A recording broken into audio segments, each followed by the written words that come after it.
Welcome aboard. Stay tuned and subscribe to Han Li's Wuxia Adventures for more thrilling content. Chapter 1168. Bang! The void cracked open, and the loud sound caused everyone's eardrums to hurt. Lu Yin and Corpse Ghost's fists collided, and the resulting shockwaves swept out in all directions, causing the void to crack. Everyone was shocked. No way, Lu Yin had actually defeated a third transformation Corpse King Ghoul. It wasn't just the people from the 7 courts, even Silver was shocked. He had predicted that Lu Yin would become very powerful after breaking through to the Hunter realm, but he had never imagined that Lu Yin would improve so much. Previously, Lu Yin had only been able to fight against second transformation ghouls with his death chi. However, these ghouls were now at the third transformation and had absorbed death chi. In terms of strength, they were the same as when they had been on the golden stage. Yuhua Mavis, Obscurus, Xia Jiuyo, and the others couldn't even defeat him when they worked together. Lu Yin's improvement was a little exaggerated. Silver wasn't the only one who thought so, even Silver himself felt the same way. Originally, Lu Yin had not thought that he would be able to fight against the zombie head-on, and he had only wanted to test his own strength. He had felt that it was very powerful, but he had never expected that he would be able to force the zombie back by combining his 9-line battle force. Although he had been pushed back much more than the zombie, if he combined his death chi and the true scripture of Ian evolution, then he might actually be able to hold his own against the zombie.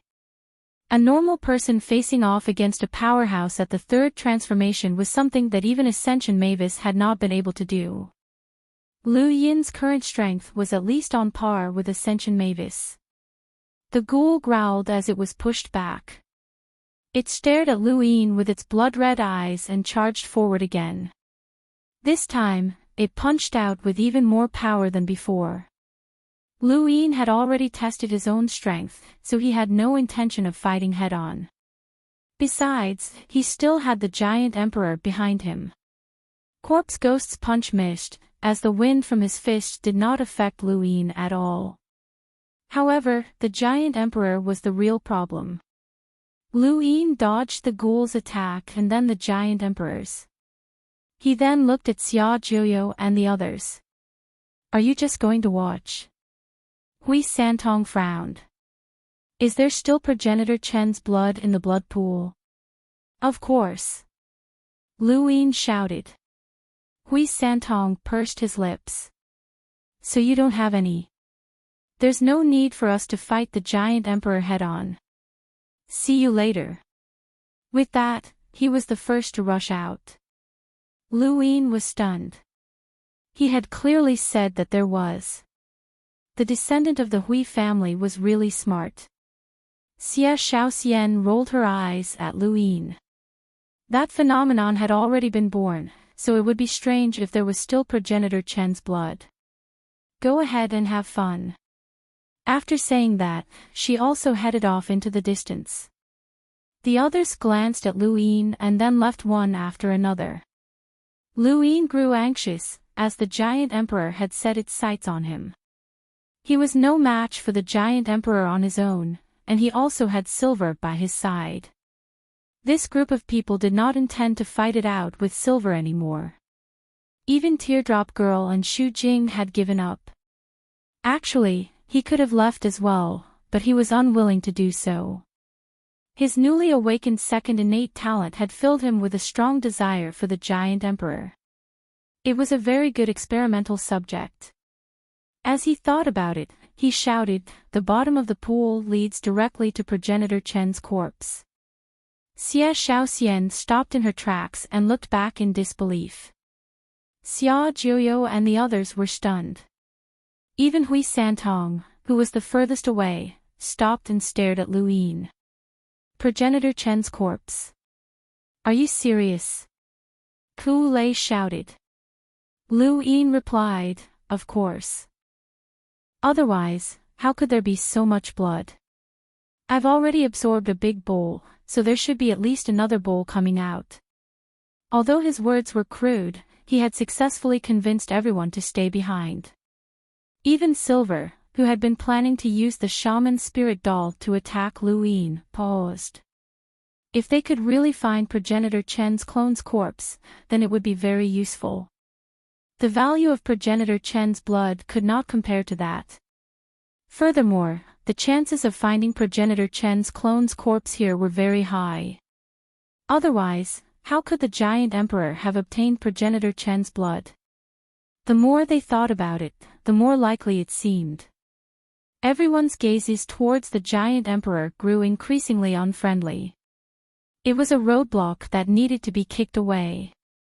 How strong was the giant emperor?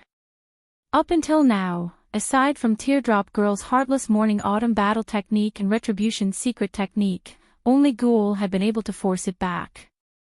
An adult guardian giant could threaten an enlighter with a power level of 400,000, and the giant emperor was definitely far stronger than an ordinary adult guardian giant. Of course, that was only true in the outside world. The guardian giants within Progenitor Chen's tomb had never come into contact with any battle techniques, and their fighting style was barbaric and crude. Their threat level was greatly reduced, but even so, the giant emperor's physical strength was not something that these juniors could break through. However, this was not the mountain and sea realm, where external items could be used. Or rather, at the final juncture, it was all about external items. However, the giant emperor was not their only enemy. There was also Silver and Ghoul, and their threat level was no less than the giant emperor's. Lu Yin was still dodging the giant emperor's attacks. It would not be difficult for him to leave, but why? The commander appointing platform's innate gift had filled him with a desire for the giant emperor. Ghoul attacked Lu Yin once again. Silver understood Lu Yin very well, so he did not believe that Progenitor Chen's clone's corpse was at the bottom of the blood pool. Right now, the most important thing was to capture Lu Yin. Silver raised the shaman spirit doll. Lu Yin was no longer someone that Ghoul could capture, so he had to act as well. Suddenly, Silver's gaze froze, and an extreme chill caused him to look in a different direction. His expression changed slightly. In the distance, Xia Xiaoxian's body was covered in white bones. In addition, there was also a layer of black bones that made her look ghostly and mysterious. These black bones came from the Spectre race, and there was a faint aura of death surrounding them. This was a power vessel of the Shi family. Spectre race, die. Xia Xiaoxian barked as she charged forward. She raised her right hand, and two sets of bones wrapped around it as she slammed down with a claw. Silver's gaze was icy. To the Spectre race, the Shi family was also their archenemy. Bang! The ground shattered, and a silver light flashed in front of Xia Xiaoxian's eyes. The blade stabbed towards her eyes, but Xia Xiaoxian casually waved the butterfly away. The blade was deflected, and she charged forward, clawing at Silver once more. After using the power vessel, Xia Xiaoxian's entire body had changed, and her strength had increased by leaps and bounds. Out of everyone present, aside from Lu Yin, she was the most suitable to deal with Silver. This was because she had the Spectre race's skeleton and was unaffected by the Spectre race's death aura. This was also the mission that Hui Santong had given her. Her mission was to deal with Silver and prevent him from using the shaman spirit doll. The Ghoul doll was left to Suzhou.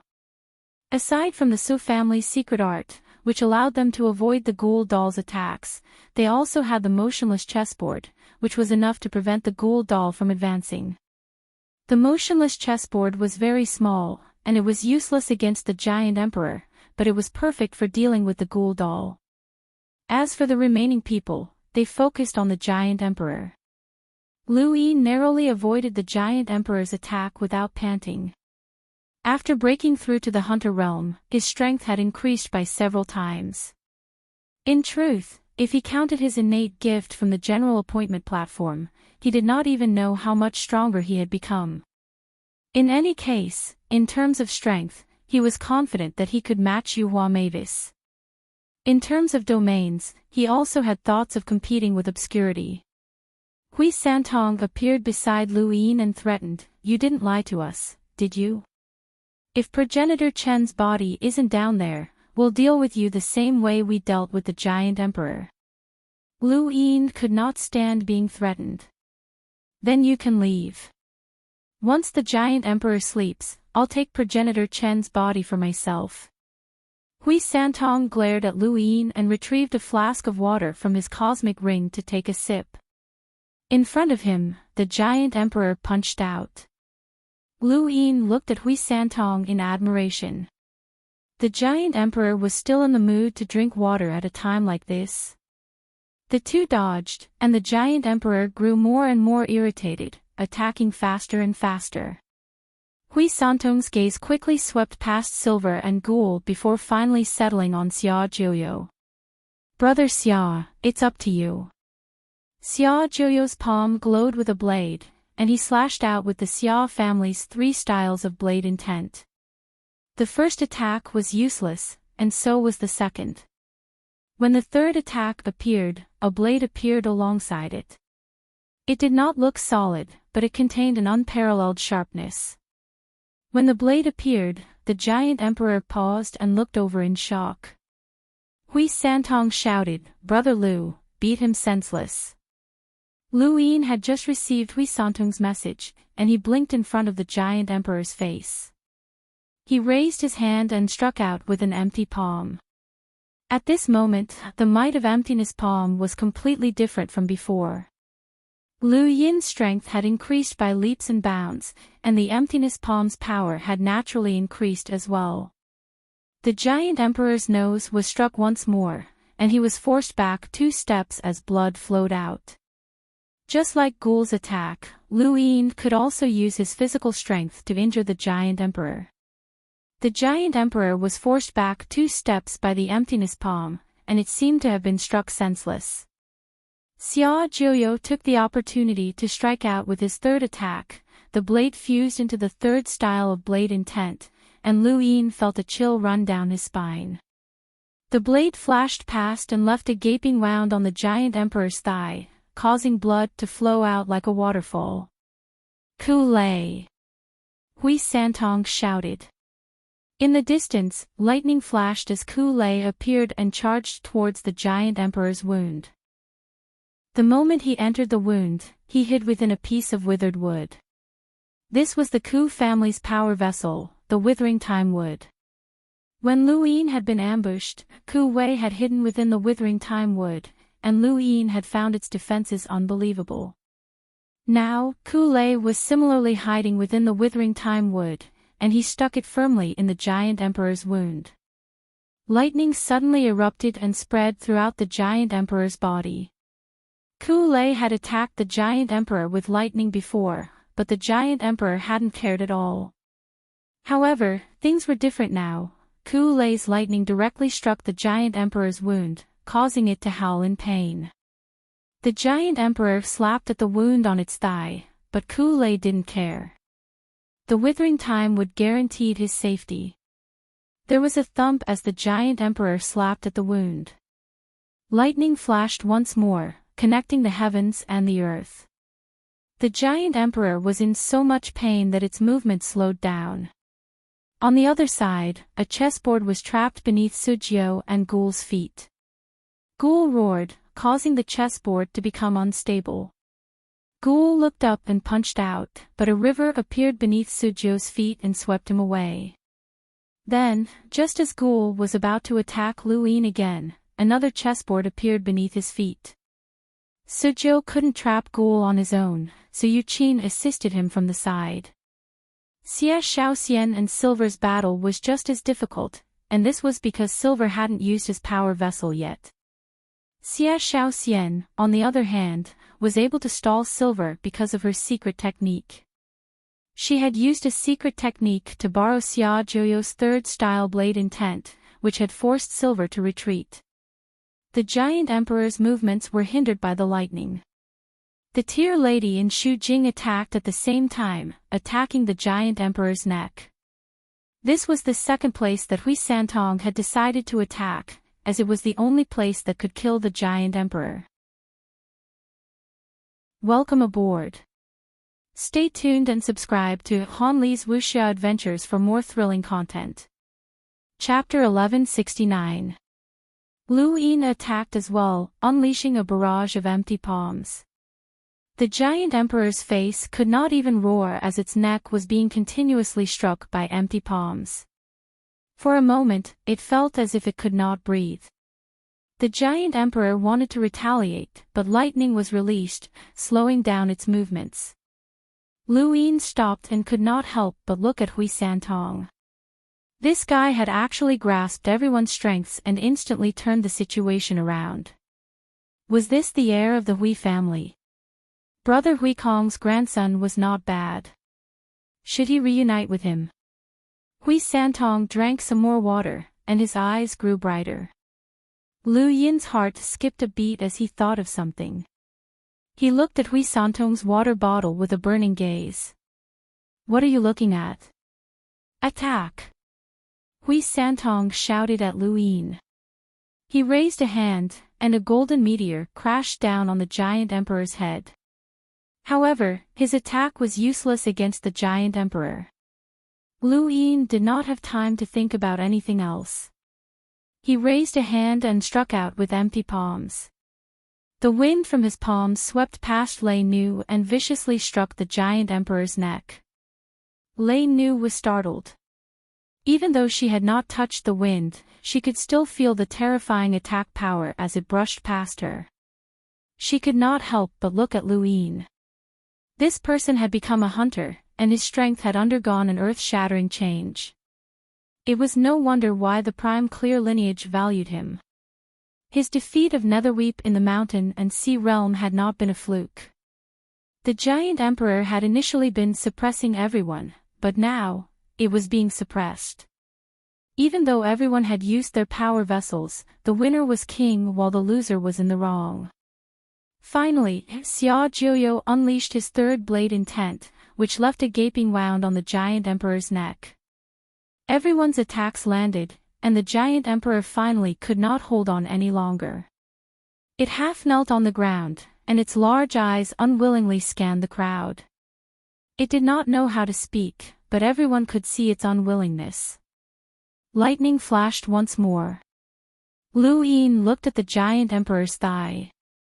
Ku Lei was like poison. If not for Lu Yin, that injury would not have affected the giant emperor at all. It was precisely because of Lu Yin that the giant emperor had been unable to withstand everyone's attacks. The giant emperor suddenly stood up and let out an earth-shattering roar. A bugle horn sounded from afar. Hui Santong's expression changed. Not good, it's summoning other giants. Attack and kill the giant emperor. As soon as he finished speaking, everyone attacked. 9-line battle force surged from Lu Yin's body, and he slowly clenched his fists. He then raised both palms and fiercely struck out. The giant emperor wanted to escape and shift his body to the side. However, the lightning flashed and paralyzed his entire body. The tearful lady even used her retribution mystic technique, causing the giant emperor to vomit blood for the first time. The giant emperor roared and resisted the attacks. He stood up and wanted to move. Secret technique, banish, the tearful woman shouted. The giant emperor was pushed back several steps, and with a wave of his hand, he sent Xu Jing flying with a bang. Lu Yin set up a greater teleportation array, but the giant emperor still wanted to move. It was teleported several steps by Lu Yin's array, and it returned to its original position. In the distance, many guardian giants walked out of their stone houses and headed towards the blood pool. The giant emperor let out a furious roar. Many of the guardian giants roared and sped up. Lu Yin turned around and retracted his domain. It then transformed into a force field that transformed into a towering tree that enveloped the surroundings. Numerous guardian giants bombarded the aura field. Xia Jiuyo's eyes were stern. He solemnly took out a blade and slashed out with the third style of saber intent. At the same time, Xie Shaoxian activated the evil secret word, using the third style of saber intent to attack Yin. The giant emperor and Silver simultaneously faced the threat of the third style of saber intent. Silver avoided it, as he had not truly fought with anyone yet. Even on the mountain and sea realm's golden stage, he had seemed to be playing around. The giant emperor was not so lucky. The lightning flashed and paralyzed his body, and the wound on his neck forcefully endured the third style of saber intent. The blade light penetrated his bones and severed half of his head. Lu Yin took advantage of this opportunity to raise a hand and tap out. Seventh Brother's Finger. Seventh Brother's Finger was still Lu Yin's strongest attack. Outside, the giant tree formed by the force field dissipated. The overlaying stacks at the tip of Lu Yin's finger combined with his explosive strength after breaking through to the hunter realm allowed the finger to pierce through the giant emperor's neck. Dark blood flowed out, a different color than the blood that flowed out of the giant emperor's body. The dark blood splattered into the blood pool, but it did not fuse with the pool. Instead, it floated there.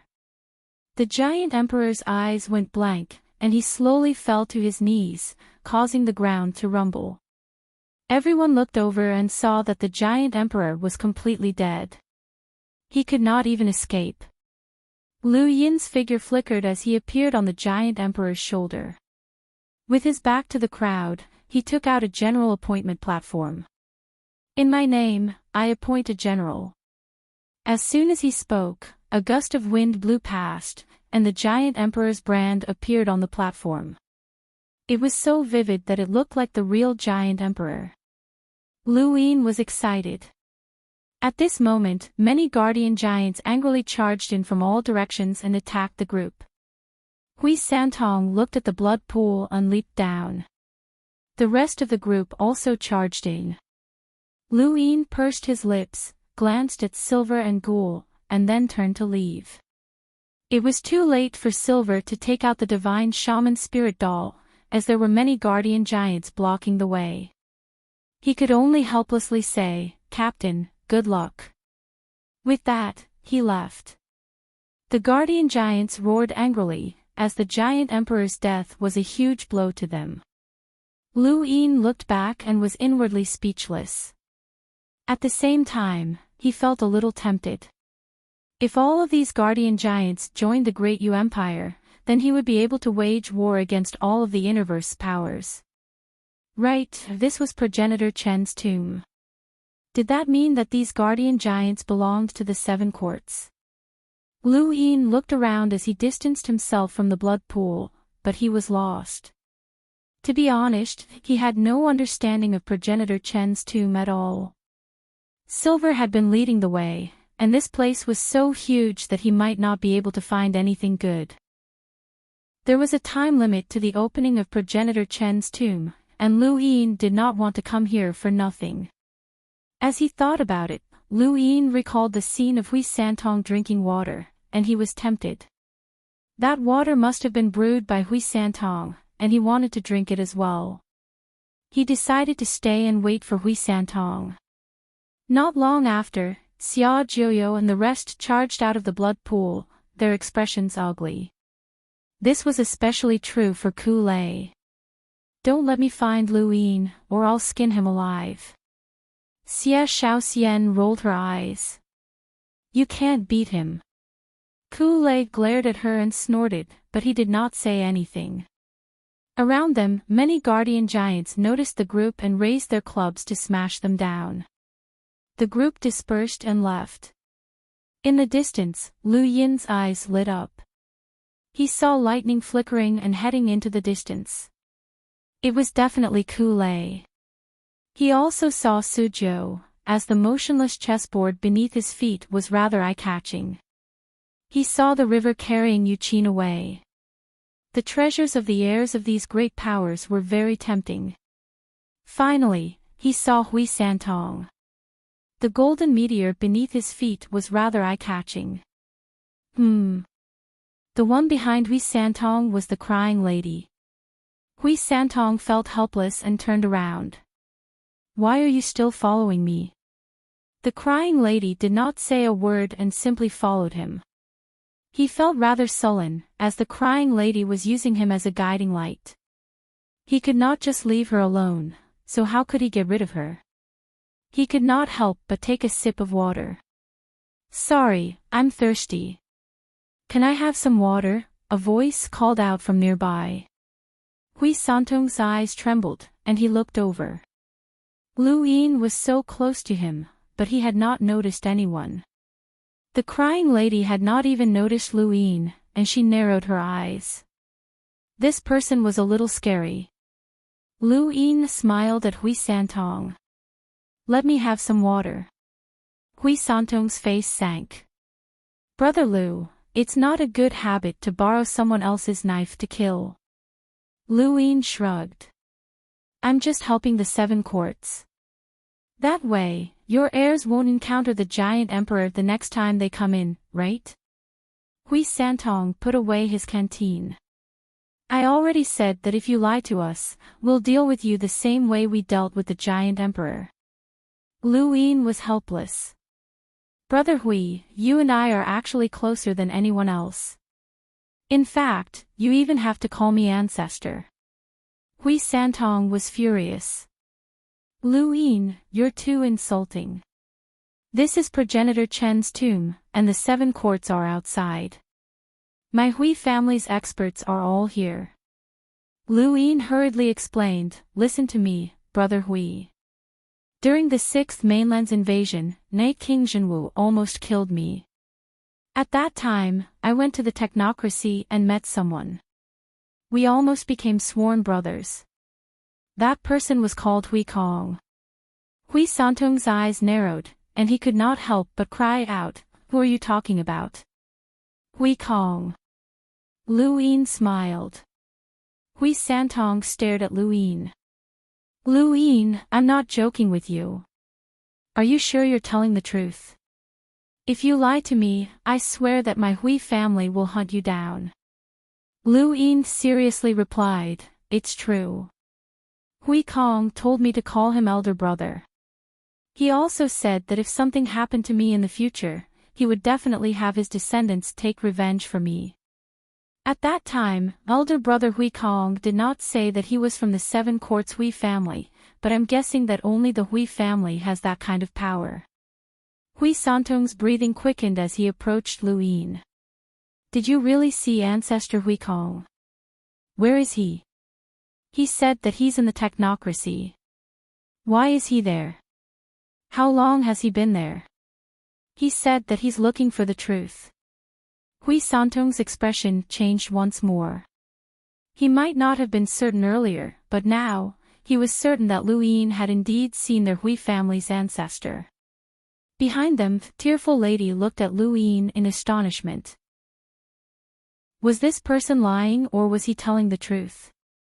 He had been able to use the huge temptation of Progenitor Chen's clone's corpse to force everyone to fight the giant emperor with him, and now, he had convinced Hui Santong. This was Hui Santong, a member of the Hui family. He had lured a descendant of the Hui family twice in a row, which meant that he was no ordinary person. Even if he was lying, he had to be right. It was no wonder why he had been able to unify the Outerverse. Lu Yin did not say anything. He looked around, especially in the direction of the blood pool. Without the giant emperor, all of the guardian giants were in chaos. These giants looked like humans, but they were many times larger. However, these barbaric giants were more like giant beasts, and Lu Yin could not forget the scene he had seen on the giant planet. These giants would even eat humans. He had not held back when he had killed the giant emperor, but even if he had not, the giant emperor would have killed him. Now that the giant emperor was dead, all of the guardian giants were in chaos. In that case, the city walls were meaningless. Just as he thought about this, a loud sound came from the distance. A corner of the city wall had collapsed, and a giant had smashed through it. Lu Yin did not know whether the giants outside had broken in or the ones inside. Lu Yin did not care. Thank you to the distant building. The final curtain. I can't sleep. This is a reward from the brothers of the Cool Breeze Mountain. Thank you for your support. Thank you for your help. Thank you. Welcome aboard. Stay tuned and subscribe to Han Li's Wuxia Adventures for more thrilling content. Chapter 1170. What else did he say to you? Hui Santong asked in a low voice as he stared into Lu Yin's eyes. Lu Yin retracted his gaze from the distance and looked at Hui Santong. We talked a lot. I was the one talking most of the time. He's very curious about the outside world and wants to come out, but he's very stubborn and won't come out until he finds out the truth. Hui Santong lowered his head with a complicated expression. Compared to the other heirs of the 7 courts, Hui Santong knew much more. Not only did he know about the Hui family, but he also knew a lot about the other families as well. The more he knew, the more he thought about things. I won't pursue the matter of the giant emperor any further. Draw down the location where you met ancestor Hui Kong, Hui Santong said. Lu Yin replied, sorry, I don't know anything about the technocracy, so I can't draw it. Hui Santong sighed and suddenly thought of something. He looked at Lu Yin seriously. Are you under the Neo-Human Alliance's control? Lu Yin had thought of this as well. If I say that I'm not under their control, does the 7 courts have a way to test it? Hui Santong shook his head. Regardless, only the Hall of Honor can truly acknowledge you. Otherwise, even if we acknowledge you, you'll still be hunted down by the entire universe. You won't be able to survive like before. Lu Yin also thought of this, and he looked at Crying Lady. Her tone was indifferent. Presiding Judge Mun is outside the Great Tomb. When the time comes, he can take you to the Glory Realm for a test.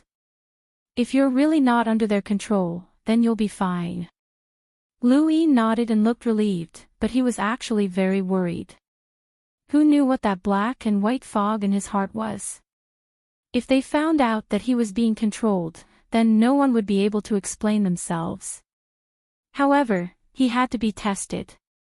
Even Master Yuan and Everlasting Island would not be able to protect him. This was a matter of principle. Ever since he had gone to the Eternal Kingdom, Lu Yin understood why the Hall of Honor had issued a kill order for the Neo-Human Alliance. If it had been him, he would have issued a kill order as well. However, the test was one thing: he could not put his life in the hands of others. He had to think of a way to find someone. He did not want to be wrongly accused. Of the 9 directors of the Hall of Honor, one of them was from the Day-Night clan, and there were others who were biased towards the Day-Night clan. Lu Yin did not believe that those people had wrongly accused him. As for Ancestor Hui Kong, once we leave the Great Tomb, the head of the Hui family will naturally talk to you about it, Hui Santong said. He believed that Lu Yin had met Hui Kong, but he did not believe that the two were brothers. After all, the difference in age was too great. He thought for a moment and then added, I hope that you haven't been controlled by the Neo-Human Alliance. Hui Santong flew off into the distance. Because of the giant emperor, all the guardian giants had been attracted to the blood pool. There would not be any guardian giants along the way. Moreover, they had the giant's blood on them to cover their smell. Everyone flew off into the distance. Hui Santong left, followed by the tearful girl. Then, Lu Yin also followed. Hui Santong noticed and turned to look at Lu Yin strangely. Why are you following me? After saying that, he seemed to have thought of something, and his expression turned ugly. What do you mean? Lu Yin laughed dryly. I'm lost. Lead the way. Hui Santong's eyes widened. You want to follow me too? Lu Yin nodded and looked at the tear girl, who looked back at him. Hui Santong was speechless. Why did everyone want to follow him? What do you want? The root of wisdom. Lu Yin did not hide his desire for the root of wisdom. Hui Santong frowned. We might not be able to find it, and it belongs to the Hui family. It belongs to the ancestor. Don't say that. Ancestor Hui is also the ancestor of all humans. Whether or not we can find it will depend on luck. Lu Yin smiled. He really wanted to obtain the root of wisdom and then deduce the overlaying stacks path. With his current physical strength, he could definitely deduce the overlaying stacks path to a higher level. Then, he could use the empty palm, and its power would increase even more.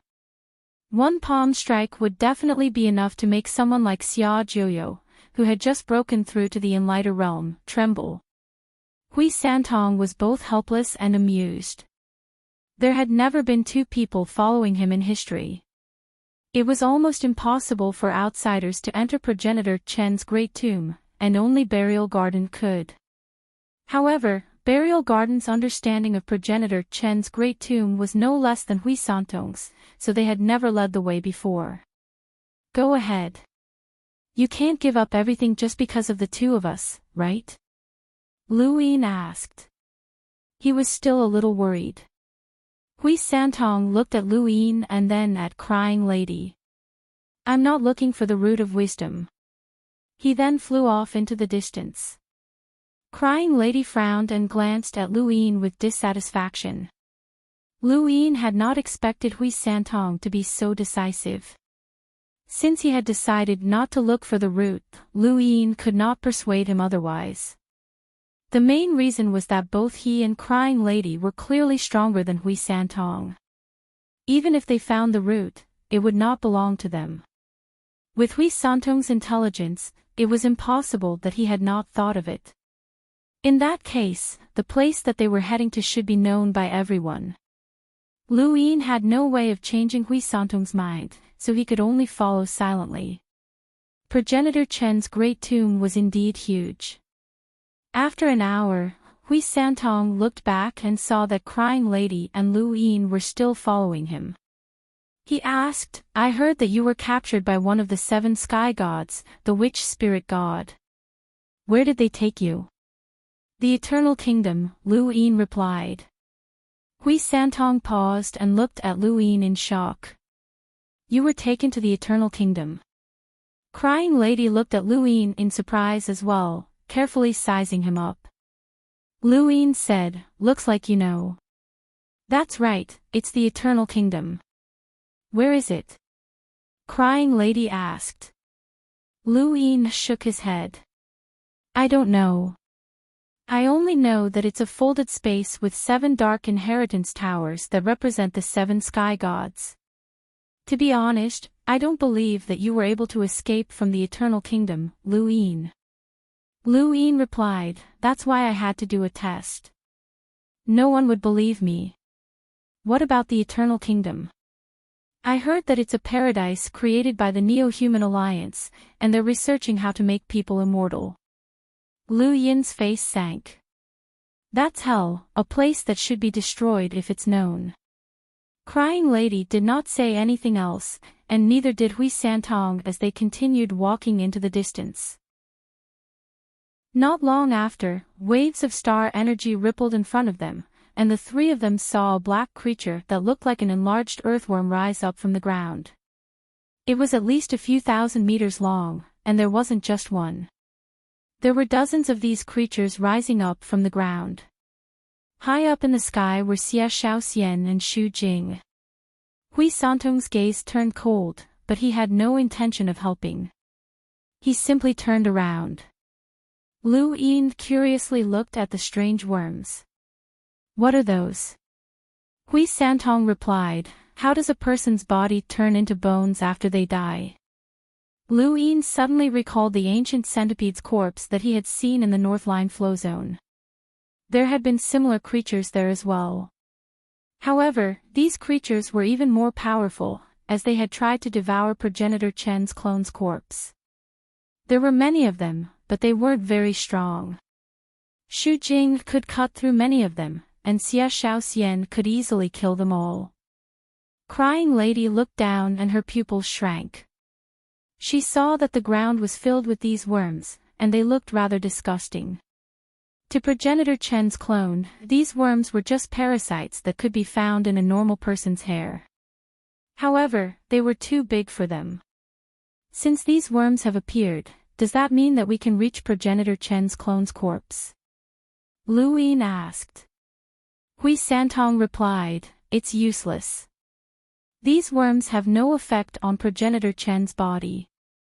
How can they turn it into bones? They're just parasites, and they can be considered a rare source of meat for the guardian giants. That's meat? Lu Yin was surprised. Hui Santong replied, you can try it. It said that it tastes pretty good. Lu Yin was disgusted. Have any of you tried it? Hui Santong didn't say anything and instead sped up.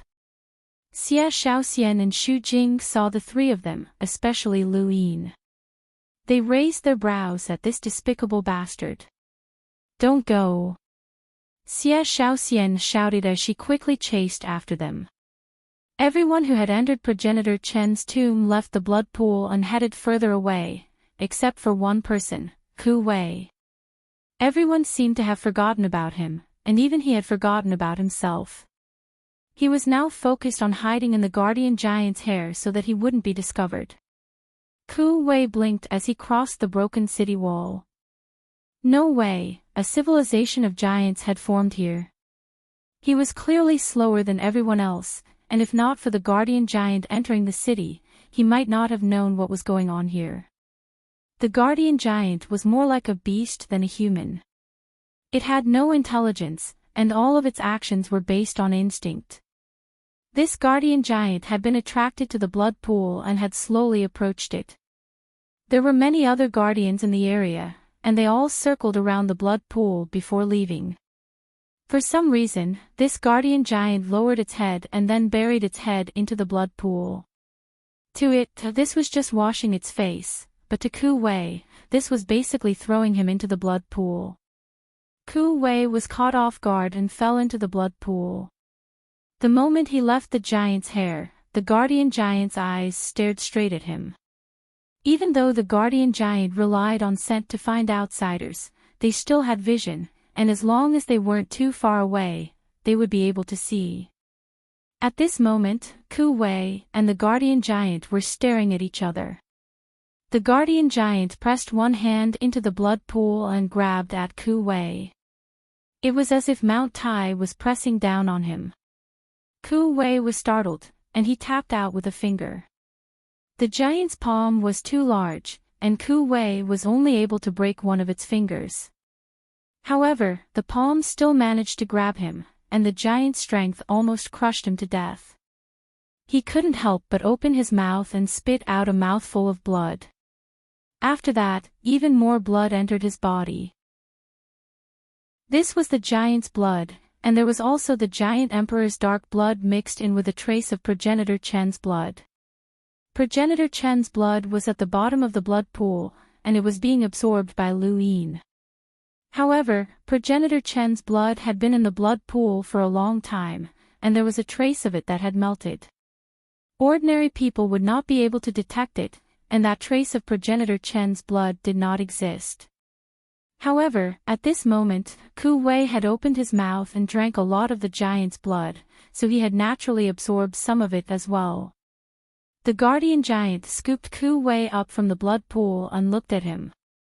It squeezed him a little more, and with a cruel gaze, it threw him out. Welcome aboard. Stay tuned and subscribe to Han Li's Wuxia Adventures for more thrilling content. Chapter 1171. With a bang, Ku Wei crashed into the stone fence and coughed up another mouthful of blood. His vision became blurry, and when he tried to move his fingers, he could no longer feel them. In front of him, the ground trembled and dust flew into the air. A tomb guardian giant walked over and raised its foot before stomping down. Ku Wei did not want to die. He gritted his teeth and growled, "Move! Move! Move! You must move!" The giant's foot landed, and just as it was about to step on Ku Wei, Ku Wei's body suddenly expanded. 1 time, 2 times, 10 times, 100 times. In the end, his body became as big as the guardian giant. The guardian giant's foot was blocked by Ku Wei, and it could not help but take a few steps back.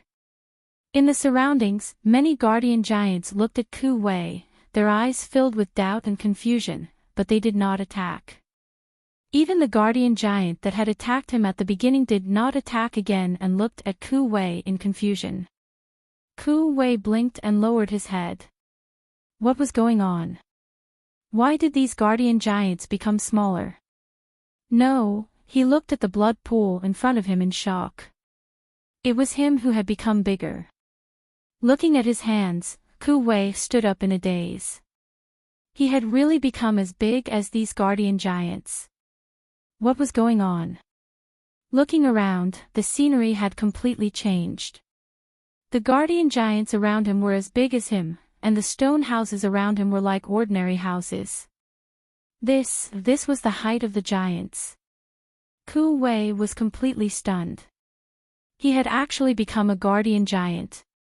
Clenching his fists, Ku Wei looked at the guardian giant that was slowly passing by. He could not help but raise his hand and push it. The guardian giant looked at him with a blank expression. Ku Wei blinked and patted the guardian giant's shoulder. The guardian giant did not respond and continued to walk forward with a blank expression. Ku Wei was speechless. This was treating him as one of its kind. Let's try it again. With that thought in mind, he lifted his foot and kicked the giants, but that had almost squashed him to death. The giant roared angrily and was about to attack when Ku Wei snatched the club before it could. Then, he pointed a finger at the giant. 1 finger tap. Ku Wei had never been able to use finger Diana with the body of the guardian giant. He attacked, but his body suddenly shrank, and he felt dizzy. His finger Diana missed, and the scene before his eyes changed again. The guardian giant had become huge again. He was shocked and hurriedly ran away, but the guardian giant did not attack him. Perhaps the giant's blood on him covered his scent, or perhaps there were other reasons. In any case, he was not attacked. Above his head, a giant club smashed down. Ku Wei cried out and quickly dodged. He was completely exhausted. After looking around, he leaped up and dashed into the distance. He was sure that he could transform into the tomb guardian giant and possess the strength of a giant, but for some reason, the duration of the transformation was very short, and once he used a battle skill, the duration would be even shorter, and it would consume even more stamina. Even so, being able to transform into a tomb guardian giant still made him excited. He was different from the other guardian giants. If he could hold on long enough, he would be able to use battle skills, and the strength he displayed would be unimaginable. Defeating Ku Wei would be child's play. The more Ku Wei thought about it, the more excited he became. He felt like he was the biggest winner of this trip to Progenitor Chen's tomb. On the other side, Hui Santong led Lu Yin to a strange place. The entire tomb was built within the dark dome, and everything was black as far as the eye could see. The ground, the water, and even the living creatures were all black, except for the guardian giant. At this moment, a strange place filled with many bubbles appeared in front of them. The bubbles were produced from the ground, and they slowly danced in the air before bursting at the highest point. It was like a backflow of bubbles. What is this place? Lu Yin asked curiously. Hui Santong sighed. This is Progenitor Chen's clone's place of thought. Lu Yin was confused. Hui Santong did not explain. He leaped out and charged into one of the bubbles. Surprisingly, the bubble did not burst, and he just sat there. As the bubble slowly rose to the highest point, it burst, and he fell out. He then charged into another bubble. Lu Yin watched on with a strange expression. Beside him, the crying lady also charged into a bubble. Lu Yin didn't want to wait any longer, and his figure flashed and disappeared. When he reappeared, he was already outside of a bubble. He stepped inside and sat down, and in the next moment, everything in front of him changed. His thoughts seemed to have traveled an endless distance, or perhaps even time and space. In front of him was a starry sky, and in front of him was a man brandishing a blade and slashing at him. Lu Yin was shocked and raised his hand to use the hollow palm, but he found that he had not used the hollow palm. Instead, he slapped out with his palm as if he was swatting an ant, and the man's attack was slapped to the ground. Lu Yin was surprised. This was not his body. At this moment, a woman appeared on the other side. She was charming, but her eyes were cold. Xia Shang, you actually brought in a giant's bloodline. The sect has already issued an arrest warrant for you. Come with me. Lu Yin could see the coldness in her eyes, as well as a trace of excitement. He looked down to see how this body would react. The body clapped its hands and slapped out. The woman was furious. You dare to retaliate? Isn't your Xia family afraid of being exterminated by the sect? As he spoke, he raised his hand and threw out a round ball, which was then magnified 100 times. Lu Yin could feel the power contained within the sphere, which definitely surpassed that of an enlighter with a power level of 400,000. The body that he had possessed suddenly grew several hundred times larger and grabbed the sphere before viciously smashing it towards the woman.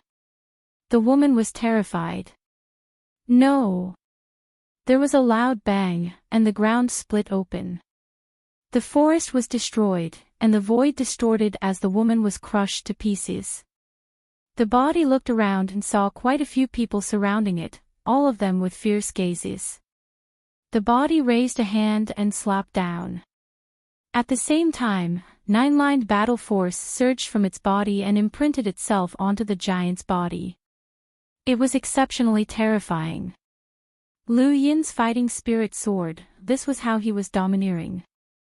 Suddenly, the scene before him changed, and he fell down. The bubble that he had entered had shattered. At this moment, Xia Shaoxian and Xu Jing arrived from a distance. Xia Shaoxian looked at Lu Yin and gritted her teeth, but she quickly smiled. Seventh bro, you've caused me so much trouble.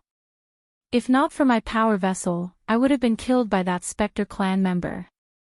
Lu Yin asked, why does your power vessel have an aura of death? Is it related to the Spectre clan? Xia Shaoxian gave him a charming look. Take a guess. Xu Jing looked at the bubble in surprise. What's that? Xia Shaoxian could not be bothered with him. Coincidentally, Hui Santong fell down and looked at Lu Yin before looking at Xia Shaoxian and Xu Jing. Progenitor Chen's clone is comprehending here, and someone from the Neo-Human Alliance has snuck in. We can't comprehend everything here. How about this? We'll take turns standing guard, and the moment we discover those two from the Neo-Human Alliance, we'll immediately wake up the others. The tearful woman fell down and heard this. Sure. Lu Yi nodded, as he also felt that this was a good idea. No one knew what Silver was thinking, as he was too sinister. Even though Lu Yin's strength had increased greatly, he still felt a sense of dread when facing Silver. Furthermore, this guy had the shaman spirit doll with him, which was very disadvantageous for Lu Yin. Out of everyone present, Lu Yin was the one who was most wary of the Neo-Human Alliance, and Silver definitely wanted to capture him. Xia Shaoxian and Xu Jing felt the same way. Everyone will stand guard for half a day, and then the next person will come in, starting with me, Hui Santong said. He then looked at the tearful woman, his meaning clear. She was next. He was a vengeful person, and if it wasn't for her, he would not have come here first. Although Progenitor Chen's clone was comprehending here, the chances of obtaining any useful insights were too low. This place contained a lifetime's worth of memories from Progenitor Chen's clone, and most of them would definitely be ineffective. The tearful woman agreed. Hui Santong looked at Lu Yin. Lu Yin nodded. Alright, I'll be third. Xie Shaoxian looked at Xu Jing. Be a gentleman. Sure, Xu Jing said. Since it was decided, Hui Santong said, time is limited. You guys can go in. Everyone then rushed towards the bubbles. There were big and small bubbles, and although there was no concrete proof that one's size was related to one's comprehension, everyone still fought over the bigger one, even if it was more comfortable to sit in. Xu Jing turned into a straight line and rushed towards the biggest bubble, but Lu Yin beat him to it. Xu Jing's speed could not compare to Lu Yin's. Xu Jing had no choice but to head towards another bubble. Lu Yin stepped into the bubble, and the scene before him changed. He was once again in Progenitor Chen's clone's perspective, and in front of him, there was a person viciously rushing towards the clone. Progenitor Chen's clone raised a hand to meet the person's strength. Lu Yin felt that something was amiss, and he looked elsewhere. He saw the ground, mountains, and rivers, and was shocked. This perspective belonged to a giant, and the one in front of him was a guardian giant. Progenitor Chen's clone had also transformed into a guardian giant. No wonder he felt that something was amiss, as these two giants were competing in strength. Progenitor Chen's clone did not use any battle techniques, and he simply knocked the guardian giant over with an elbow strike. He roared and looked at the other guardians. Another guardian giant walked out and leapt up, raising a fist and smashing it down. Progenitor Chen's clone took half a step back with his left foot, spun around, and kicked out with his right leg, sending the guardian giant flying. He then raised both his fists and roared. Many of the guardians around them were terrified. Then, another guardian giant walked out and clenched his fists. Layers of battle force were imprinted on his body. This was 9-line battle force. With 9-line battle force imprinted on his entire body, the guardian giant seemed to grow even taller as he slammed a palm towards Progenitor Chen's clone. Progenitor Chen's clone had yet to grasp 9-line battle force at this stage and was only at 8-line battle force. His huge body was flattened by the palm, and he was sent flying back 10,000 meters, tearing a huge gully in the ground. In front of him, the guardian giant kicked out and sent Progenitor Chen's clone flying. Progenitor Chen's clone spat out a mouthful of blood, and when he looked up again, he saw that the guardian giant was pressing down on him. Progenitor Chen's clone roared, and his 8-line battle force suddenly erupted, breaking through to 9-line battle force. He fiercely collided with the guardian giant, causing the sky to crack. Lu Yin suddenly opened his eyes. He had fallen down again, and he had not seen the outcome of the battle. What a pity. However, this was the path that Progenitor Chen's clone would take to grow. As he thought about it, he looked into the distance where Hui Santong was standing quietly.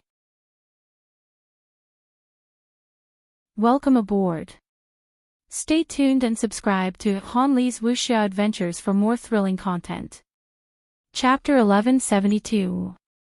Lu Yin looked around the land of remembrance, found a large bubble, and charged into it. The scene in front of him changed into a starry sky, and in front of him, a planet was actually being held in a hand. Lu Yin was stunned. How was this possible? How large was this person's body to be able to hold a planet in his hand? Progenitor Chen's clone grabbed the planet and smashed it into the distance. There was an old man in a brocade robe there, and when he saw the planet smash towards him, his expression changed as well. Xia Shang, do you really not care about the sex trial? How many years has it been? Is that all you have? Humans have never been conservative in their cultivation. Your Dao Source sect prides itself on being orthodox, and yet you found someone from the same generation who can defeat me. I, Xia Shang, am invincible among my peers, and in the future, I will be invincible throughout the universe and throughout the river of time. I will become a progenitor and look down upon the primordial ancestors. The planet was destroyed by the old man, who shouted, "How arrogant! How can it be so easy to reach the progenitor realm? You want to look down upon the primordial ancestors? Humans have long since been unable to reach their level." "That's you!" Progenitor Chen's clone roared. He clenched his fist and punched the old man. Bang! A deafening explosion shook the heavens and the earth, and it tore through the universe's starry sky and overturned countless planets. Lu Yin suddenly opened his eyes and fell down. This time, everything had happened so quickly. As he stood there, he recalled the scene that he had just seen. Progenitor Qin was called Xiaoshang. Had he been rejected by the Daosaur sect when he had absorbed the giant's bloodline? That Daosaur sect should have been the Fifth Mainland's Daosaur sect. Progenitor Chen's clone's words were full of disdain for the Daosaur sect. Being invincible in the river of time and looking down upon the primordial ancestors was Progenitor Chen's boldness. However, what was a primordial ancestor? If Lu Yin remembered correctly, the Fifth Mainland had 9 mountains and 8 seas, and Progenitor Qin had been one of them. However, there had to have been others who had reached the progenitor realm before him. Even so, that old man had said that it was impossible for current humans to reach the primordial ancestors' achievements. Could the so-called primordial ancestors be powerhouses who were at an even higher level than progenitors? This place contains Progenitor Chen's clone's lifetime of experiences. Brother Lu Yin, there are some of them that you shouldn't overanalyze. You won't be able to understand them if your realm is not high enough, Hui Santong. Lu Yin nodded. That's right. His realm wasn't high enough, and there were some things that he couldn't understand at all. However, there was one thing that was shocking. The size of Progenitor Chen's clone was so big that it could casually pick up a planet and smash it like a rock. How did it cultivate with that kind of size? He glanced at the entire tomb of Progenitor Qin. If the size of the tomb was real, then the entire tomb might have been built on the corpse of Progenitor Chen's clone. Right now, they were all standing on the corpse of Progenitor Chen's clone, including the guardian giants. Time was limited, so he rushed into another bubble. Progenitor Chen's clone's path of growth had been a dance of battle and slaughter. He had absorbed the giant's bloodline, which seemed to have gone against the Fifth Mainland's Daosaur sect's principles, which had led to him being judged by the Daosaur sect. Even though he had reached an extremely high level, he had still been judged. After half a day of Hui Santong's time, it was Crying Girl's turn. Over the course of a day, Lu Yin entered quite a few bubbles, and 90% of them were scenes of battle. Progenitor Chen's clone was constantly fighting and killing. He had been the most dazzling person of his generation, someone who had disobeyed the Daosaur sect and climbed to the top step by step. Lu Yin truly admired Progenitor Qin. Not everyone had his courage, his innate talent, and his determination. Compared to Progenitor Qin, Lu Yin's life had been much easier. However, this did not mean that Progenitor Chen's path was absolutely correct. It could only be said that Progenitor Qin had chosen the most difficult path, while Lu Yin knew how to choose a more comfortable path. The end of each path was the same, the progenitor realm. Lu Yin could not help but make some guesses. When had Progenitor Qin successfully cultivated the 9 clones technique? Or had this clone been a clone from the very beginning? If it had been a clone, then Progenitor Chen's innate talent had exceeded Lu Yin's expectations.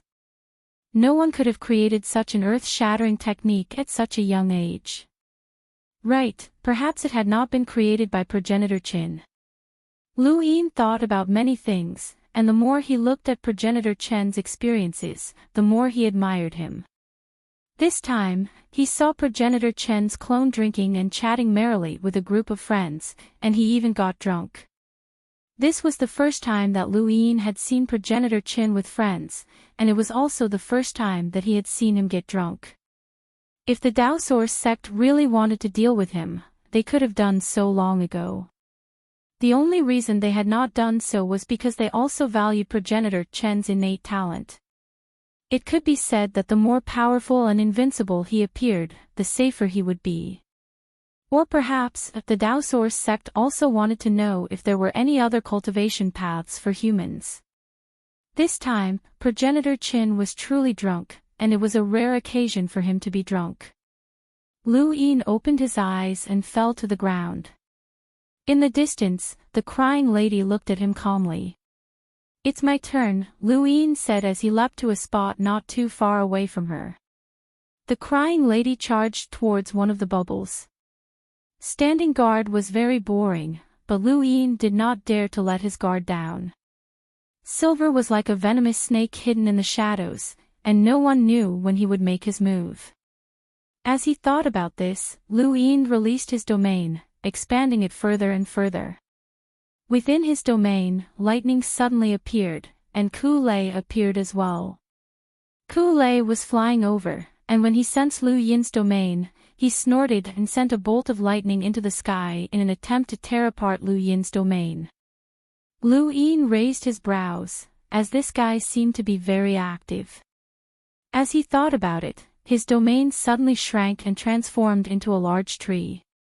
A tree branch shot over, and Ku Lei attacked.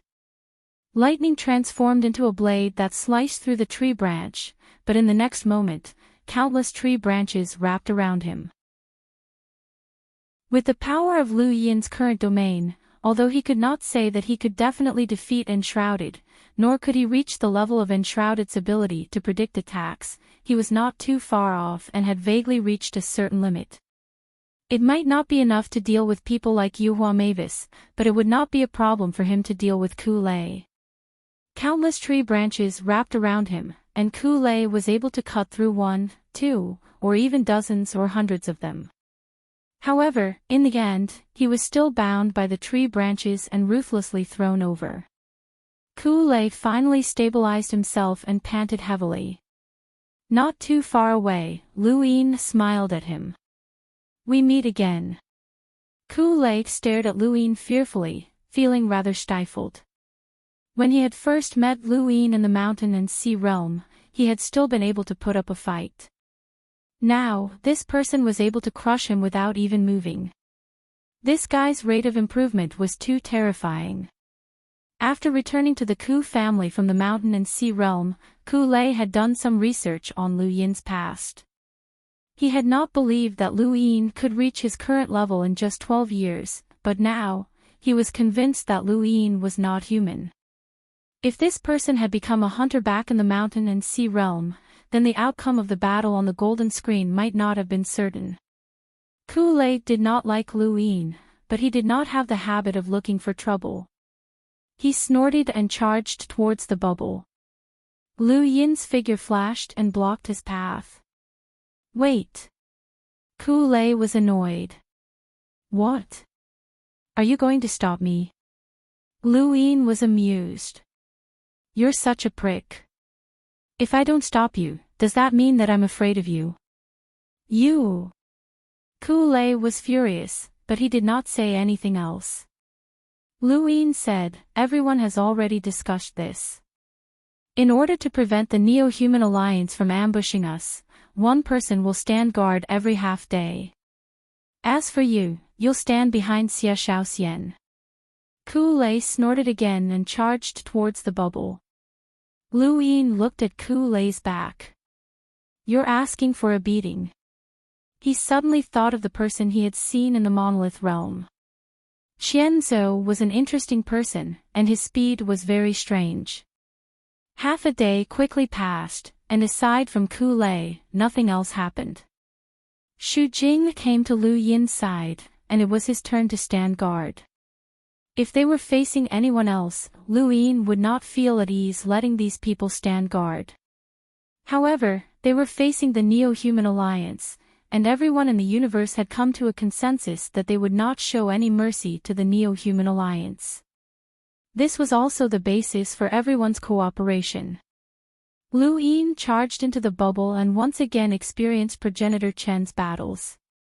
He experienced Progenitor Chen's power level as an explorer, as well as his power level as a hunter. He also experienced an unimaginable power. In the outside world, Xia Shaoxian had descended. Half a day had passed, and she was supposed to stand guard in Xu Jing's place. Xu Jing stared at her blankly. "You're not standing guard." Xia Shaoxian chuckled. "I want to go somewhere else to play." "You have fun on your own." She then chuckled and left. Xu Jing was speechless. She had played him for a fool. Seeing that she was about to disappear, Xu Jing was not willing to just watch her leave. In fact, he really wanted to stay here for a while longer. Progenitor Chen's growth was too tempting, and there might even be memories of him cultivating the 9 clones technique. However, compared to Xia Shaoxian, he decided to give up on this place for now since he already knew the location. As he thought about it, he raised a hand and broke Ku Lei's bubble with a straight line. Ku Lei immediately fell out and looked at Xu Jing in shock. "It's your turn." He then chased after Xia Shaoxian. Ku Lei wanted to say something, but he could only grit his teeth. He did not even know who to curse. The memory fragments that he had just seen from Progenitor Qin were very important, and they just so happened to contain the battle experiences of Progenitor Chen's clone when he was a hunter. At that moment, a figure quickly approached from the distance.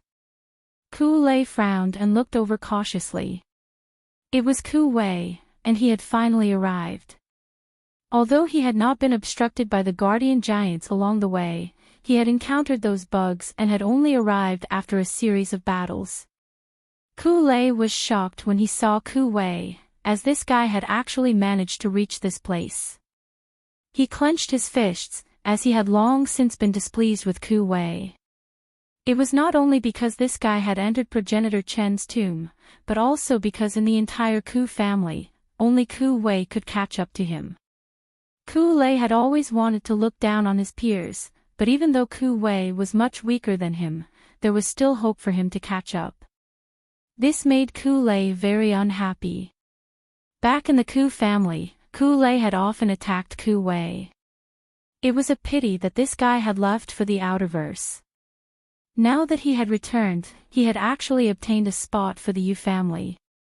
What Ku Lei was particularly concerned about was whether this guy had obtained the Yu secret art or not. The more he thought about it, the more unhappy Ku Lei became. Thus, he attacked, and a bolt of lightning streaked across the sky towards Ku Wei. Ku Wei was startled and hurriedly dodged, but the difference in strength between him and Ku Lei was too obvious. He had just broken through to the cruiser realm, while Ku Lei was still a hunter. Even Lu Yin, who had just broken through to the cruiser realm, would find it difficult to fight against Ku Lei, let alone Ku Wei. Although the lightning bolt did not directly hit him, the aftershock still injured him, and half of his body became numb. Welcome aboard. Stay tuned and subscribe to Han Li's Wuxia Adventures for more thrilling content. Chapter 1173. Ku Wei's face paled as he glared at Ku Lei. "You want to kill me?" Ku Lei's gaze was cold. "Ant, speak. Did you learn the Yu secret art?" Ku Wei cursed his bad luck. He could have run into anyone, but he just had to run into Ku Lei. "No. Do you think I'll believe you?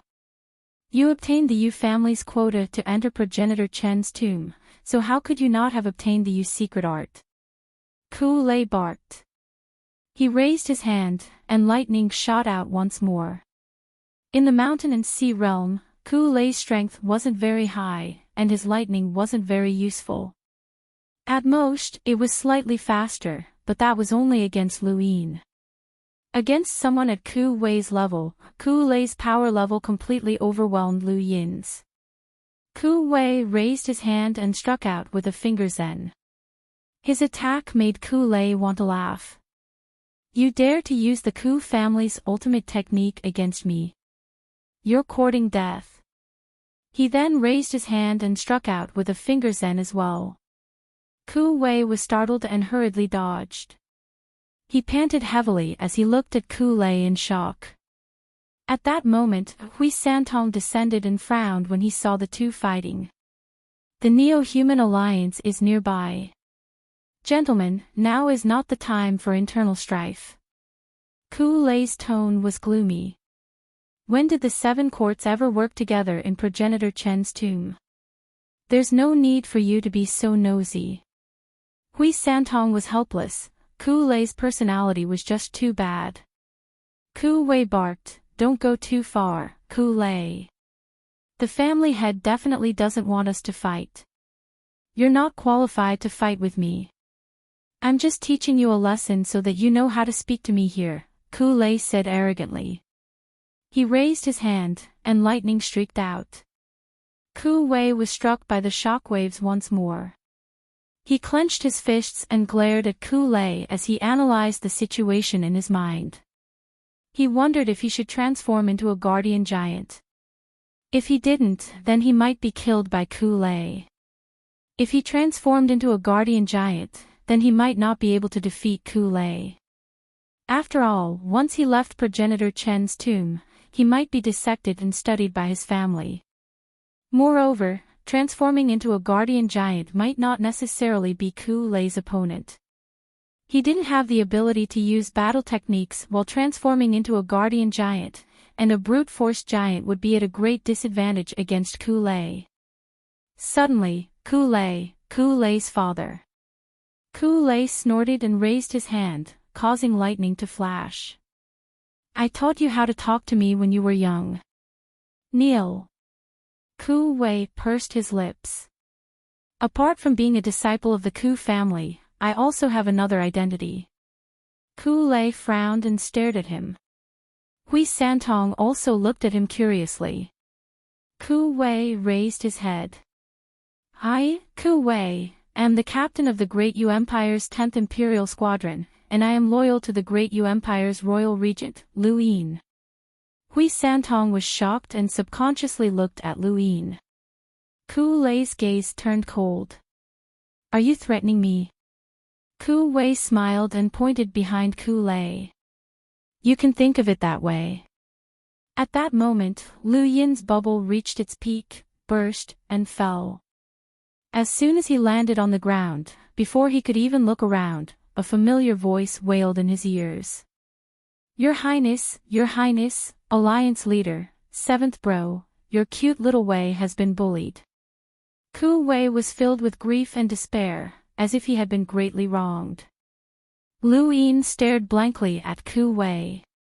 In the distance, Ku Wei's face was filled with grief and indignation as he pointed at Ku Lei and howled, "Your Highness, little Wei sensed your aura and traveled thousands of miles just to ensure your Highness' safety and to give the Great Yu Empire and the Great Eastern Alliance an explanation. This person." He glared at Ku Lei. Not only did this person obstruct little Wei, but he also forced little Wei to kneel. "Your Highness, little Wei is your subordinate, so how can he be humiliated like this? Your Highness, you must seek justice for little Wei." This string of words left Ku Lei dumbfounded. How could a disciple of the Seven Courts speak to someone else in such a manner? Wasn't he just a lackey? Hui Santong was stunned, as this was the first time he had encountered such a shameless and undignified disciple of the Seven Courts. It was simply too embarrassing. Ku Wei did not care about his dignity, or else he would not have gone to the Outerverse in the first place. He had been forced to a certain extent, and he fully understood what it meant to compromise, to borrow someone else's strength, and to lean on a tree for shade. The dignity of the Seven Courts. It had nothing to do with him. Right now, he just wanted to lean on Lu Yin. Even if there were rumors that Lu Yin had been captured by the Neo-Human Alliance, so what? Whatever, he would just lean on Lu Yin first. Lu Yin regained his composure and looked at Ku Lei with an unfriendly expression. "Did you bully my subordinate?" Ku Lei was dumbfounded, as he had not expected Lu Yin to actually respond.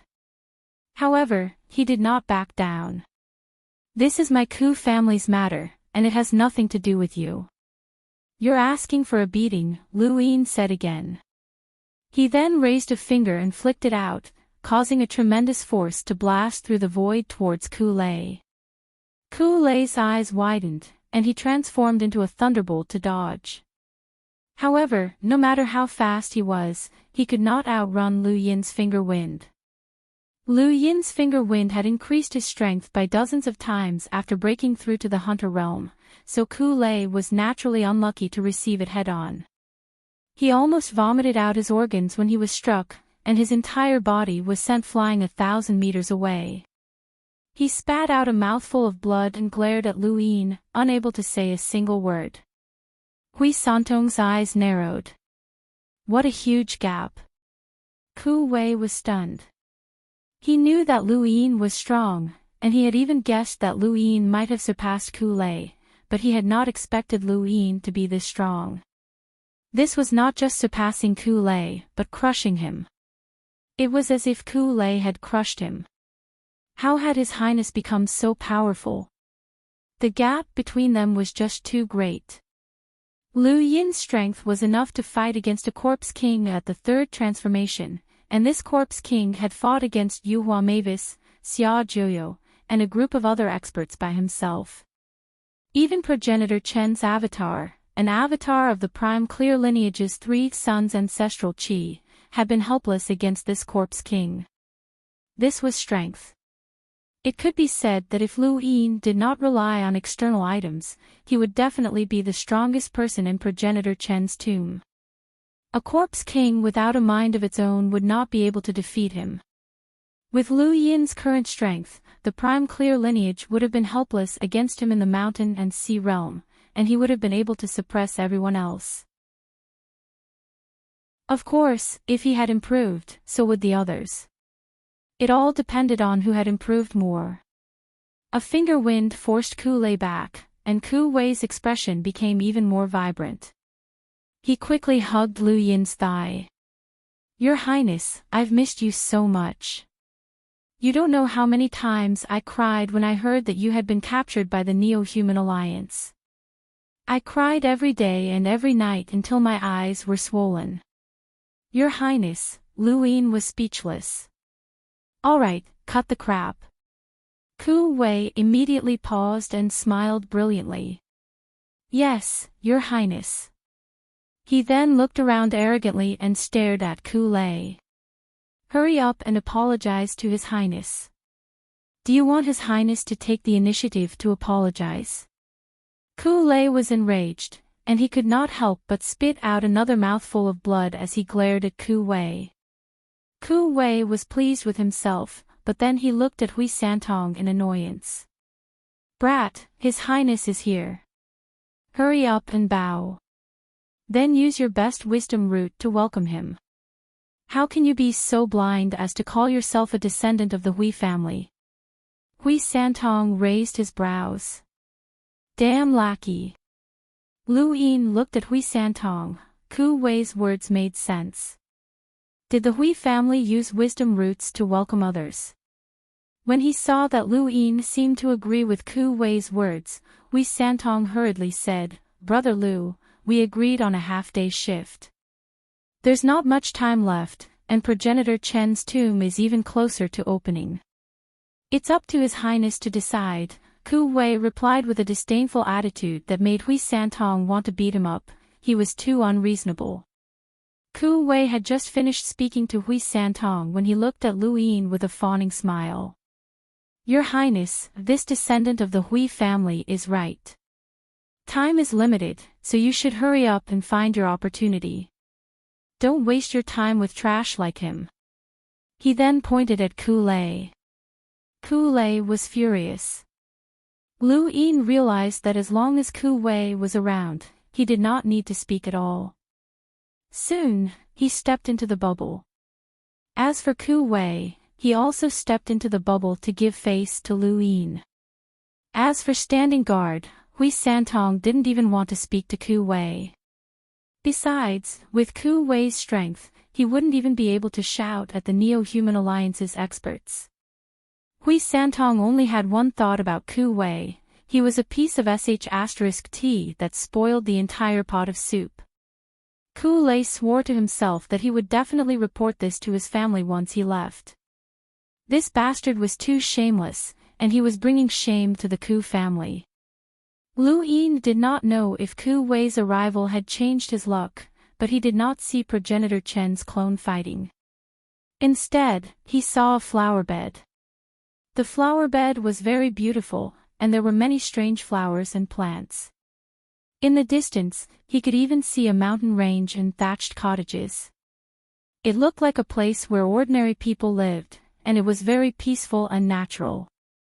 Lu Yin could not believe his eyes as he looked at the endless flower bed in front of him.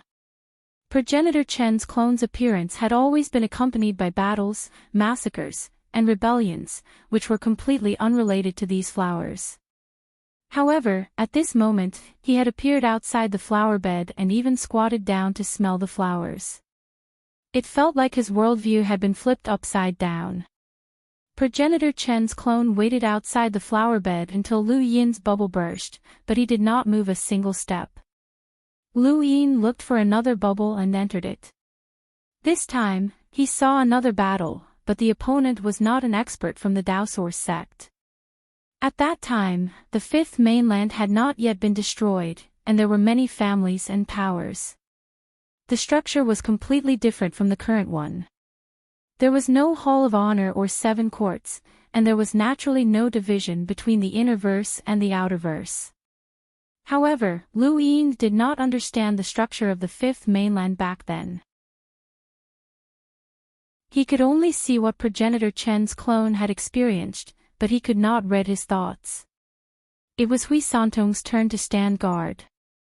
Lu Yin saw many more battles, including one with the sixth mainland's experts. You don't even have an imprint. Your fifth mainland will never understand the power of an imprint. These words came from a man.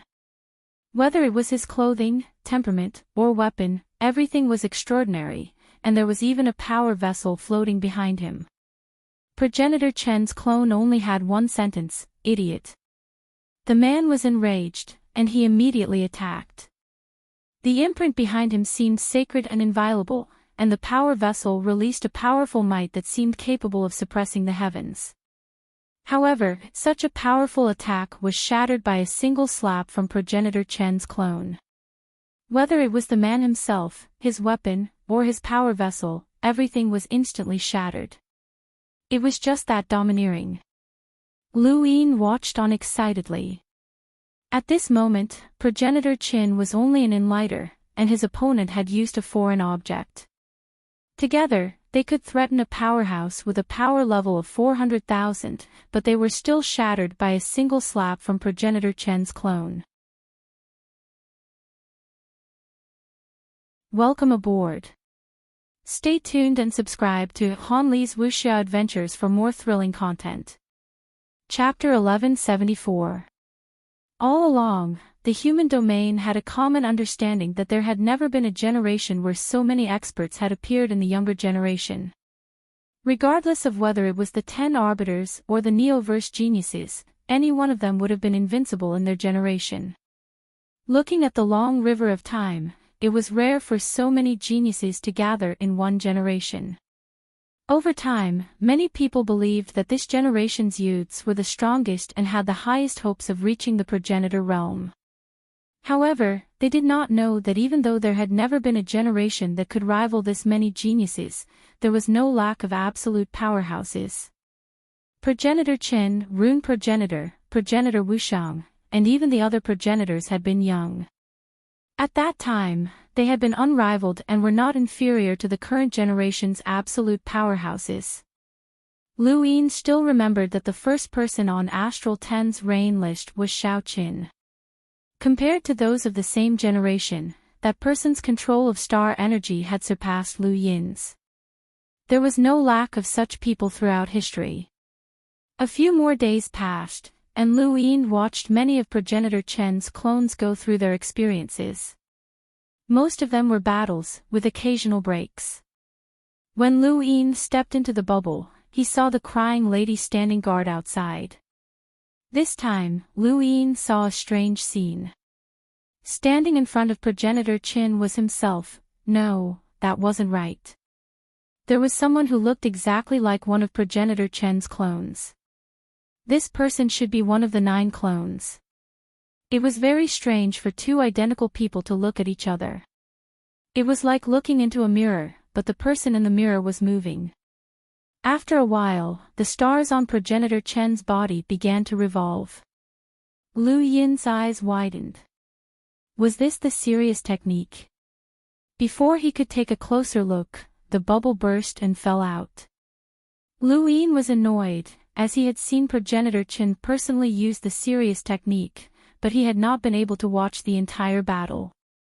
It had been a battle between progenitor Chen's clones, which was a pity. However, even if he had not watched the entire battle, he had seen at least a few thousand stars in that instant. A conservative estimate was that there were no less than 5,000 stars.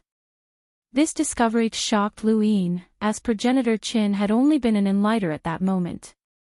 In other words, he was around the same level as Qiu Shi, who had just become an enlighter. Qiu Shi could only use 1,000 stars at most, but when progenitor Qin had been in the same generation as her, the number of stars he had surpassed her by nearly 5 times. What kind of concept was this?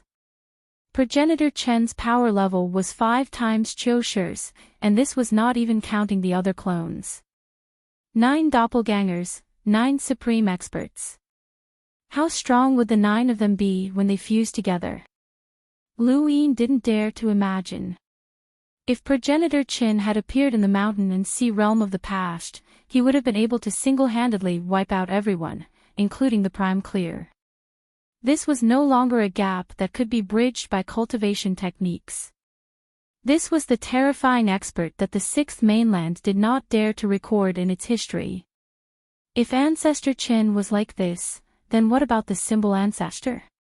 He was someone who would not even be acknowledged by history, a powerhouse who had caused a civilization to disappear for a period of time. Throughout the ages, how many shining stars had been buried by time? Lu Yin was excited. He really hoped that he could be born in the same generation as these truly brilliant elites and compete with them. That would be the most fascinating thing to him.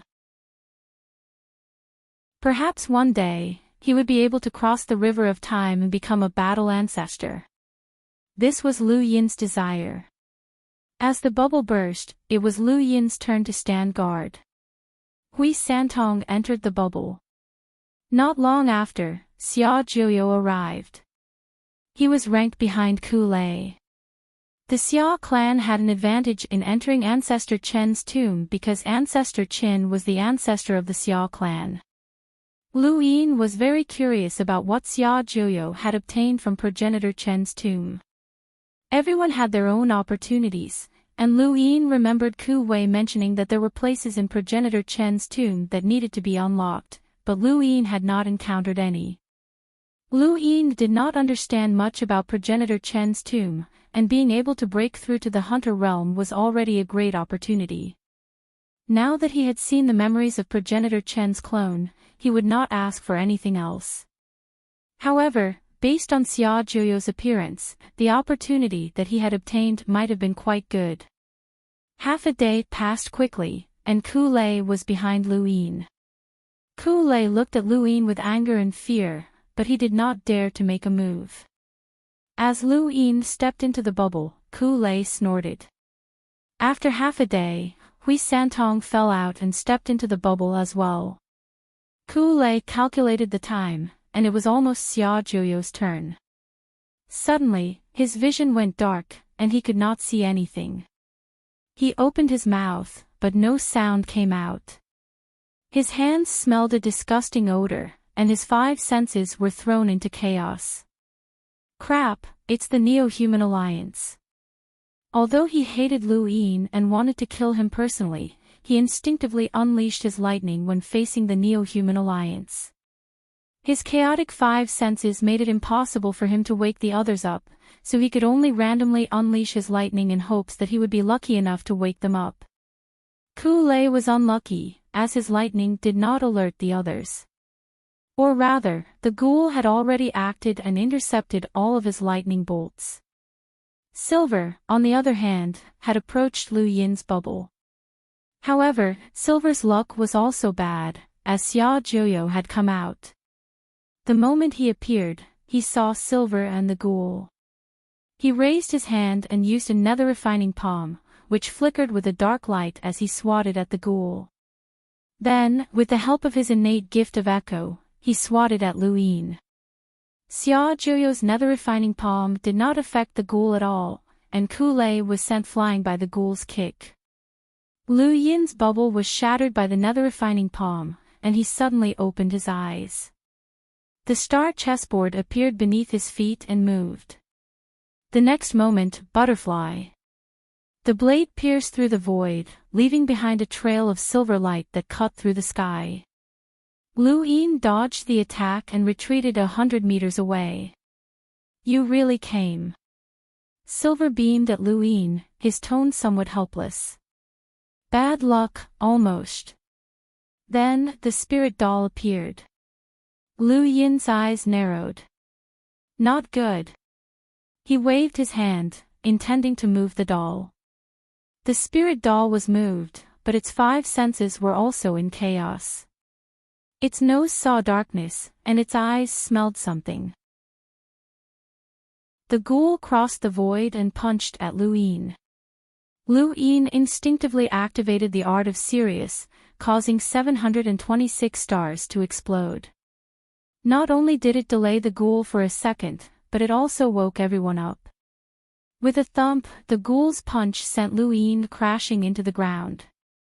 Beside him, Hui Santong waved his hand and sent a golden meteor crashing into the ghoul, forcing it back. The ghoul had already entered the 3rd transformation, so it was completely unaffected by Hui Santong's attack. It raised its arm and pressed down, compressing the space around it and causing it to explode.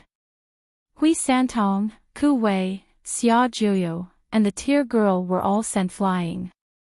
Silver pierced through the void, butterfly. He flipped his blade and slashed at Lu Yin's neck. His eyes opened slightly, filled with a cold glint. At the same time, death energy formed a scythe behind him and slashed down. Lu Yin's 5 senses were in chaos for only a moment, but he recovered the moment Silver attacked. He raised his hand and unleashed an emptiness palm. Silver's eyes widened in shock as the emptiness palm tore through the void, sending him and his death energy attack flying. He spat out a mouthful of blood in midair. The ghoul roared and pressed down viciously. Lu Yin clenched his fist, his 9-line battle force surging into the sky as he unleashed his limit, emptiness palm. Boom! Space split horizontally and spread out for a long distance. The huge collision pressed Lu Yin into the ground while the ghoul was sent flying back. Up until now, Lu Yin was the only one who could face the ghoul head-on. The shockwaves from the collision spread out, and even Hui Santong and Ku-lay couldn't withstand it. They spat out mouthfuls of blood as their organs were crushed. Ku-wei was directly blown away. He didn't even have the ability to resist. Only Xia Jiuyo was able to stand firmly in place. He raised his blade and slashed down. The ghoul's head was hit, but it was unharmed. Xia Jiuyo slashed down a second time. The ghoul still didn't dodge. For the 3rd slash, Xia Jiuyo took out a blade. At the same time, the tearful lady raised her hand and aimed it at Silver, assuming an attacking stance. Silver suddenly looked at Xia Jiuyo and took out the divine shaman spirit doll. Lu Yin waved his hand and used the Yu's secret art to transfer the doll away. Silver seemed to have expected this, and he turned to smile at Lu Yin. Captain, we'll meet again. With that, he left. The ghoul left as well. Xia Jiuyo's 3rd slash should have been unavoidable, but Silver and the ghoul still managed to avoid it. Xia Jiuyo's gaze turned solemn. Compared to the ghoul, he actually valued Silver more. This person had terrifying strength, but he had been suppressing it and hadn't made a move yet. He was probably waiting for something.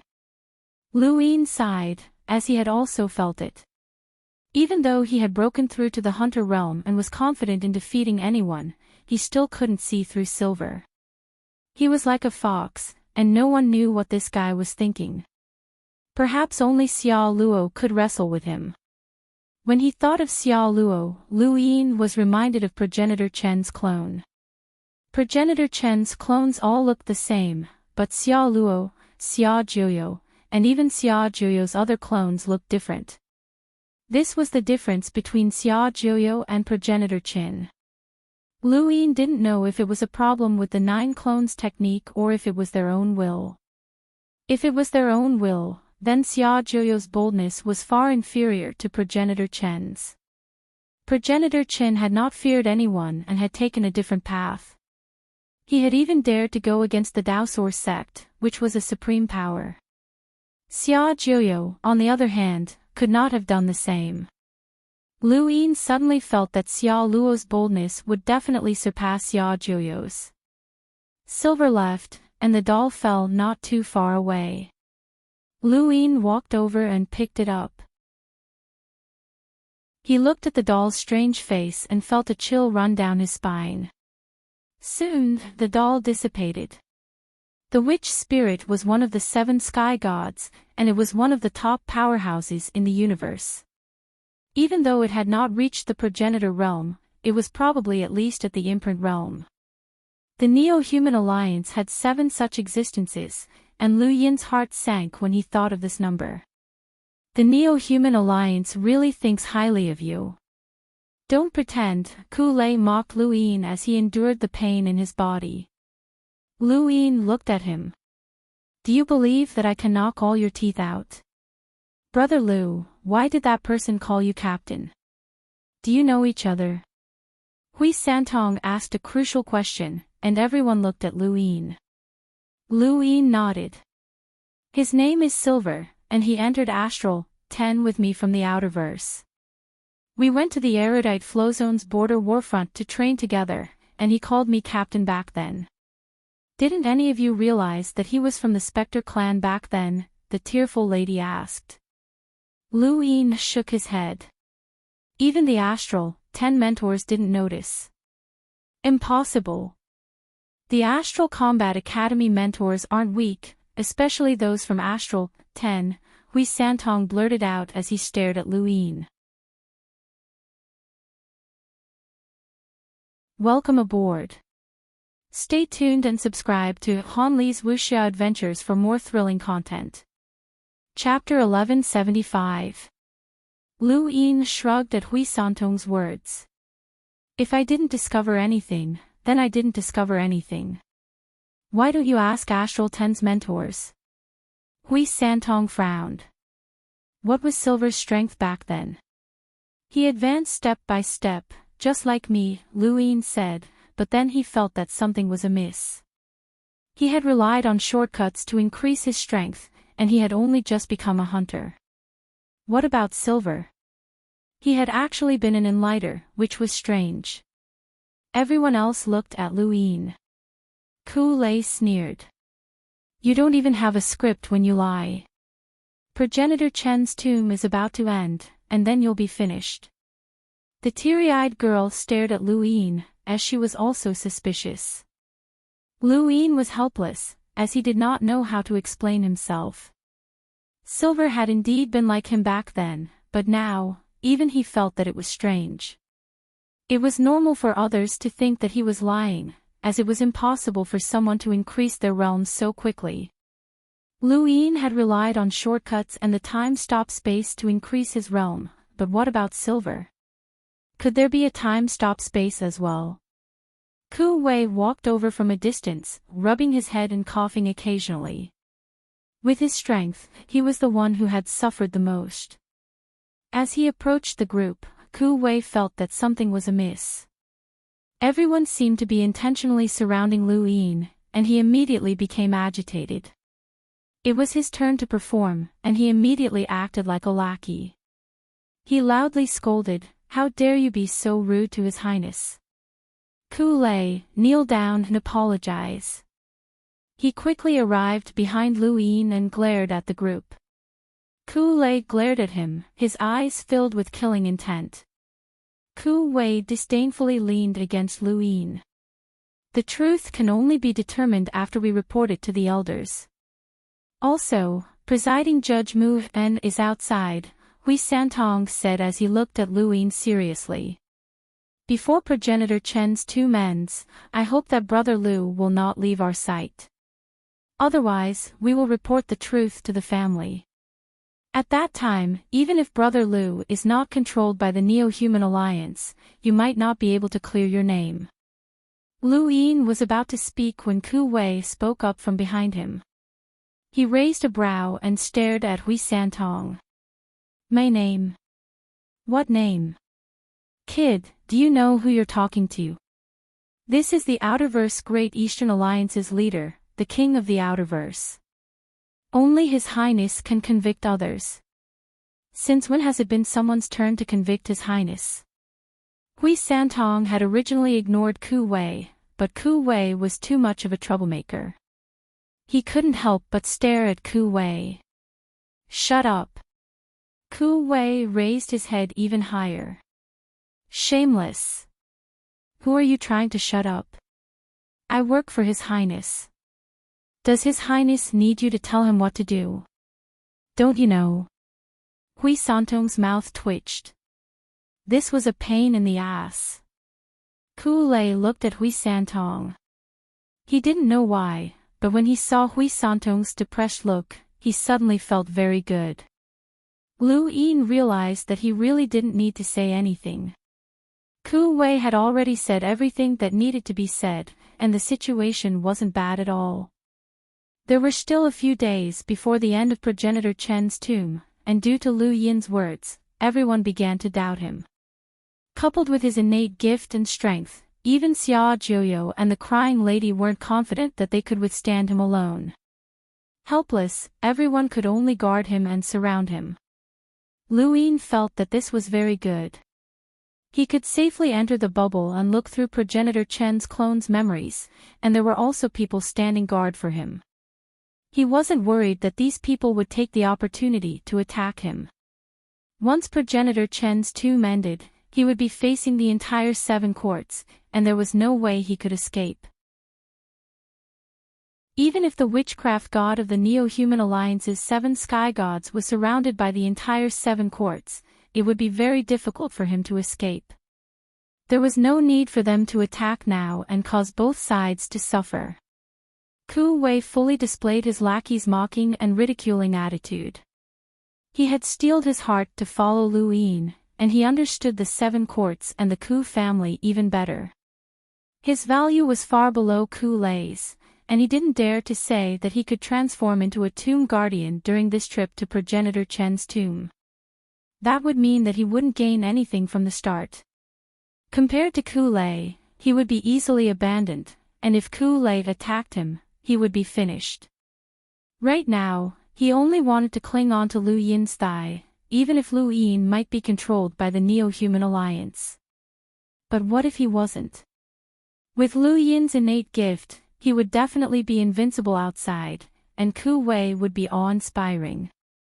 If Lu Yin really was controlled in the end, then he would just expose the fact that he could transform into a tomb guardian.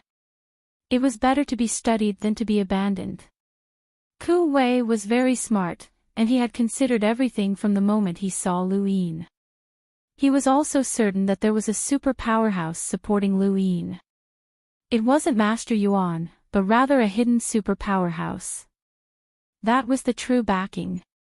During this trip to Progenitor Chen's tomb, the unluckiest person was Hui Santong, as he hadn't been able to find any opportunities. Xie Shaoxian was also unlucky, as no one knew how she was doing. Everyone else had been searching for their own opportunities, but the results were unknown. Over the next few days, Lu Yin once again immersed himself in Progenitor Chen's memories. He saw too many battles, and he also saw another side of Progenitor Chen's clone. He would often look at the flower bed, but Lu Yin didn't know who he was looking at.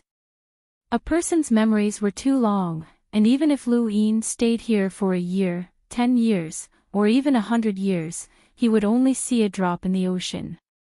When a beam of light descended from the distance, it was time for Progenitor Chen's tomb to end. Sujiu and Yuqin had arrived at some point, and it might have already been a few days. When Lu Yin saw them, they looked back at him with vigilant gazes. Lu Yin didn't mind. Ku Wei glared at him like a mad dog. Guided by star energy, the group entered the beam of light and headed towards the dark dome. The ground grew smaller and smaller. They saw the guardian giant roaring and smashing down with clubs. Ku Wei's face paled, but the others didn't care at all. Those clubs couldn't affect the beam of light at all. The group quickly left Progenitor Chen's tomb and appeared in outer space. Behind them, the crack in Progenitor Chen's tomb closed.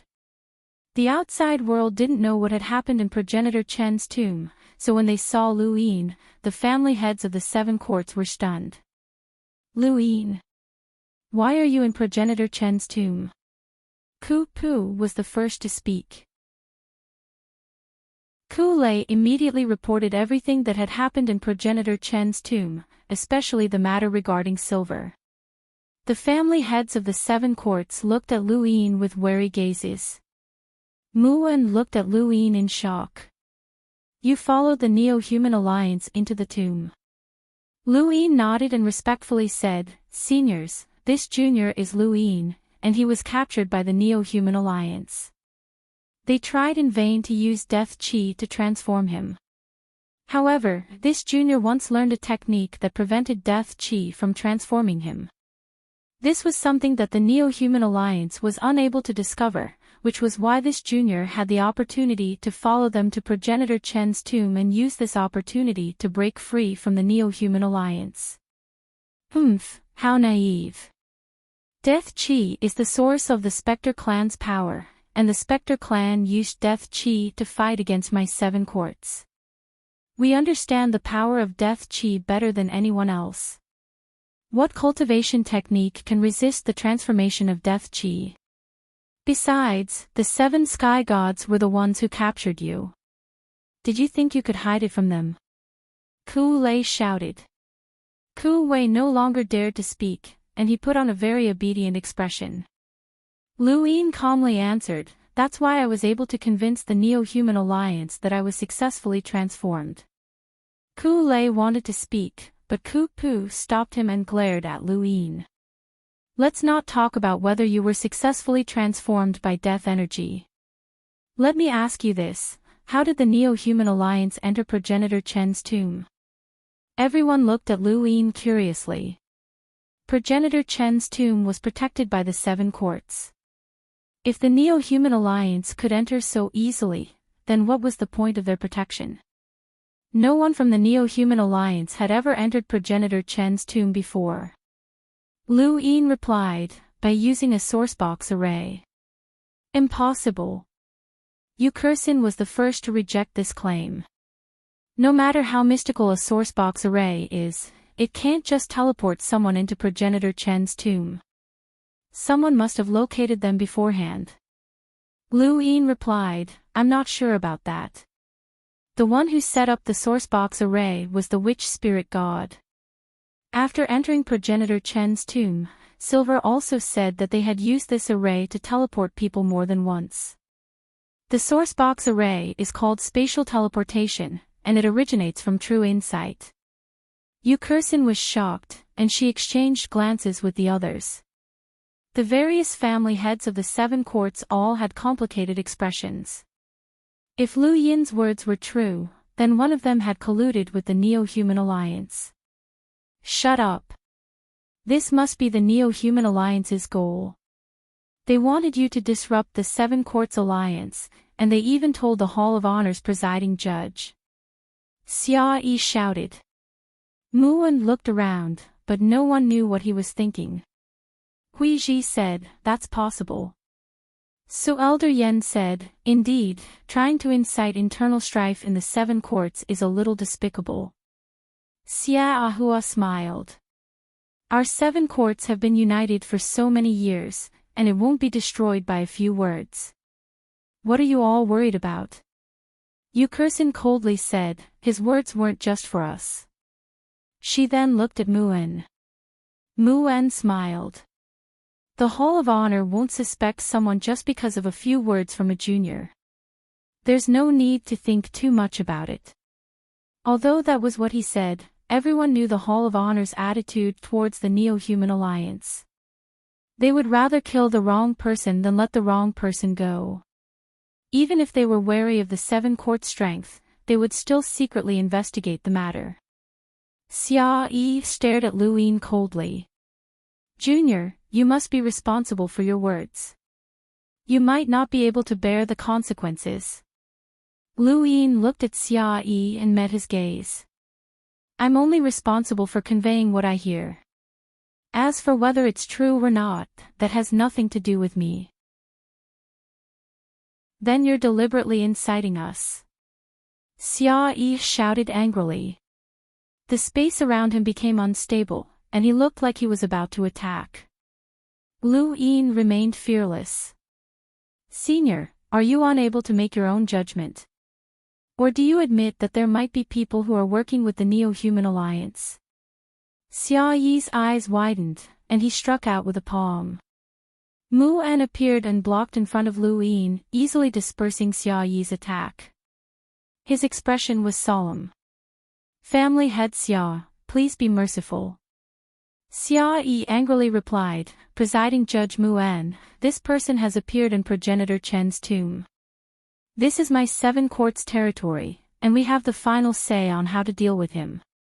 Mu'en replied, This junior is an in-name disciple of Everlasting Island, and he was once a true disciple of the Sirius sect. He's also a master of the Outerverse. Does family head Xia really want to cause irreparable damage because of a few words from this junior? A new volume has been opened. Thank you for your continued support. Welcome aboard. Stay tuned and subscribe to Hanli's Wuxia Adventures for more thrilling content. Chapter 1176. Xia Yi's tone was icy. My 7 courts isn't afraid of Eternal Sky Island. There's no need for that. Besides, whether or not this child is being controlled by the Neo-Human Alliance needs to be tested in the Glory Realm. If he isn't, then with this child's innate ability, he'll definitely become one of the 5th mainland's greatest protectors. My 7 courts doesn't need his protection. A mere junior dares to speak to me like this. He might become an enemy in the future, not a friend. He's just a child. Why bother, Xia family head? It's fine if you don't kill him, but teach him a lesson as a warning to others. Xia Yi's attitude was firm. Lu Yin frowned and clenched his fists as he looked at Xia Jiuyo. Xia Jiuyo's expression was calm, as if all of this was a common occurrence. This was the Xia family head, someone who wouldn't even let his own son off. Brother Xia, there's no need to make things difficult for a junior. This child's words weren't directed at you. He might have been provoked by the Neo-Human Alliance. Hui Ji spoke up to stop Xia Yi. Xia Yi looked at Hui Ji, not understanding why he was speaking up for Lu Yin. Lu Yin looked at Hui Ji as well. Hui Ji also looked at him with Hui Santong standing behind him. Lu Yin knew that Hui Santong must have revealed Hui Kong's matter. Mu'en spoke up. This child is a 5-star perceptive intermediate lockbreaker from the Lockbreaker Society. Even if Xia family head doesn't care about the others, you still have to consider Jeffrey's reputation. He's very protective, and this child is the master of the Outerverse and has helped the Outerverse Lockbreaker Society before. Jeffrey is indebted to him. Xia Yi's eyes narrowed. Both Eternal Sky Island and the Lockbreaker Society were famous for their protective nature. Xia Yi could still tolerate Eternal Sky Island, but if the Lockbreaker Society was added to the mix, things would be different.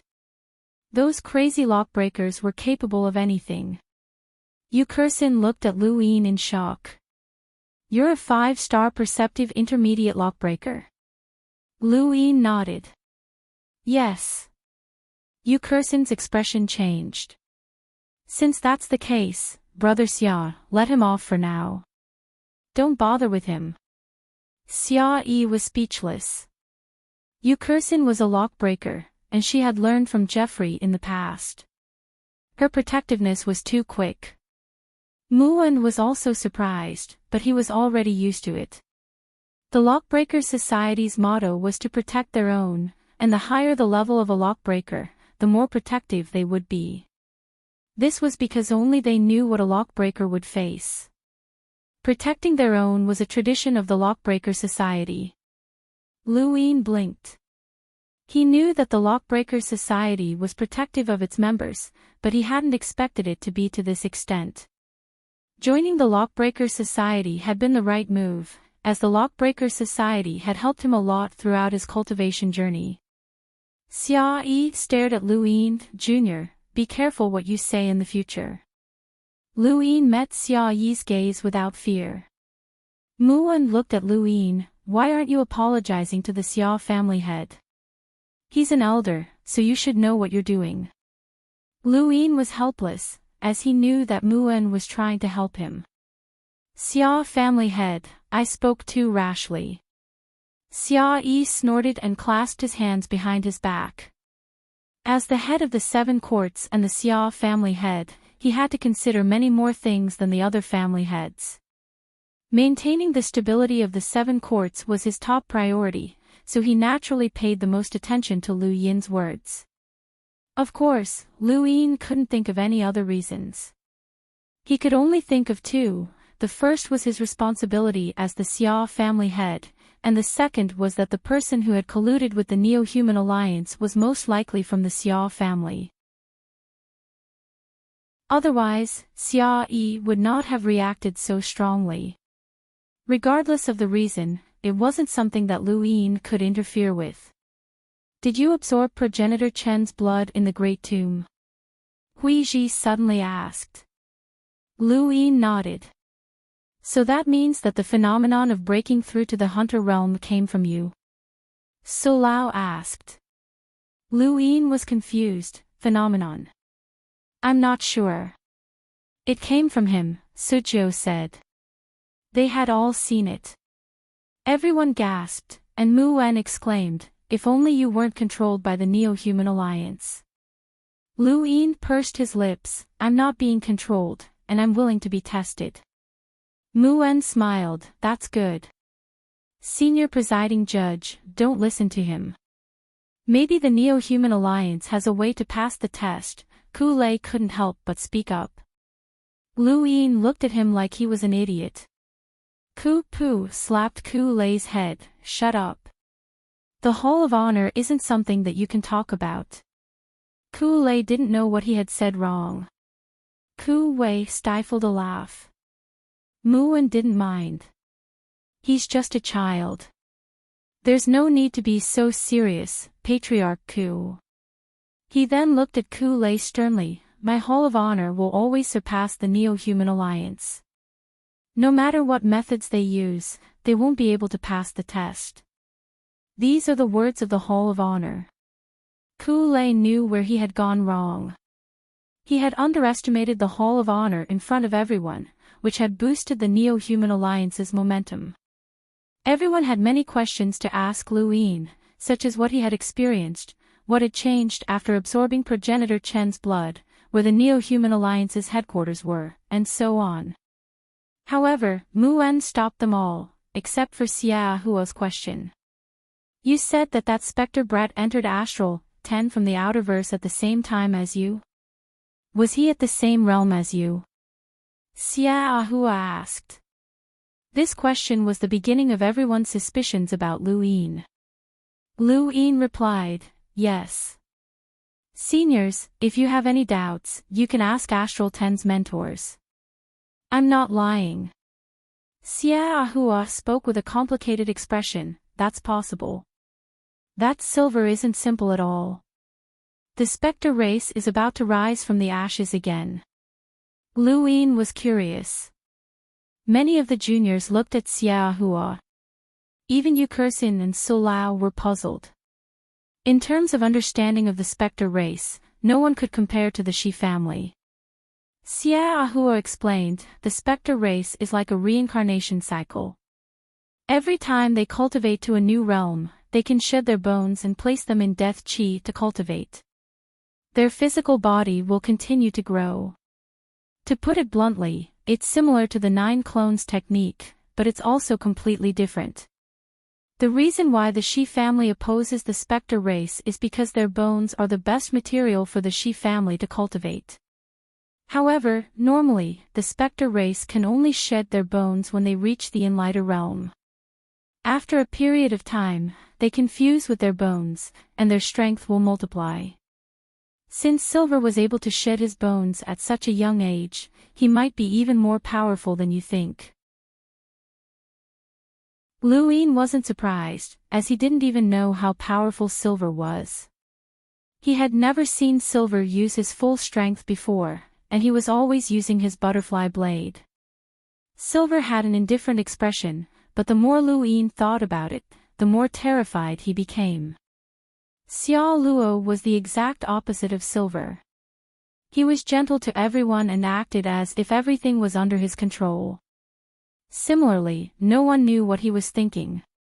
Silver and Xiao Luo had both come from Earth. One cultivated the spectre race's technique, which allowed him to transform his bones, while the other cultivated the 9 clones technique. Lu Yin felt strange, as these two were like opposites to each other. Speaking of which, those who had come from Earth were not simple: Lulu Mavis, Lu Yin, Silver, Xiao Luo, Zhang Dingtian, Bai Shui, and Lu Shaoga, who had gone missing from Jupiter. Earth had produced a group of strange geniuses. Although the 7 quartz was one of the 3 dark hands, that was only because of progenitor Chen's tomb. When it came to dealing with the Neo-Human Alliance, the Hall of Honor had always been the ruler of the human domain. The 7 quartz had many questions for Lu Yin, but in the end, Lu Yin was still taken away by Mu En. He had to undergo a test, and if he failed, he would be directly erased by the Hall of Honor. Ku Wei wanted to follow, but Ku Lei had already reported to Ku Pu, who did not even give Ku Wei a chance to speak. Lu Yin was going to undergo a test, and he didn't even have the qualifications to communicate with the outside world, let alone bring Ku Wei along. However, Mu En had told him that there would be people from Eternal Sky Island present during the test, which reassured Lu Yin. Lu Yin was taken to the glory realm by Mu En, and at this moment, young Master Tian was looking at the outer verse from the Astral River, Arkansas. They were about to arrive. Very few people knew that the 6th mainland would be relocated to the 6th mainland in the future. Young Master Tian had come to the Outerverse to gain experience and prepare to enter the upper echelons of the Hall of Honor in the future. His status as a Master of the Outerverse would allow him to have a rather illustrious resume. Not many people in the Innerverse knew about his status, but young Master Tian had specifically told the Blaze Realm about it to show off his influence. The Blaze Realm had even sent many experts to protect him, even though young Master Tian did not need any protection. "Young Master Tian, here's your fishing rod," one of the Blaze Realm's experts said politely as he handed over the fishing rod. Young Master Tian accepted it. He had heard of Astral River fishing many times, and he had wanted to try it for a long time. Many people said that Astral River fishing was dangerous and that one should not attempt it unless one was an enlighter. However, young Master Tian did not mind, as there were 2 powerhouses with power levels of over 400,000 around him. No one knew what was in the Astral River, but young Master Tian's luck was pretty good, and he managed to catch a few strange fish. In the distance, there was another person fishing. It was a middle-aged man with a dark face and a serious expression. Ever since the Astral River Arc had been returned by the Great Eastern Alliance, it had been open to the public, and the Innerverse and Outerverse were now connected. However, due to the Hall of Honor, no one from the Innerverse had caused trouble for the Great Eastern Alliance. "Kid, you're pretty lucky to be able to catch fish," the dark-faced man praised young Master Tian with a smile. Young Master Tian proudly replied, "It's just astral river fishing. It's not that interesting." The dark-faced man's face immediately sank, and he stopped talking. Young Master Tian ignored him as well. Behind him, an old man spoke up, "Young Master, this person is not weak." Young Master Tian was astonished. "Not weak? How powerful is he?" The old man glanced at the dark-faced man. A conservative estimate is that his power level exceeds 300,000. Young Master Tian was shocked. You can casually encounter such a powerhouse in a desolate place like the Innerverse and Outerverse. He then glanced at the dark-faced man and said to the old man, "Invite old Freak Chi over." Soon, the Blaze Realm's old Freak Chi arrived. Although he had a power level of over 400,000, he was still very respectful towards the upper echelons of the Hall of Honor. "Young Master Tian, you were looking for me." Young Master Tian smiled, and the old man explained what had just happened. Old Freak Chi glanced at the dark-faced man and said to young Master Tian, "There's a group of people who fish in the Astral River all year round. They're very interested in the creatures in the Astral River, and they call themselves the Fisherman's Club." "I see." Young Master Tian understood. Those who could fish in the Astral River were naturally not weak. However, he did not think much of them, as there were many experts with power levels of 300,000 to 400,000 in the Neoverse. Welcome aboard. Stay tuned and subscribe to Han Li's Wuxia Adventures for more thrilling content. Chapter 1177. The Innerverse and Outerverse were not that far apart, and the Outerverse soon came into view. Young Master Tian was excited. From this moment onward, he was no longer a useless young master. Instead, he was going to use the Outerverse platform to enter the upper echelons of the Hall of Honor. This path would be difficult, but his grandfather was one of the 9 directors, and he had already paved the way for young Master Tian. He had only lacked an opportunity, and now, his opportunity had arrived. Old Monster Chi looked at the Outerverse with a complicated expression. Here it was again. Last time, he had thought that he would be able to suppress the Great Eastern Alliance, but he had not expected that Lu Yin would invite an emissary. Not only had they been captured, but the Astral River Arc had also been sealed. If Lu Yin had not been captured by the Neo-Human Alliance, Old Monster Chi would still be imprisoned. The only reason he had been able to return to the Blaze Realm was because of the Hall of Honor's words, which had forced the Great Eastern Alliance to return the Astral River Arkansas. Thus, he had agreed to protect young Master Tian. Not only was he returning the favor, but he also wanted to personally see the Great Eastern Alliance that Lu Yin had built up get snatched away. At this moment, there was a cry of surprise. Young Master Tian and the others turned around to see the dark-faced man laughing excitedly. He had caught a fruit fish. Fruit fish were very precious. The taste of the most delicious fruit one had ever tasted filled one's mouth. Every bite was addictive. It was one of the fish that anglers hoped to catch the most. Generally speaking, it was very difficult to catch it. Many people even went deep into the galaxy to catch it.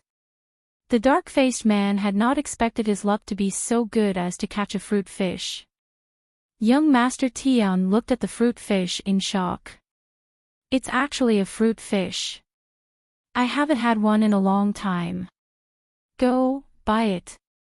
The old man respectfully acknowledged the order and walked towards the dark-faced man. The dark-faced man excitedly put away the fruit fish, but when he saw the old man walk over, his face turned cold, and he turned to leave. The old man's figure flashed and blocked the dark-faced man's path.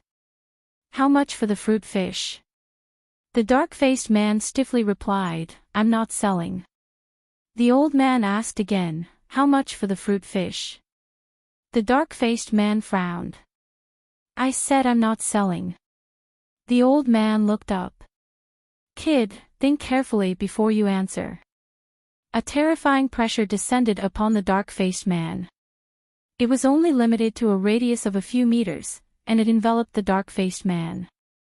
The dark-faced man was a powerhouse with a power level of over 300,000, but he felt a chill run down his spine when he faced this old man. This old man's power level was definitely above 400,000. In the distance, old Monster Chi's eyes were filled with apprehension. This was the top figure of the new universe. Even a protector was so powerful. The dark-skinned man's expression turned ugly. To these astral river fishermen, the fruit fish was not just food, but also a way to show off their abilities. He had accepted the Day-Night clan's invitation to bring the fruit fish to Night King Planet because he was certain that no one would be able to eat it from his hands. When the time came, not only would he be able to eat it, but he would also be able to receive corresponding compensation from the Day-Night clan. Unfortunately, it was eaten by a junior in the end. This was his regret. Now that he was lucky enough to catch another fruit fish, he actually encountered such a thing. "I have a great use for this fruit fish. If you want it, I can continue fishing here," said the dark-faced man. The old man raised his hand and placed it on the dark-skinned man's shoulder. "I'll ask you one last time. How much for the fruit fish?" The black-faced man gritted his teeth. Feeling the old man's terrifying pressure, he sighed helplessly. Not long after, the old man returned behind young Master Tian. Young Master Tian was displeased. "So slow." "My apologies, young Master Tian," the old man replied respectfully. Young Master Tian snorted and glanced at the dark-skinned man, who just so happened to be looking back at him. Young Master Tian sneered, and his lips curled up into a disdainful smile. He did not care about the innerverse and outerverse cultivation wastelands. The dark-skinned man spat as he watched young Master Tian's group leave, but he did not dare to say anything else. That old man was much stronger than him, and with such a bodyguard, that young master's identity was definitely not simple. "Don't fall into my hands in the future, or I'll use you as bait." He then continued to fish gloomily. After disembarking from the astral river arc, young Master Tian's expression turned even darker than the dark-skinned man's. No one in the outerverse had come out to greet him. He had come to take over the Great Eastern Alliance on behalf of the undying old man, which was equivalent to the highest authority in the outerverse. He could even be considered the master of the outerverse. He had the same authority as Luin back then, but no one had come out to greet him. "Did you not inform the Great Eastern Alliance of my whereabouts?" Young Master Tian's tone was gloomy, and there was a bone-chilling coldness on his face. The old man respectfully replied, "We did." Young Master Tian clenched his fists and looked towards the dark outerverse. "Pass down the order to convene an alliance conference." "Yes, young Master Tian," the old man replied. Old Chi looked at the outerverse and said, "Young Master Tian, the outerverse is in the wilderness, so they probably don't know much about the neoverse. They might not even have heard of it before, so they don't know what you represent. Perhaps in their hearts, the innerverse great sects are more honorable than you." Old Chi's words made young Master Tian feel much better. Back when his grandfather had been notified to take over the Great Eastern Alliance, the Great Eastern Alliance had ignored him. His grandfather had even threatened them with the innerverse, which was why the Great Eastern Alliance had remained silent. They had hoped that his grandfather's status as one of the 9 directors of the Hall of Honor would help the outerverse gain some benefits.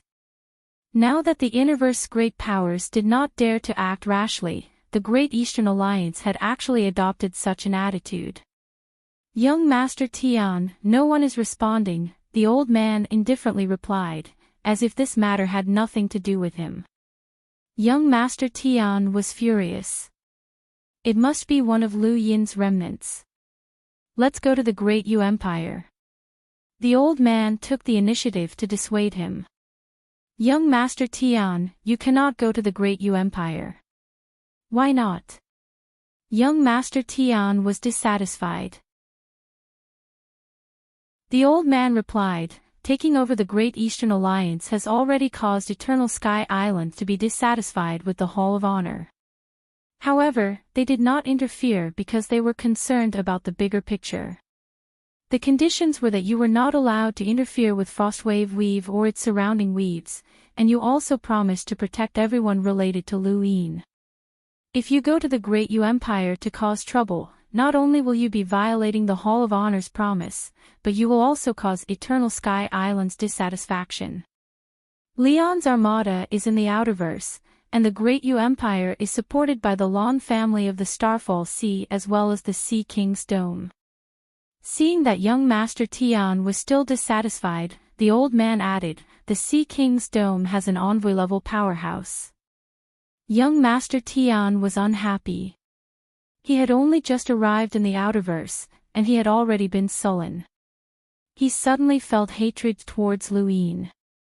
He had originally been completely unrelated to Liu Yin, and his grandfather had even told him to try his best to befriend Liu Yin whenever he met him. When Liu Yin had been captured by the Neo-Human Alliance, young Master Tian had felt heartfelt gratitude towards Liu Yin for all that he had done to pave the way for him. Now, however, young Master Tian was experiencing just how difficult it was to deal with Liu Yin. Liu Yin was no longer alive, but the strength that Liu Yin had left behind was enough to make young Master Tian and his grandfather apprehensive. If Liu Yin had been alive, he would not have been as simple as an elite of the younger generation. Fortunately, Liu Yin had been captured by the Neo-Human Alliance. Even if he appeared again in the future, he would be completely annihilated. Freak Chi stood to the side and did not say anything. His mission was to protect young Master Tian on behalf of the Blaze Realm and express the Blaze Realm's attitude. Ever since the Day-Night Flow Zone had almost been overturned by Liu Yin, the Day-Night clan had completely lost any hope of entering the Neoverse. The Blaze Realm had now placed their sights on young Master Tian. As long as they could curry favor with young Master Tian, then they would have a chance of entering the Neoverse. The 9 directors had a lot of authority. After thinking about it for a long time, young Master Tian's face turned gloomy. Spread the news that the Outerverse is about to be taken over by the 6th mainland. The old man was shocked. This is an undisclosed secret. If we spread the news now, won't the directors be dissatisfied? Young Master Tian waved a hand. It's fine. These people will find out sooner or later. Besides, one of my goals in coming here is to relocate the Western Weaves, so there's no way to hide it. The old man nodded. Understood. In Iron Blood Weave, Wang Wen scratched his head and looked out into space helplessly. Chesspiece bro, oh chesspiece bro. I was just about to cause a ruckus with you, but why is it gone? How troublesome. I've just started my career, and those arrogant sects and clans in the Innerverse haven't even beaten me up yet. If I'd known earlier, I wouldn't have let you go to the Neoverse. It's still too early. Sigh, but you can only blame yourself for showing off too much. The Neo-Human Alliance didn't capture anyone else but you. It's all your fault. At this moment, his gadget rang. Wang Wen looked over, and his expression changed. How is this possible? On Xenu Star, Wei Rong was similarly shocked. This expression rarely appeared on his face, but now, he was truly stunned. The Outerverse was actually going to be taken over by the 6th mainland. At this moment, Wang Wen's call came, and Wei Rong picked it up. Did you see it? Wei Rong's tone was gloomy. I saw it. Is it true? No one would dare to joke about something like this. One of the 9 directors, Old Man Bu's grandson, has publicly announced such news. I can confirm that it's true. Wei Rong looked up at the 3 rings of land. Now that this news had spread, it would cause an unimaginable shock to the outerverse. This young Master Tian was too daring. Or did he not care about the outerverse at all? This person has become lawless after leaving the Neoverse, and he dares to say anything. Once this news spreads, the consequences will be hopeless. However, it's very beneficial to him. At the very least, many people will agree to participate in the Alliance conference that he's holding, Wang Wen said. Wei Rong continued, since he's spreading the news and holding the Alliance conference, it means that he's trying to protect some people. These people will have to support him during the conference. All he wants is to come to the outerverse to gain experience. He's young, but he's quite scheming, Wang Wen said. I'll participate in the Alliance conference, Wei Rong said. Okay. In the Vast Earth Sect Master Meng Tianlong stood up in shock. Just as Wang Wen had said, no one would dare to joke about something like this. The young Master Tian's status also prevented him from doing so. Since he had said it, it had to be true. Sect Master, if that's really the case, what should we do? Elder Huaqiao's face was pale. The Vast Earth Sect had been in the outerverse for far too long. If they were allowed to leave, they did not know where they would go. If they did not leave, then they would be ruled by the 6th mainland. They did not know much about the 6th mainland, but there had been a war before. Many people from the Vast Earth Sect had participated in the border war, and there had been many casualties. No one knew whether or not the 6th mainland would take this opportunity to take revenge. Meng Tianlong could not understand why the Hall of Honor would agree to a power that had been their mortal enemy suddenly wanting to take over the outerverse. He could not understand it, and no one had told him about it. All he had received was a notification. Let's participate in the Alliance conference. Since young Master Tian is using this information to force us to participate, then he must have a solution, Huaqiao said. Meng Tianlong sighed and nodded helplessly. As long as they participated in the Alliance conference, the Great Eastern Alliance would definitely continue to exist, and they would have to be supervised by this young Master Tian. How would this be any different from when Lu Yin had unified the outerverse? They had thought that they would be free once Lu Yin was gone, but now, it seemed like that was not possible. Welcome aboard. Stay tuned and subscribe to Han Li's Wuxia Adventures for more thrilling content. Chapter 1178. In many people's eyes, Lu Yin's unification of the outerverse had ended up benefiting someone else, which was both laughable and lamentable. Modo Weave, Tai Mo Palace, Gong Ling stared at his gadget in disbelief. How could something like this happen? Sect leader, could it be fake? This young Master Tian wants to trick us into joining the Alliance conference. Gong Cho guessed. Gong Ling shook his head. It can't be fake. He wouldn't dare. Gong Chao's expression was ugly. If such a thing really happens, what should our Taimo Hall do? There's no place for us in the outerverse, and the innerverse won't easily accept us either. Wherever we go, we'll be ruled and oppressed. Gong Ling calmly replied, let's go participate in the Alliance conference. I want to see how this young Master Tian is going to deal with this by using this information as bait to force us to participate in the Alliance conference. Gong Cho nodded. Yes. Gong Ling looked at the message again, and he thought of Lu Yin. This person had climbed up step by step from the lowest rung of society and had gone through countless trials and tribulations, but he had still been defeated by a single piece of news. It was truly lamentable. This was the power of the Neoverse, and it was the core of the human domain. So what if the Outerverse Master was an Outerverse Master? Lu Yin's matter had filled him with dread towards the Neoverse, as it was not a place where ordinary people could go. Young Master Tian's announcement had shaken the entire Outerverse, and all of the powers were discussing the matter. In the end, they all agreed to participate in the Alliance Conference, including Myriad City, the Dark Phoenix clan, and even the Sea King's Dome and the Lawn family. The Starfall Sea had yet to fully recover due to the Sixth Mainland's invasion, which meant that they would have to stay in the Outerverse for a while longer. This was the answer that the Hall of Honor had given them.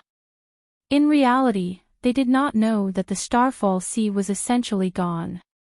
The horizontal black hole spanned across the Neoverse, the Cosmic Sea, and the Innerverse, and it had separated the Starfall Sea from the Innerverse.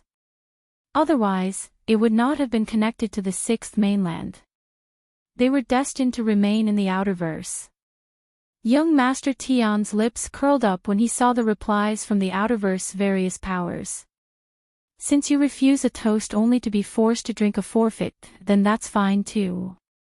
Just give me a random promise, and I'll be able to live peacefully. What does the life and death of these natives have to do with me? Once I've settled down, I'll take over the brothel. It's time for me to have a taste of the top courtesan. Behind Luin, eccentric Chi had a respectful expression on his face.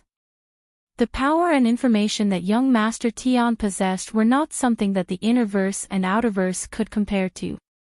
Nobody in the Innerverse knew that the Outerverse had been gifted to the Sixth Mainland. This was the disparity between them. However, the Innerverse would soon find out, and the shock would be no less than that of the Outerverse. The Blaze Realm had to think of a way out as soon as possible. Otherwise, once the Outerverse was taken over by the Sixth Mainland, the Blaze Realm would become the power closest to the Sixth Mainland. When he thought back to the border war between the Outerverse and the Sixth Mainland, as well as the Sixth Mainland's invasion of the Innerverse, he felt a chill run down his spine. Compared to the Sixth Mainland, the Blaze Realm was nothing more than an ant that could be easily annihilated. I must think of a way. Hugging young Master Tion's thigh is a shortcut. On the other side, Muan led Lei Nu, Shu Jing, and Luin away from the Seven-Court southern border and entered the Glory Realm. This was his first time in the Neoverse, and he was filled with curiosity about the Glory Realm. How could such a large continent appear in the universe? It covered a small portion of the Neoverse, and this was only a fragment of the shattered Fifth Mainland. It was a relatively intact fragment. Luin could imagine how large the Glory Realm was. Sitting in a cosmic great aurora, Luin watched the stars on both sides fly past him. He couldn't even see the stars, all he could see was a scene. As the light in front of him illuminated the universe, the spacecraft trembled, and they arrived at the Glory Realm. Luin couldn't describe what he was feeling at that moment, he only knew how insignificant he was. The Glory Realm was a piece of land with no end in sight. The moment he stepped onto the Glory Realm, Lu Yin's body sank.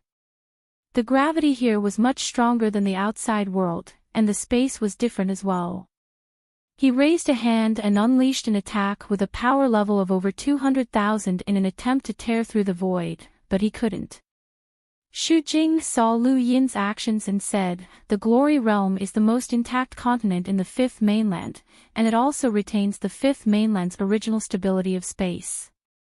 Most people would find it difficult to tear through the void unless they unleash an attack with a power level of over 300,000.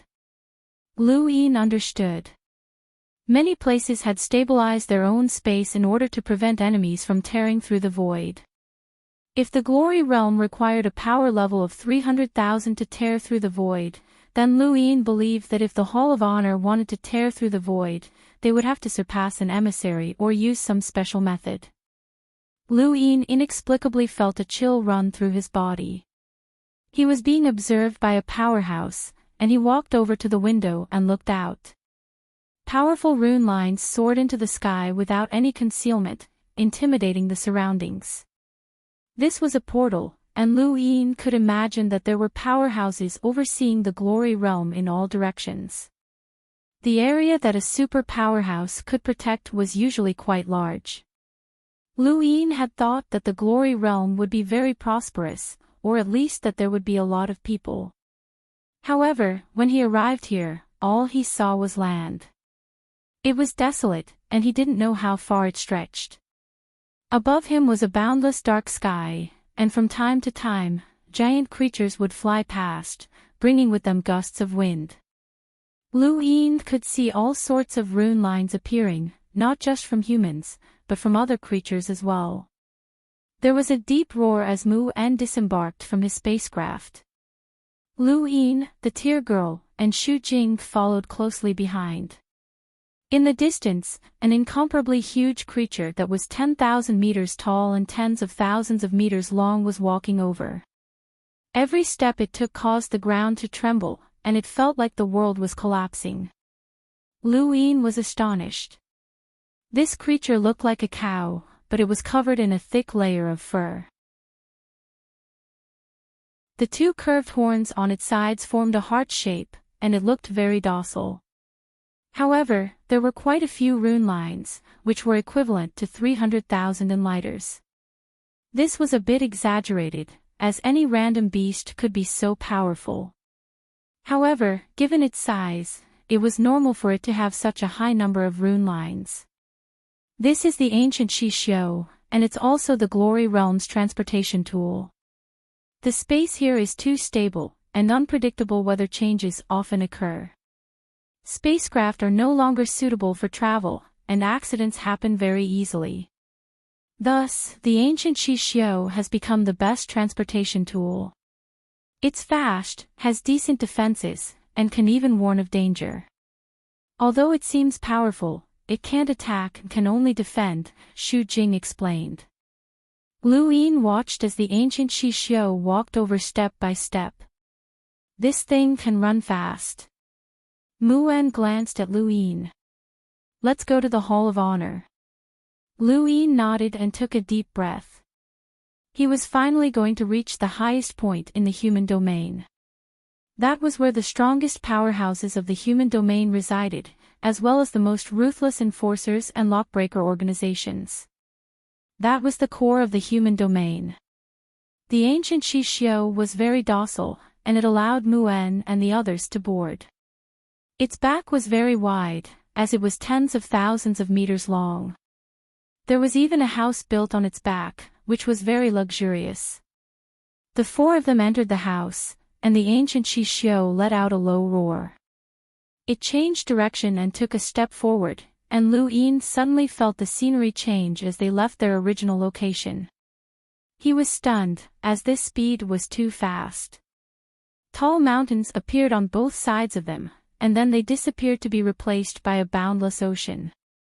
The ancient Shishio let out a low roar, and the ocean disappeared as well. It had crossed the ocean with 1 foot. Mu En smiled at Lu Yin. So, this is the Glory Realm. This is your first time here, right? Lu Yin nodded. It's different from what I expected. Mu En was curious. How is it different? Lu Yin replied, I thought that there would be many people living here, and that there would be many cities or even floating planets. But this is really just a piece of land, and it's very desolate. Mu En smiled. Desolate? That's because this land is too big. A normal person wouldn't be able to walk all the way to the peak of a mountain in their lifetime, and it's very difficult for an explorer to walk from one mountain to another. It's just as difficult for a hunter to cross an ocean. Have you ever thought that perhaps the planets in the universe were actually separated from this land? This was the first time Lu Yin had heard of such a theory, and he instinctively wanted to deny it. After all, the universe was so big that even if the land was even bigger, it couldn't possibly have separated planets from it. But after some thought, he fell silent. No one knew how the universe had formed, and even though there were many guesses, the existence of cultivation civilizations, technological civilizations, and even other civilizations had long since refuted many of these theories. Was this the Hall of Honor's theory? As for why you said there aren't many people, that's because you can't see, Mu En said. Lu Yin was confused. Can't see. Is it because it's too fast? Muwen shook his head. It's hard to explain. I'll point it out to you when I see it. Thank you, presiding judge, Lu Yin said gratefully. Muwen sighed. Do you feel any resentment? Lu Yin was stunned, and he looked at Muwen seriously. No. Muwen and Lu Yin looked at each other for a while before bursting into laughter. Someone else might, but you really don't. You've experienced too much, and you know how cruel the universe can be. But even if you don't feel any resentment, I still have to say it. Muwen paused for a moment before continuing. The Battle of the Five Prodigies of the Stars was originally a trap for the Neo-Human Alliance to see and lower their guard. Only if this trap succeeds can the Fifth Mainland be saved. The Neo-Human Alliance would never have imagined that the mountain and sea realm would explode, and in this trap, everyone is a pawn. The mountain and sea realm exploded. Lu Yin cried out in disbelief. Muwen was puzzled. You don't know. Lu Yin shook his head. This junior has always been in the Eternal Kingdom, and I've never heard of this. Muwen nodded. So that's how it is. He then told Lu Yin a few things, selectively telling Lu Yin about them. Muwen's own knowledge was limited, and Lu Yin's knowledge was even more limited through Muwen's narration. Right now, Lu Yin only knew one thing: the Neo-Human Alliance had been schemed against, and the Sixth Mainland was out of luck. Lu Yin took a long time to digest this information. It was no wonder why Muwen had told him about this trap. The Sixth Mainland had invaded, and Lu Yin had already guessed that the Fifth Mainland was plotting something while he was still in the technocracy. This trap had been set up for too long. Not just the Neo-Human Alliance, but anyone would have fallen into this trap. The Battle of the Five Prodigies of the Stars had been a trap, and it was no wonder that the Golden Platform had been able to sweep away the Shangqing and the others. Even if this was a trap, the Hall of Honor would not have been willing to sacrifice their generation's top geniuses. Lu Yin had been unlucky because he had not been on the Golden Platform.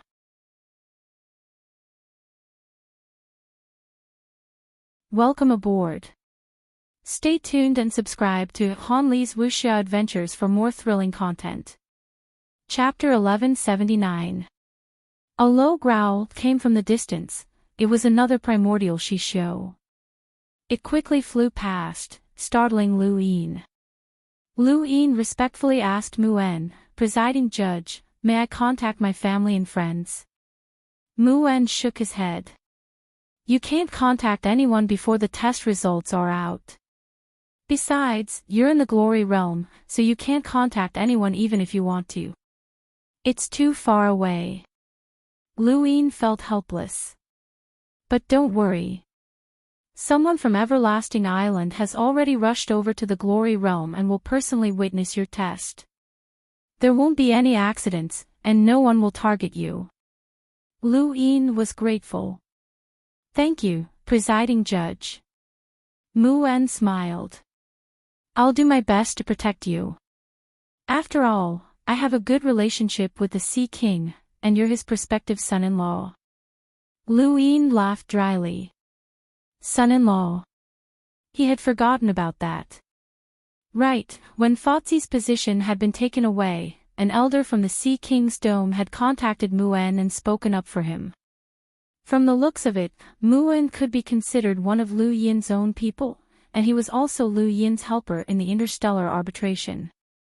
The glory realm seemed barren, but according to Muwen, that was because it was too big, and the people here lived in different environments. Lu Yin did not understand this. The primordial shishou was rather frequent in the glory realm, and Lu Yin had already encountered several of them in such a large area. Those who could ride the primordial shishou were not ordinary people. They either had illustrious backgrounds or were powerful enough. After all, the primordial shishou belonged to the Hall of Honor, and one had to pay to ride one. The primordial shishou was the highest form of transportation, and there were other forms of transportation below it, including flying, burrowing, and so on. Lu Yin saw an enormous bird-like creature fly past, and its size was comparable to the centipede he had seen in the Northline flow zone. "That's a country," Mu Wen said. He was very patient with Lu Yin. Lu Yin was surprised. "A country?" "That's right. It's a country that lives on the back of a creature. That bird is called Never Falling. It will never fall. It will always fly in the glory realm, from east to west, from south to north. It has been going back and forth for many, many years. That country is called the Never Falling Nation," Mu Wen said. Unfalling country sounds powerful," Lu Yin muttered. Mu Wen smiled and said, "That's just what it sounds like. A truly powerful force wouldn't be exposed like this, as it would be very easy for them to be attacked."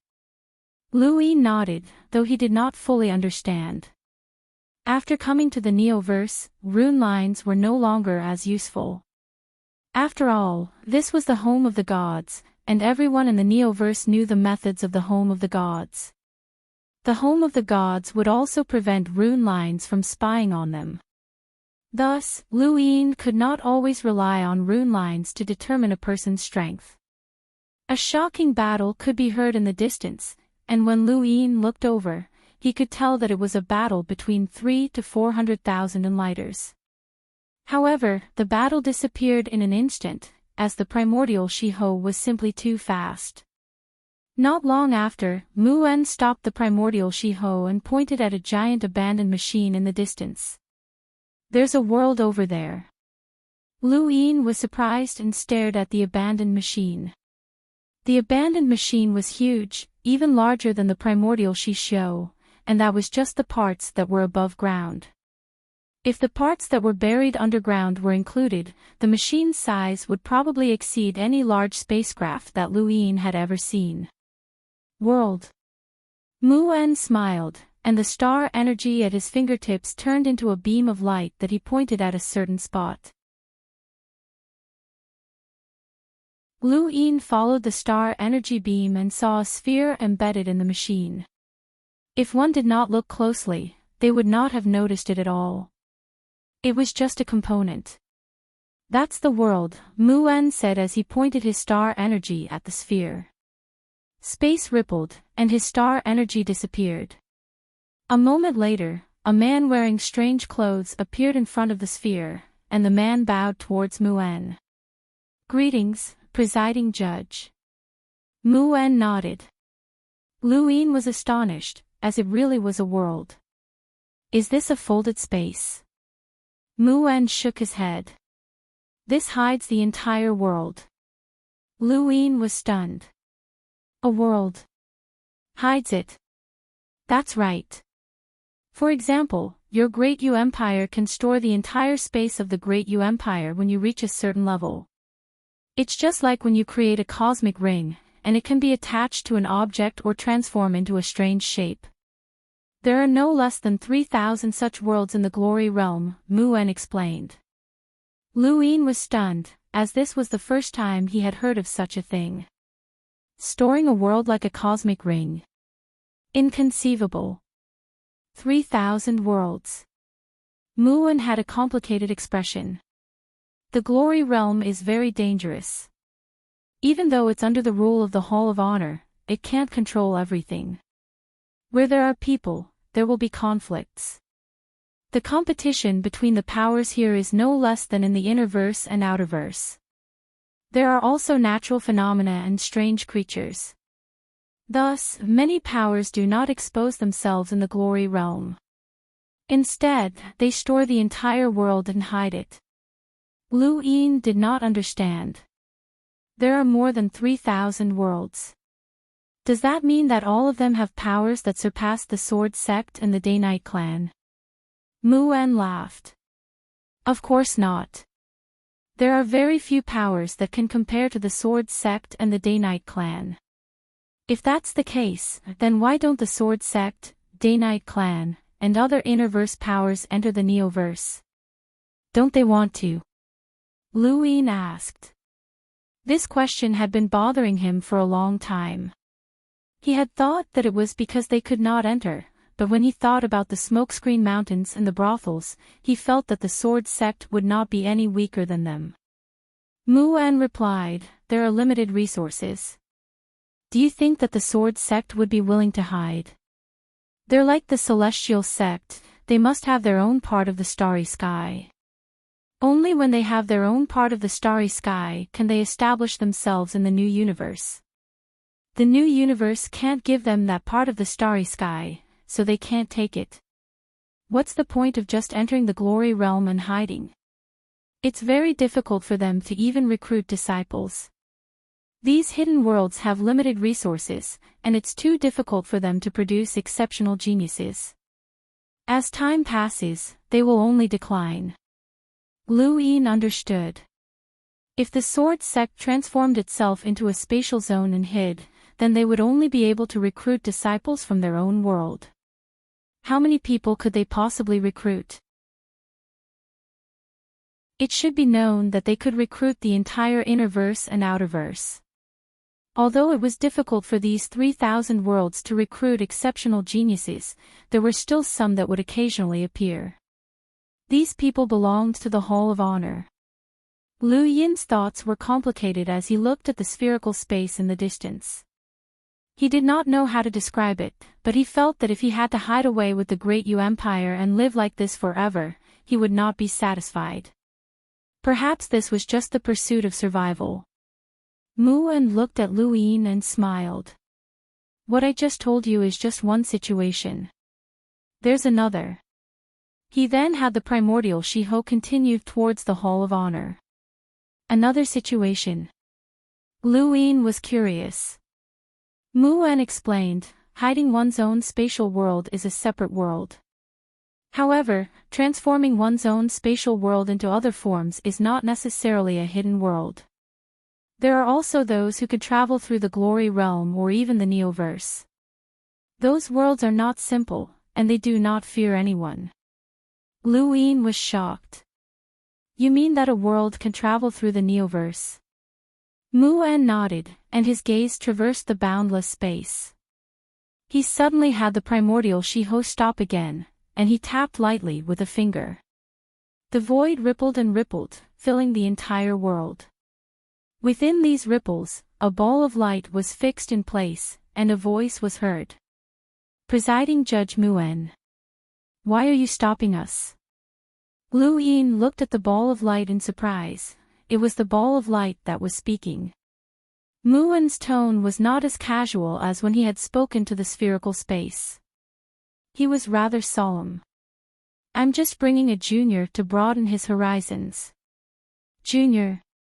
That child." Lu Yin felt like he was being watched, and he felt a chill run down his spine.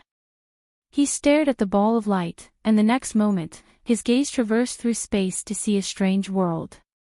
This world was completely made of light, and every ray of light had many people living in it. There were also cities, mountains, plains, and even planets. This was not light, but rather a universe of stars. Finally, he saw a pair of eyes that were filled with dignity. Lu Yin woke up in an instant, and beads of sweat dripped down his forehead. Muan placed a hand on Lu Yin's shoulder. Not bad at all. Your Hall of Honor really knows how to find talents. This child is definitely not any weaker than your methods. In fact, he might even be stronger. Aside from the Shangqing, no one else is his match." Muan smiled. "He is my Hall of Honor's method. How troublesome. I thought that you'd be generous and open up the competition for the slots instead of secretly observing us. You were even willing to hold the Supreme Tournament, but it seems like we're not fated with it. I thought that we would have a chance, but it's a pity." Muan continued, "The tournament is open to the entire universe, and your child of light can participate as well. You'll have to rely on your own strength to obtain a slot. Try to nurture him as much as you can since there's still some time." That kid beside you is way ahead of the child of light. How are we supposed to compete with him?" I'm leaving. Lu Yin watched the ball of light disappear and looked at Muan in confusion. Muan explained, this is also a world of its own, and it's different from the spherical space. He runs around in search of resources, and his strength is naturally on a completely different level from the spherical space. Although he can't compare to the Sword Sect or the Day-Night Clan, he's not far behind in many aspects. If he was thrown into the Innerverse, he would be able to compete with the top powers of the 8 Great Flow Zones. Lu Yin sighed. This was the Neoverse. The Glory Realm had more than 3,000 great worlds, and this was the core of the human domain. When the 6th mainland had invaded, if these 3,000 great worlds had all sent people to attack, then the 6th mainland might not have been able to invade even if they gathered all of the 9 filaments. Senior, what's the Supreme Tournament? Lu Yin asked. Muan replied, this is a secret that only the upper echelons know about, but it's fine to tell you in advance. He paused for a moment before continuing solemnly, the Supreme Tournament is a tournament that the Hall of Honor, the Astral Beast Domain, the Technocracy, and the 6th mainland hold for the younger generation. The goal is to boost the morale of the human race and unearth elite geniuses. It's also to determine the 10 strongest youths so that they can obtain supreme opportunities. Lu Yin blinked. Why did this sound so familiar? Right, the competition between the 5 children of the stars. Wait, the 6th mainland. The 6th mainland. Lu Yin exclaimed.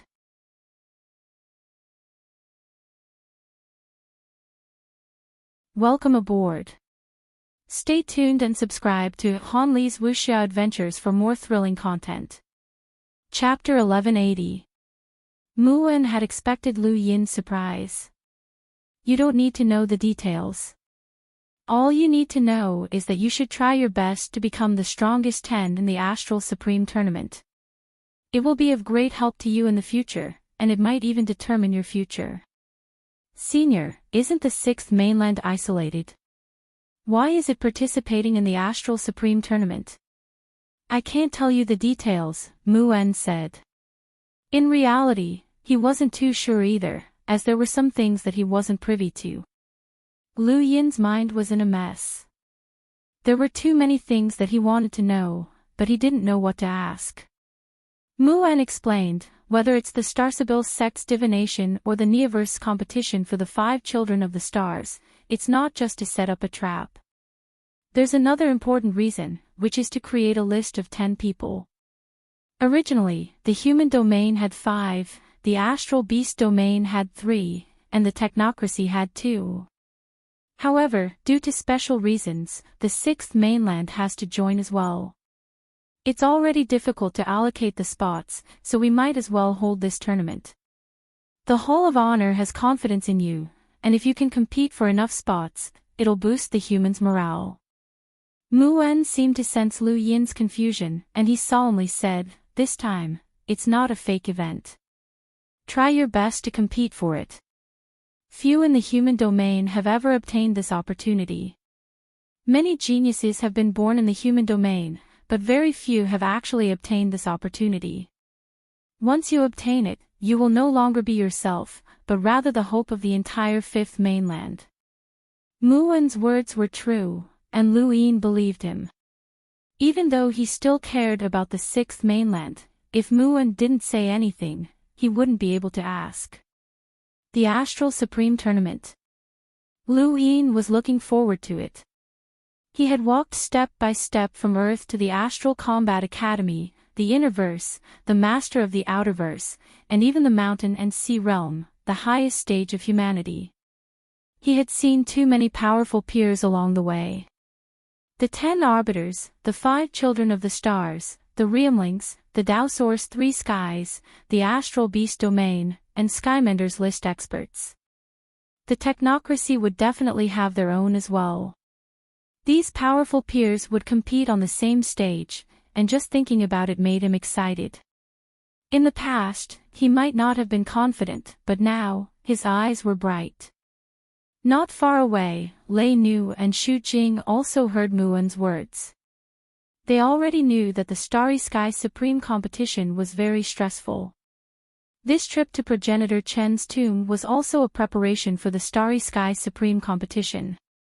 As Fatsi, they were supposed to be the pinnacle of the younger generation in the human domain. However, they felt immense pressure. Disregarding everything else, Lu Yin was not easy to deal with, as he was basically a monster.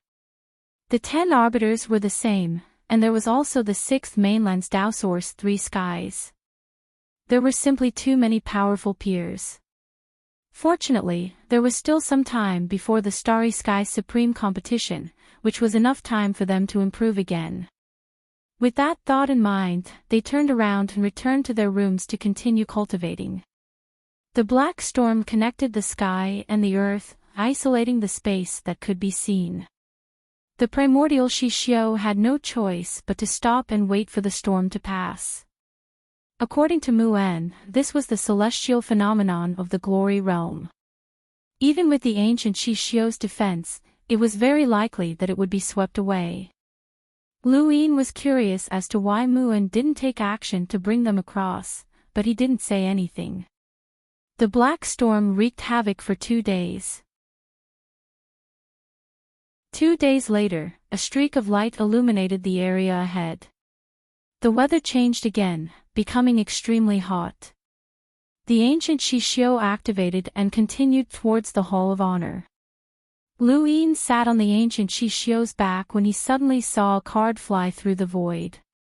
He reached out to grab it, but Muwen stopped him in midair. Muwen's expression turned serious as he looked at Lu Yin. "Did you forget what I told you? Don't touch anything here."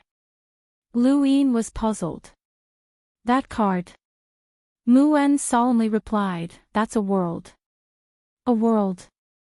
Lu Yin was stunned. Muwen solemnly said, "If I hadn't stopped you, your hand would have been gone." Lu Yin felt a lingering fear, as he had actually wanted to grab a world. "That card is the same as that ball of light." Muwen nodded. "The Glory Realm has more than 3,000 great worlds, and these are just the ones recorded. There are also a few ancient powerhouses that have awakened from deep slumber. These powerhouses were born in ancient times, and they might have been sealed in ice or lock broken. They can add a great world to the Glory Realm at any time. That card just now was an unrecorded great world. Is it very powerful?" Lu Yin was curious. Muwen shook his head. "I don't know, but it gave me a very strong intuition that I shouldn't provoke it." Lu Yin was truly shocked. Although that ball of light was respected by Muwen, it wasn't at the level that he shouldn't provoke it. Was that card really that powerful? Muwen looked in the direction that the card world had disappeared with a solemn expression. An unrecorded great world like this was an uncertain factor, and it was a pity that the Crimson Bell had been taken away by the Inquisitor. Otherwise, Muwen would have definitely stopped it and seen what kind of great world it was. The appearance of the card world made Muwen fall silent. The Glory Realm was large, but it wasn't as large as the Outerverse. With the Glory Realm's strength, it should be able to completely monitor it, but with so many great worlds appearing, it was impossible to monitor them. Some great worlds had been born from other great worlds, and just as Muwen had said, some ancient powerhouses had awakened, and they might even be able to create their own great worlds. Lu Yin suddenly felt that although the Hall of Honor was tyrannical and sometimes selfish, it was precisely because of their existence that the human domain could develop peacefully. Otherwise, if these 3,000 great worlds were to leave the Neoverse or engage in an all-out war, the consequences would be unimaginable. The Hall of Honor was like a mountain that suppressed all unstable factors. It might be unfair to some, but this was the best outcome, as it could at least protect the interests of ordinary people. If the entire human domain was a continent of war, where various great powers were constantly in conflict, then the Hall of Honor would be an empire that unified the entire continent. It sacrificed some people's interests to protect the lives of the majority. Actually, the Great Eastern Alliance was the same. Back then, the media had praised the Great Eastern Alliance for ending the various weave wars in the Outerverse. This was definitely unfair to the weaves, but it had protected the majority. In essence, there was no difference between the Great Eastern Alliance and the Hall of Honor. Entering the Glory Realm had truly broadened Liu Yin's horizons. Aside from the spherical spatial worlds, the Radiant World, and the Card World, he also saw a microscopic world. The smaller the world, the safer it was in the Glory Realm. Aside from these hidden worlds, Liu Yin also saw the people who lived on the Glory Realm's continents. He saw many cities, each of which was very large and had their own unique environments. For example, there was a floating sun above a city that was specifically used to provide light and heat for that city. There were also cities built underground that were wrapped in a strange substance that could not be crushed even by the weight of the primordial Shishio. There were also cities built on leaves that could not be seen unless one looked carefully, as they might even be mistaken for ants. The Glory Realm was filled with many unimaginable kingdoms. Those who dare to build their kingdoms on land either don't have the ability to turn it into a world, or they are very confident in themselves. The latter situation is far too rare. The Mavis family lives on the back of an incomparably large tortoise, and they travel through the Glory Realm. The Smoke-Eater Mountains originally belonged to the Glory Realm, and there are also brothels, Sirius Sect, and Everlasting Island, Mu-En said. Liu Yin asked, did the 7 courts have one in the past as well? Mu-En nodded. Liu Yin understood. The behemoths of the Neoverse that he had heard of probably all had the confidence to live on the Glory Realm's continents. Later on, they had left for various reasons, and this continent had all belonged to the Hall of Honor. The Hall of Honor was located at the center of the Glory Realm, and they were not far from it. After passing through a boundless forest and seeing many powerful beasts, Mu-En suddenly stopped the primordial Shishio and frowned as if searching for something. He then looked at the ground and fixed his gaze on a drop of water. Liu Yin looked over and found it strange. A drop of water. It had not evaporated. It had not seeped into the ground, and it had simply fallen to the ground like a glass bowl. Senior, is that a world? Liu Yin asked. Mu-En nodded and jumped down from the primordial Shishio, approaching the drop of water. Liu Yin, Terror Girl, and Xu Jing followed closely behind. As Mu-En disappeared into the water, the 3 of them looked at each other and entered the water as well. This was indeed a hidden world, a world hidden within a drop of water. This world was completely filled with water. When the 3 of them entered, Mu-En immediately isolated them from the water, his expression extremely ugly. Liu Yin's group looked forward, and their pupils shrank. Countless corpses floated in the water, spreading out endlessly. Not only were there human corpses, but there were also corpses of all sorts of creatures of various sizes. It was as if all of the creatures in this world had died. These corpses all had one thing in common: they were abnormally old, as if many years had passed in a single moment. Mu-En's tone was gloomy as he led Liu Yin's group into the distance. With his speed, they quickly traversed the entire world. They did not speak, there was no life in this world. Regardless of whether it was humans, animals, or plants, they were all dead. The deathly stillness was chilling. They've been poisoned, Tear Girl muttered. Liu Yin looked at the corpses around him and suddenly thought of something. It's a life poison, death. Mu-En suddenly stared at Liu Yin. You know about it?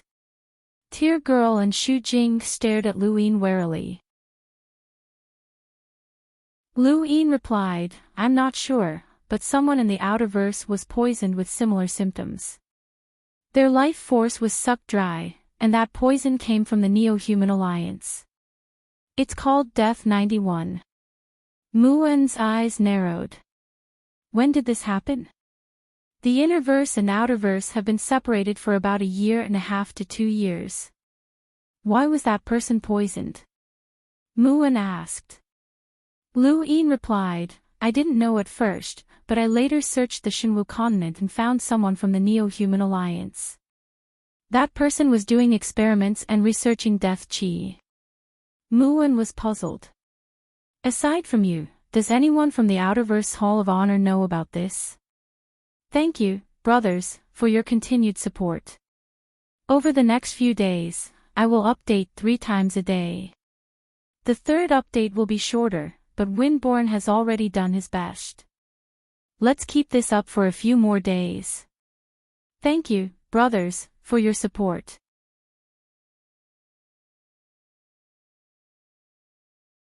Welcome aboard. Stay tuned and subscribe to Han Li's Wuxia Adventures for more thrilling content. Chapter 1181.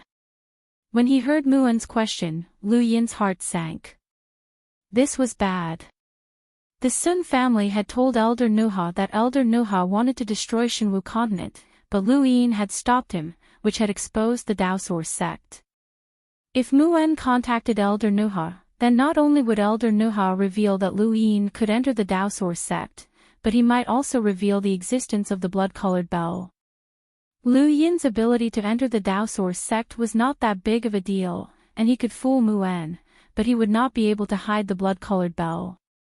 Many thoughts flashed through Lu Yin's mind, and he said, Junior reported to Master Yuan, and he personally swept through Shinwu continent. Muon nodded, as he did not suspect anything. They all knew about Lu Yin's relationship with Master Yuan, and Lu Yin would not lie about this matter. Since Lu Yin had dared to mention the Shang poison, it meant that he was not hiding anything. Otherwise, he would not have said anything. It was precisely because Lu Yin had mentioned it that Muon did not suspect Lu Yin, and he had only asked about it. The Shang poison here is not number 91. It's at least number 70, or even higher, Muon said. Lu Yin had already known that the number behind the Shang poison indicated the degree of toxicity, but he had not expected that the Shang poison would be so powerful. This was enough to poison an entire world to death. He thought back to the Outerverse assassins, and it was said that they had killed hundreds of billions of people with their poisons. However, those people had only been ordinary people, and many of the people here were experts. To be able to store a world like this meant that they were at least envoys. Wait, there were more than 3,000 worlds, so there couldn't be more than 3,000 envoys, right? That was impossible. They searched the entire world, but they could not find anyone from the Neo-Human Alliance. Muon led Lu Yin's group away and then proceeded to burn down the entire world. What a pity. If it wasn't for the Shang poison, it would have sold for quite a high price, Muon said. Lu Yin was puzzled. Sold. Xu Jing explained, the sale of great worlds is a special feature of the Neoverse. As long as one reaches the level of an envoys, they can store a certain area and use special materials to create a great world. This kind of great world can be sold, and most of the great worlds in the glory realm can be purchased or customized. Lu Yin was speechless. That was possible. Could a great world be made? Lu Yin's knowledge. No wonder there were 3,000 great worlds. It turned out that it could be done. This gave him a fright. He thought there were more than 3,000 emissaries. The Waterdrop Great World was completely incinerated by Muon. Finally, a very simple and unadorned stone fell from the void, which Muon put away. Lu Yin guessed that it was a material used to create a greater world. That was to say, with this material, and with the help of an emissary, he could create a great world. The universe was vast and full of wonders. There had never been such a rumor in the innerverse or outerverse, and even if there had been, Lu Yin would not have heard of it because he had never come into contact with it. Furthermore, he believed that it was impossible for such a material to end up in the innerverse and outerverse. The destruction of a great realm caused everyone's hearts to sink. The Neo-Human Alliance was all-pervasive, and their methods were even more vile. Lu Yin suddenly recalled Silver's mention of Bai Wuxian and the list of immortals. He originally wanted to tell Mu En about this, but after some thought, he decided against it. First of all, it would be pointless to tell Mu En. Mu En was only a presiding judge, and he didn't have the ability to investigate the list. Secondly, who knew if Mu En was someone from the Neo-Human Alliance? Sometimes, the more unlikely a person is, the more likely they are. Lu Yin's many years of experience had made him calm and steady, and he wouldn't reveal everything. He knew that a loose tongue could cause trouble. One thing about the immortality list is the silver bill. The Neo-Human Alliance might not know about what Lu Yin had told them, and Silver couldn't possibly reveal it. If the Neo-Human Alliance found out about what Lu Yin had told them, then it would be troublesome, and it might even lead to a disaster. Not long after, a light appeared in the farthest distance that Lu Yin could see. When he saw the light, the area around him seemed to change. It became warm, safe and holy. This is the Hall of Honor. Don't rashly use the scripture of eternity to investigate, Mu En warned Lu Yin. Lu Yin was startled, as he had just wanted to see how many rune lines there were in the Hall of Honor, but after hearing Mu En's warning, he quickly reined in his thoughts. He couldn't even see how many rune lines there were in the Sea King's dome, and it hurt his eyes. The Sea King's dome was more than an entire galaxy away from the Hall of Honor. If he rashly used the scripture of eternity to investigate the Hall of Honor's rune lines, he would definitely be unlucky. Thank you for the warning, Senior, Lu Yin said gratefully. Mu En sighed emotionally. The universe has existed for countless years, and since the birth of humanity, countless powerhouses have appeared, creating countless civilizations and cultivation methods. In this vast path of cultivation, the scripture of eternity is definitely the best. The rune progenitor is also one of the pinnacle existences of humanity. You were lucky to be able to cultivate the scripture of eternity. If possible, try your best to visit the home of the gods. There are many ruins of rune technology there. Junior will remember. Lu Yin looked up, and his pupils shrank. The primordial Shishio was too fast, and in the blink of an eye, he had approached the Hall of Honor and seen the entire human domain. This is the Hall of Honor. Lu Yin looked around in shock. He couldn't see the peaks of towering mountains, and there were white clouds, rivers, giant beasts, stars, and even galaxies spiraling around them. Everything around him was immersed in an indescribable radiance. The sea covered the stars, and the rivers contained worlds. He saw numerous flourishing worlds and strange life forms. There weren't just humans here, there were all sorts of life forms as well. There were beautiful flower fairies, dignified ancient apes, and endless sacred pythons. Trees that were millions of meters tall soared into the heavens, and streams of air flowed down from them. There were palm-sized humans living on the trees, and they looked curiously at Lu Yin and the others. The primordial Shishio was currently a flower that bloomed in the middle of an ocean. One flower, one world, and this flower supported more than one world. Many people were riding various life forms in the sky, and in the distance, tens of millions of people were kneeling towards the tall mountain. Countless experts from the Hall of Honor were everywhere, and at the very top, there were ripples that separated the heavens, making it seem as if the Hall of Honor had been separated from this part of the universe. Lu Yin couldn't see the end of it, the Hall of Honor was just too big. It only took up 1% of the glory realm, and while it seemed like a small number, it was still enormous when compared to the entire glory realm. There are more than 3,000 worlds, and the Hall of Honor has nearly 100 hidden within. These worlds are doing everything they can to enter the Hall of Honor and obtain our protection, Mu En said. Lu Yin looked around in amazement, unable to describe his current feelings. He felt like he was an ant in front of the Hall of Honor. Over there. Lu Yin looked into the distance in surprise. A seemingly normal mountain peak had a corner severed, and that corner definitely wasn't normal. The Hall of Honor's mountain couldn't possibly collapse either, as it seemed to have been caused by an attack. Mu En followed Lu Yin's gaze and said, "Let's go. I'll take you to the adjudicator world." Dear Lady and Xu Jing bid farewell to Mu En. They took their leave, glanced at Lu Yin, and then left. As the ruler of the human domain, the Hall of Honor gave people a feeling of light, warmth, tolerance, and gratitude. They provided the greatest possible help to everyone who came here. However, under this light, there was also the most ruthless, and most powerful law enforcement group in the entire human domain. This law enforcement group was called the Interstellar Arbitration Court. The Neoverse's greatest characteristic was its various major worlds. Each major world hid countless unknown civilizations, and the interstellar arbitration was also hidden within a major world, and it wasn't an ordinary one. Mu En led Lu Yin across half of the Hall of Honor and into a giant tree.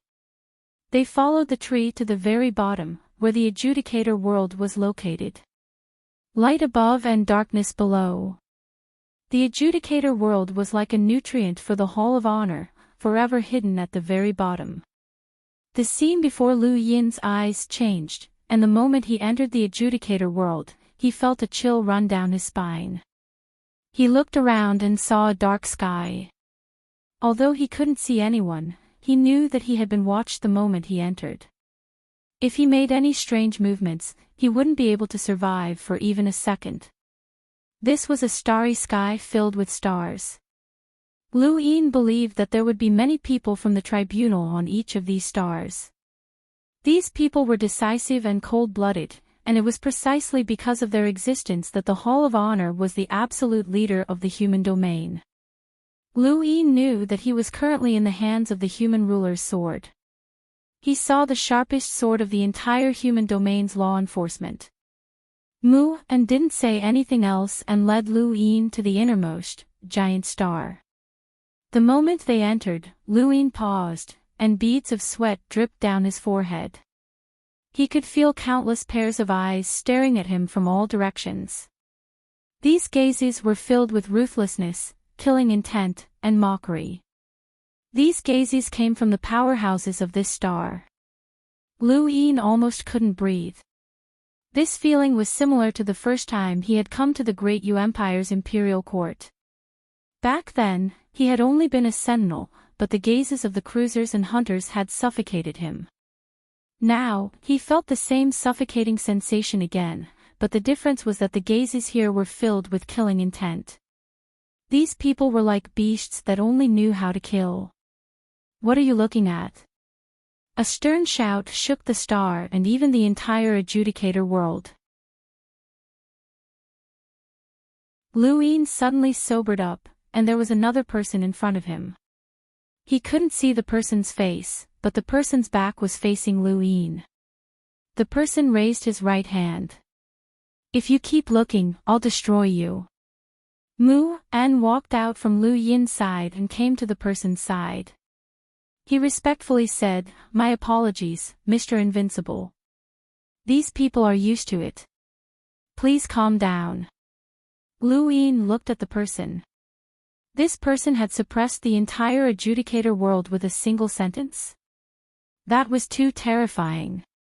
"Mr. Invincible. Could it be?" The person snorted, and his gaze swept past Mu En before landing on Lu Yin. His gaze softened, and he smiled. "Don't be afraid. If anyone dares to bully you, I'll take care of them for you."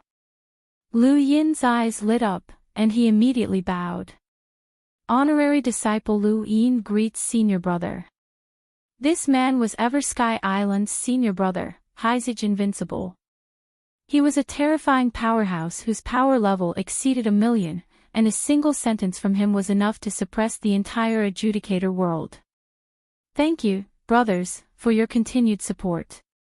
For the next few days, there will be 3 updates every day. The 3rd update will be shorter, but Windborn has already done his best to extend it for a few more days. Thank you, brothers, for your support.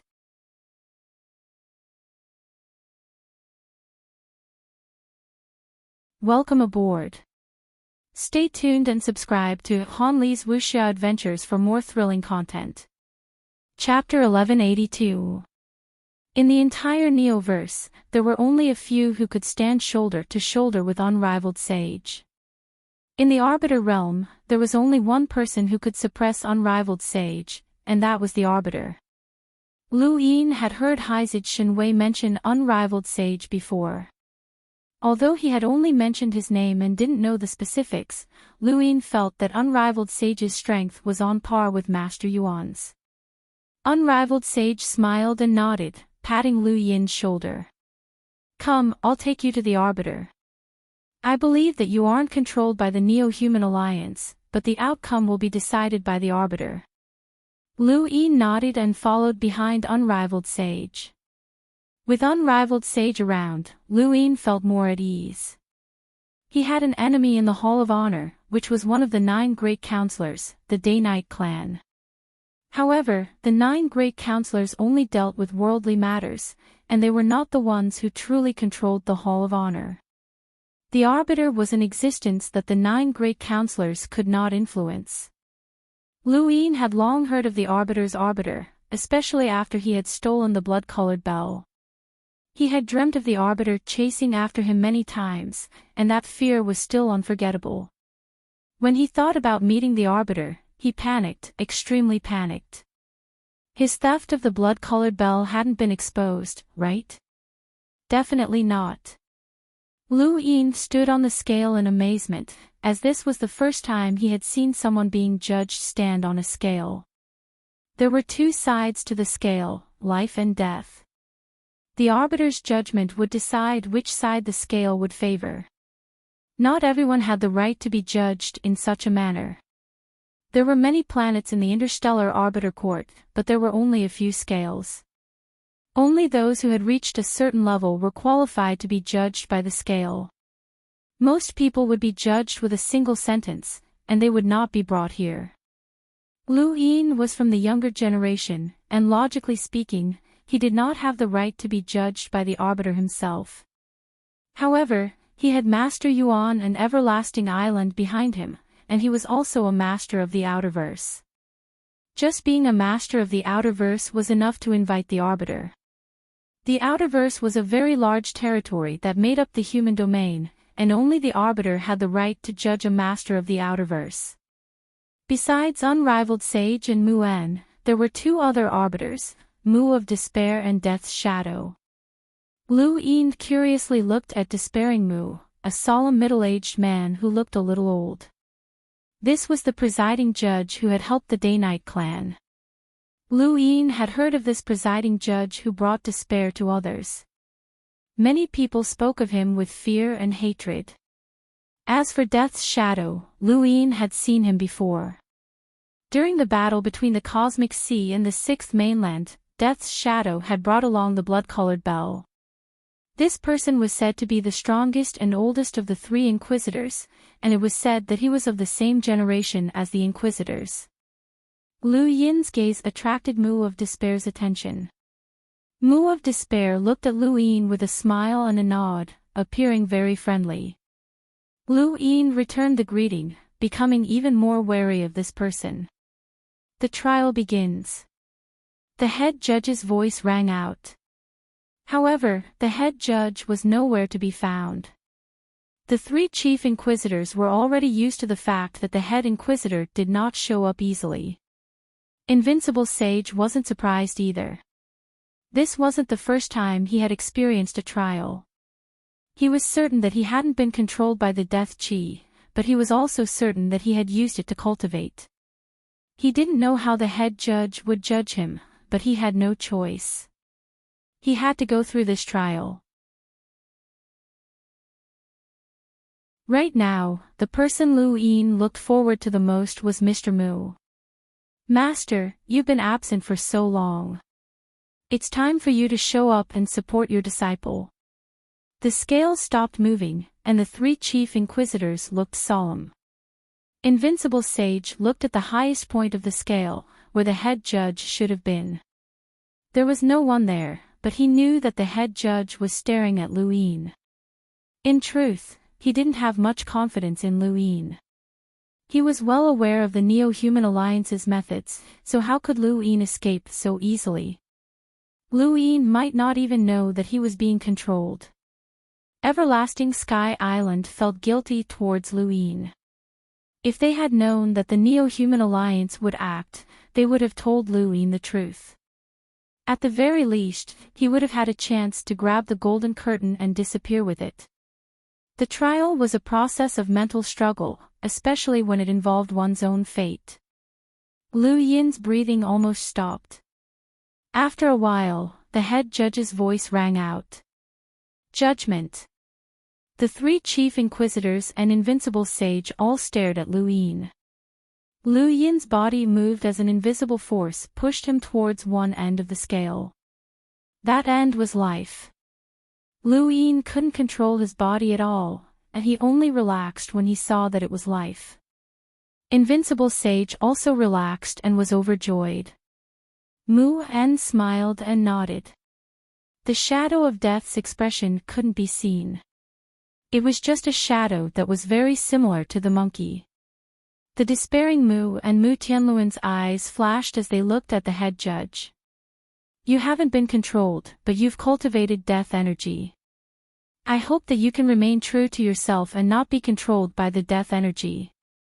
Although there is no distinction between good and evil, it can be easily guided. Death energy is a dark and murderous force, the head judge said in a low voice as he gave his final judgment. Luin's heart skipped a beat. He had indeed been found to have cultivated death energy. His strength was transparent in front of the head judge, but fortunately, the head judge was open-minded and didn't make a fuss about it. Luin quickly bowed. Thank you for the reminder, Lord Judge. Invincible Sage looked at Luin in shock. He had cultivated death energy. Even he hadn't been able to tell. Wasn't death energy a cultivation method unique to the Spectre clan? How could a normal person cultivate it? Mu-En also looked at Luin in confusion. Mu Tianluan then said, Lord Head Judge, Death Qi is a cultivation method used by the Spectre clan. Anyone who cultivates Death Qi will be suppressed by a higher level of Death Qi once they encounter a Spectre clan member. Since this child has cultivated Death Qi, it's very likely that he will be manipulated by the Spectre clan in the future. Luin's gaze turned cold as he stared at Mu Tianluan. Mu Tianluan still smiled faintly, and he even glanced at Luin. Luin clenched his fists. This was the kind of person who could kill without spilling blood. Mu Tianluan, the head judge, has already made his judgment. Do you want to change it? Invincible Sage barked as he stared at Mu Tianluan. Mu Tianluan smiled. I wouldn't dare. Mr. Invincible understands death energy, so you should know whether I'm telling the truth or not. Death energy is easy to suppress, and it's even easier to control. That doesn't mean that it won't be controlled in the future. Invincible Sage wanted to retort, but he couldn't. Death energy was indeed like that. The difference between superior and inferior was too obvious. Once suppressed, the death energy within one's body would be controlled, and it would be useless even if one's mind remained intact. He looked at Luin helplessly. Luin was just thinking about how to explain that he couldn't be suppressed by death energy when the head judge spoke up. This child's death energy cannot be suppressed or controlled. Mu Tianluan was stunned, as he hadn't expected the head judge to say such a thing. Third update. Thank you, brothers, for your continued support. Third update, fewer words, but it will be updated for a few more days. Freewind has done his best, thank you.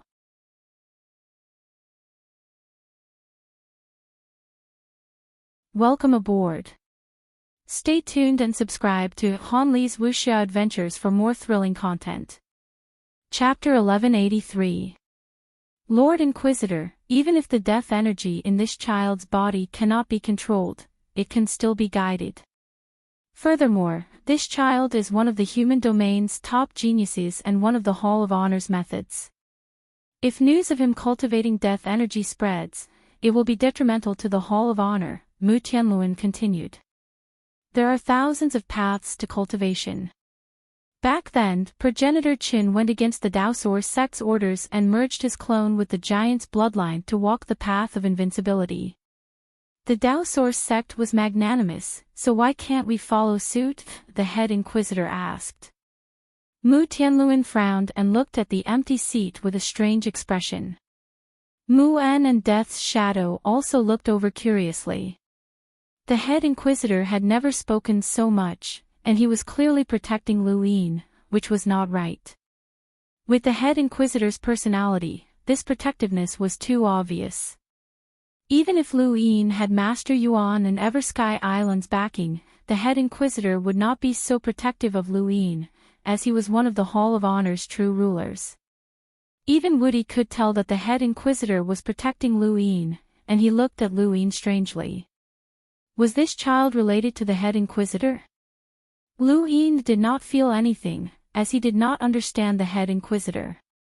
He only thought that the head inquisitor was just and fair, so he smiled.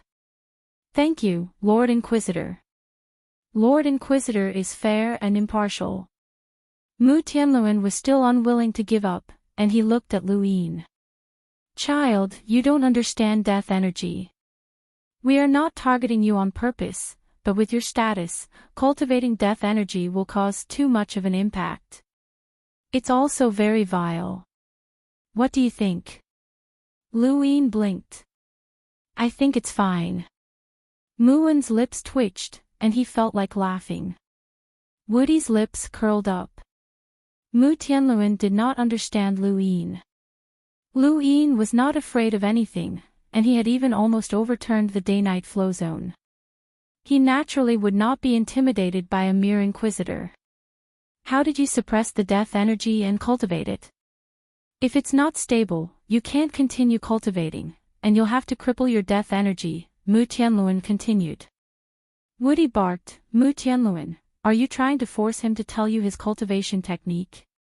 Interesting. Since that's the case, tell me your cultivation technique, secret technique, and everything that happened since you were young, such as when you were beaten up, when you peeked at a girl while she was bathing, everything. Mu Tianluan glared at Lu Yin, completely ignoring invincible Heizage. Lu Yin met Mu Tianluan's gaze and slowly said, nothing to tell. Mu Tianluan raised his eyebrows, his gaze cold. Mu En stood up. Since the head judge has determined that Lu Yin is not being controlled, he may be freed. He then looked at Lu Yin. You've suffered, child. Lu Yin bowed, thank you for your concern, Judge Mun. He then bowed towards the empty seat at the top, thank you for your judgment. Mu En nodded with a smile. The shadow of death disappeared.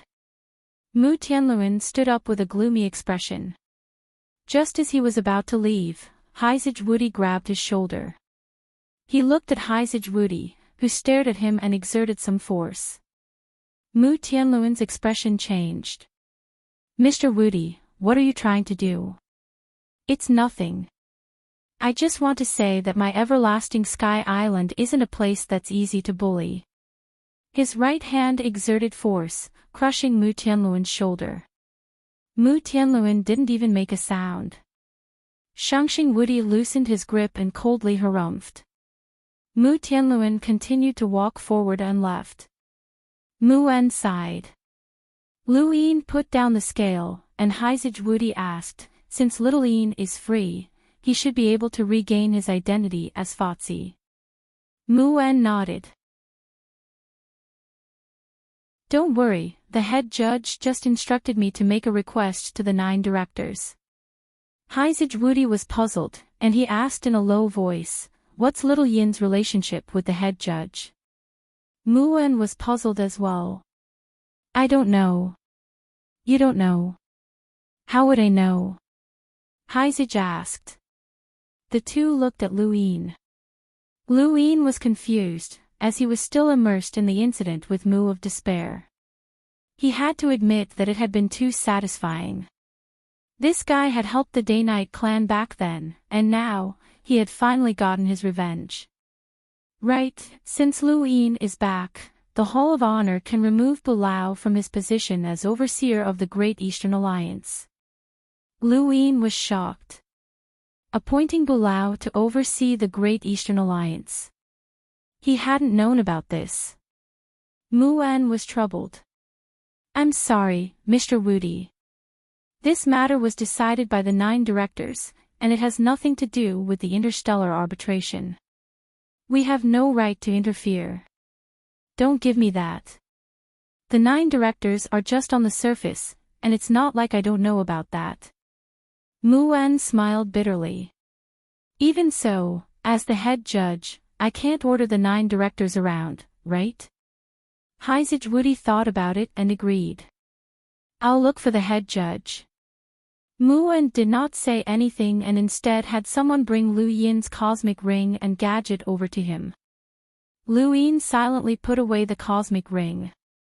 He should have been happy, but the matter of Bulao overseeing the Great Eastern Alliance had put him in a bad mood. He had only been captured by the Neo-Human Alliance for a short period of time, and now someone from the Hall of Honor was eyeing the Great Eastern Alliance. With the Hall of Honor's prestige, this Bulao might actually be able to smoothly take over the Great Eastern Alliance. Muan left, and Hyzage Woody brought Lu Yin away from the arbitration realm. Senior brother, who is Bulao? Lu Yin asked. Hyzage Woody replied, I know you have many questions. Come, I'll tell you all about it. Lu Yin nodded and followed behind Hyzage Woody. There were many trees planted in the Hall of Honor, and they were very tall as well. Streams of air cascaded down from them like waterfalls. Lu Yin and Hyzage Woody reached the top of a tree, but they still could not see the peak of a nearby mountain. From this position, however, they could see a rather panoramic view of the scenery. In the distance, they could even see the setting sun, which cast a beautiful reflection on the surface of the sea. Lu Yin had seen countless sceneries in outer space, but none of them could compare to the Hall of Honor. This place was truly like a paradise. Hyzage Woody told Lu Yin many things, including how the mountain and sea realm had exploded and formed a horizontal black hole that had been pulled towards the 6th mainland, as well as how the Outerverse had been gifted to the 6th mainland. Muan's knowledge was limited, or perhaps he was unwilling to speak, but Hyzage Woody did not have such concerns. The people of Eternal Sky Island were not good at hiding things from their own people. Lu Yin was shocked, as he had never imagined that so many things would happen after he had been captured by the Neo-Human Alliance. It was no wonder why the 6th mainland had been able to participate in the Supreme Tournament. The races behind the horizontal black hole and the 6th mainland's vengeance had all been set up by Progenitor Hui. Lu Yin could not imagine how much intelligence he had to be able to plan for so long. However, this thought only flashed through his mind, and he did not dwell on it. It was too far away from him, and what he cared about the most right now was the Outerverse.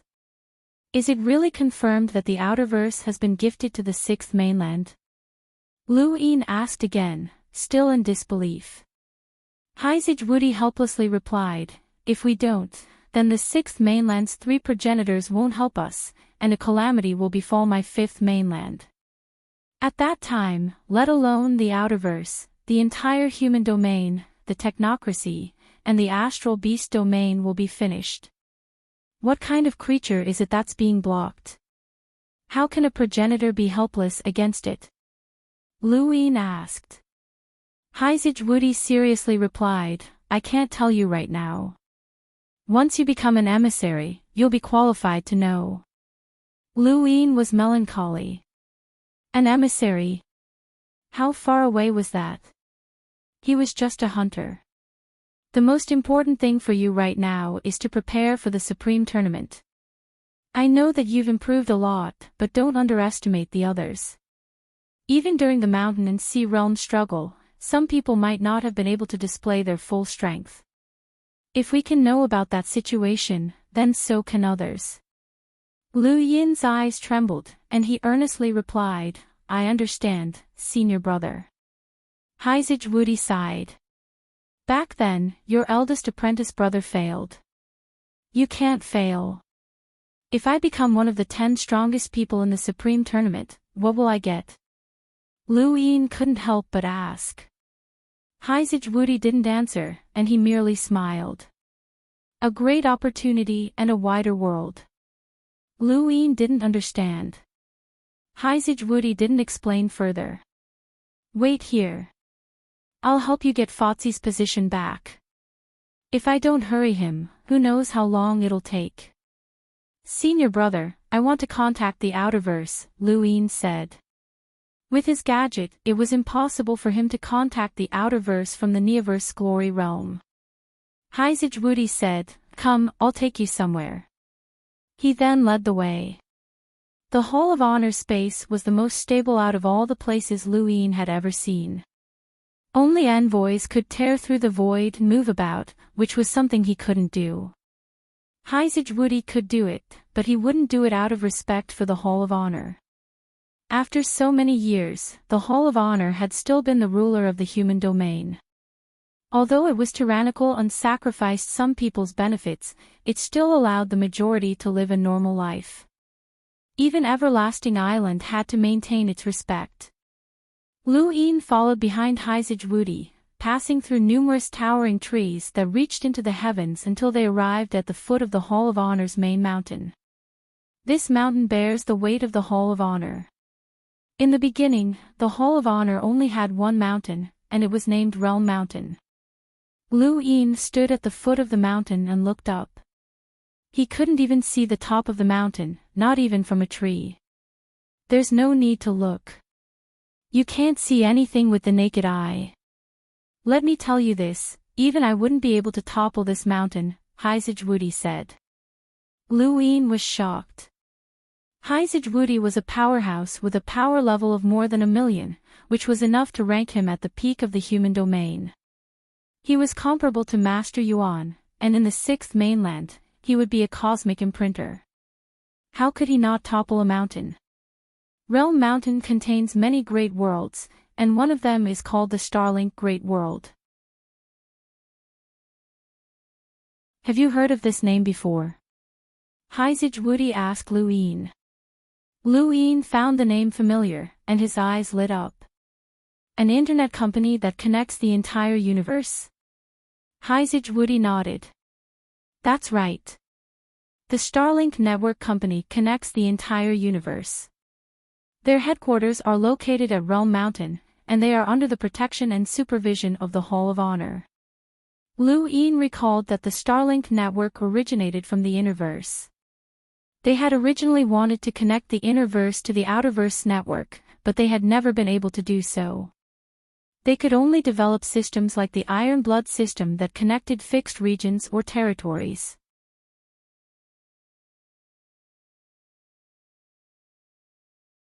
Welcome aboard. Stay tuned and subscribe to Han Li's Wuxia Adventures for more thrilling content. Chapter 1184. Shui Chuanshao had purposely caused Endless Weave's defeat and proposed the idea of connecting the entire universe's network once again.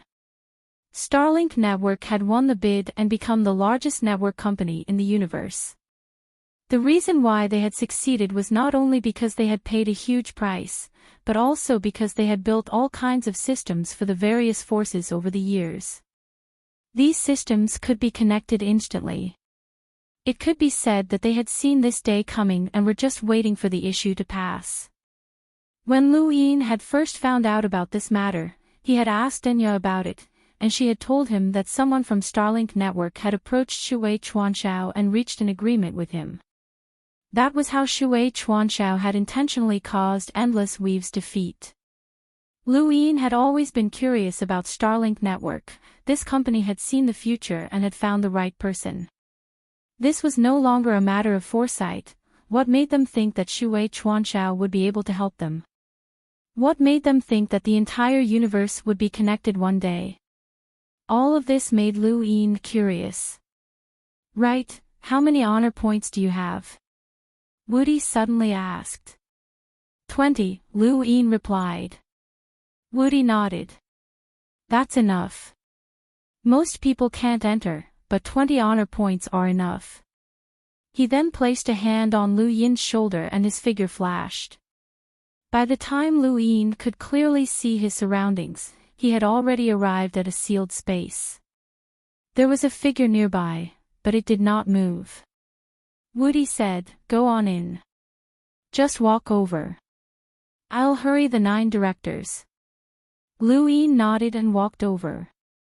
Soon, the space in front of him rippled, and he disappeared with a single step. Lu Yin had thought that Starlink network would be filled with technology, and as the headquarters of a network company, it should be filled with all sorts of technology. However, after entering, he discovered that this was not the case. This place was actually very beautiful, like a paradise. As soon as he entered the Astral Link major world, a vertical screen of light swept past him, and then it turned green. Lu Yin passed through the screen and entered. He was surrounded by beautiful scenery of mountains and rivers, and in the distance, there was a tower-shaped building that pierced through the clouds. The Adjudicator Realm was the heavens, while Starlink Network was its own world. Lu Yin immediately sensed the difference. This was the difference between worlds. This Starlink network was probably only equivalent to 1 star in the Adjudicator Realm. He did not use his domain to sweep the area, and instead just flew towards the tower. From time to time, people would pass by and look at him curiously, but they didn't ask him anything. Rather than calling this a great world, it would be better to call it a sealed space. Whether it was the Arbitration Great World or the Star Union Great World, there didn't seem to be many people. They shouldn't be called worlds at all. At this moment, a white figure flashed past in the distance, heading south. Although Lu Yin did not see many people after entering the Astral Link major realm, there were still more than 10 of them. He did not pay much attention to them at first, but suddenly, he stared at a white figure and frowned in confusion. That person looked very familiar. That was a woman. Her face was covered in a veil, and she wore white clothes. Even though he couldn't see her appearance clearly, her eyes were extremely familiar, and he couldn't help but stop. After cultivating for so long, Lu Yin was confident that his memory was still very good. He was sure that he had seen those eyes somewhere before, and they were both familiar and unfamiliar. Lu Yin trusted his intuition. He had definitely seen that woman before. As he thought about it, he chased after them. However, he did not dare to chase them in the sky as it would be too conspicuous. Instead, he chased after them on the ground. That woman's strength wasn't bad, and she was a cruiser. However, she couldn't compare to Lu Yin, and she couldn't sense him at all. In the sky, the woman in white flew for more than an hour before landing on a nearby mountain and disappearing in an instant. Lu Yin leaped over the mountain peak and looked down.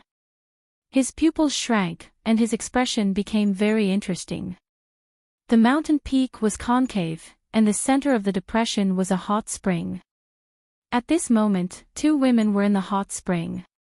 Even though the mist was faint, Lu Yin could still see them.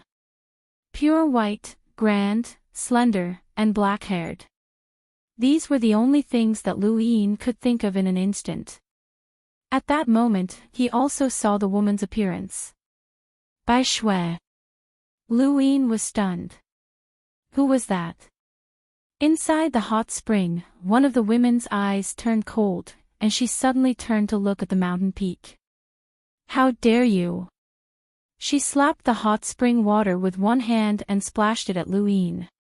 The water quickly froze in midair, transforming into a white ice sword that slashed at Lu Yin.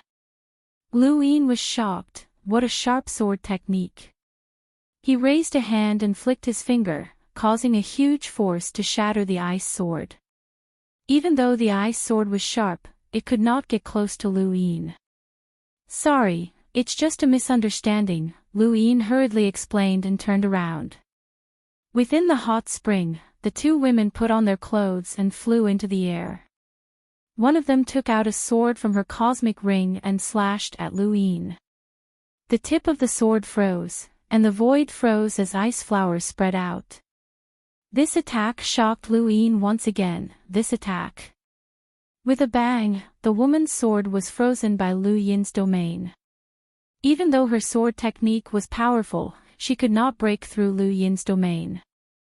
However, Lu Yin had not expected that his domain would actually start to freeze. The woman's eyes had an unfathomable power that could even freeze a domain.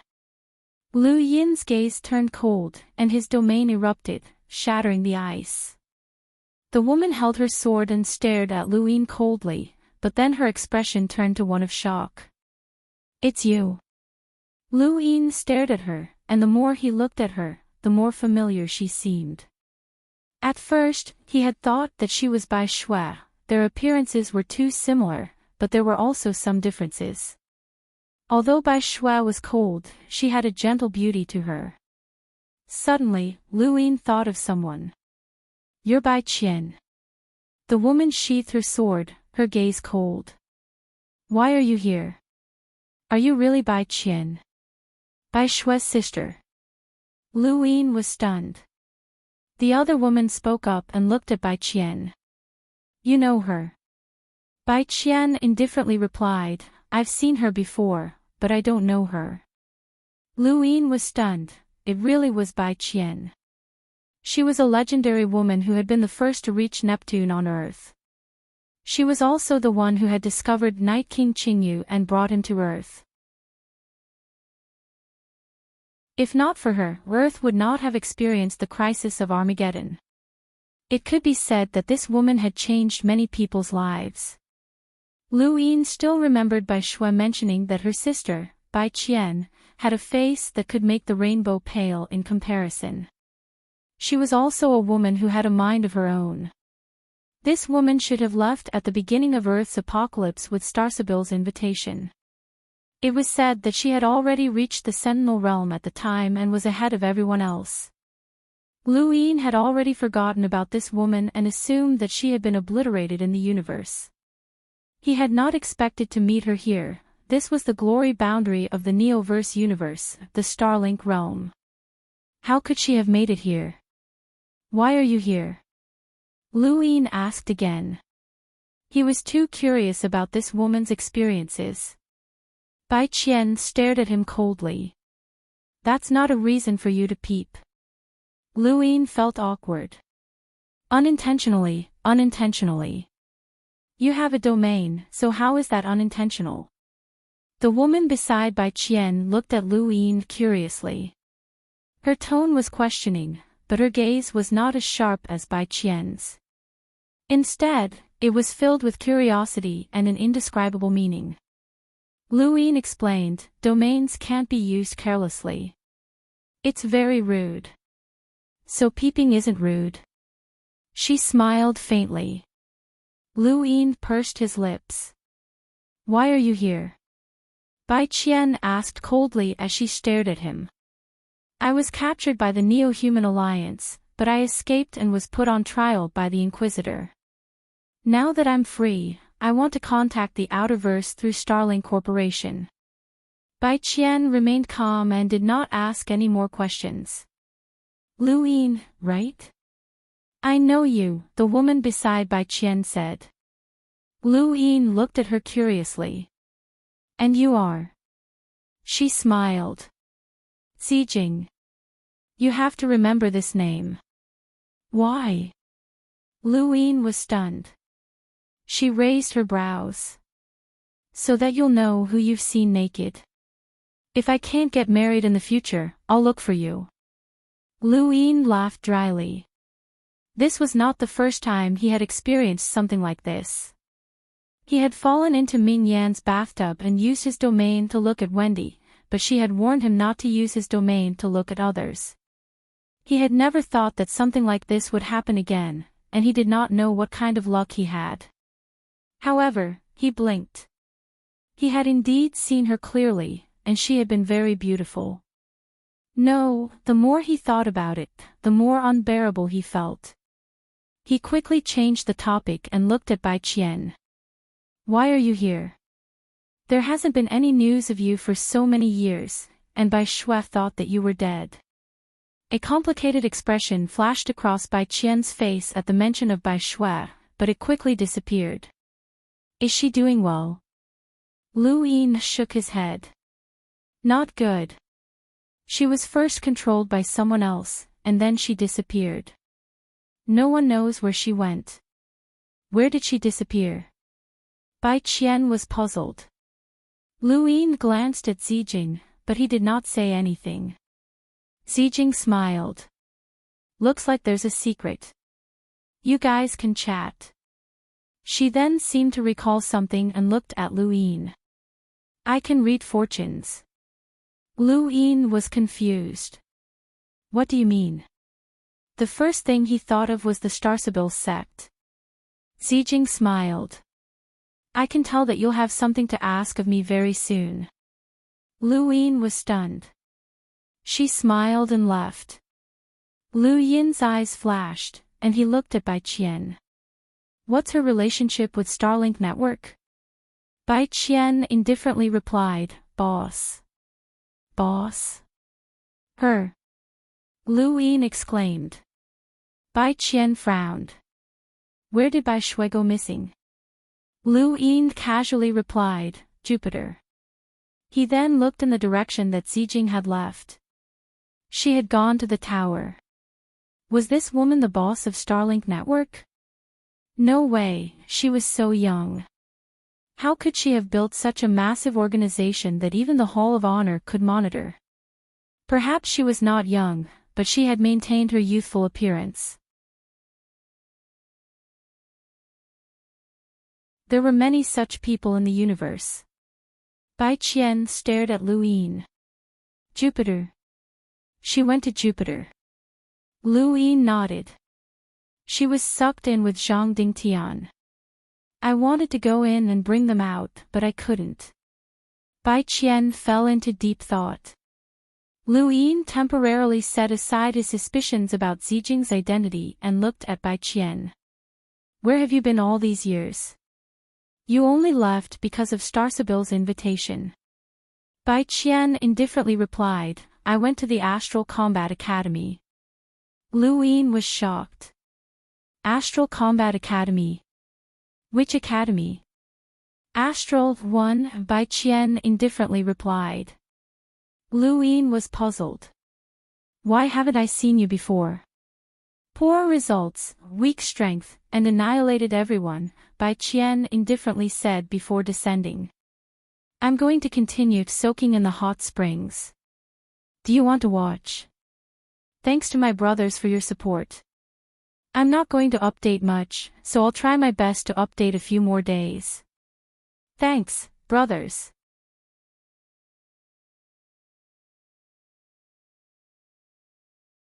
Welcome aboard. Stay tuned and subscribe to Han Li's Wuxia Adventures for more thrilling content. Chapter 1185. Lu Yin was helpless. He had many questions to ask Bai Qian, but the one he wanted to know the most was how she had become a cruiser. He had his innate gift of the dye, his time-stop space, and various other methods to speed up his cultivation. He had even used death energy to replace star energy, which had allowed him to become a hunter in a short 12 years. But what about Bai Qian? She was also a normal person, but she had become a cruiser in such a short time. It was somewhat inconceivable since her realm was not any lower than Ku Wei's. Ku Wei had come from the 7 courts, so what did Bai Qian have? This woman had secrets. Lu Yin wanted to ask, but since she did not want to talk about it, he could not force her. Still, he was quite happy to meet a fellow Earthling here.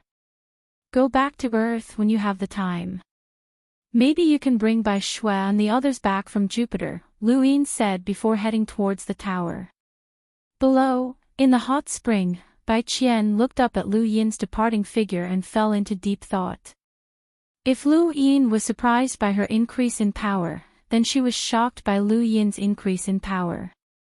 She knew that with her own innate gift and destiny, it was normal for her to become a cruiser.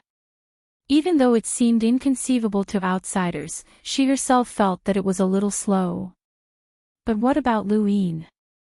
How had he improved so quickly? Furthermore, the pressure that Lu Yin had exerted on her during that brief exchange was far greater than any of her peers that she had ever faced.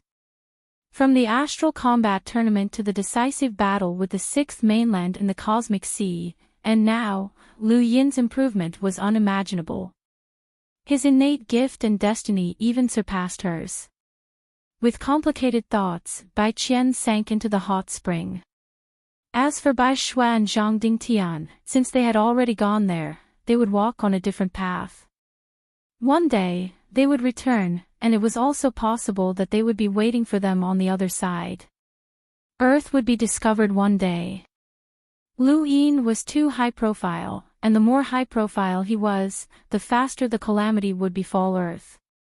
She needed to increase her power as soon as possible. Starlink Network's headquarters was a tall tower that towered into the heavens.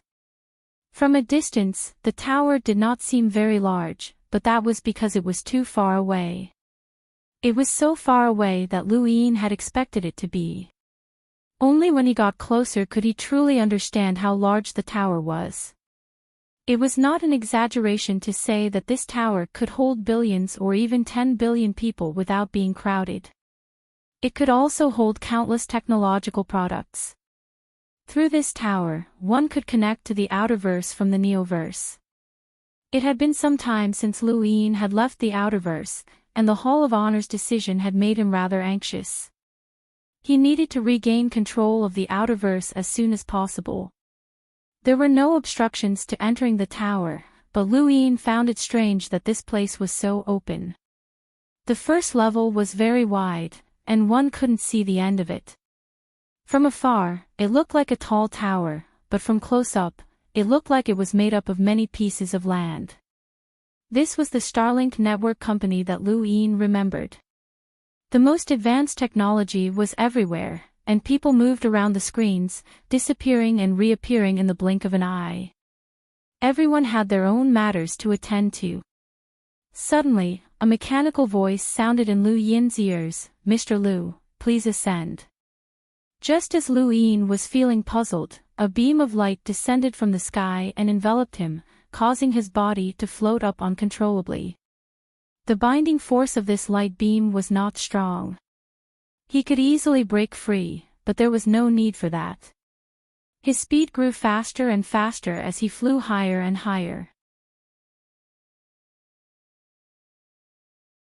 It was as if he was flying through space, and he could see the entire landscape of the mountains and rivers.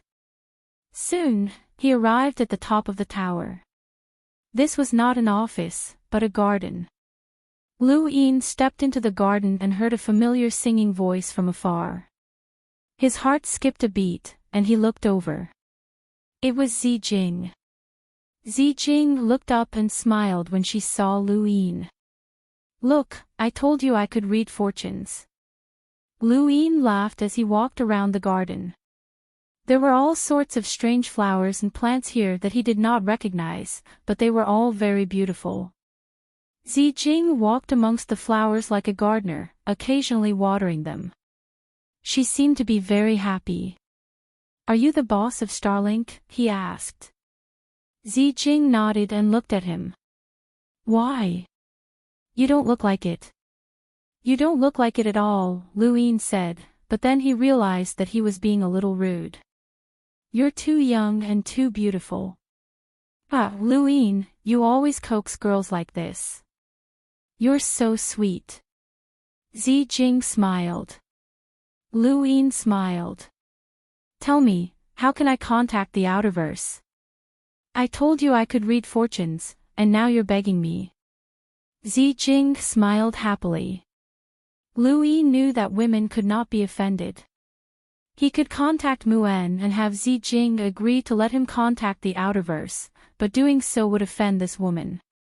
She was not a subordinate of the Hall of Honor and was merely under supervision. Besides, she had developed a network that connected the entire universe, and he would definitely need her help in the future. It was not worth it to offend her over such a small matter. "All right, what do you want?" Lu Yin asked helplessly. Zijing put down the kettle and took out a hat from somewhere. She then gestured for Lu Yin to take a seat. There was a wooden table nearby, and Lu Yin sat down. Zijing poured him a cup of tea. "Try it. It's flower tea brewed with these flowers." Lu Yin raised a brow. "Flower tea? Wasn't that what Zhao Ran liked to do?" He took a sip and felt that something was off. It tasted similar to the tea brewed by Zhao Ran. Zijing looked at him. "How's the taste?" Lu Yin nodded and praised, "It's delicious and beautiful." Although the taste was similar to the tea brewed by Zhao Ran, the appearance was completely different. Zhao Ran's flower tea was like poison, and no one dared to drink it unless they had some courage. It was not like this tea, which looked delicious. Zijing smiled. "Thank you." Lu Yin asked, "How can Boss Zijing allow me to contact the Outerverse?" Zijing smiled. "I'm not stopping you." Lu Yin was taken aback. That seemed to be the case since she had not stopped him. "So you're saying that I can contact the Outerverse?" Lu Yin asked. Zijing smiled. "I can stop you right now." Lu Yin was speechless. "What's the request? Tell me." Zijing put down her teacup. "Does Alliance Master Lu allow others to make requests so easily?" "That depends on who the other party is." Zijing smiled. "The Hall of Honor has given the authority to oversee the Great Eastern Alliance to one of the 9 directors, the old man. The old man has also sent his grandson to the Outerverse. Is Alliance Master Lu worried that his grandson, young Master Tian, will be able to take control of the Great Eastern Alliance?" Lu Yin fell silent. Zijing continued, "Does Alliance Master Lu have so little confidence in the Great Eastern Alliance that you've single-handedly created?" Lu Yin looked at her. "What are you trying to say?" Zijing replied, "Young Master Tian has used the excuse that the Outerverse is about to be gifted to the 6th mainland to convene a meeting of the Great Eastern Alliance with the intention of electing a new Alliance Master. Does Alliance Master Lu know about this?" Lu Yin's eyes flashed. "I know now. Thank you, brothers, for your support." "Thank you."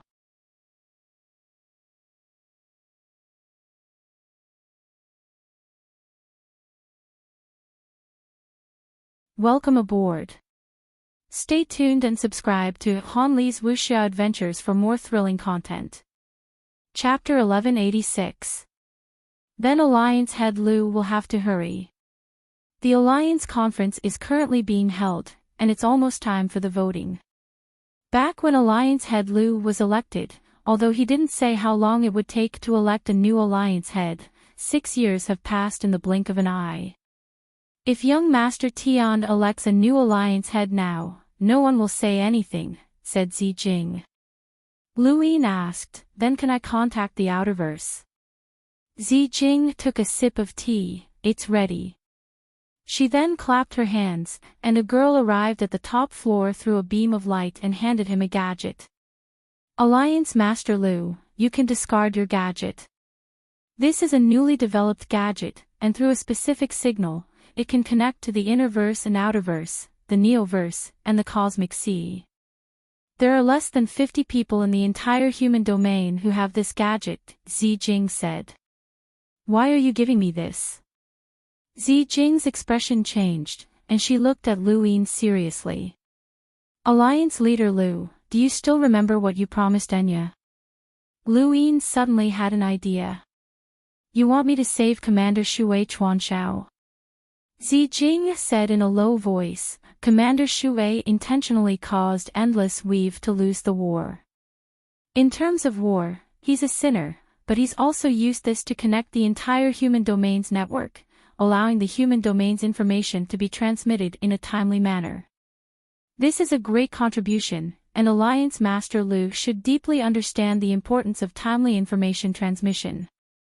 Otherwise, Alliance Master Lu would only be able to watch as the Great Eastern Alliance is taken away from him. This woman hadn't intended to make things difficult for him from the very beginning. She just wanted him to experience the importance of timely internet transmissions, thus raising Shui Chuanqiao's importance to the development of the human race. She'd really put a lot of thought into this. I'm afraid that's not all. Back then, you were the one who found Commander Shui and asked him to find a way to connect to the entire human network. What was your goal? Just for the development of mankind? If that's the case, you can look for the Hall of Honor or even spread this idea through your network. Also, what makes you think Shui Chuanqiao can help you? Lu Yin couldn't help but ask. Zi Jing smiled. I can answer that, but do you think now is the right time? Lu Yin's heart skipped a beat. That's right, there's no time. He immediately contacted Wang Wen.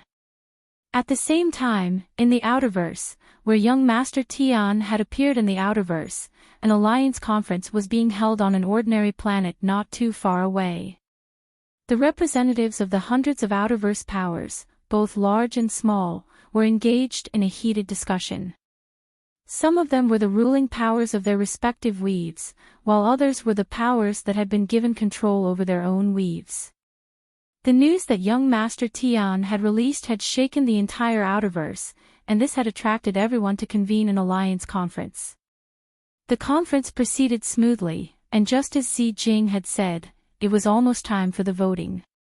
This was because young Master Tian had promised that he would help the Outerverse fight for its rights and interests, and that he would not just allow the Sixth Mainland to completely take over the Outerverse. This was the main topic of discussion among the various great powers in the Outerverse. No one was willing to leave the Outerverse and hand over their territory to someone else. We can't compromise.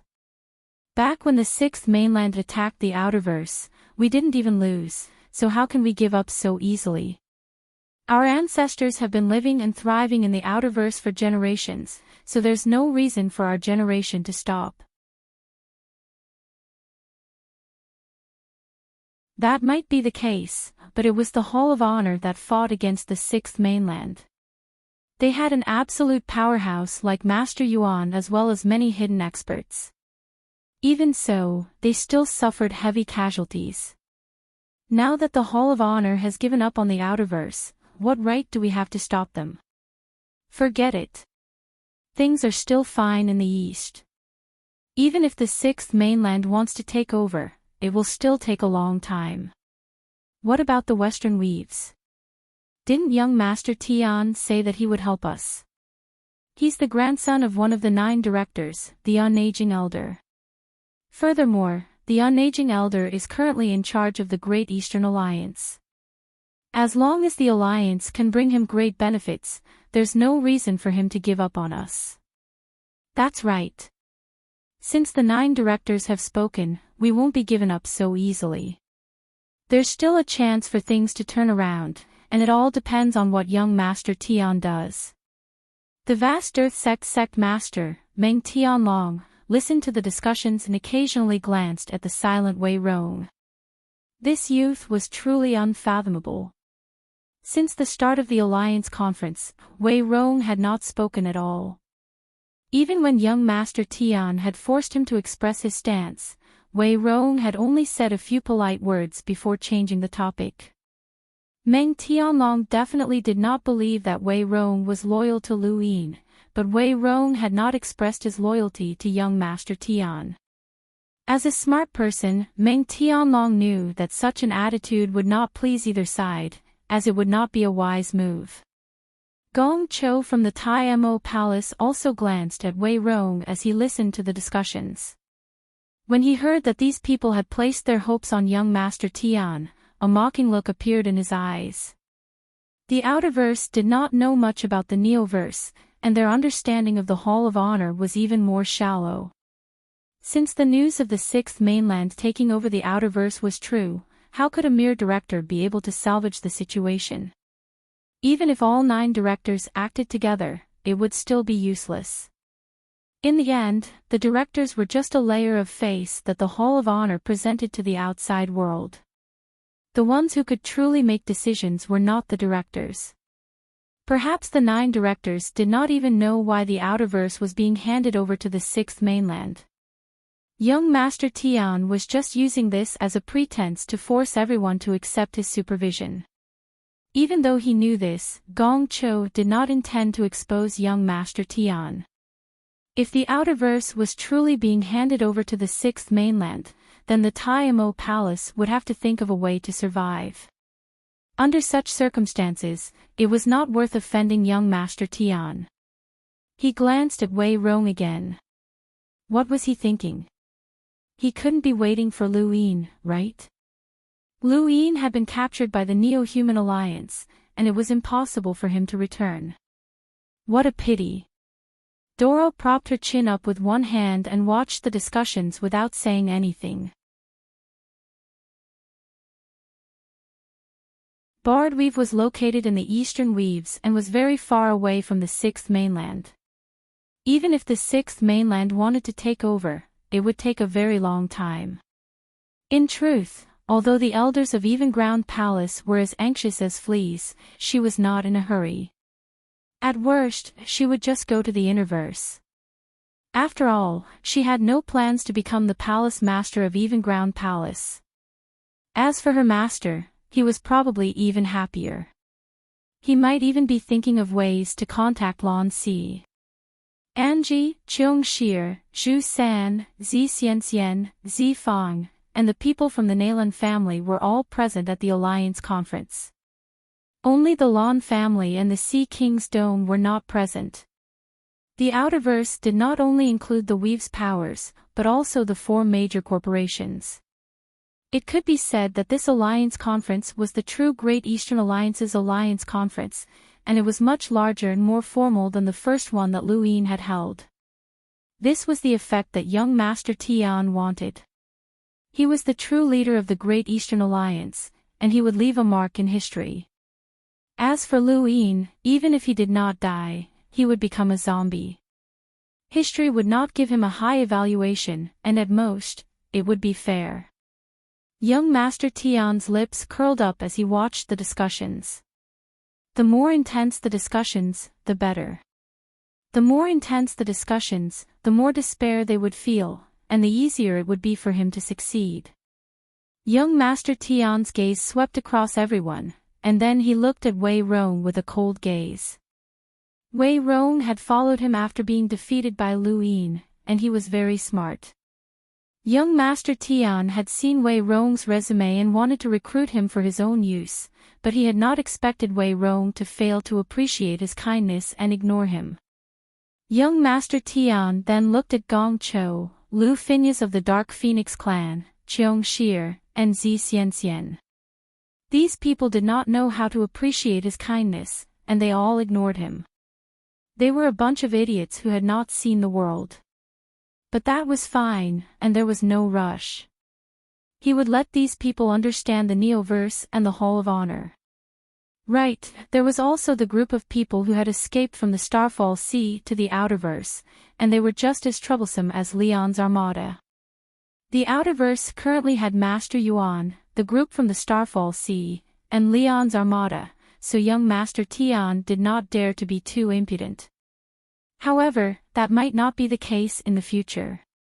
As he looked at Cheong Shir and Zi Xianxian's beautiful faces, young Master Tian's gaze burned with passion, but he concealed it very well.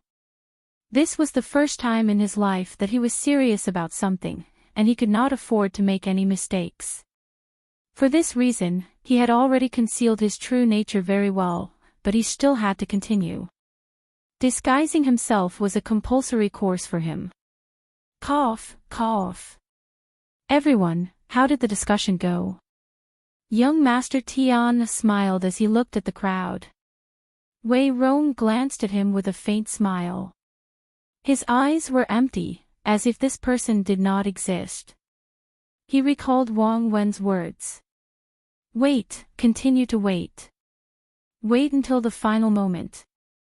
Our value will not disappear with the passage of time. If Lu Yin really dies or becomes a zombie, then that is fate. Rather than assisting a piece of trash, it is better to live in seclusion. Wei Rong did not agree with Wang Wen's thoughts. Live in seclusion. He was still young, and he did not have the mentality of an old man. However, he agreed with Lu Yin on one point, which was to wait and continue to wait. After fighting with Lu Yin for so long, Wei Rong understood this person better than anyone else. A person's destiny was very important, and the chances of escaping after being captured by the Neo-Human Alliance were less than 1 in a billion. Wei Rong did not hold out much hope, but no one knew what the final outcome would be.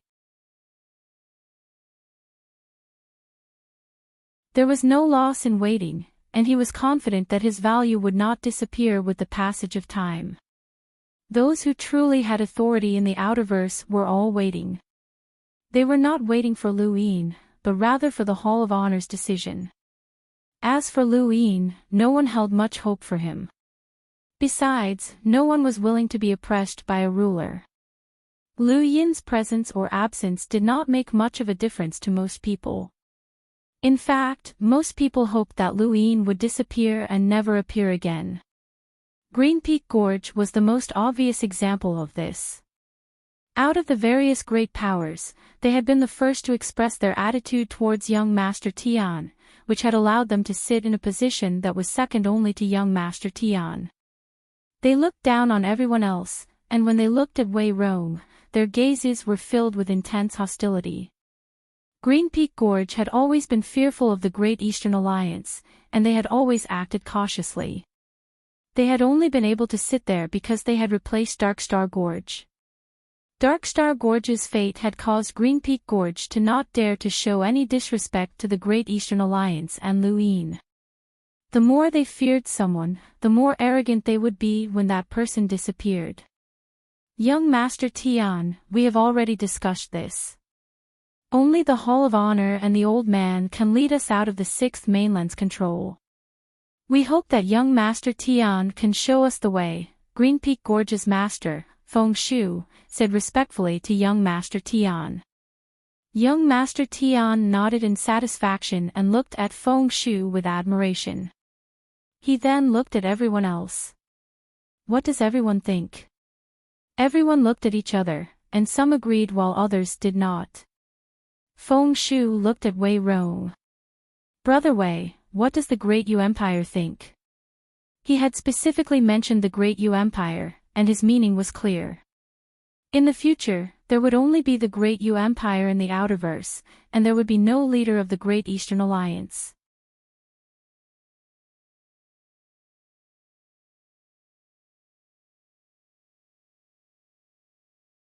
Welcome aboard. Stay tuned and subscribe to Han Li's Wuxia Adventures for more thrilling content. Chapter 1187. Feng Shu's words caused everyone to look at Wei Rong. One was the old master of the Great Eastern Alliance, while the other was the new master. If Wei Rong gave a bad answer, he would be in for a lot of trouble. Wei Rong continued to smile. There's a strange place in the Outerverse called the Carnivorous Forest. It's not a simple place, and there are many delicious creatures that live there. These creatures all wander around the forest like fish swimming in water. The forest is like a river, and these creatures don't have legs, so they can only swim. For some reason, these creatures are especially delicious.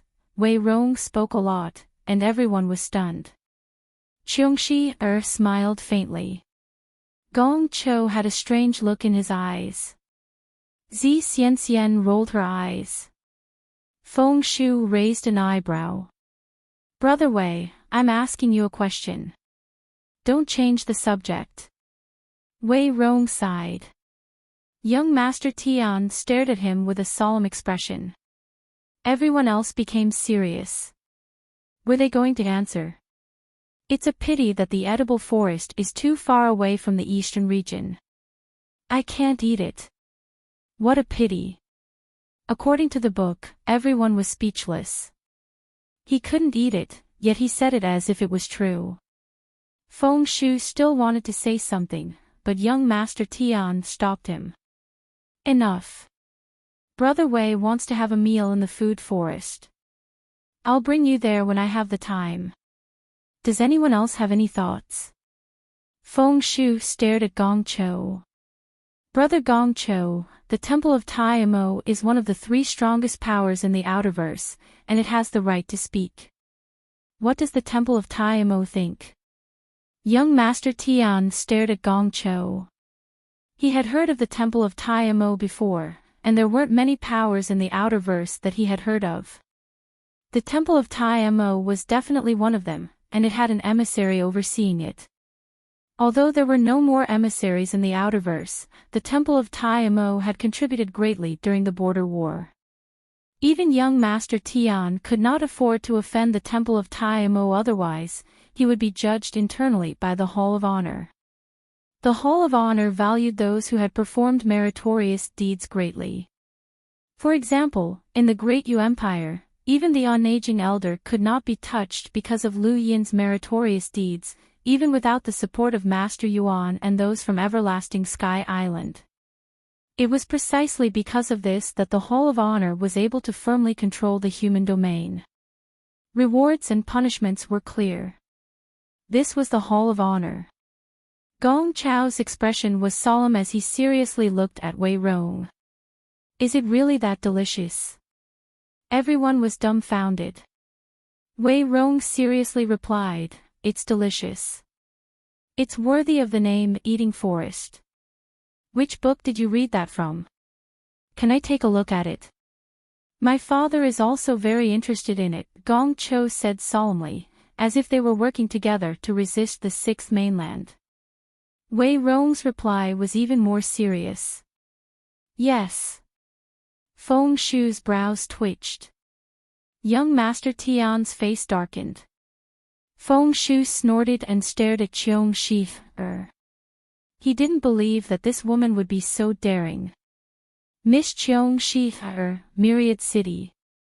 Before Feng Shu could finish speaking, Cheong Shi interrupted him. She was very serious, and her expression was frighteningly serious as she stared at Wei Rong. Myriad City would also like to take a look. Wei Rong looked at Cheong Shi. No problem. Let's team up and have a meal at the food forest, Phineas said. Wei Rong nodded. All right, I'll organize it. TSK, the food forest is a delicacy of the outerverse. Bring me along. Meng Tianlong smiled. Zi Xianxian also raised her hand. I want to go. Bring me along. Zi Fang hurriedly tugged at Zi Xianxian. He saw that young Master Tian's face had turned completely black.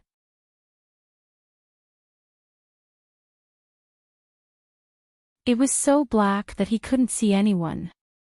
He looked like he was about to explode.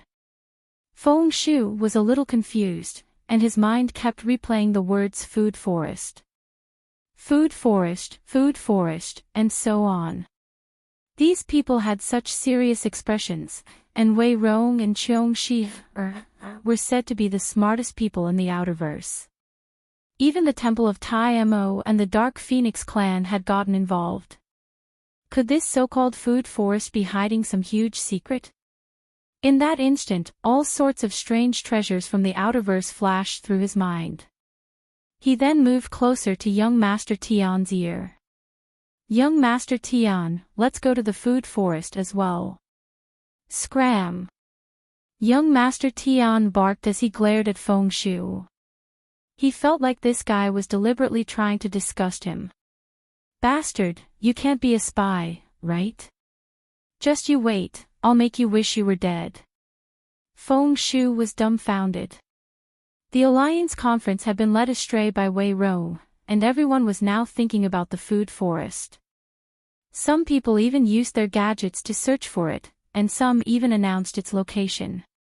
Young Master Tian gritted his teeth and slammed his hand on the table. The loud sound shook everyone, and they all looked at him. Everyone, let's put the food aside for now. The sixth mainland is about to take over the outerverse, so let's discuss this matter first, young Master Tian said, his cold gaze sweeping across the crowd. That's right, that's right. Let's discuss the sixth mainland first, Feng Shu hurriedly added. Young Master Tian no longer trusted him, and he felt like this guy was doing this on purpose. At this point, Cheong Shi and the others fell silent once more. The others wanted to speak up, but since the outerverse true powerhouses were not speaking, there was no point in them speaking up. Young Master Tian felt his patience rapidly vanishing, and his hands gradually clenched into fists. He narrowed his eyes and stared at Wei Rong. Now, everyone, make your stance clear. Do you agree to my grandfather, the Eternal Elder, overseeing the outerverse? If you don't agree, then please state your stance. He then looked at Feng Shu. You're the first. You're the first to speak. Of course I support it. I absolutely support Director Eternal Elder overseeing the Great Eastern Alliance.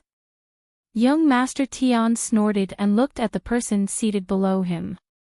It was Bok Shamus of the Six-Fingered Tribe. Bok Shamus's eyes flashed, and he nodded. I agree. Following that, more than 10 people agreed in succession. The outerverse was too weak compared to the neoverse, and young Master Tian's promise left them with no choice but to believe that they had been led astray by Wei Rong. Now, young Master Tian's authority had brought them back on the right track. I agree, a man answered. Then, everyone looked at the person seated below him, where Wei Rong was. Young Master Tian looked over with a sharp gaze, and he no longer concealed his sharpness. He felt that these people were despicable, and they did not know fear unless they were pressured. In any case, as long as they did not attack, Master Yuan and Everlasting Sky Island would not be able to do anything about it. Young Master Tian was running out of patience, as he had never been so annoyed in his entire life. Wei Rong faced everyone's gazes and raised his head. Who else wants to sign up for the food forest? Brother Wei Rong, please answer. Young Master Tian's tone was cold. Behind him, the elder who had been protecting Wei Rong looked up, and a terrifying pressure suddenly descended. On the other side, eccentric Qi was gloating. What a bunch of idiots. How can you resist the Neoverse's powerful disciples? Although Wei Rong was not weak, he was not strong either. When faced with the elder's pressure, beads of sweat dripped down his forehead. In the distance, Angie of the Umbral Butterfly tribe had a cold expression. She still had not forgiven Wei Rong. Wei Rong panted heavily and looked at young Master Tian. I'm sorry, young Master Tian. When he said that, the elder's pressure disappeared, and young Master Tian relaxed. This person was not too stupid, and young Master Tian was about to give in. Everyone looked at Wei Rong. Angie looked at him with disdain. There's one more person who wants to sign up for the food forest. That's him. He then tapped his gadget, causing an image to appear in front of everyone, and a faint voice sounded. Everyone, long time no see. There were more than 100 people present, and they represented the entire outerverse. At this moment, everyone was staring at the image in a daze, unable to believe their eyes. Lu Yin, Cheong Shi, Gong Cho, Lu Phineas, Zi Xianxian, Angie, Meng Tianlong, and the others. Everyone who had interacted with Lu Yin before was shocked. He had actually returned. Although the rest had not interacted with Lu Yin before, Lu Yin's appearance had been deeply ingrained in their hearts, and they would never forget him even if they died. At this moment, when they saw Lu Yin, it was as if they had seen a ghost. The entire scene fell silent for a full half a minute. Wei Rong's lips curled up, and he looked at young Master Tian as if he was looking at a clown. Waiting was indeed meaningful, as Lu Yin's opportunities were truly unimaginable. Even though he did not understand the Neo-Human Alliance, as an organization that had stubbornly resisted the human domain for countless years, its foundation was unimaginable. Since Lu Yin had been able to walk out of such a desperate situation, Wei Rong believed that nothing would be too difficult for this person in the future. At this moment, Wei Rong was convinced. No, he had been convinced the moment Lu Yin had contacted him. Young Master Tian was in disbelief. Since he had come to the Outerverse, he naturally needed to know the history of the Outerverse. The most recent history of the Outerverse was that it had been unified, and he had naturally seen Lu Yin's appearance before. Impossible. How did you escape? This question was in everyone's mind. Even the old man behind young Master Tian, who had been as calm as an ancient well, was shocked. Even Freak Chi felt as if he had seen a ghost. Lu Yin looked at young Master Tian and smiled. You're the undying old man's grandson. Young Master Tian clenched his fists and stared at Lu Yin. Fake, you're a fake. He then glared at Wei Rong. You have some guts to openly defy the Hall of Honor's orders and even impersonate Lu Yin. Do you want to die? The others also looked at Wei Rong with puzzled expressions. Wei Rong shrugged and did not say anything. Lu Yin's gaze turned cold. Young Master Tian, where are we? He then made way for young Master Tian. Young Master Tian stared at Lu Yin again and again. He had originally been a little confused, as even though he was from the Hall of Honor, it was impossible for him to have seen every place. However, when he saw Xi Jing drinking tea at the table, he felt as if he had been struck by lightning. Xi Jing. The Astral Alliance Realm. Behind Lu Yin, Xi Jing raised a hand and smiled. Long time no see, young Master Tian. Say hello to the undying old man for me. Young Master Tian's eyes widened, and he finally believed that Lu Yin was telling the truth. The Astral Alliance plane and Xi Jing could not be faked, and not everyone knew who Xi Jing was. That woman rarely appeared in the Hall of Honor, so how could someone from the Outerverse know her? This couldn't be fake. Young Master Tian looked at Lu Yin in shock. How did you escape from the Neo-Human Alliance? Lu Yin smiled. You don't have to worry about that. The head judge has already determined that I, Lu Yin, am free. Young Master Tian's scalp went numb, and he was at a loss. Lu Yin had returned, but he did not know what to do. Lu Yin's appearance had caught him off guard, and he had no experience dealing with such matters. If it had been the undying old man, he definitely would not have panicked, but young Master Tian was different. He was just a hedonistic son, and that was all. Young Master Tian fell silent and stared blankly at Lu Yin. Lu Yin looked at him with disdain. He had never cared about this young Master Tian, but the undying old man was the one he needed to pay attention to. The Hall of Honor had only allowed the undying old man to oversee the Great Eastern Alliance, and it had nothing to do with this young Master Tian. He was just a clown. Behind young Master Tian, the old man whispered something to him. Young Master Tian seemed to wake up from a dream, and he looked at Lu Yin before looking at everyone else. Everyone, I would like to congratulate Brother Lu Yin on his safe return. Everyone looked at him as he continued, secondly, since Brother Lu Yin is here, then please represent the Great Yu Empire in this alliance conference. Let's continue our previous discussion. He then looked at Wei Rong. Brother Wei Rong, do you agree to my grandfather, the undying old man, being the director of the Great Eastern Alliance? I'll continue to update in the afternoon, and I'll try my best to keep this up to date for a few more days. Thank you, brothers.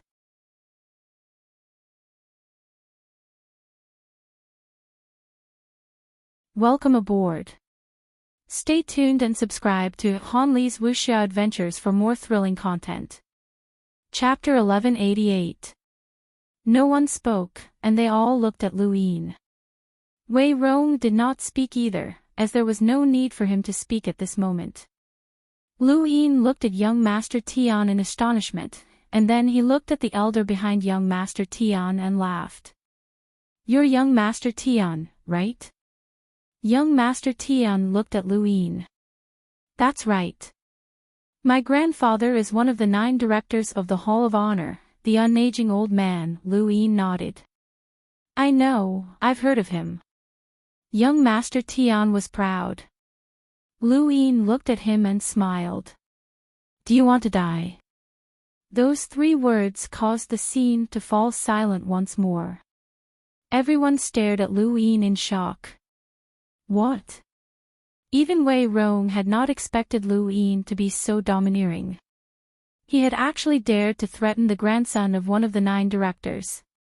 This was too arrogant. Young Master Tian was stunned, as he had always said this to others. When had anyone ever threatened him like this before? He did not even know how to respond. Behind young Master Tian, the elder's expression changed, and he took a few steps forward to look at Lu Yin. His eyes were filled with vigilance and killing intent. Old Qi's mouth twitched, and he stared at Lu Yin in shock. How bold. If you want to die, I can fulfill your wish, Lu Yin continued, still smiling. It was as if he was not threatening the grandson of one of the 9 directors, but rather an ordinary person who could not be any more ordinary. Young Master Tian had used the excuse of helping the Outerverse break free from the 6th mainland to call for an alliance conference, and he had also requested that everyone accept the unaging old man's supervision. Lu Yin had not been in the Great Eastern Alliance for long, and he did not have enough prestige to make everyone give up everything to follow him. He was not that narcissistic, so he did not plan to compete with young Master Tian in terms of charm or conditions. He wanted to deal with the problem directly from the root. Furthermore, he wanted to use this matter to let everyone know that no one else could touch the Outerverse. Not just the Outerverse, but everything that belonged to Lu Yin could not be touched by anyone else. Young Master Tian finally reacted, and he laughed in anger. He looked at Lu Yin with indescribable ridicule and arrogance.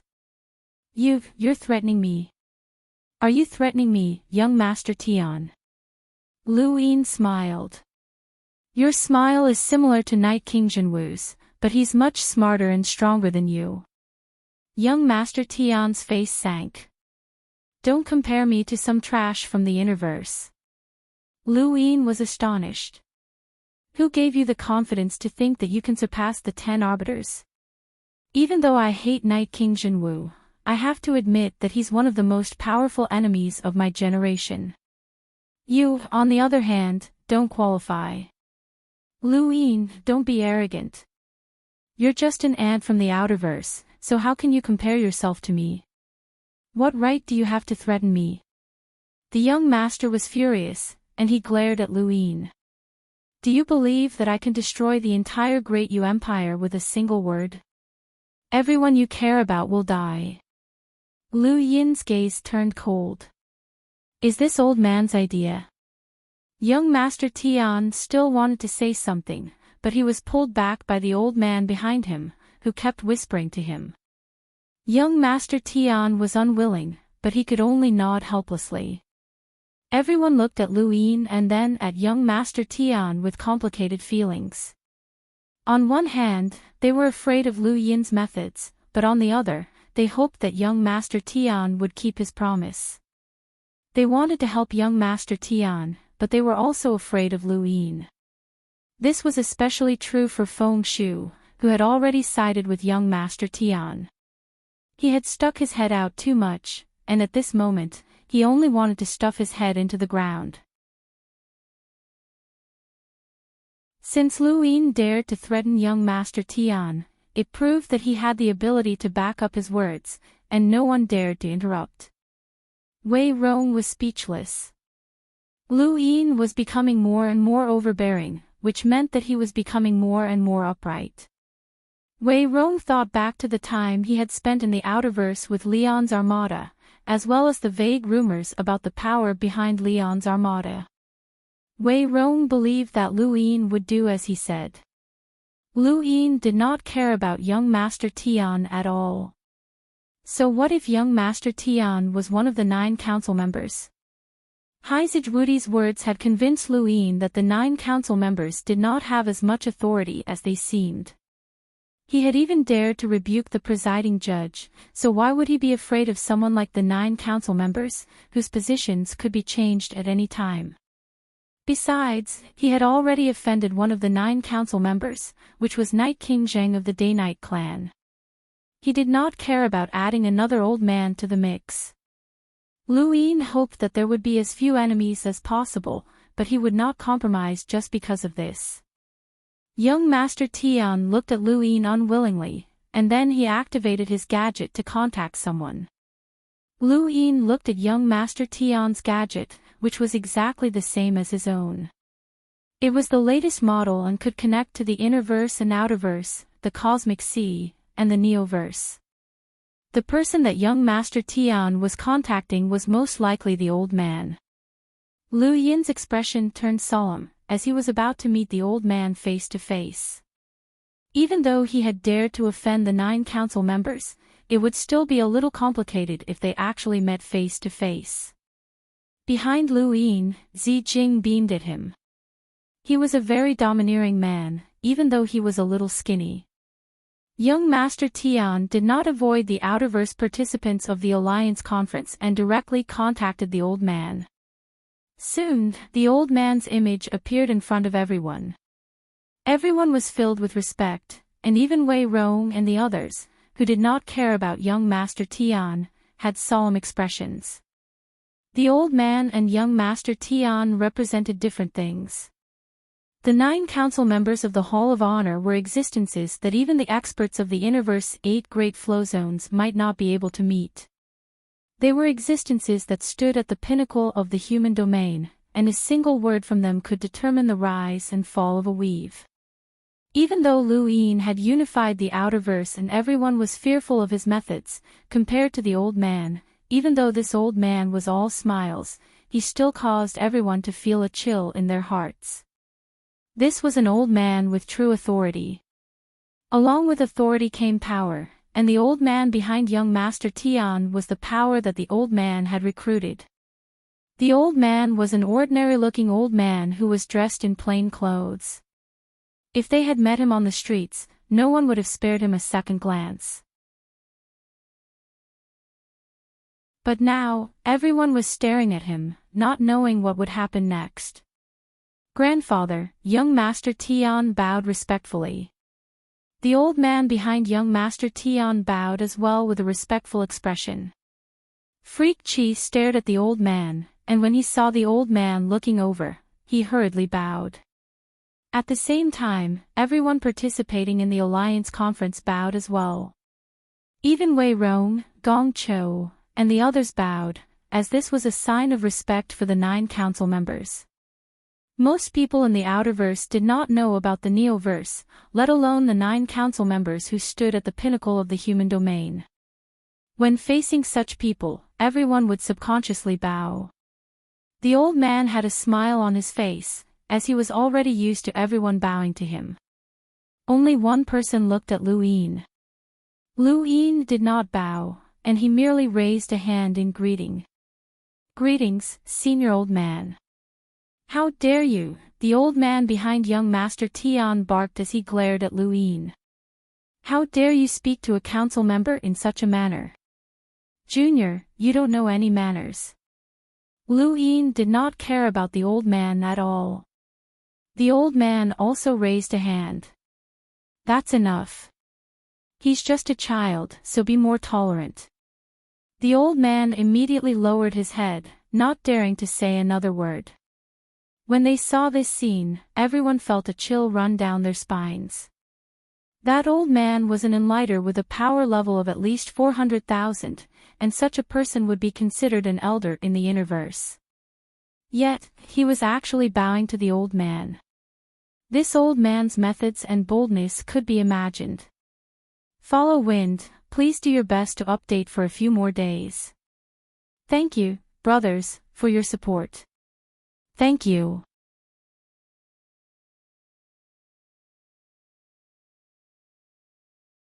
Welcome aboard. Stay tuned and subscribe to Han Li's Wuxia Adventures for more thrilling content. Chapter 1189. Being a director wasn't just for show. With such a position, the amount of resources one could control was unimaginable. Lu Yin's vigilance towards the unaging old man increased by several folds. Young Master Tian didn't interrupt and only stood behind Old Man Bu. The old man looked at Lu Yin and smiled. You must be Lu Yin. Lu Yin nodded. I don't mean to be disrespectful, but I'm an honorary disciple of Everlasting Sky Island. Even Haizid Shenwei calls me Junior Apprentice Brother, while I address him as Senior Apprentice Brother Shenwei. If I bow to Senior, then Senior Shenwei might not be able to explain himself. Senior should have heard of his temper before. The old man smiled and waved his hand. Etiquette is only on the surface. Do these people really respect this old man? As he spoke, the Uniged man swept his gaze across everyone. Many people's hearts trembled. He then looked at Lu Yin. Perhaps many people here want to drag me out of the Neoverse and see what the 9 directors are capable of. Ha! Lu Yin smiled. This old man's words and actions seemed to be easygoing, but every step he took was filled with dignity and tyranny. He was indeed worthy of being called a superior. Lu Yin was not capable of hiding a dagger behind a smile. Long Sky Island's Mr. Shenwei, this old man has met you a few times. You are a disciple in name of Long Sky Island. This is a pretty good opportunity, so you have to cherish it. Bulao praised with a smile. Lu Yin nodded.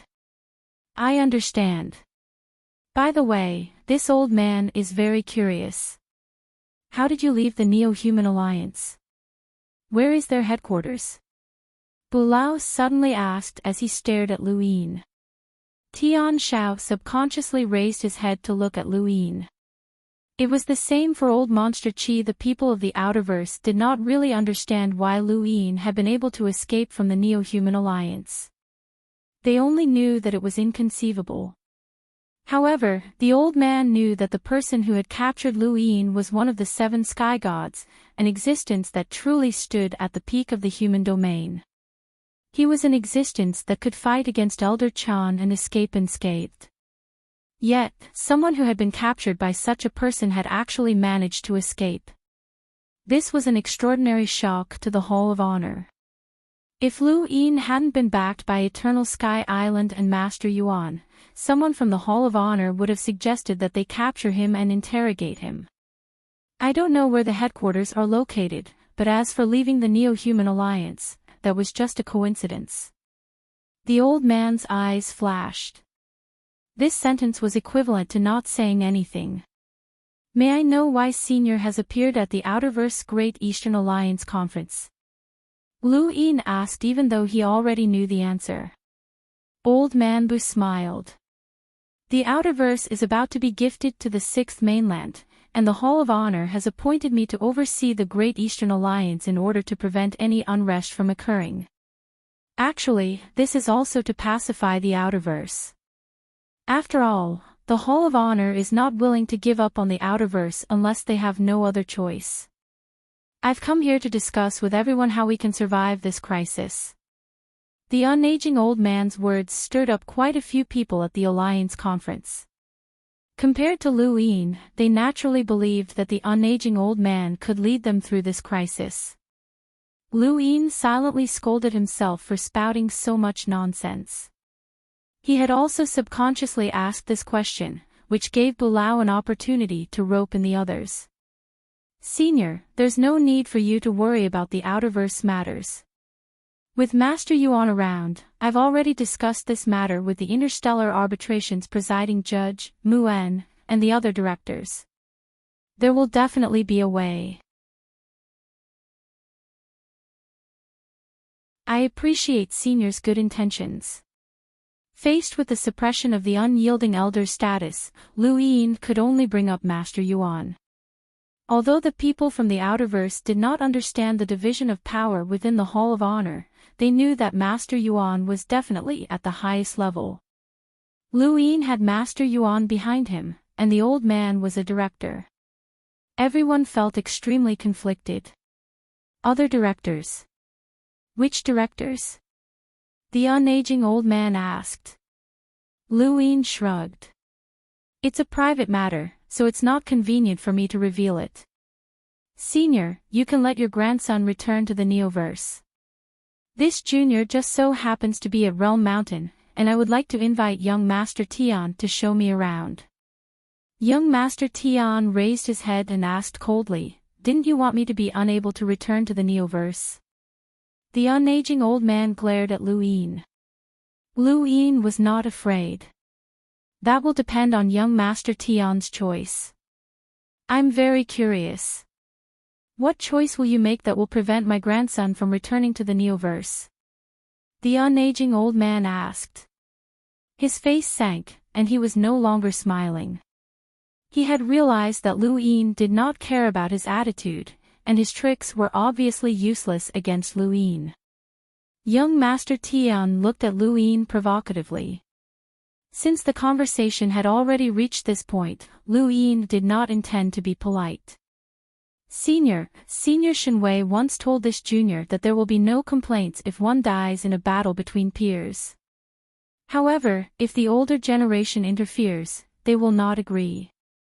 I am of the same generation as young Master Tian. Senior, do you wish to interfere? The unaging old man replied, a battle between peers refers to combat.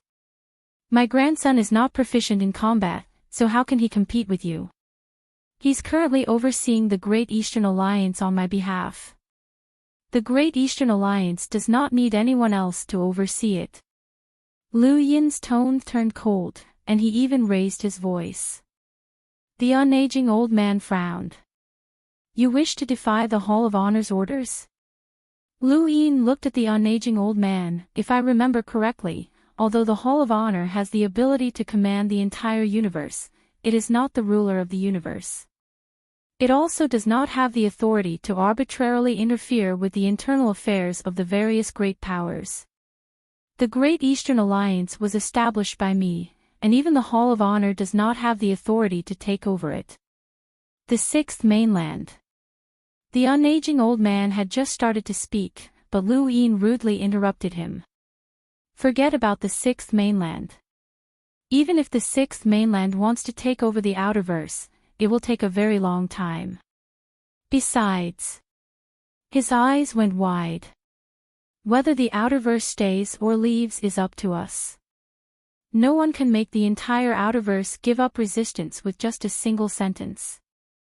The Sixth Mainland cannot threaten us, and the Hall of Honor cannot make us abandon our homeland.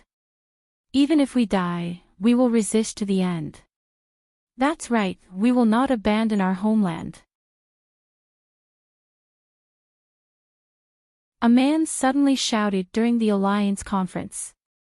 His face flushed red, as he had been holding back these words for a long time. That's right, we will not abandon our homeland. We will not give up. Not everyone would resign themselves to fate and leave their fate to others to decide. Those who had cultivated to the point where they could participate in the Alliance conference were all people with strong wills, and there were many who would rather die than submit. Once someone took the lead, they would be able to do anything. Lu Yin's Great Eastern Alliance wanted to unify the Outerverse, but it was not a true unification. It was merely an alliance. Otherwise, not even a tenth of the Outerverse would be under their control, let alone the entire Outerverse. The Sixth Mainland's desire to take over the Outerverse was completely different from the Great Eastern Alliance's desire to unify the Outerverse. Many people's hot-bloodedness was stimulated. The pressure from the elder behind young Master Tian immediately decreased, but it was offset by an even more magnificent power. The elder was shocked. An emissary. The unaging old man was astonished, as an emissary had actually taken action. An emissary was different from an enlighter. I wonder which old friend is here. Please show yourself, the unaging old man said as he looked around. No one answered. The unaging old man asked again, I wonder which old friend is here. Please show yourself. Still, no one answered. The unaging old man's face sank, as the outerverse was not as easy to control as he had imagined. He looked at Luin. The outerverse, the innerverse, the cosmic sea, and finally the neoverse. The neoverse is the center of the entire human domain. Some people can cause the Great Eastern Alliance to collapse with a single word, while others can cause others to soar to the heavens with a single word. You're a smart person, so you should know what I'm talking about. What you have right now is not truly under your control. It's just that others don't want to interfere. The smart thing to do is to use the cards in your hands to obtain the greatest benefits. Luin smiled. I'm not that interested in the neoverse. I just want to be an idle person in the outerverse or live and die with the outerverse. At the Alliance conference, many people looked at Luin fervently. Not bad, this was how someone from the outerverse should be. The old man shook his head and sighed. Young people don't know the immensity of heaven and earth. Do you really think that you can do whatever you want just because you have the support of Everlasting Island? Everlasting Island can't interfere with the matters of the Hall of Honor, let alone an in-name disciple like you. The outerverse return to the sixth mainland is inevitable, and I'm the only one who can think of a way to salvage the situation. I don't want you to risk your life for nothing. Who doesn't have family and cherished friends? Luin raised his head. I'm not so old that I have to think of the big picture for everything I do. If I don't have the courage to fight, then how can I talk about the future? Do you think that I can only cower in fear when a powerful enemy approaches? That's not the big picture. You're just a coward. The old man's eyes went wide. Impudent. Junior, don't think that you can speak to me in such a manner just because you're backed by Eternal Sky Island. There are only a few people from Eternal Sky Island, and while they're powerful, they don't have much influence. They also don't have the ability to influence the Hall of Honor's orders. You can forget about your position as head of the Hall of Honor for now. When Night King Jinwu used honor points to accuse you of being a traitor to the fifth mainland, I still feel that he wasn't lying. Lu Yin's eyes narrowed. My status as Fatsi will be reclaimed by presiding Judge Muen. As for Night King Jinwu's accusation, Master Yuan will naturally uphold justice. The unaging old man's gaze turned cold. The 9 directors have a special privilege that can only be used once every 100 years to prevent others from interfering with their authority. Young one, I haven't used this privilege in hundreds of years. You're the first one. Lu Yin's gaze turned cold as he stared at the unaging old man Wei Rong, and the rest watched as the two of them confronted each other. They were silent, and their thoughts were complicated. Who would have thought that a young man would be able to compete with a peak figure from the Hall of Honor? If Lu Yin won this time, then his status would be completely different, and he would no longer be restricted to the outerverse.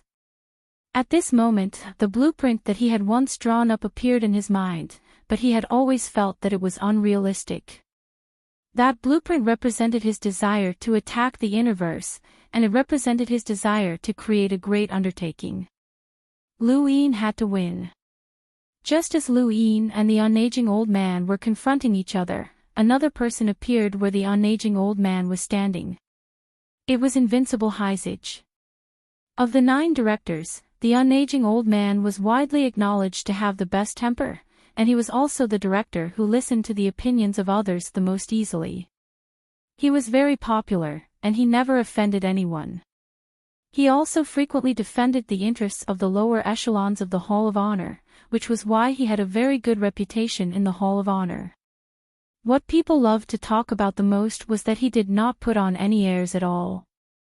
He had once said that if there were any urgent matters, one could directly go to his residence and look for him. There was no need to report to him. Rather than wasting time, it was better to deal with the matter as quickly as possible.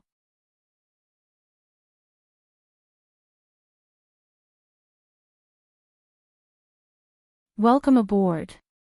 Stay tuned and subscribe to Han Li's Wuxia Adventures for more thrilling content. Chapter 1190. As long as they could find where he lived, they would be able to enter directly. Not to mention the 9 directors, even the Hall of Honor, who had even the slightest bit of authority, would not have done such a thing. But he had done it, and he had done it for hundreds of years, earning the respect of countless people. Also, as he said, he had never used his only privilege as a director. If not for the Outerverse and for the sake of his grandson, young Master Tian, he would not have offended Lu Yin and used his special authority, which would have offended Everlasting Sky Island. Regardless of whether he was faking it or not, he had done it. Many people admired him. Today, as usual, anyone who had urgent matters could enter his residence directly. Therefore, when Heizage Wudi entered, he heard that sentence, "Impudent, Junior. Don't think that you dare to speak to me like this just because you're backed by Eternal Sky Island. There are only a few people in Eternal Sky Island. I'll use the authority that can only be used by directors for 100 years to imprison you. Don't even think about leaving before you're completely cleared of suspicion. The 9 great counselors have a special privilege for 100 years to prevent others from interfering with their authority. Junior, this old man hasn't used this privilege for hundreds of years. You are the first one." Heizage Wudi silently watched as Bulao and Lu Yin fought. He listened to Bulao's words and did not move. "I really don't understand. Is it worth it for you to offend Eversky Island for the sake of the Outerverse?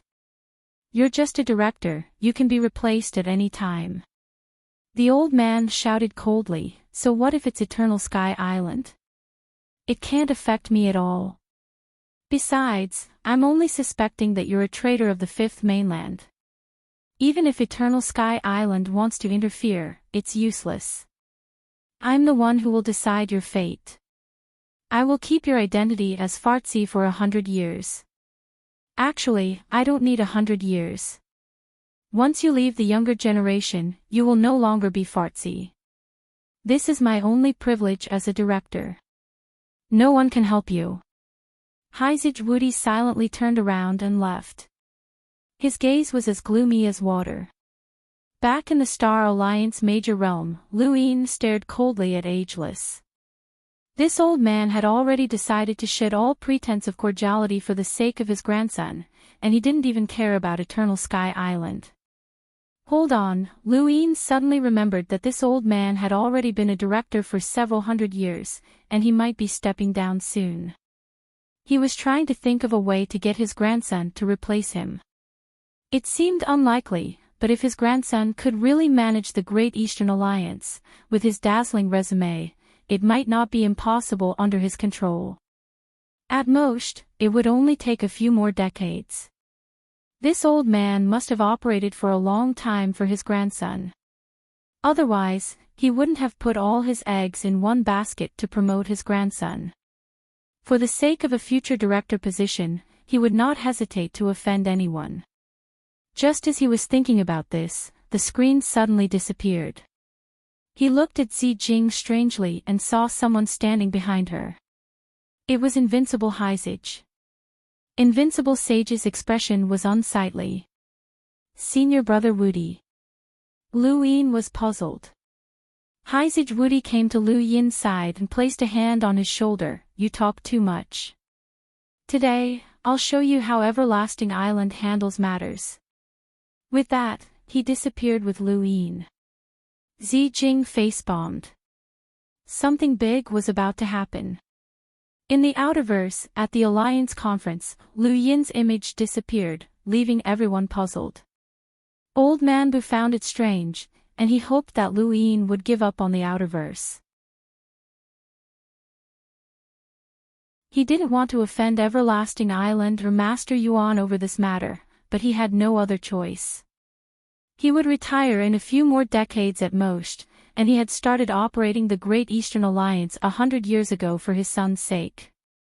He had wanted his son to become a director in the future, but an accident had occurred. Fortunately, he had a grandson. Originally, there hadn't been enough time, and his grandson had been too young. Even with Old Man Boo's management, it would take at least 100 years or even several hundred years for him to become a director.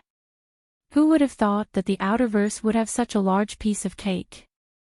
As long as young Master Tian could smoothly manage the Great Eastern Alliance for 100 years, then with Old Man Boo's management, he would be able to become a director in 100 years and become the youngest director in history. For this day, Old Man Boo had sacrificed too much. He had been kind to others and had never offended anyone. All of this had exhausted him physically and mentally. The Outerverse was a shortcut, and for this shortcut, he had to offend the people he needed to offend. Old Man Boo only hoped that Lu Yin would be tactful and not cause any accidents. Suddenly, Old Man Boo's image disappeared as well. Everyone was puzzled. First, it was Lu Yin, and now, Old Man Boo. What was going on? In the Neoverse, the realm mountain shook, and countless people in the Hall of Honor were shocked. What was going on? Was the Neo-Human Alliance attacking again? At this moment, Lu Yin's heart was shaken.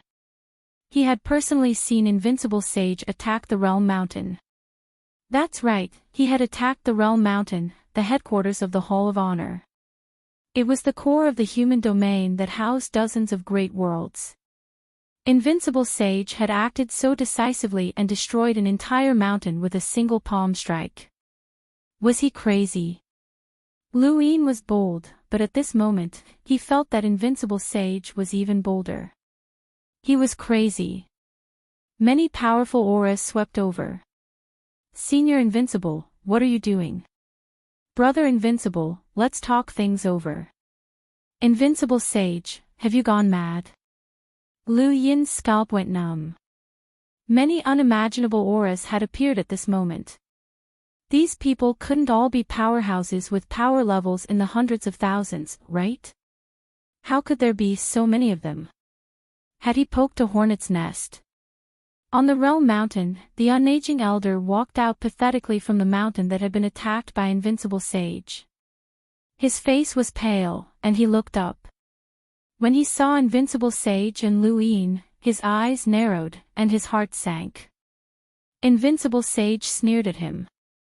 My Eversky Island doesn't have much influence, so I can only use this method to request a meeting with you. Can you return my junior brother's position as Fotsy? Or do you want my master to personally appear? I wonder if the words Almighty Sage Heavenly Master are enough for you to be magnanimous. Lu Yin blinked.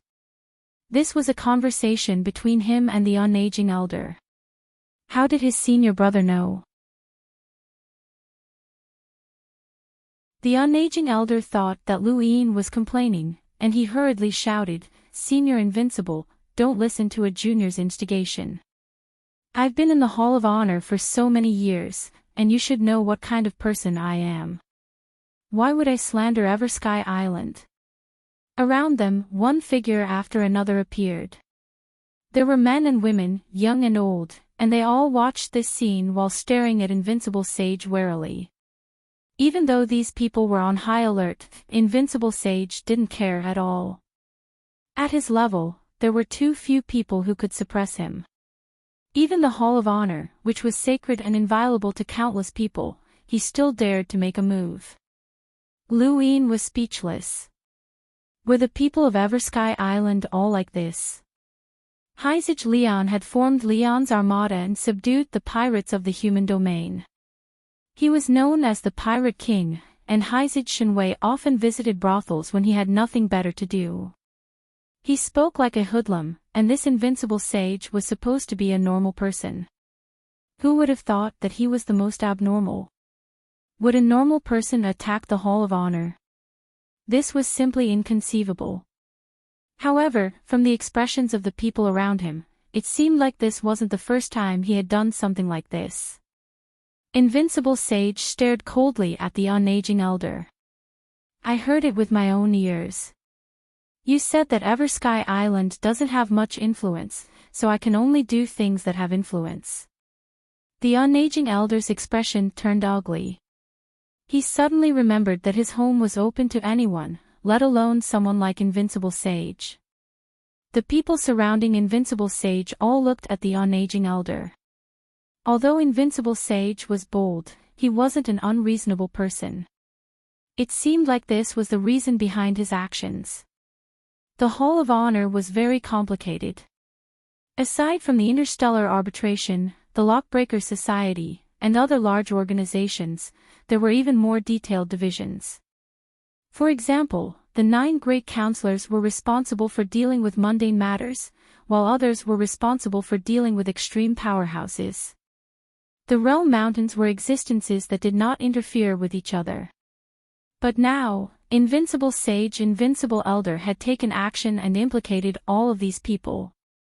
The cultivators who guarded the Realm Mountains were all very powerful, but they had not reached the level of an Invincible Sage. Helpless, someone immediately contacted the Arbiter World and asked for the Arbiter's help. However, the Arbiter did not appear, and he simply ignored the request. Someone transmitted a message to the unaging elder, asking him to apologize. It wasn't just one person, everyone did the same. The unaging elder was very popular in the Hall of Honor, and he had been in business for hundreds of years. There were many people who spoke up for him. Senior Invincible, Counselor Elder didn't intentionally slander Eversky Island. If he offended you in any way, just ask him to apologize. There's no need to take action and harm our relationship, someone said. That's right, Brother Invincible. The unaging elder is just a child to you. There's no need to bicker with a child. Senior Invincible, why don't you ask the unaging elder to apologize? As for the child beside you, as long as his status is up to par, he can be reinstated. Invincible Sage looked down at the unaging elder from above, waiting for his reply. At that moment, several figures arrived and appeared not too far away from the unaging elder. Lu Yin focused his gaze and saw a total of 4 people, an old man, 2 middle-aged men, and a white-haired but beautiful woman. These 4 people had attracted his attention because they clearly did not have as powerful auras as the ones surrounding Invincible Sage. There was a feeling that he could not see them clearly, but it was very similar to the unaging elders. If Lu Yin's guess was correct, these people were all counselors. The one that caught Lu Yin's attention the most was the old man. His hair was black and white, with a few strands of gray mixed in. He should be a counselor from the Day-Night clan, and his name was Night King Zheng. Senior Invincible, how have you been? The woman who had appeared bowed gracefully. She appeared natural and unrestrained, and her temperament was gentle and comforting. Her appearance had a classical beauty to it. Invincible Sage looked at her. Xan Jiao, it's indeed been a long time. The woman's name was Xan Jiao, and she was one of the 9 counselors. Xan Jiao looked up at Invincible Sage. How did the unaging elder offend Senior Invincible to make you so angry? I don't remember something like this happening in a long time. Haizij Woody stared at Bulao. My everlasting Sky Island has never interfered with the affairs of the Neoverse, and we've always been aloof from worldly affairs. However, it's not to the point where we don't even dare to speak up when bullied. This junior brother of mine is your Hall of Honor's Fozi, and he was recommended by Master Yuan. Due to certain reasons, Fozi's position was temporarily taken away from him, but the head judge just decided to return him. However, this elder Bulao said that he would use his authority to imprison Fozi and make my junior brother suffer for 100 years.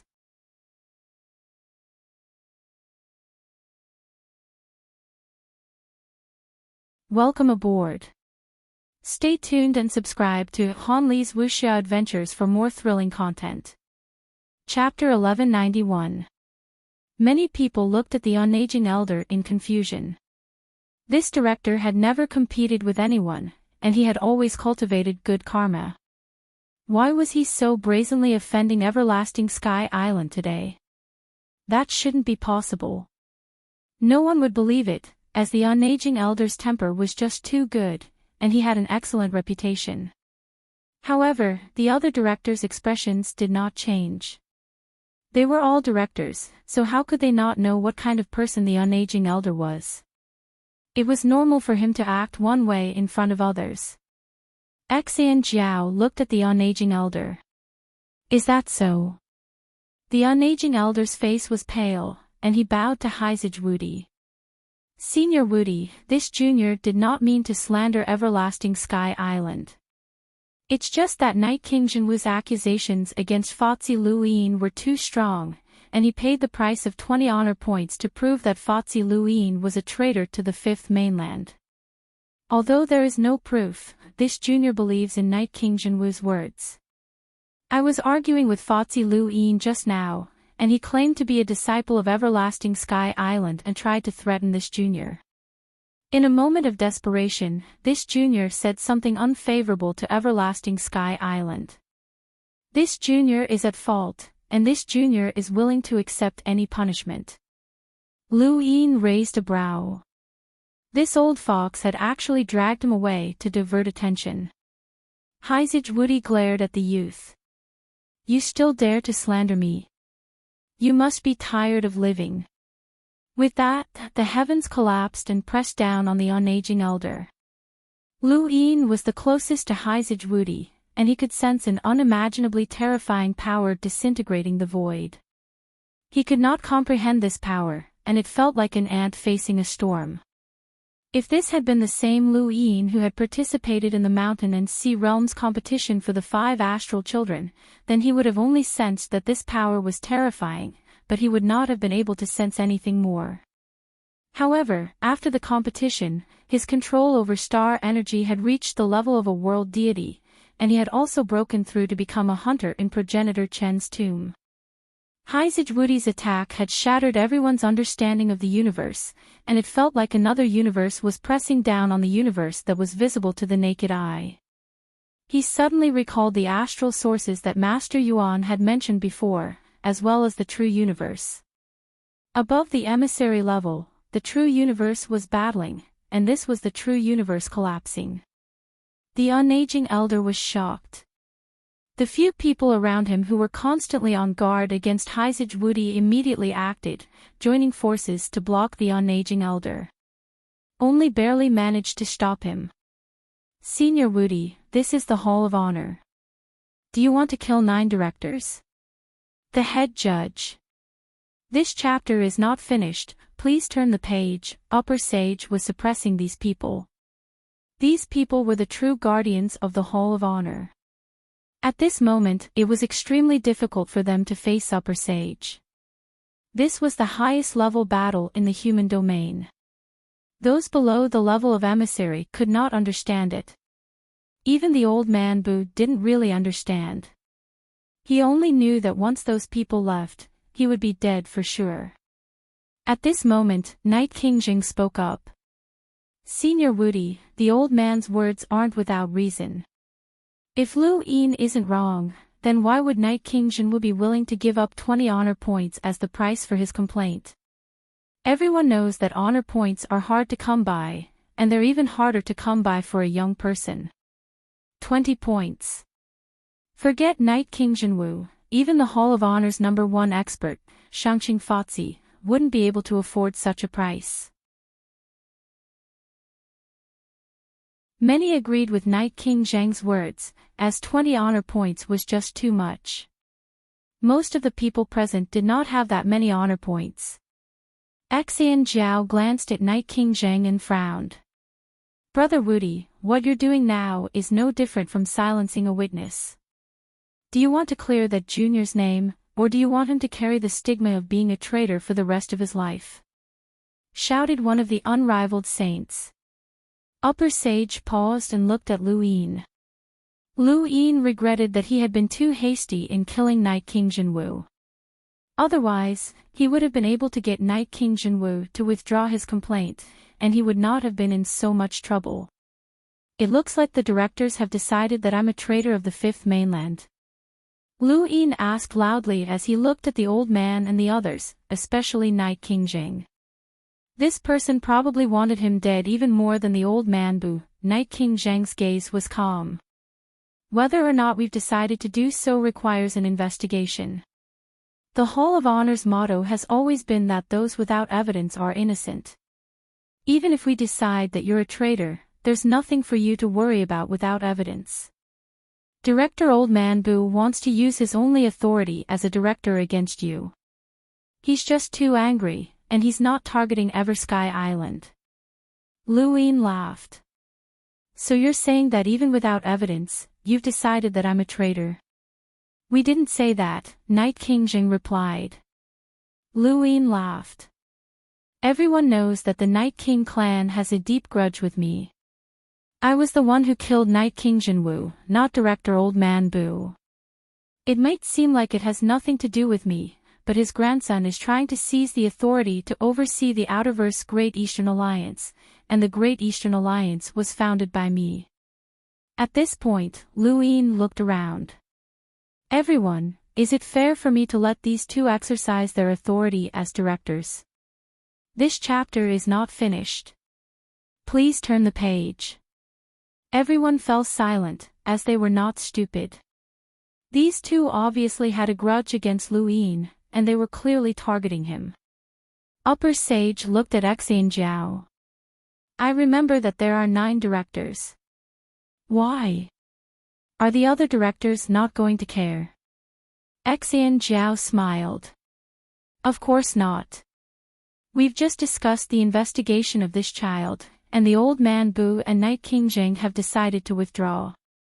Night King Zheng suddenly looked at Xian Jiao. Xian Jiao raised a hand to stop the Night King from speaking. She then looked back at Upper Sage. This junior guarantees that there will be no conflicts of interest among the people investigating this child, and no one will be biased. What do you think, Senior Woody? Upper Sage snorted. What about that director's only privilege? Xian Jiao smiled. If the direction of the investigation is unfavorable to this child, then the directors can use their privileges. If there is no evidence at all, or if there is no possibility of a traitor, then their privileges cannot be used. Night King Zheng could not take it anymore. Director Xian, whether or not we use our privileges is our own business. You have no right to deny it. Xian Jiao looked at Night King Zheng, and her gaze was completely different from when she looked at Upper Sage Woody. It was filled with ruthlessness and awe. The only reason you're a director is to pacify the Interverse, not because you have the authority to make decisions. Don't think too highly of yourself. Your authority is not that great. Night King Zhang's expression turned ugly. Xian Jiao looked at the old man Bu. She could deny Night King Zheng, but she could not deny the old man Bu. After all, the old man Bu represented the Neoverse, and the benefits behind him could not be underestimated.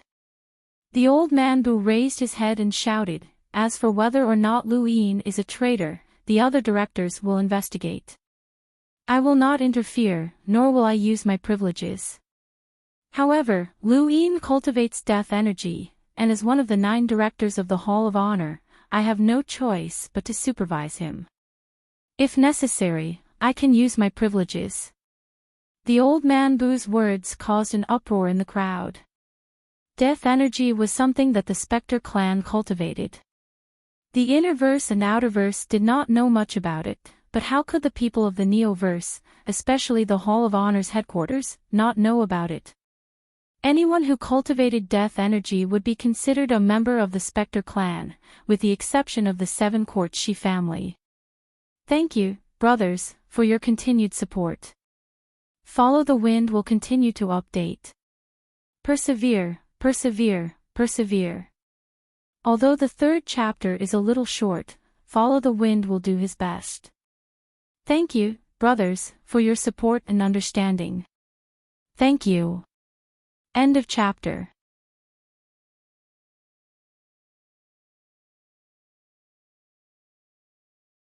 Welcome aboard. Stay tuned and subscribe to Han Li's Wuxia Adventures for more thrilling content. Chapter 1192.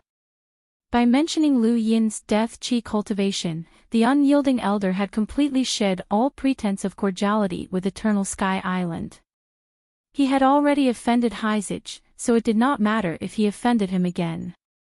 Everyone looked at Lu Yin. This person had cultivated death qi. The way everyone looked at him instantly changed. Even Axian Zhao's gaze towards Lu Yin had changed. Although cultivating death qi wasn't an explicit crime, it was still a potential threat. Heizage raised his brows. It's true that my junior brother cultivates death qi, but the head inquisitor has already made his decision. My junior brother will not be affected. The unyielding elder was stunned, and then his gaze turned vicious. He did not know about this, and rebutting the head inquisitor's decision was the same as publicly contradicting the head inquisitor.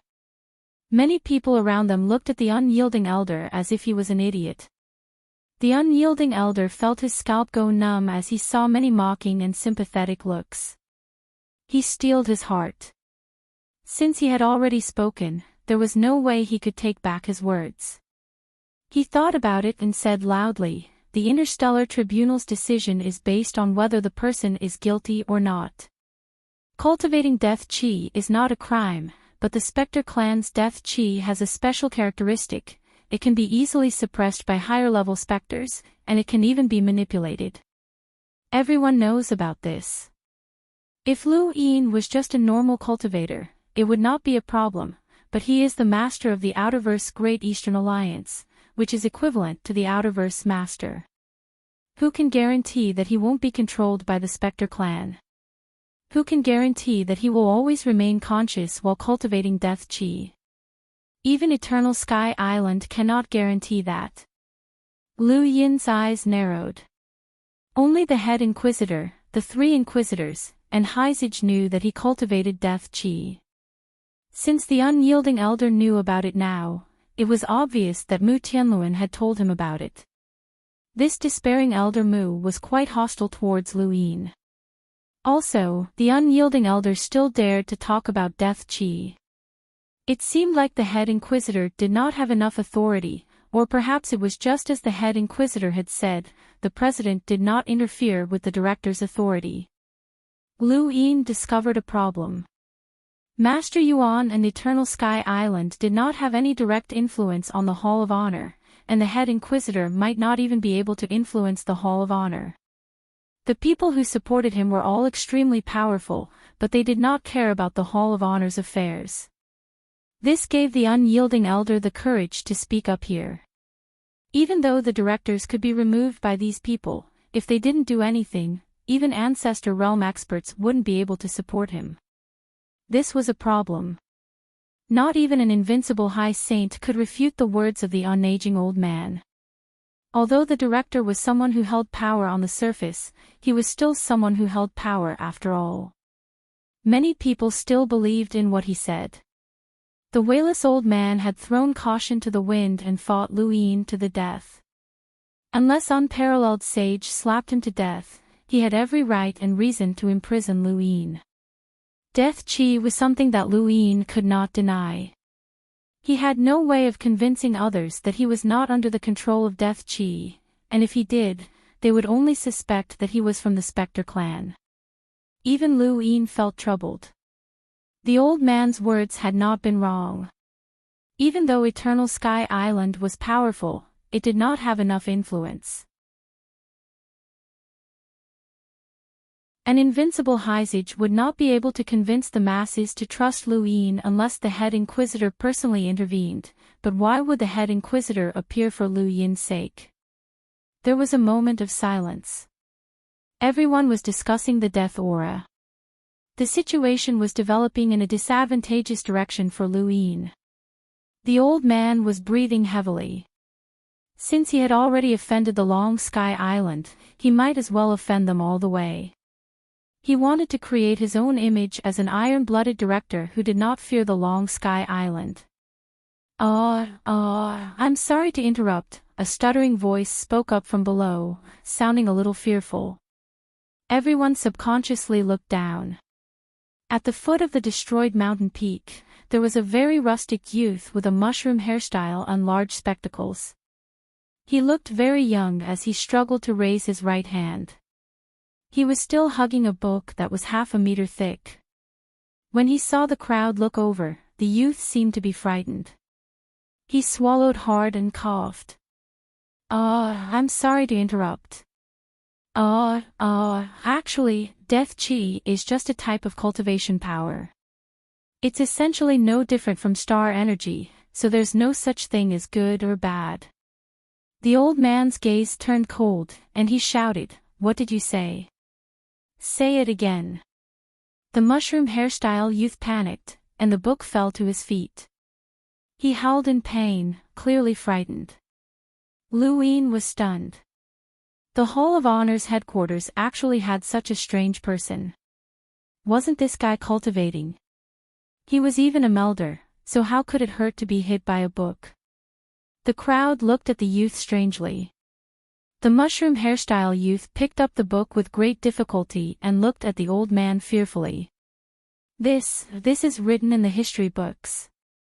I was just reading it." The old man barked, "What's your name?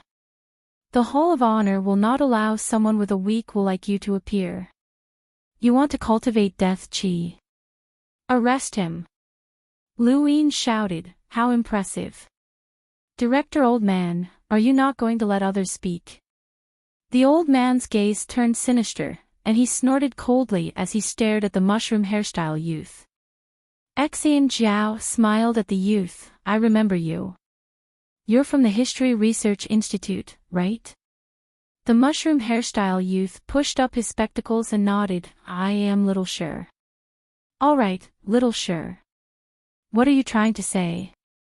Is it okay for Luin to cultivate death chi?" Xian Jiao asked with a gentle smile. Little Sure gulped again and opened the book. After searching for a while, he pushed up his spectacles. Death chi is not something unique to the Spectre clan. The Spectre clan only discovered and used death chi, and after countless years of reproduction, they became the most suitable race for cultivating death chi.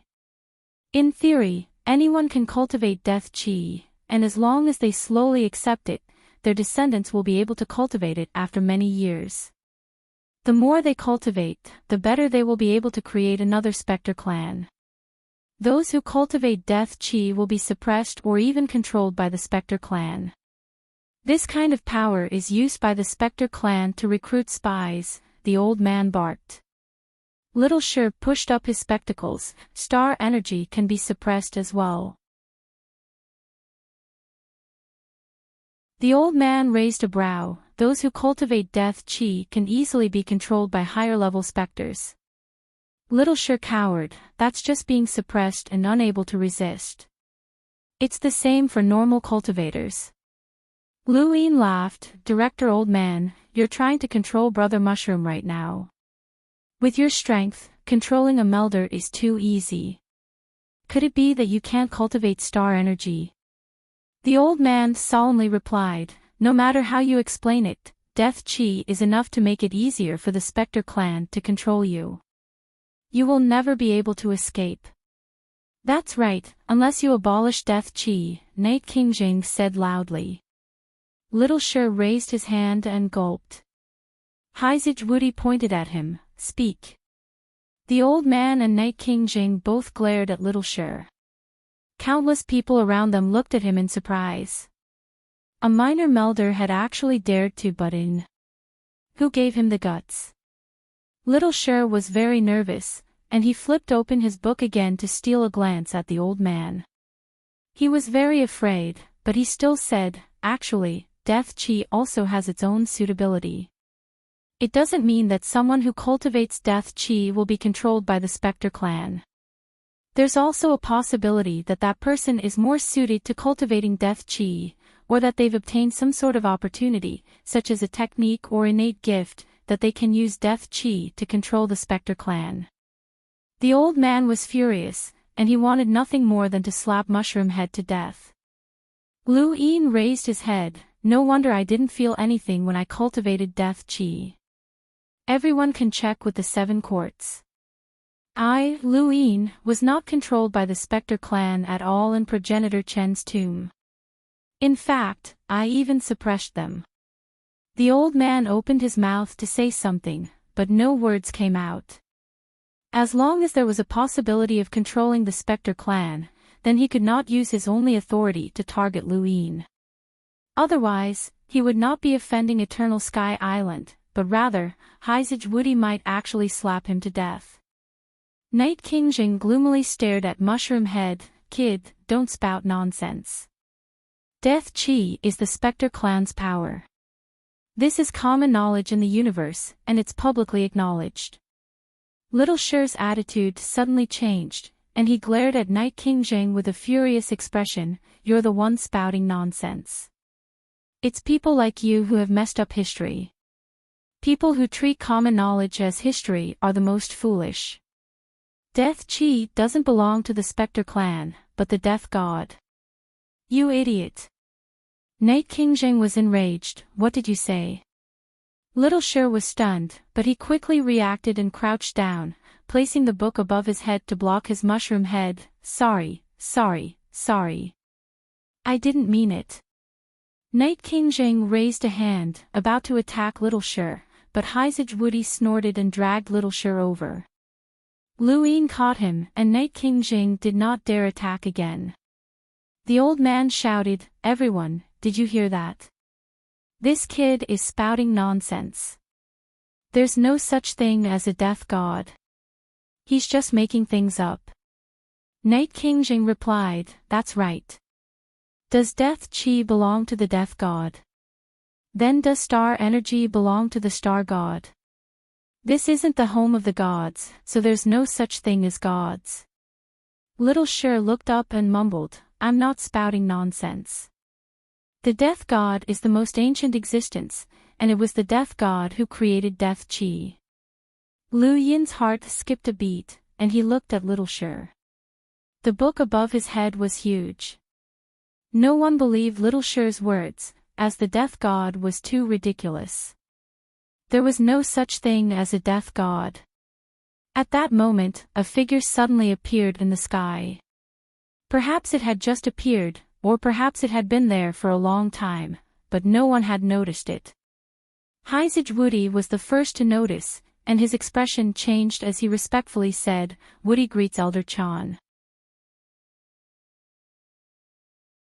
Everyone else saw the figure and bowed in unison. Greetings, Elder Chan. Greetings, Elder Chan. Lu Yin bowed as well, and he glanced up. The real boss had appeared. Was it Elder Chan? If even Hyzage Woody was so respectful, then this person might be the biggest boss in the entire Hall of Honor. Elder Chan looked down and fixed his gaze on Hyzage Woody. You're becoming more and more impudent. Hyzage Woody respectfully replied, I didn't want to either, but that director went too far and targeted the people of Eversky Island. Elder Chan was amused. Don't spout nonsense. He's not from Eversky Island. Hyzage Woody replied, Lu Yin is an in-name disciple of Eversky Island. He's willing to take the sage celestial master as his master? Elder Chan asked with a strange expression. Hyzage Woody looked at Lu Yin. Lu Yin found it strange that the topic had changed to this. If he answered yes, then Eversky Island could openly protect him, and Hyzage Woody's actions would not be a problem. However, he had a master who had answered Hyzage Shinwei's question. Lu Yin didn't know how to answer. If he didn't answer well, then not only would he be blamed, but even Hyzage Woody would be blamed. Elder Chan looked at him quietly with a slight smile. Hyzage Woody kept shooting glances at Lu Yin. The mushroom-headed Little Shi looked at Lu Yin curiously. There was admiration, reverence, excitement, and curiosity. Luin thought about it for a moment before helplessly saying, "Senior Woody, I'm sorry. I have a master, so I can't take the sage celestial master as my master. I, Luin, cannot be an ungrateful person." Sage Woody was taken aback, but he nodded, "It's fine. Be yourself." Luin was grateful. "Thank you, brothers, for your support."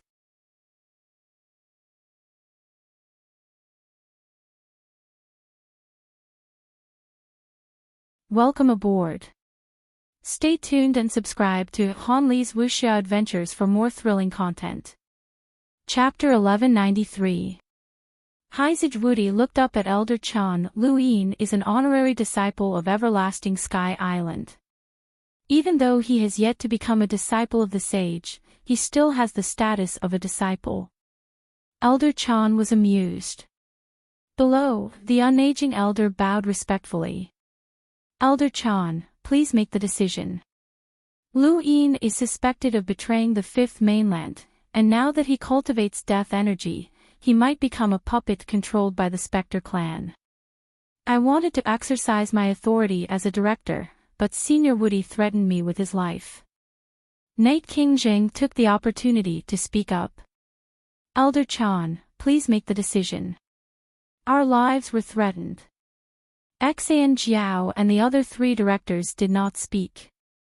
Sage Woody was furious, and he glared at the unaging elder. "Who threatened your lives?" The unaging elder and Night King Jing did not speak either.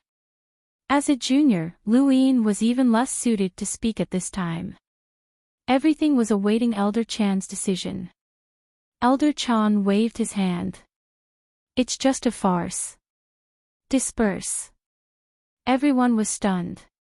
Disperse. That was too simple. Sage Woody was delighted. "Thank you, Elder Chan." The unaging elder was unwilling. "Elder Chan, Senior Woody destroyed the Realm Mountain, and that junior even cultivated death energy." Elder Chan replied, "There are countless paths to cultivation. Didn't that child already explain? Death energy was not created by the Spectre clan. If he can cultivate death energy to maintain his consciousness, then he might even be able to control the Spectre clan. In the future, he will be able to make great contributions against the Neo-Human Alliance." "Why are you being so harsh?" The unaging elder was helpless and could only agree. "Return Fozzie's position to that child.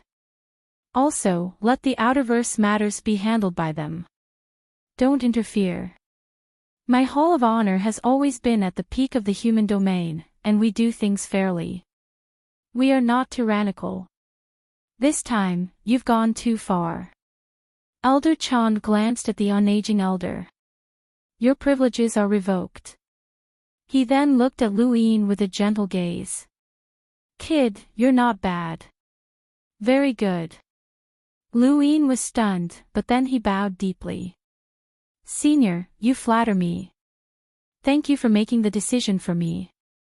Elder Chan smiled and looked deeply at Luin before disappearing. Everyone could see that Elder Chan was protecting Luin. Not only did he not pursue the matter of Luin cultivating death energy, but he had also stripped the unaging elder of his privileges and returned the Outerverse to Luin. There was a huge issue here. Elder Chan was the true master of the Hall of Honor, and his attitude towards Luin instantly made everyone understand something. Their gazes towards Luin changed again and again, and finally, they all became very gentle. Some even bowed to Luin. Little Shir looked at him enviously. "You're amazing, can you teach me?" Luin didn't have the time to bother with Mushroom Head. He was thinking about Elder Chan's attitude and that gaze. How should he describe it? It was very strange, as if the old man had seen through him. Below, Bulao's body swayed, and he almost fell to the ground. This time, he had suffered a crushing defeat. Not only had he failed to seize the Outerverse, but he had also allowed Luin to make a comeback. He had even obtained Elder Chan's explicit protection, which meant that Lu Yin's position in the Hall of Honor would be completely overturned. As for him, the disappearance of his privilege meant that his path had come to an end. Each of the 9 directors had special privileges. These privileges were equivalent to the guarantee of the director's status. Therefore, in general, the directors would not use them easily. This privilege was effective even for the emissaries. The disappearance of these privileges also meant that the director would only exist in name, and no one would think highly of him anymore. Xian Jiao coldly glanced at Bulao. They had seen how he had operated for so many years, but they had not been able to interfere. This person had too many benefits behind him. This chapter is not finished. Please turn the page. Now that his privileges had disappeared, his authority was slowly being eroded. This person was already on the decline. He was delusional to think that he could bring his grandson back to the position of director. Senior Wudi, we'll take our leave, Xian Jiao respectfully said to Wudi. The surrounding crowd gradually dispersed. Even Elder Chan had appeared, so Wudi would not make any more moves. Haizij Wudi asked Xian Jiao, when will my junior brother's position be returned? Xian Jiao smiled. Immediately, of course. Lu Yin sighed. After almost 10 months, his position had finally been returned. It had not been easy, and there had been many twists and turns. In the end, Elder Chan had appeared, which was something he had not expected. Because of him, Everlasting Island, the Hall of Honor's directors, and even the Interstellar Court and the Day-Night clan had all been implicated. Fortunately, he had won in the end. The commotion this time had been huge, and he was the one who had benefited the most. Elder Chan's explicit support had made him realize that his status had changed. From now on, he would be able to move freely in the Hall of Honor, and his status would not be any lower than that of the Prime Clarity sect. Lu Yin coldly looked at Bulao. The Outerverse is not that easy to enter, and even if you do, it won't be that easy to return. That one sentence scared Bulao into contacting Tian Shao, as he was afraid that Lu Yin would attack him. In the Outerverse, at the Alliance conference, everyone was waiting. Tian Shao was full of confidence. From what he knew, a director was the person with the highest authority in the Hall of Honor. It would be too easy for such a person to threaten a youth, even if that youth's background was not simple. The Outerverse was very important to him and his grandson, so Lu Yin would definitely compromise. The more he thought about it, the happier he became. He swept his gaze across the crowd. Soon, these people would all be under his supervision, and his name would be recorded in the annals of history to prepare for his position as a director in the future. At this time, no one spoke, nor did anyone express their stance. Even those who had excitedly agreed with Lu Yin to live and die with their homeworld did not speak. Wei Rong's expression was calm as he waited. They did not know what had happened in the Neoverse. Beep beep beep beep. Tian Shao's gadget beeped, and he hurriedly picked it up. He deliberately played his voice. Grandpa. Come back. Bulao's voice sounded, revealing his exhaustion and helplessness. Tian Shao was stunned. Come back. Back where? Where else can I go? Do you want to die in the Outerverse? Back to the Neoverse. Bulao suddenly became irritable. He had completely lost his competition with Lu Yin, and the price he had to pay was painful. He could not accept it, but he had no choice. Tian Shao was stunned. At the Alliance conference, everyone was stunned. Wei Rong's lips curled up. Lu Yin was still as awesome as ever, and he was always able to stir up trouble wherever he went. Truthfully, Wei Rong was not really loyal to Lu Yin. The reason why he had not expressed his loyalty to Tian Shao was because both he and Wang Wen were smart people until the very last moment. If they expressed their stance too early, it would be the same as completely exposing themselves in front of others. Lu Yin was always capable of doing outrageous things, and this was Wei Rong's greatest understanding of Lu Yin. Even if his opponent this time was a director of the Hall of Honor, he still had a trace of hope for Lu Yin. Now, it seemed that he had been right. Quite a few people were delighted, but only a small portion of them did so. The majority still felt that it would be more hopeful to hand the Outerverse over to the Hall of Honor's director. Green Peak Gorge Master Feng Shu was completely dumbfounded. He had lost. A director from the Hall of Honor had actually lost. How was this possible? This chapter is not finished. Please turn the page. Tian Shao was even more incredulous. Grandfather, what did Lu Yin do?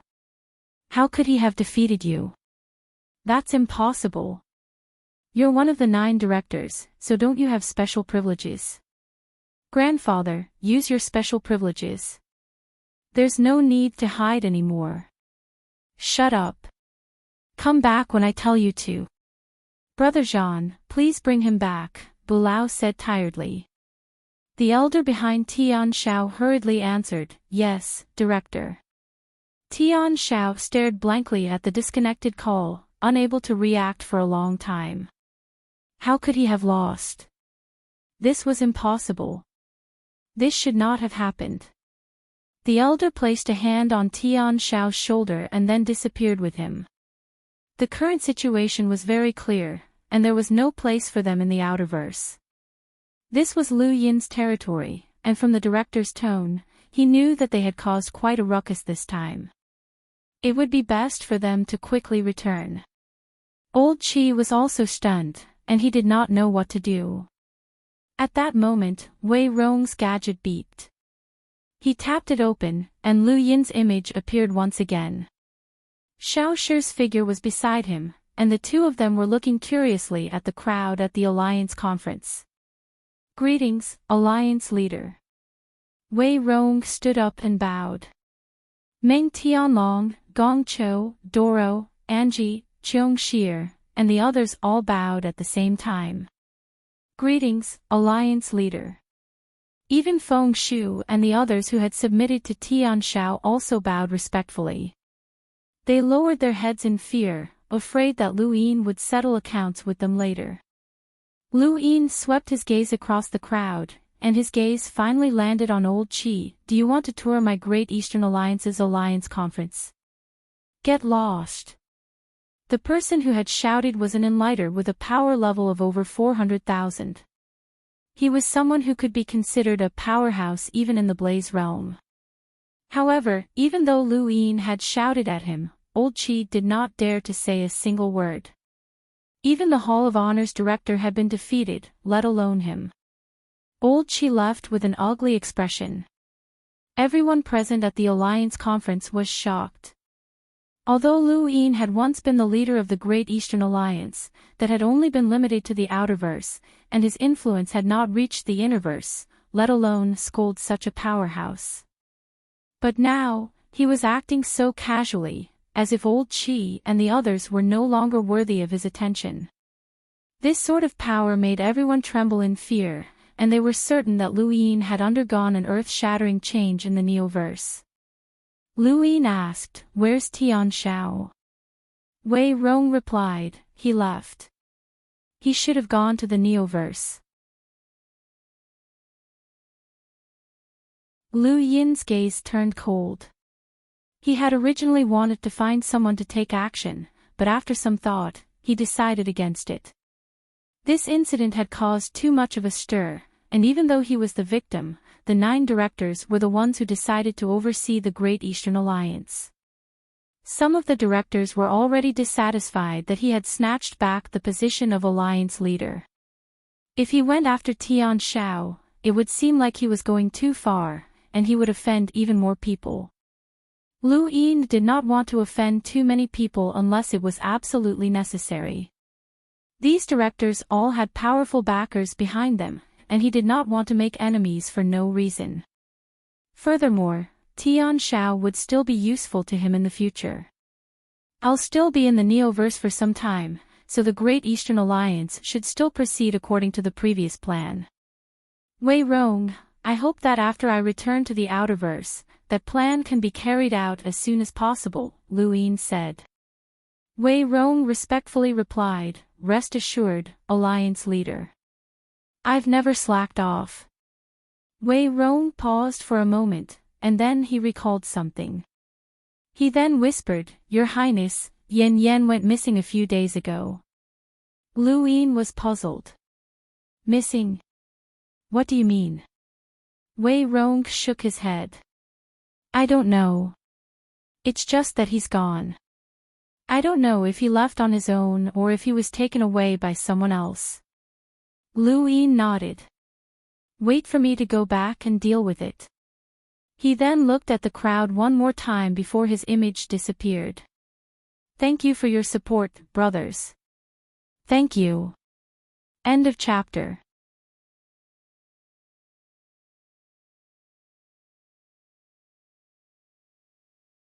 Welcome aboard. Stay tuned and subscribe to Han Li's Wuxia Adventures for more thrilling content. Chapter 1194. After Lu Yin's image disappeared, Wei Rong beamed at the crowd. Everyone, did you hear the Alliance leader's words?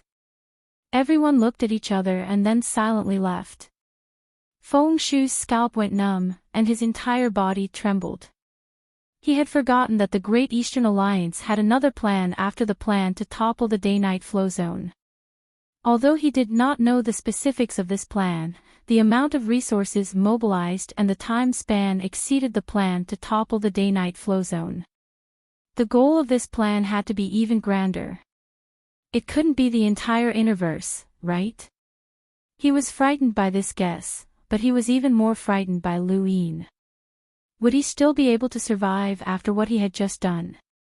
Feng Shu fell into a state of panic. Back at Jia Mountain in the new universe, Lu Yin put down his gadget. Beside him was Xiao Shi, who was holding a large book.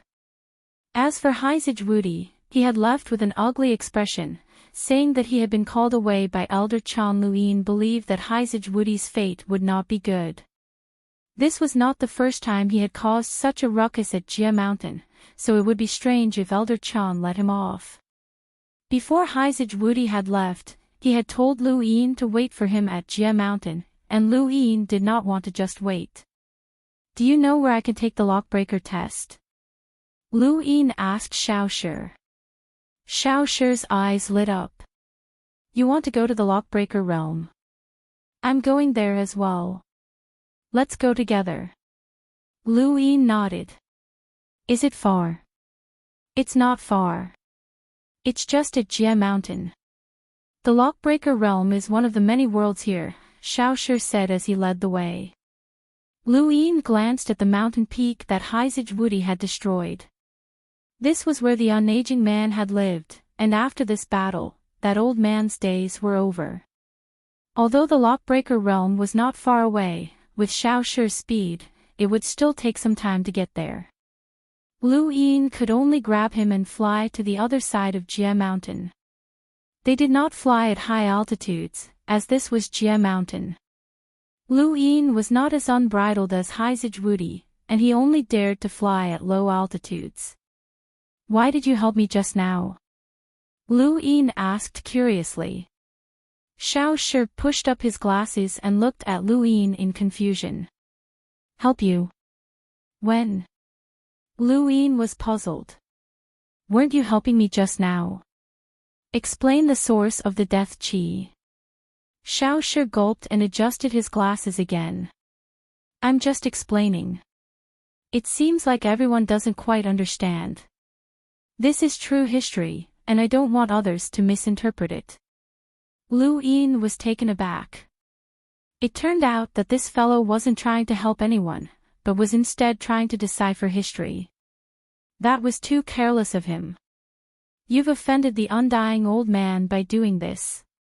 Have you not thought about the consequences? Xiao Shi was a little confused.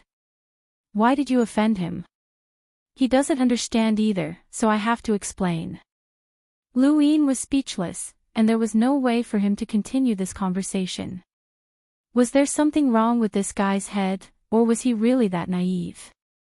What do you mean by the Grim Reaper? Lu Yin asked. The Death God is humanity's most ancient powerhouse, and it was the Death God who created the Death Aura.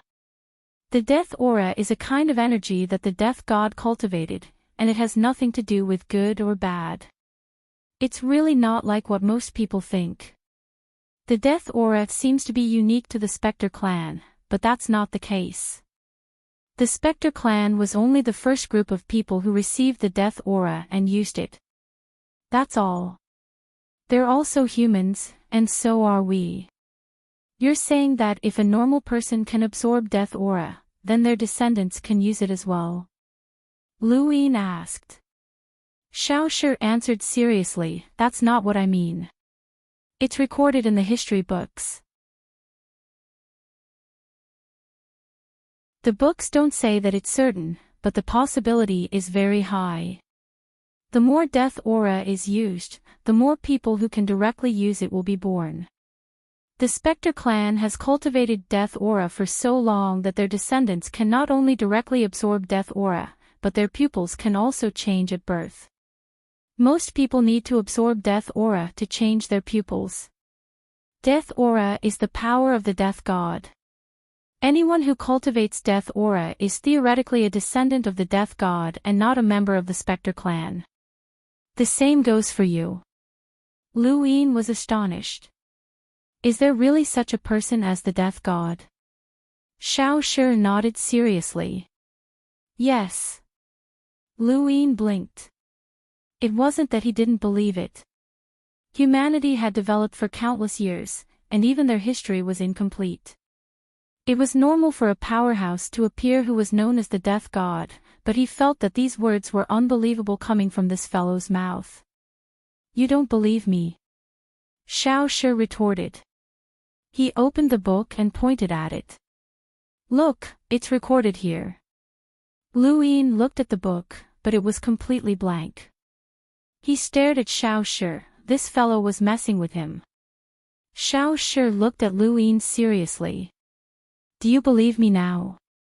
Lu Yin raised a brow. You're messing with me. Xiao Shi was dejected. You can't see the words either. Lu Yin was surprised. Are there words? Xiao Shi nodded helplessly, but he seemed to be used to it. Of course there are. The records clearly state that Death Aura is born from the Death God, and the Death God is one of humanity's oldest progenitors. He was born at the dawn of humanity. Can't you see these words? Lu Yin shook his head, as this fellow didn't seem to be messing with him. However, there really weren't any words in the book. What a headache. No one believes me. There really are words in the book, Xiao Shi said helplessly, his entire person dispirited. Is there anyone else besides you who can see the words? Lu Yin asked. Xiao Shi shook his head. No, I'm the only one who can see them. Lu Yin understood. No wonder no one believed him. Was this fellow crazy? Were there words that only he could see? Unless it was an innate gift. Is this book your innate gift? Lu Yin asked. Xiao Shi shook his head. I found it at the History Research Institute. Lu Yin didn't say anything else. There were people passing by, sizing them up in surprise. Everyone who passed by looked at them strangely, and Lu Yin felt that these people were definitely looking at Xiao Shi as if he was crazy. Perhaps this fellow really was crazy, and Lu Yin subconsciously wanted to distance himself from him. The Hall of Honor was the leader of humanity's astral domain, and there were many governing organizations under it. The most famous of these organizations were the Interstellar Tribunal and the Lockbreaker Society. Lu Yin saw the Arbiter Realm and was shocked, as it was an entire region of space. When Lu Yin entered the Lockbreaker Realm, he was even more shocked by what he saw. Aside from an entire region of space, there was also an endless amount of spiritual thread. Every planet in space was wrapped in spiritual thread as far as the eye could see. However, this wasn't the most shocking thing, as there was an incomparably large planet not too far away. No, it was a sourcebox. It was definitely a sourcebox, and its size far exceeded the 5 sealing planets of Shinwu continent. This sourcebox was the size of a Night King planet. A Night King planet was known as the largest planet in the innerverse and outerverse, and its size shocked Liu Yin when he saw it for the first time. A Night King planet was large enough to support a large clan or even multiple large clans. Now, this sourcebox was actually comparable in size to a Night King planet. Liu Yin stared blankly at the sourcebox in the distance. He couldn't figure out who could unlock such a sourcebox, and what could be obtained from it. Shinwu continent's 5 sealing planets had already baffled Liu Yin, but this sourcebox was even more ridiculous. Windborn, please do your best to persevere for a few more days. Persevere, persevere. Occasionally, I'll ask for a reward. Thank you, brothers, for your support.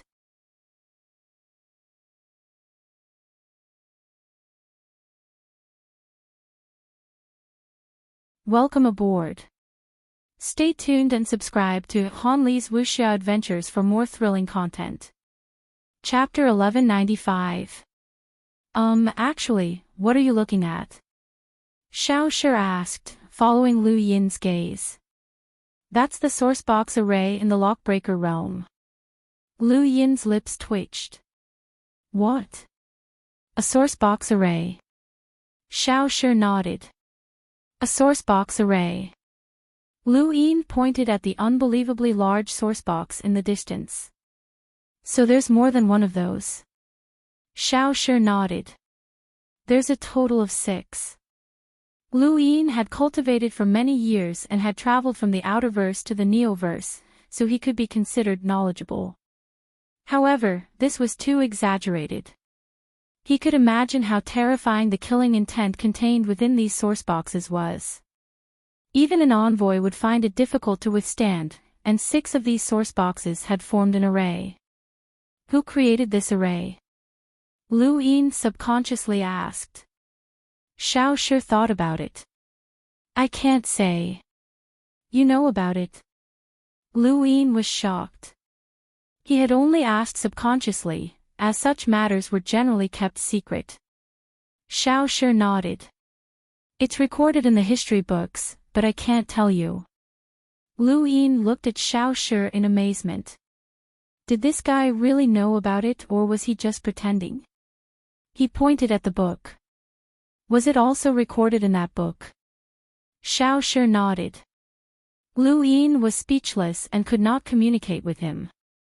No one could prove whether this guy was telling the truth or not. Right, what rank are you taking the test for?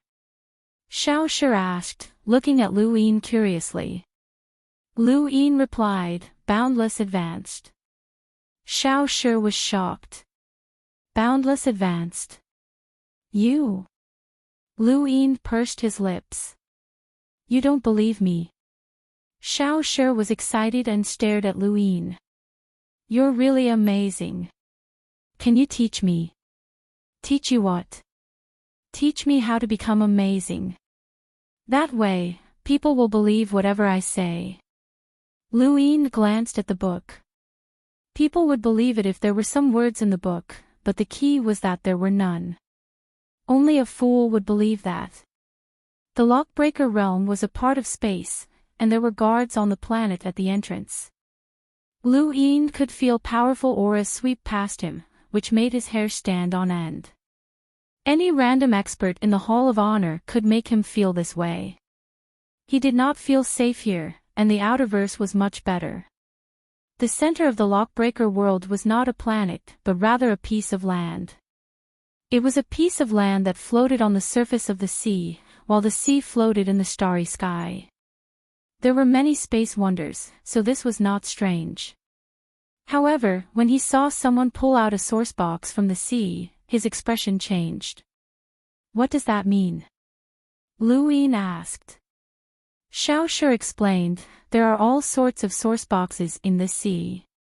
Some were placed here by our ancestors, while others were nurtured by source box arrays from the greater realms. If a lockbreaker wants to obtain a source box, they'll have to trade for it with a source box of equal value. You'll definitely be able to obtain something after unlocking the source box here. Lu Yin was surprised. There's such a thing. He was eager to try it out. Lu Yin had come here to take his lock-breaking level test, and all he needed to do was enter the continent in the middle of the ocean. He could take the test there, but Xiao Shi had brought him to a giant planet beside the ocean.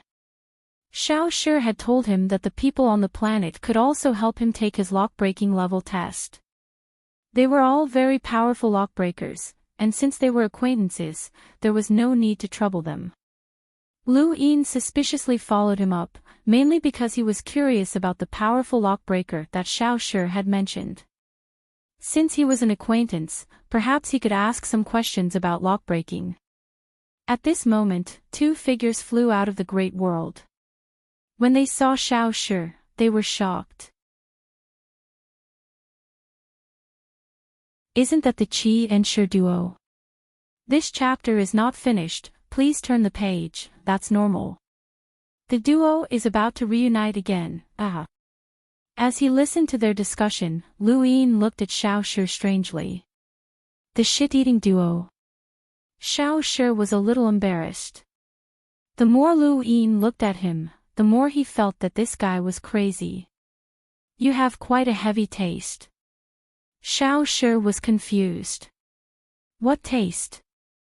Xiao Shi suddenly thought of something and hurriedly explained, you're mistaken, it's not shit-eating.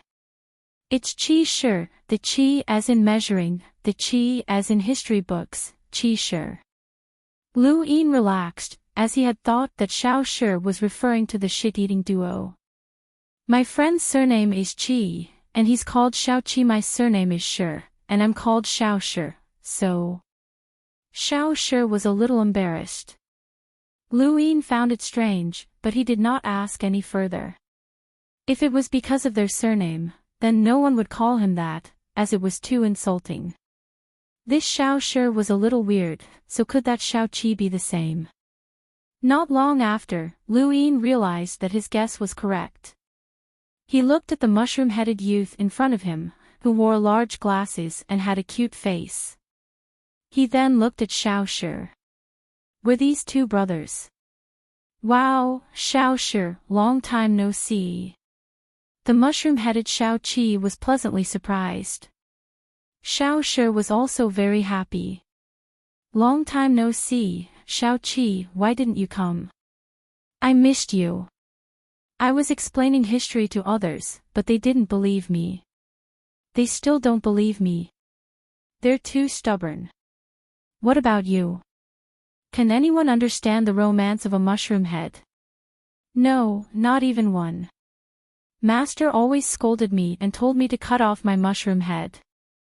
The head can be cut off, but the mushroom can't be messed up. Yes, we must persevere until the end. My book is true history. My mushroom head is a lock-breaking tool, and it's the best lock-breaking tool. Come on, let's do our best. Don't give up. 1, 2, 3. Do your best. Don't give up. Lu Yin was stunned, and he subconsciously took 2 steps back. He felt like he had suddenly become an idiot. The 2 mushroom-headed youths looked at him fervently. Xiao Shi, he's that Lu Yin. The one who handed over true insight and became the youngest and most promising lockbreaker in the history of the Outerverse. Yes, Xiao Qi, he's that Lu Yin. He unified the Outerverse, cultivated for only 12 years, and was able to compete for the mountain and sea realm. He's the Lu Yin who will be recorded in history. Amazing. Why did you bring him here? Is he willing to talk to us? Does he trust us? I don't really trust him right now, but don't worry. I'm confident that I can convince him. He's the same type of person as us. Lu Yin was glad that the monkey was gone, or else he would have been ridiculed. The same type of person. He was not an idiot. Sorry, I still have to take my lock-breaking test, so I won't be accompanying you, Lu Yin said stiffly and then turned to leave. Xiao Qi's eyes lit up. Lock-breaking test. You're about to break through to the boundless advanced level. Lu Yin nodded. Xiao Qi was pleasantly surprised. That's great. I'll take you to Master and have him test you. Lu Yin looked at Xiao Qi, your master. Xiao Qi nodded and clenched her fists. She excitedly said, one of the strongest lockbreakers in the Neoverse, Gue Juanheng. He's my master. Lu Yin had never heard of this name before, as he knew too little about the Neoverse. Xiao Qi was disappointed. You don't know my master. Sorry, it's my first time here, Lu Yin said. Xiao Qi replied, he's from the Outerverse, so it's normal that he doesn't know Master Gue. She then looked at Lu Yin. This chapter is not finished. Please turn the page. Master Gue is one of the strongest lockbreakers in the Lockbreaker Society's headquarters, and he's also a powerful Origin Array Master. Lu Yin's eyes narrowed. Origin Array Master. Lockbreakers were clearly divided into different levels: Discerning Elementary, Perceptive Intermediate, and Boundless Advanced. These levels were further divided into star levels, with 5 stars being the highest.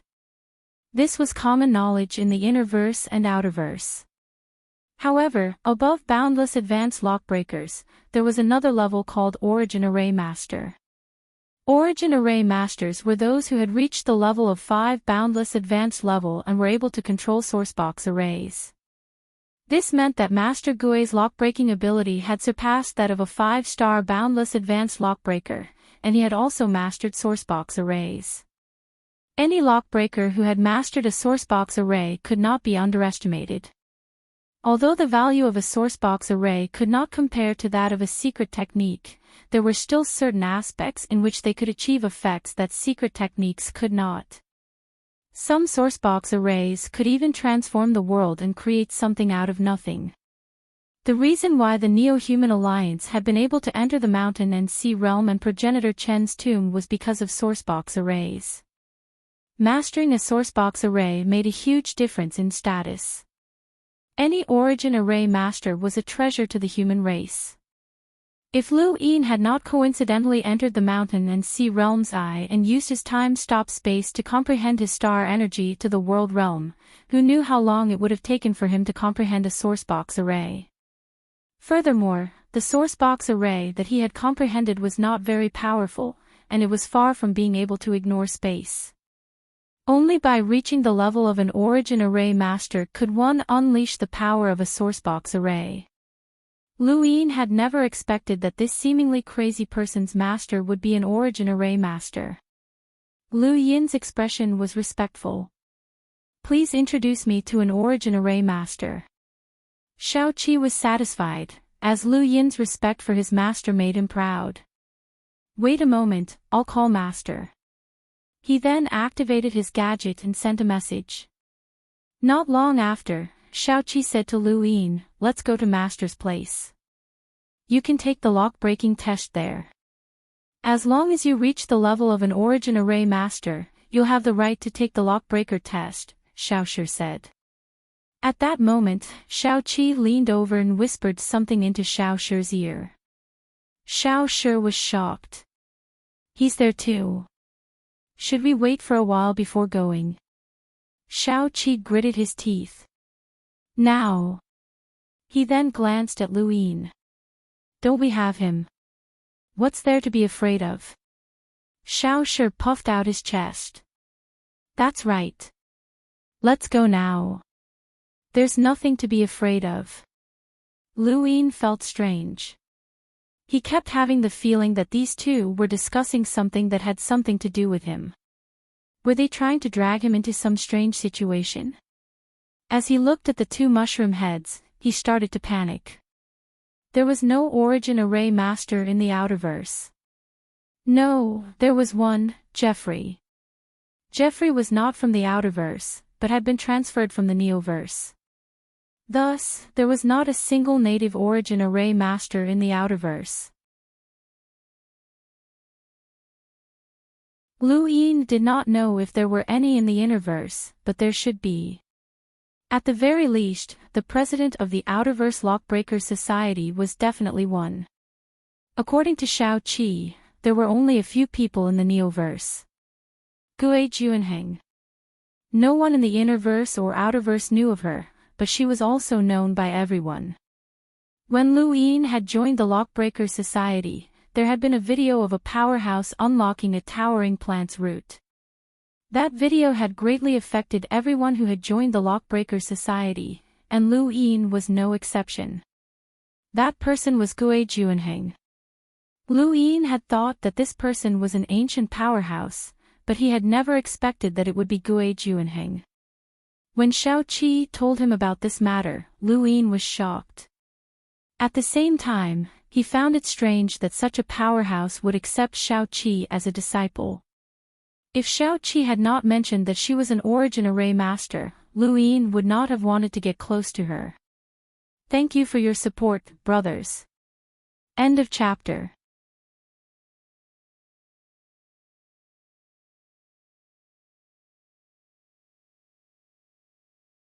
Welcome aboard. Stay tuned and subscribe to Han Li's Wuxia Adventures for more thrilling content. Chapter 1196.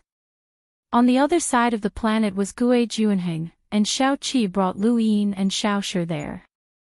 Gui Juanheng was already waiting for them, and there was also a youth with an indifferent expression. Lu Yin's eyes trembled when he saw the youth. Although he did not use the Eon evolution scripture to look at the rune lines, he could tell that this youth was extraordinary through his star energy. A world-level cultivator's control of star energy was different from that of an ordinary cultivator. This was a feeling. When Lu Yin faced other cultivators, he could influence that person's star energy to a certain extent. Weaker cultivators could even control that person's star energy. However, Lu Yin couldn't feel any sense of control from this youth. The youth's eyes trembled when he saw Lu Yin, and a look of interest appeared on his face. This person's star energy control had reached the world realm, which was what both Lu Yin and the youth thought. Lu Yin only glanced at the youth before shifting his gaze to Gui Juanheng. He could not see her clearly from the video, but now that he saw her in person, Lu Yin was excited.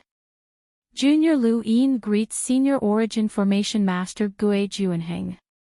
Gui Juanheng looked at Lu Yin in astonishment. World Realm Control. No wonder you dared to challenge the Boundless Advanced Lockbreaker exam.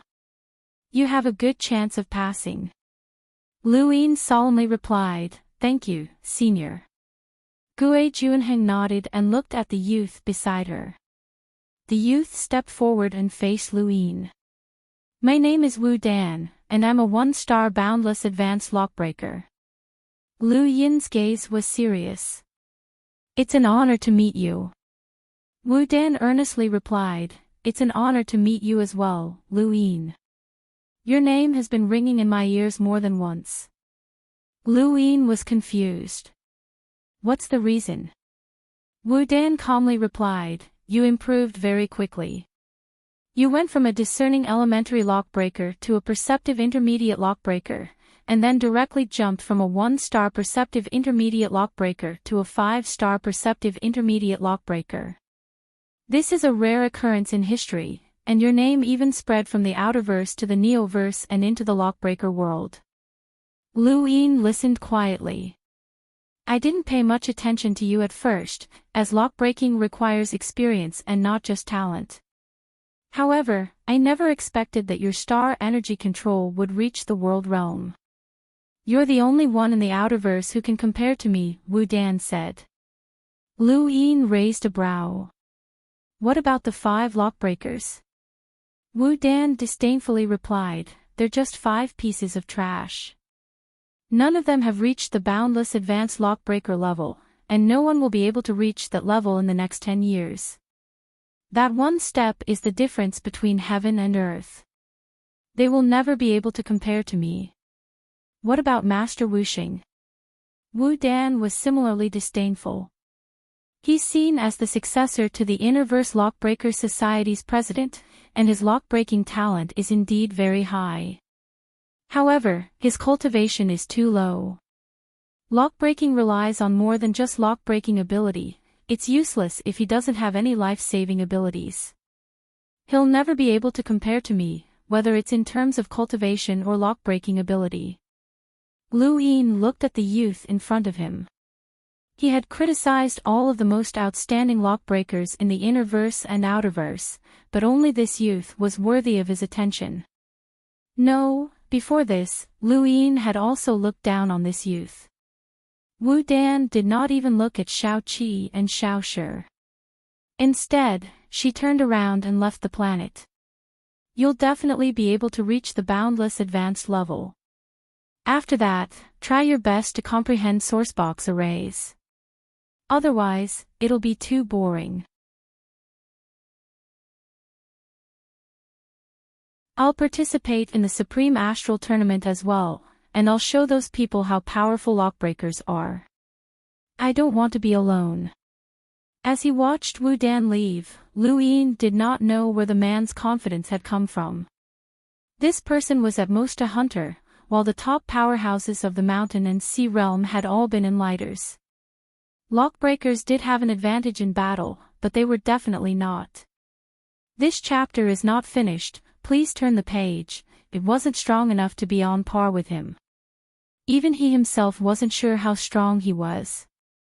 Shao Qi heaved a sigh of relief. She's finally gone.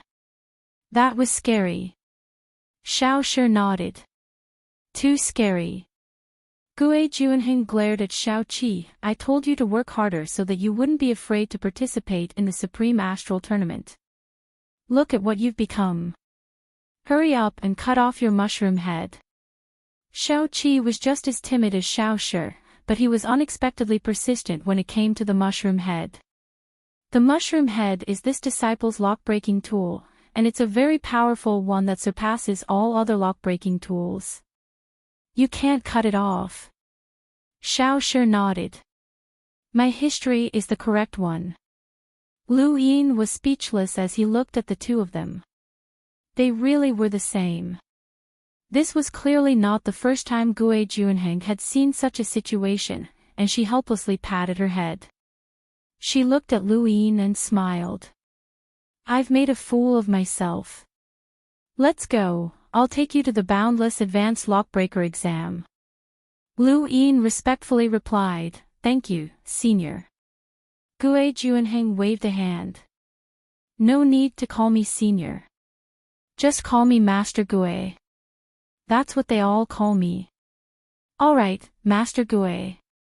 Shao Shi walked behind Lu Yin and pointed at him, and he looked over curiously.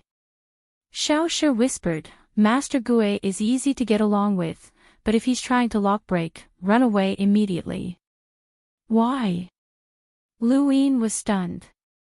Shao Shi purposely slowed Lu Yin down and fearfully explained, when Master Gue lockbreaks, he's completely different from how he usually is. It's like he's a completely different person. He's changed, how should I put it? He's very rough and violent, and he beats people up easily. We all ran away quickly, and no one dared to stay behind. Dual personality disorder. These two words appeared in Lu Yin's mind, and they were very similar to Ming Yan's. The planet was filled with spiritual thread essence, but Lu Yin did not know where it had come from.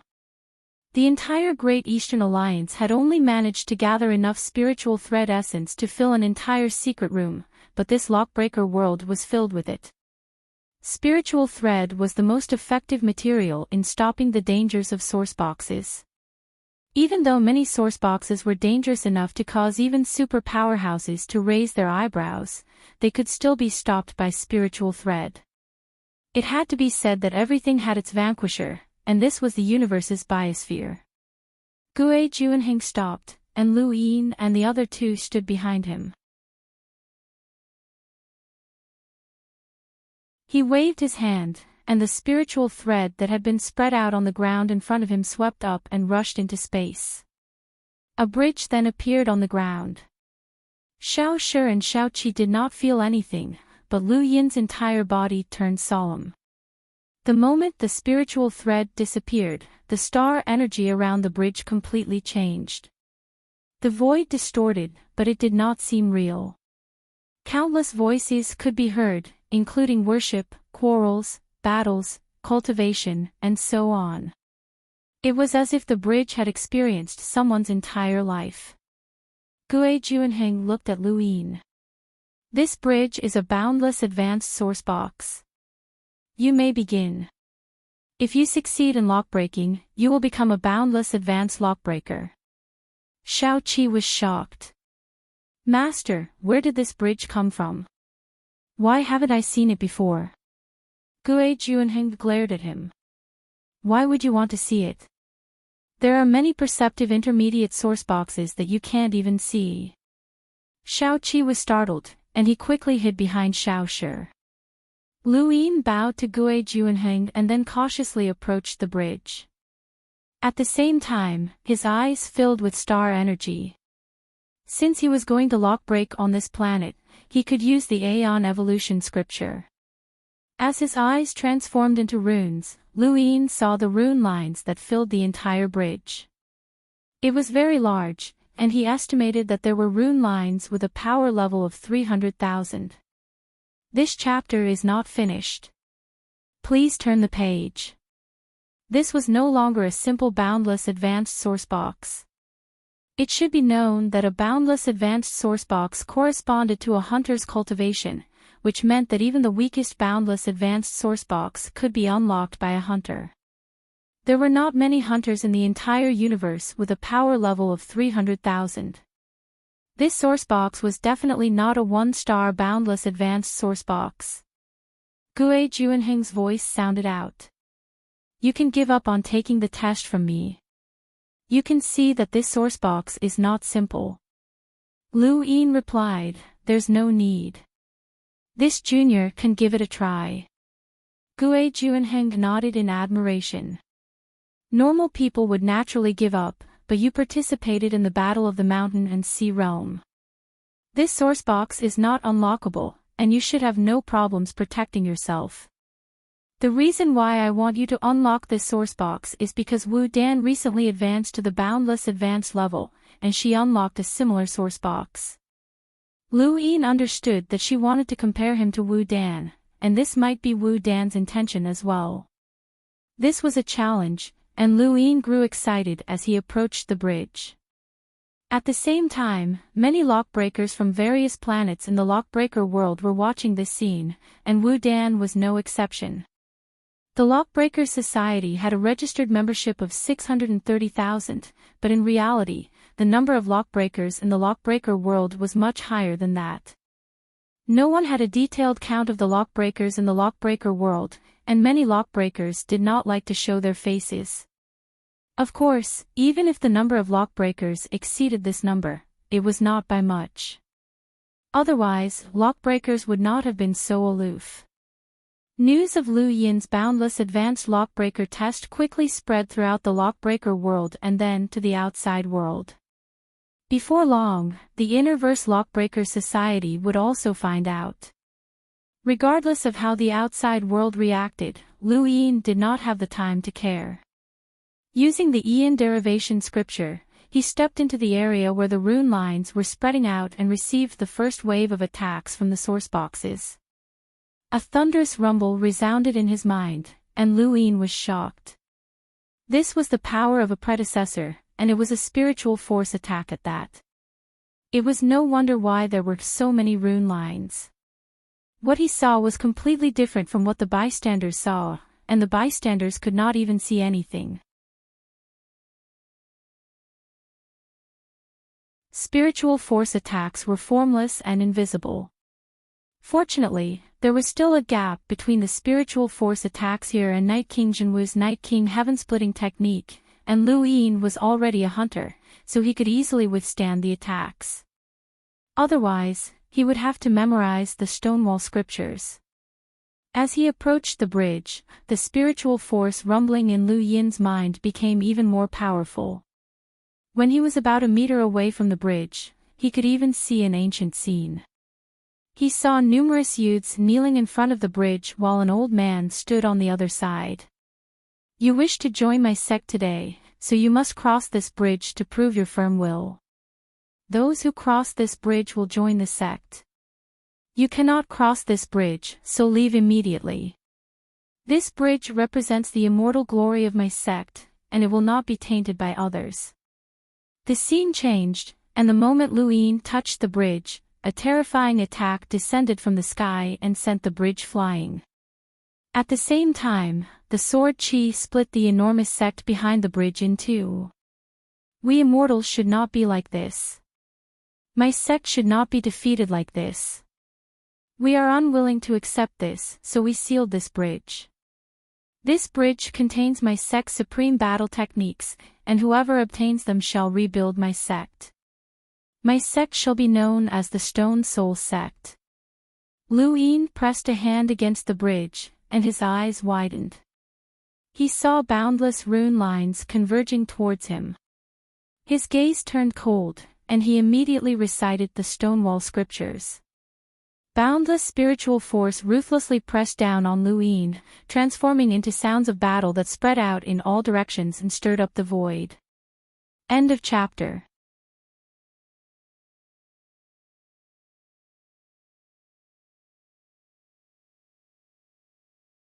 Welcome aboard. Stay tuned and subscribe to Han Li's Wuxia Adventures for more thrilling content. Chapter 1197. Xiao Shi and Xiao Qi were terrified and hurriedly retreated. Gue Juanheng's gaze turned cold, and he waved his hand, causing the sounds of fighting to disappear. He looked at Lu Yin and saw that beads of sweat were dripping down his forehead. Gue Juanheng nodded in admiration. Lu Yin was indeed worthy of being one of the top experts of the human domain's younger generation, as he was able to withstand such spiritual force. Just because one's power was strong did not mean that one's spiritual force was strong as well. Gue Juanheng flipped through Lu Yin's resume. In the Lockbreaker world, lockbreakers from various planets were all praising Lu Yin. Our Lockbreaker society has a successor. To be able to touch such a sourcebox at such a young age is not simple at all. He's comparable to Wu Dan. Not bad, this kid is from the Outerverse. Jeffrey is very pleased. It's a pity that the old drunkard left. Otherwise, he would have another reason to get drunk. Whether or not he can rival Wu Dan will depend on whether or not he has the ability to successfully unlock a sourcebox. Being close to a sourcebox only means that he has sufficient strength. In outer space, Wu Dan stared intently at the screen in front of her. She watched as Lu Yin began to lockbreak, and her lips curled up. This was interesting. The Lockbreakers were a transcendental organization, and they could not ignore the Supreme Astral Tournament. The sourcebox array that Wu Dan had mastered was prepared for those top geniuses, but he could not rely on himself. He needed someone to serve as a foil, and Lu Yin was the best choice. Under everyone's watchful eyes, Lu Yin began to lockbreak. The Lockbreaker exam strictly prohibited external items, and Lu Yin indeed did not have any external items that he could rely on. Even the upgraded Inkjade Lake spring water could not keep up. However, he did not need any external items now, as he could even comprehend sourcebox arrays. His lockbreaking skills had improved tremendously through the Daosaur sect's primordial unlocking platform and Gu Yu's notes. Lu Yin's lockbreaking method was different from most other lockbreakers, and it was more similar to the methods of ancient times. He used his star energy to scan the entire stone bridge. In the past, he had looked at the energy on the surface of the sourcebox as if he were looking at a different universe. Now, with his world realm star energy control and his experience in studying Gu Yu's notes, he was able to easily find the beginning and end of the sealed energy on the stone bridge. Gue Juanheng and the others watched as Lu Yin squatted down and began to lockbreak from a corner. Most of the lockbreakers could not understand what was going on, and only a small portion of them had a change in expression. And he could see the energy, of course. This chapter is not finished, please turn the page. A sealed meridian isn't something that just anyone can do. Not only does one need to be able to control star energy, but they also need experience. Where did this kid get that experience from? Even many boundless advanced lockbreakers have to rely on lockbreaking tools to do so. Innate gifts, battle techniques, and even everything else. Only by using all sorts of methods can one see through a person's veins, but this kid was actually able to find it so easily. His lockbreaking abilities are extraordinary. Whose disciple is he? Seeing the sequence of events was one thing, but being able to unlock it was another, and the speed at which one could unlock it was even more important. Lockbreaking involved too many things, and it could be said that a single lockbreaking session could reveal everything a person had mastered. Lu Yin found the origin and end points of the sourcebox's energy seal on the stone bridge.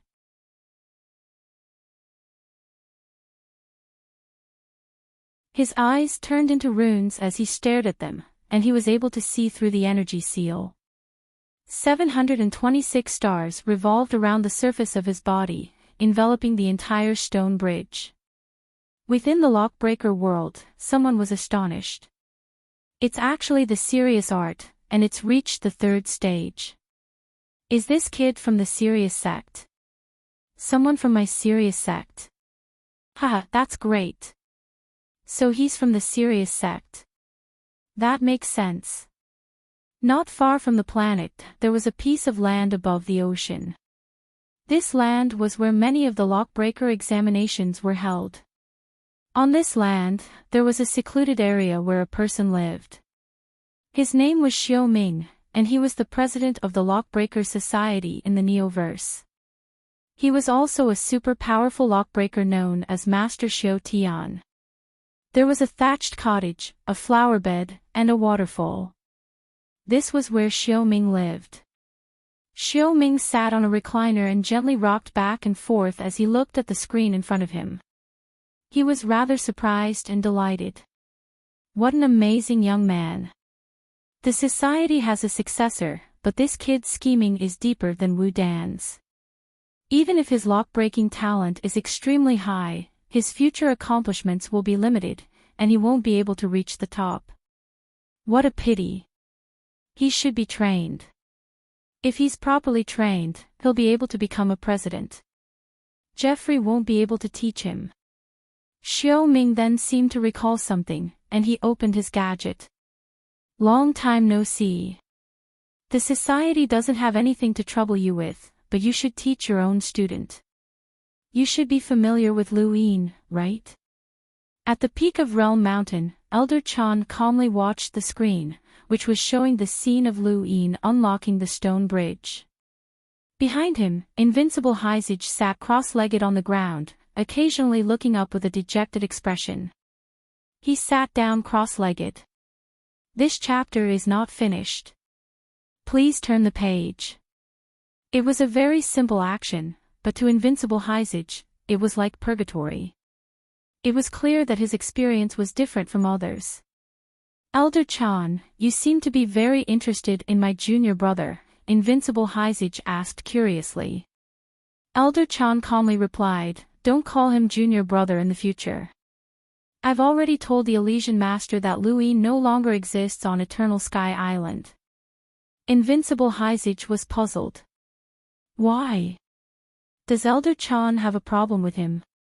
Elder Chan looked at Invincible Hyzage. The Elysian Master gave him a choice, but he didn't choose Eternal Sky Island. I gave him a choice as well, but he didn't choose Eternal Sky Island either. This is his fate. His master is someone else, so you don't have to interfere. Master also said that he must have another master, but he didn't say who it was. Is there someone on the fifth mainland who can surpass both my master and you? Invincible Hyzage was shocked and even more puzzled. Elder Chan did not answer, and he quietly watched the screen as if he was looking at a treasure.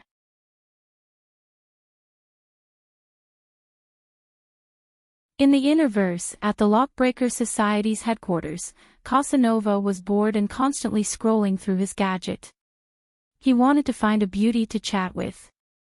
Not far away, Lu Ji coldly watched a lockbreaking video on the Lockbreaker network. Elsewhere, a man was squatting on the ground and playing a game. He was considered a weirdo among cultivators. Even further away, a young man was leaning against a wall. His body was hidden by the shadows, and even his face could not be seen. Many lockbreakers were silent, and they occasionally glanced at the lockbreaking room. No one spoke, and the room was very quiet. However, this silence was quickly interrupted. Is that person Lu Yin? Lu Yin's name did not have much influence in the Neoverse, but everyone in the Innerverse and Outerverse knew who he was. The person who spoke was a middle-aged man with a rather high status in the Innerverse Lockbreaker Society. He was also a boundless advanced lockbreaker, but at this moment, he had lost his composure. Casanova and the others looked at him. The middle-aged man tapped his gadget, and a screen appeared in front of everyone. It showed the scene of Lu Yin unlocking the stone bridge. No one could understand it. The middle-aged man solemnly said, "This image is from the Neoverse. He's currently participating in the assessment. Third update, it's a bit short, but Windborn has done his best. Hang in there for a few more days. Thank you, brothers, for your support." End of chapter.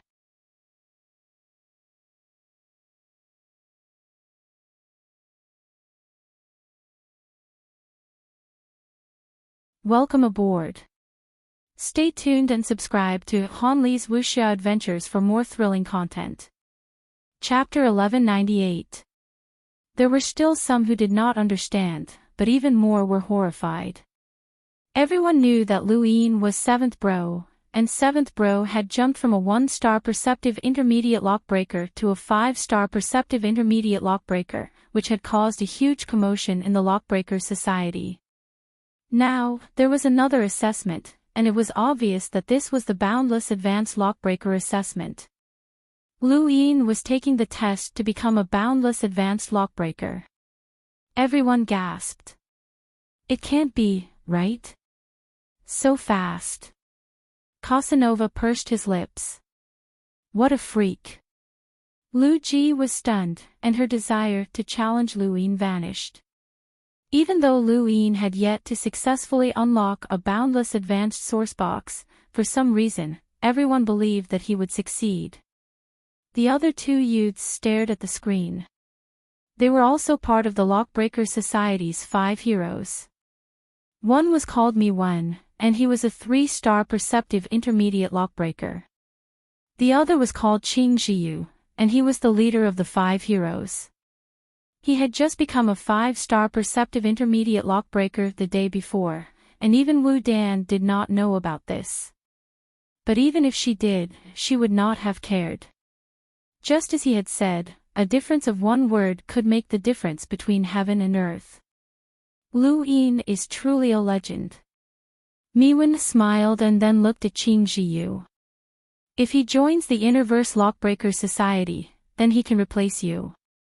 Qing Jiyu silently leaned against the wall and did not reply. At this moment, the door to a lockbreaker room opened, and someone walked out. If Lu Yin was here, he would have been shocked, as the person who walked out was an old acquaintance, Astral 6's former leader, Dao Bo. Everyone watched as Dao Bo walked out. Qing Jiyu said, "Congratulations on becoming a 1-star Perceptive Intermediate Lockbreaker. From now on, you are one of the 5 heroes, no, one of the 4 heroes." The Innerverse Lockbreaker Society had once had the 5 heroes, but unfortunately, 2 of them had died during the 6th Mainland's invasion. Otherwise, even if Dao Bo became a perceptive intermediate lockbreaker, he would not have been able to replace them. Adding another member to the 5 heroes would have been a joyous occasion, but everyone's eyes were glued to the screen. Once Lu Yin became a boundless advanced lockbreaker, that would be a huge matter. Lu Yin represented the Outerverse, and his success meant that the Outerverse Lockbreaker Society had surpassed the Innerverse Lockbreaker Society. The Newverse Lockbreaker Society had already surpassed the Outerverse Lockbreaker Society, and the Innerverse Lockbreaker Society had now become the weakest. Dao Bo nodded at Light Feather, and he followed everyone's gaze to the screen. When he saw Lu Yin, he was shocked. "You have a good junior." Miwen smiled as he looked at Dao Bo. Then, he continued playing his game. Everyone stared at Lu Yin's lock-breaking image in silence. In the lockbreaker world, Lu Yin had already spent an entire day unlocking source boxes. With his current speed, it would not take him long to unlock even a perceptive intermediate source box. However, when it came to a boundless advanced source box, one day was clearly not enough. When Lu Yin was able to unlock normally, everyone knew that he had succeeded. No matter how long it took, he would succeed. No one considered whether he would give up due to lack of energy. Another 2 days passed, and in the lockbreaker world, quite a few people had already stopped watching. They had already seen the results, but after hearing the news, many people wanted to watch even more. This was because they wanted to know what they would gain from successfully unlocking the stone bridge. There were many different types of source boxes in the universe, and none of them were the same. There were source boxes of all shapes and sizes, but source boxes that were shaped like stone bridges were very rare. Many people had attempted to lockbreak and had heard many ancient messages, which made them even more curious about stone bridges. Lu Yin's expression was solemn as he stared at the stone bridge. He had already unlocked more than half of the source box and was about to succeed. He was also looking forward to seeing what he would gain from it. With a soft sound, the sealed energy outside the stone bridge disintegrated. Everyone stared intently at the bridge, wondering what would appear. The stone bridge was very ancient, and for it to be sealed as a source box meant that it had an extraordinary significance. Any successful lockbreaking of a boundless advanced source box would attract a lot of attention, and at this moment, many lockbreakers habitually ended the video so that no one could watch. Lu Yin was inexperienced, so he did not end the video. Fortunately, Gue Juanheng had taken action and ended the video the moment Lu Yin succeeded. Otherwise, everyone would have known what Lu Yin had unlocked. When the video ended, many people in the lockbreaker world were shocked. Lu Yin had succeeded, and he could now become a boundless advanced lockbreaker. Boundless advanced and perceptive intermediate. Different levels naturally meant different statuses. Any boundless advanced lockbreaker had privileges that far exceeded those of ordinary lockbreakers. If any boundless advanced lockbreaker died, they would be investigated by the Lockbreaker Society. The Lockbreaker Society could use the entire Hall of Honor to conduct an investigation, which was equivalent to having more than 10 honor points. In the Innerverse Lockbreaker Society, everyone watched the video end in silence. Dao Bo sighed. He could still remember when Lu Yin had been studying at the Astral Combat Academy and had clashed with the Blaze Realm. Dao Bo had even helped Lu Yin back then. At that time, Lu Yin had multiple clones, and now, his status had become unreachable. Among those of the same generation, who could do what Dao Bo had done? In the Neoverse, atop Realm Mountain, Superior Sage Woody sighed. What a pity. If he had joined Everlasting Island, Master would have definitely nurtured him with all his might. None of us can inherit Master's legacy, but this kid can. What a pity. Elder Chan replied, it's fine. His achievements are also the achievements of the human domain and the fifth mainland. Although Lu Yin had just become a boundless advanced lockbreaker, some people were not looking at the current Lu Yin. Instead, they were looking at the future, where they were witnessing the birth of a resplendent powerhouse. A person's height determined their horizons. Wu Dan was also a boundless advanced lockbreaker, but he only looked at Lu Yin's lockbreaking abilities. He did not have a clear understanding of Lu Yin's power level, and he was filled with confidence in himself.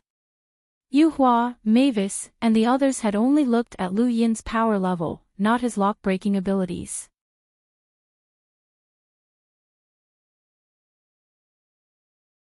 As for Muan, he had seen Lu Yin's boldness and methods to unify the outerverse. Everyone was in a different position, so they naturally saw different things. No one would have thought that they were only looking at one side of Lu Yin. Only someone like Elder Chan, who stood at the peak of the universe and knew about the past and present, could see through Lu Yin. Looking at it from another perspective, a youth like Elder Chan needed to see through him.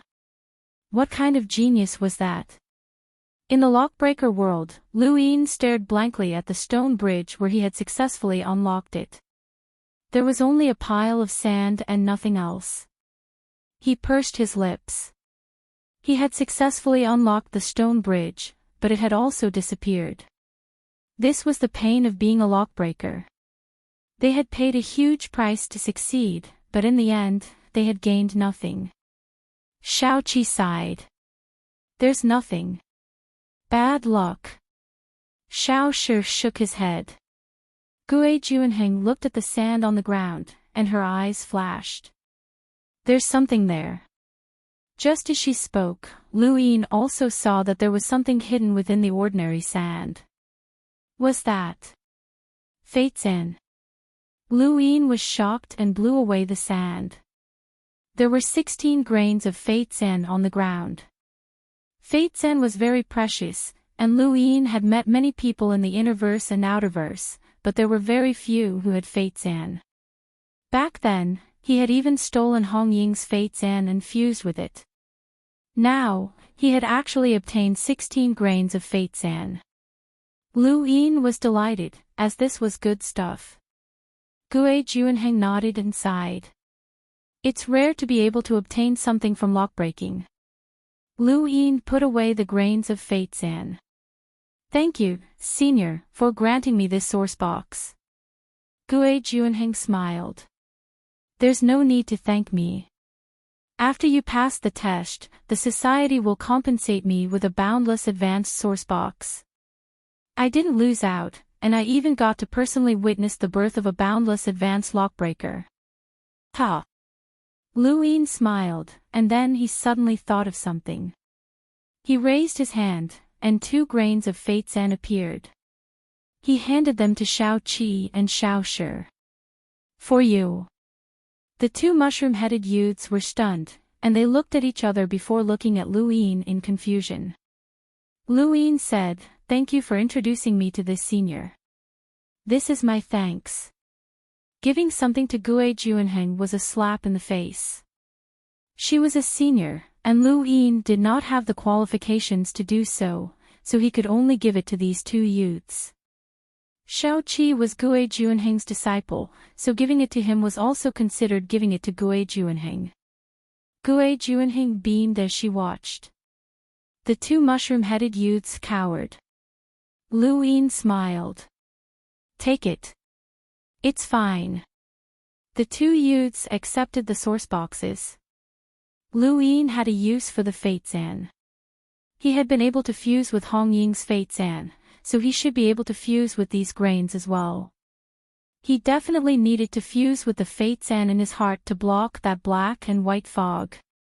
If he used the Fate Zen to block it, others would not be able to see it. Of course, it would be a different story for the head inquisitors. You can wait here for a while. The assessment will be over soon, and once you pass, you will be able to have your own planet in the lockbreaker realm as your lockbreaking ground. You will also be able to enjoy all the benefits of the lockbreaker society, including lockbreaking tools, techniques, and even exchanging source boxes of equivalent value for source boxes in the ancient Spirit Sea. The ancient Spirit Sea was a nearby ocean that had been nurtured by 6 enormous sourcebox arrays. Lu Yin curiously asked, Senior, what are the sourcebox arrays in the lockbreaker realm called?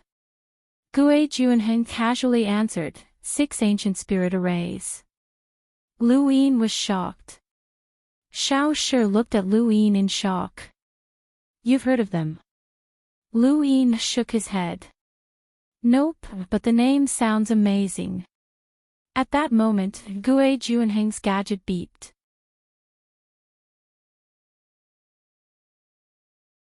She glanced at it and then said to Lu Yin's group, I'm going out for a bit. Feel free to do as you wish. She then left. Xiao Qi arrived at the stone bridge where Lu Yin had successfully unlocked the sourcebox and lamented, a boundless advanced sourcebox was able to unlock Fate Zan. What a pity. Xiao Shi replied, it's alright. Fate Zan is very precious, and there aren't many people in the innerverse or outerverse who have it. Even in my Neoverse, there aren't many who can obtain it. It's just a pity that we can't gather all of it. Otherwise, we would be able to affect fate. Lu Yin raised his brows, but Xiao Shi's words interrupted his thoughts. What do you mean by gathering all of it? Xiao Shi replied, Fate Zan. What do you mean by gathering all of it? Is it scattered? Lu Yin asked. Xiao Shi nodded and then pushed his glasses up. He flipped open the book and looked through it carefully. Found it. He stared at the book and solemnly said, Fate Zan is created by fate. Once all of it is gathered, it can affect one's own fate and divine the past and future. It can even see through the long rivers of the world. It's a very mysterious thing. Lu Yin also stared at the book, but he did not say anything.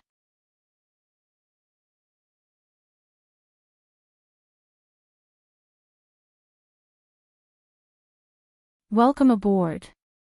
Stay tuned and subscribe to Han Li's Wuxia Adventures for more thrilling content. Chapter 1199. Xiao Qi was shocked. Draw upon fate. What do you mean? Xiao Shi replied, it's fate. That powerhouse that couldn't be any more ancient should be from the same generation as the Grim Reaper. Xiao Qi gasped. There's more than just the Grim Reaper in that generation. Xiao Shi seriously replied, there are other ancient powerhouses as well, but for some reason, they're all gone. Lu Yin didn't want to continue this conversation. This story was pretty good. The Grim Reaper and fate sounded more and more mysterious, and it wasn't as convincing as the Starsabil sex story. However, the name Fate Zan was rather mystical. Ding! Lu Yin's gadget beeped.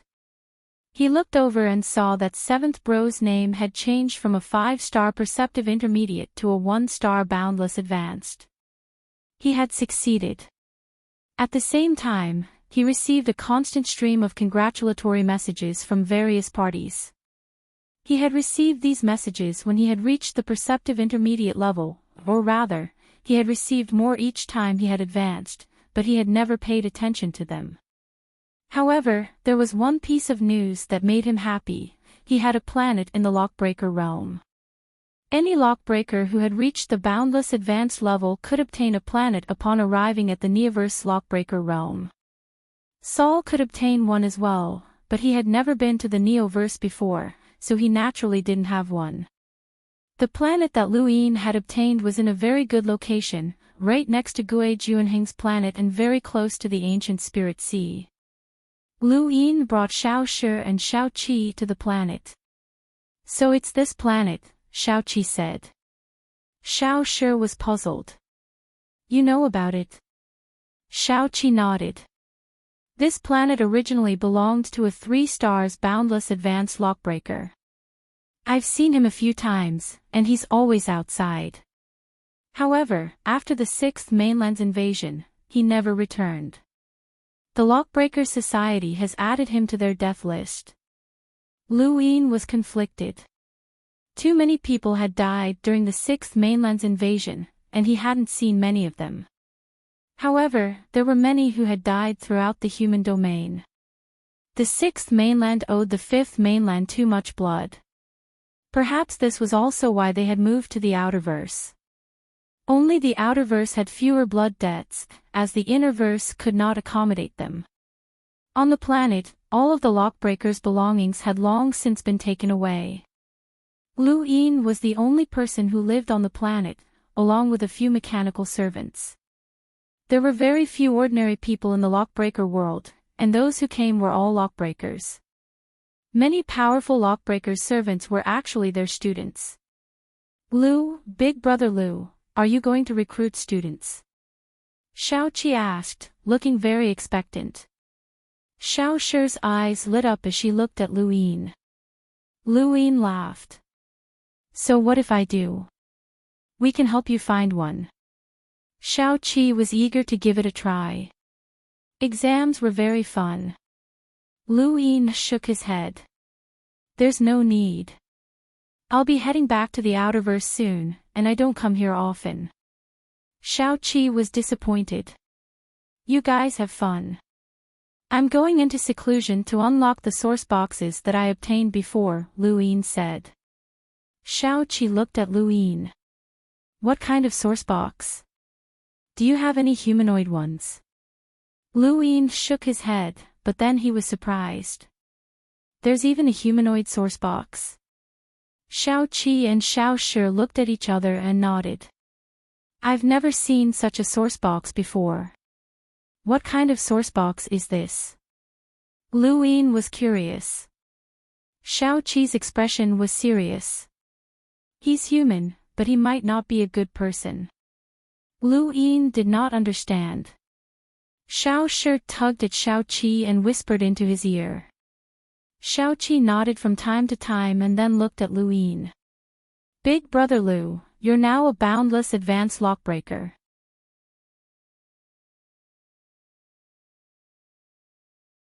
If you meet someone who wants you to unlock a source box that looks like a living creature, it's best not to touch it. Like a human or some other living creature? Lu Yin asked. Shao Qi nodded. Give me a reason, Lu Yin said. Shao Qi shook his head. You won't believe me even if I tell you now. In any case, you have to be vigilant. I've told many people, but no one listens to me. However, no one has ever encountered a humanoid source box before. Lu Yin's eyes flashed, and he pointed at Shao Shi's book. Is it related to what's recorded in the book? Shao Shi was shocked. How did you know?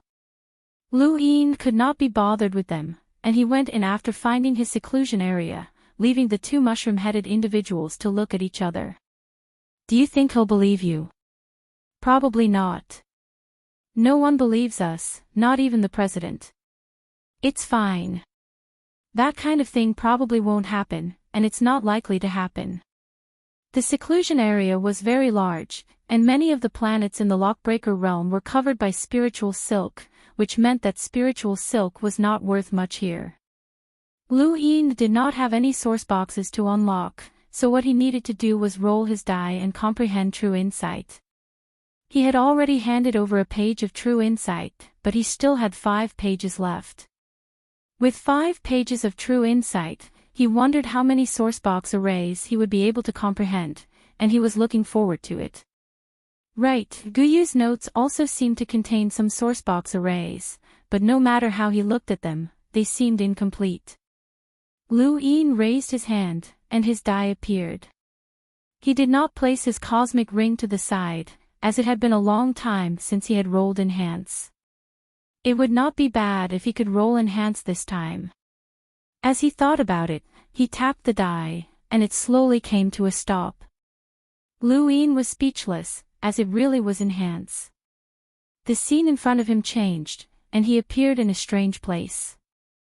There were balls of light everywhere, and Lu Yin did not know whose body he would fuse with, as he had no control over it. There were 21 million star essence in his cosmic ring, and he estimated that he would be able to teleport to a very distant place. Lu Yin looked around and found a very bright ball of light. He flew towards it and fused with it. The scene in front of him changed again, and Lu Yin blinked. When he could clearly see what was in front of him, he was stunned. What was he seeing? What the hell was this? He was in the boundless heavens, and there was dirt floating all around him. There were many planets in the distance.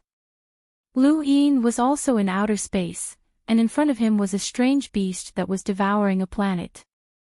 Lu Yin rubbed his eyes, and his pupils shrank. There was no mistaking it, it was indeed devouring a planet. A giant beast was devouring a planet. What the hell? Many memories quickly flooded into his mind, and Lu Yin closed his eyes to think for a moment. When he opened them again, he was extremely shocked.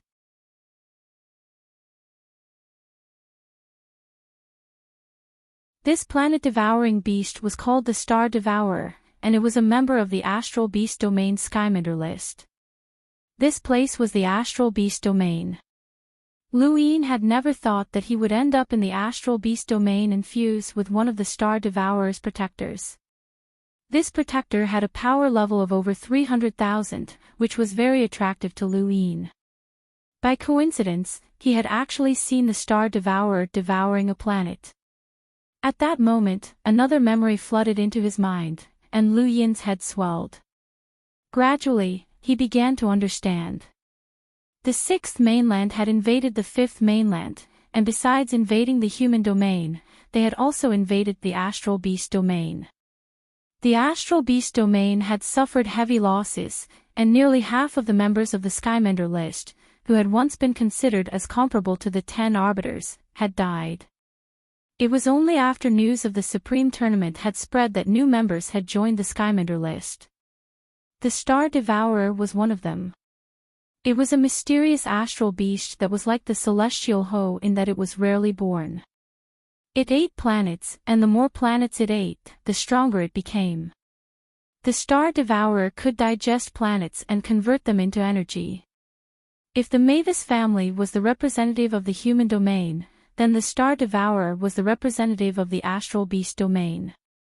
Aside from the Star Devourer, the Celestial Beast Empire's sleeping crown prince, Yao Xian, and a bug called the 100 Lineages had also joined the Skymender list. The Skymender list recorded the strongest races in the Astral Beast Domain, and the first was the Celestial Beast bloodline. The Celestial Beast bloodline was the founder of the Celestial Beast Empire. Their power was formless, and they fed on spiritual force. In second place was the Death Bug bloodline. It was rumored that the Death Bug was born from an ancient progenitor and was the ancestor of all bugs. Although it was ranked second, it had not appeared for hundreds of thousands of years and had remained in hibernation. Now, for the Supreme Tournament, the 100 Lineages had appeared. This was the information that the Star Devourer's bodyguard knew, but he did not know if there were any other experts joining the Skymender list. The Supreme Tournament was far more important than he had imagined. The Celestial Beast Empire's Crown Prince, the Death Bug bloodline, and the Star Devourer had all awakened and joined the tournament. The Hall of Honor was confident that they would hold the tournament, but it would not be easy to win. If the Astral Beast Domain was like this, then the technocracy would definitely be the same, and there was also the sixth mainland. Lu Yin had thought that he would be able to sweep through his peers after becoming a hunter and awakening his second innate gift. Aside from the Prime Clear and a few others who could compete with him, no one else would be his match. But now, it seemed that it was still too early. However, with his current strength, there was no need for him to fear anyone. Even in terms of raw power, he was not afraid of the Mavis family or the Star Devourer. Besides, he had an even more terrifying power. When he thought of this, Lu Yin subconsciously clutched at his heart. He felt that something was wrong, and he looked down. This was not his own body, but rather the body of a giant beast. This beast had a strange appearance, and Lu Yin did not know what it was called. He looked into the distance and watched as the Star Devourer slowly swallowed the planet. He was speechless, there were so many monsters.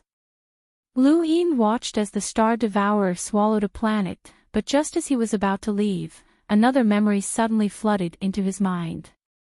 Run into a human powerhouse, Luin. Think of a way to steal the tamed beast hidden in his arm. That tamed beast is called the ghost monkey. You must steal it back. Luin was stunned.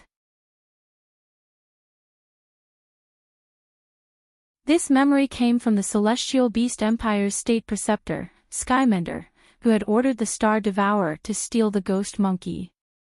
The monkey's identity had been exposed, and Skymender had probably known about the monkey's existence from the very beginning.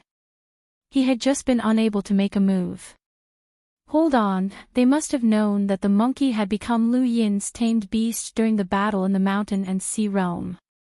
After that, the monkey had not been exposed at all. If they had known about the monkey's existence during the battle in the mountain and sea realm, then they must have known that Lu Yin had been captured by the witch spirit god. If that was the case, then why did they still think that there was someone who could compete with him? Unless the astral beast domain had already received news of his return. How long had it been? The astral beast domain had already received news of his return. That was too fast, and it was obvious that someone in the human domain had leaked the information. The Neo-Human Alliance had an immortal list that recorded all the people who served the Neo-Human Alliance. The astral beast domain definitely had a similar list, but Lu Yin did not know what it was called. This protector who had fused with Lu Yin clearly did not know either. This was the importance of information.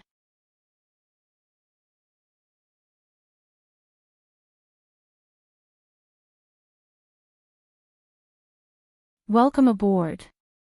Stay tuned and subscribe to Han Li's Wuxia Adventures for more thrilling content. Chapter 1200. Lu Yin felt that the Innerverse and Neoverse needed their own information network as well. He suddenly thought of Xi Jing. Who would know more about Starlink Network than her?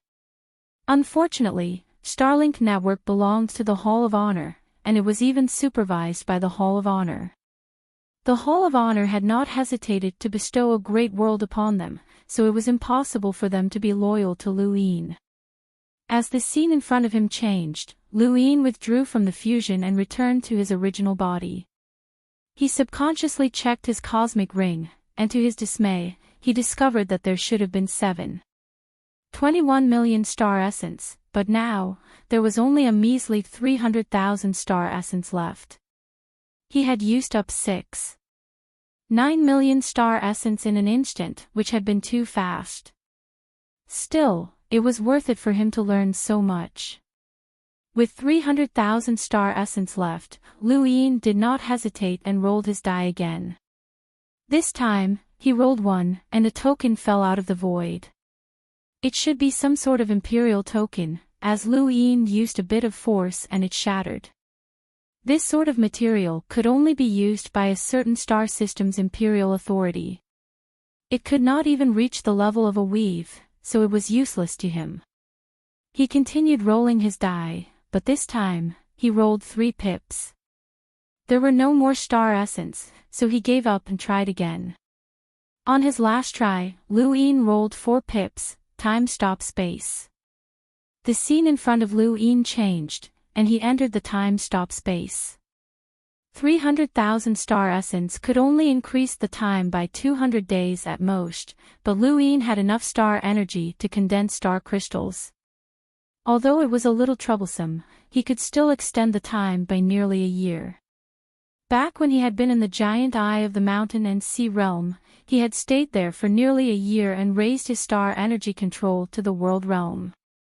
He had also comprehended a greater teleportation array. He did not know what the results would be this time. Lu Yin looked at the number displayed on the screen and then opened his cosmic ring to retrieve true insight. It was a dazzling golden color. There were 5 pages in total, and it was time to take a look.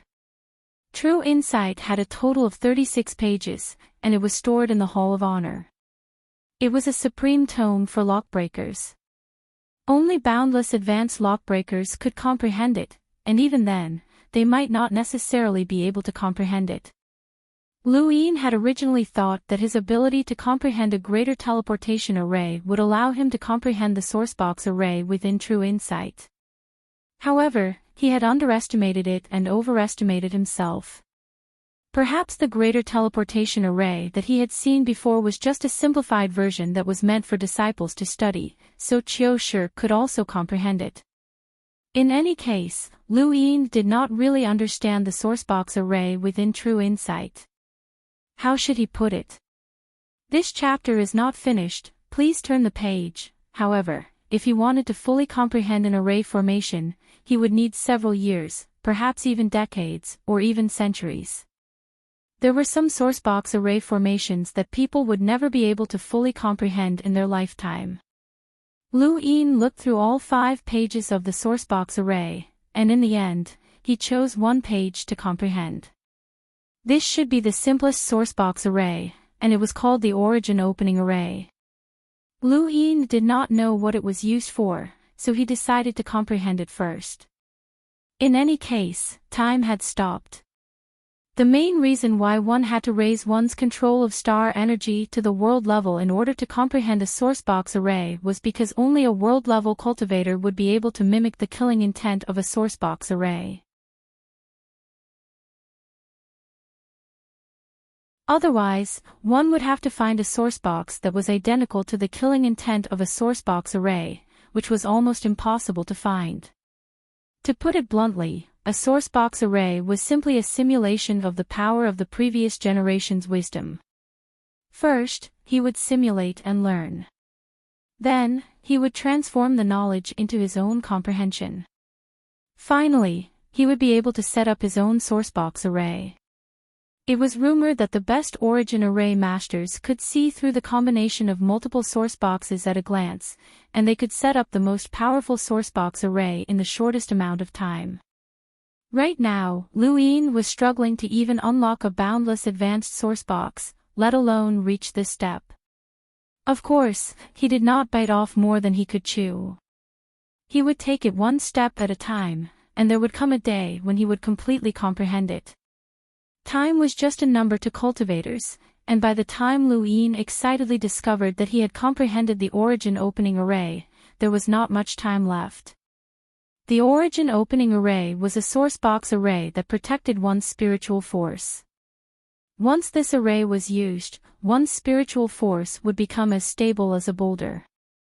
It might not be unbreakable, but it was at least much more stable than before. Lu Yin tested it out.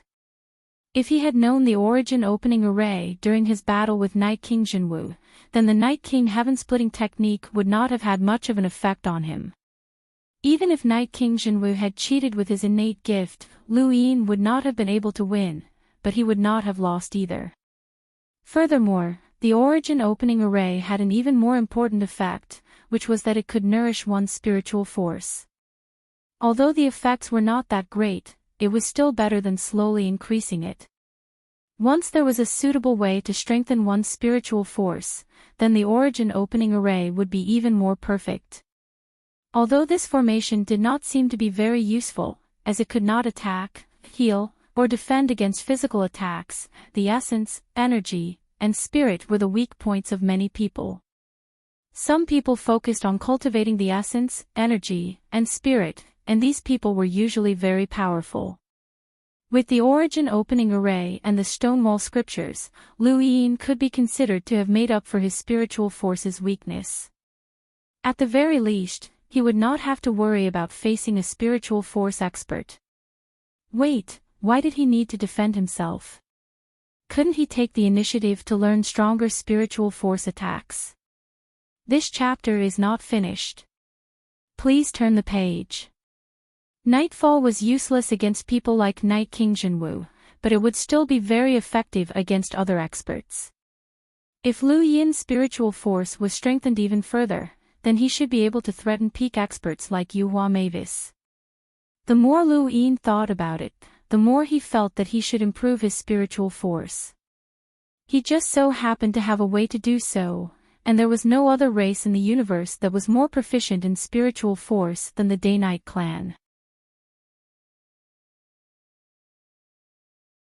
Even the behemoths of the Neoverse were afraid of the Day-Night clan and did not want them to enter the Neoverse. The scene in front of him changed, and Lu Yin appeared in a lock-breaking room. He relaxed for a long time and found that Xiao Shi and Xiao Qi were muttering about something. To them, not much time had passed, but to Lu Yin, it had already been a year. This time span was different from other people's, and Lu Yin was still not used to it. After returning to the lock-breaking room, Lu Yin raised his hand and the Day-Night clan's inheritance stone appeared in his palm. It was precisely because of this inheritance stone that the Day-Night banquet had been set up by Night King Jinwu from start to finish. Night King Jinwu had never thought of giving Lu Yin a way out, so he had never asked for the inheritance stone. He had always believed that he could definitely take it away from Lu Yin. Because of this, the inheritance stone had not been returned until now. Of course, it was also because the inheritance stone had not been returned that Night King Jinwu had not withdrawn his accusations, which led to the subsequent troubles. Compared to these troubles, Lu Yin would rather have the inheritance stone. There was no doubt that the Day-Night clan was a powerful clan. Their spiritual force battle techniques were unparalleled in the universe, and this was what Lu Yin lacked. Even though he was enemies with the Day-Night royal family, Lu Yin had to admit that the Night King clan was very strong. With a longing for the Day-Night clan's spiritual force battle techniques in his heart, Lu Yin once again entered the inheritance corridor and returned to this familiar place. He saw the stone tablet outside the corridor, but Night King Jinwu's name had disappeared from the top and was replaced by Zhou Day-Night's name. Even though Zhou Day-Night had led the Day-King bloodline to betray the Day-Night clan and join the Great Eastern Alliance to go to the Outerverse, the Day-Night clan's ancestral land stone tablet clearly did not distinguish between sides. Even Lu Yin's image could be entered, so there was no need to mention Zhou Day-Night. Even though the third chapter was less than the previous one, it was still Windborn's way of explaining things to his brothers. He had to go to work and write every day, and it was indeed tiring, but he still had to update. After that, the chapters would return to normal, and there would be rewards and updates. The word count would be the same as normal. Thank you, brothers, for your support. End of chapter.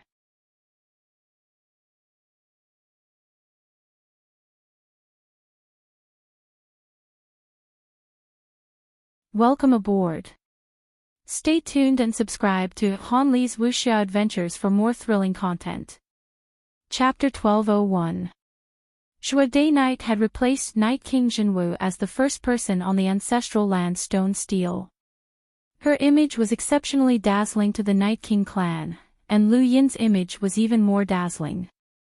He was a traitor and an enemy.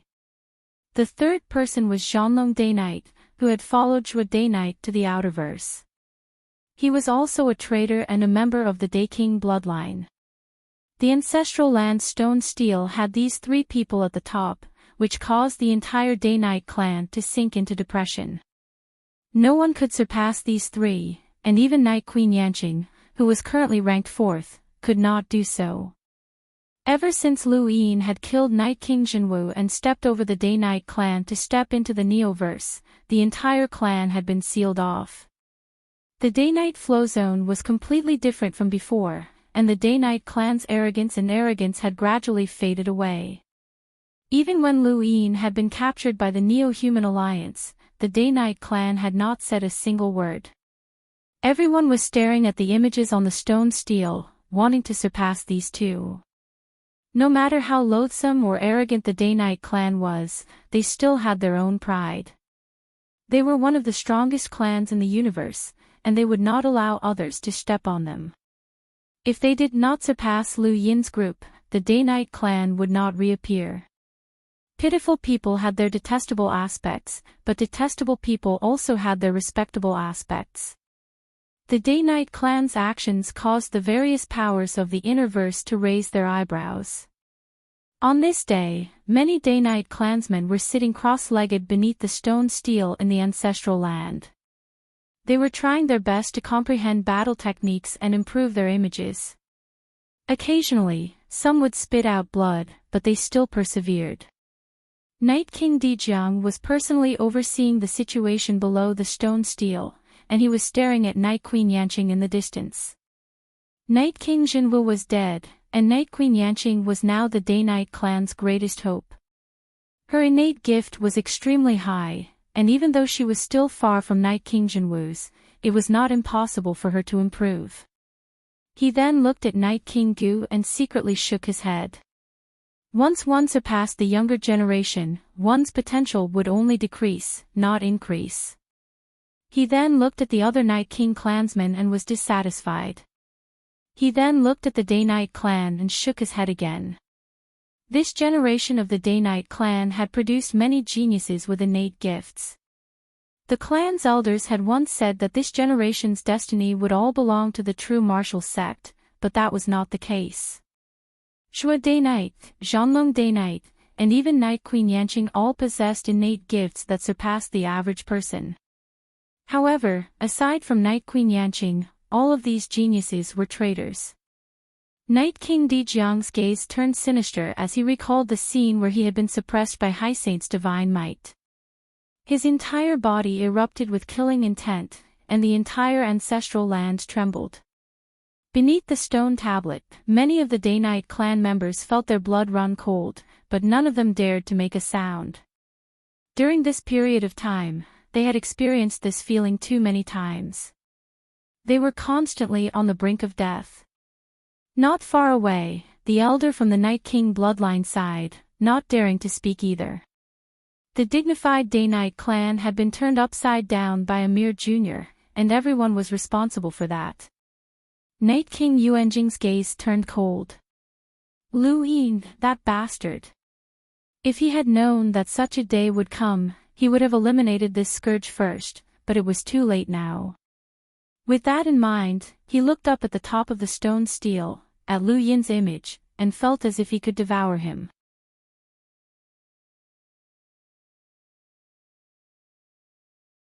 Suddenly, Lu Yin's image flickered before surpassing Zhuo Day-Night to reach the top of the stone tablet.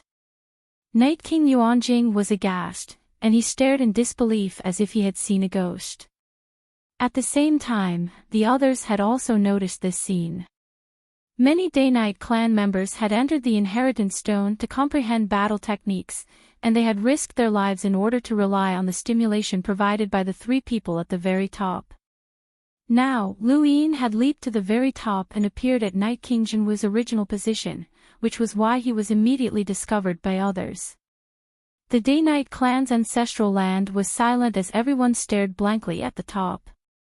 Night King Dejiang was stunned, and the killing intent in his eyes reached an unprecedented level.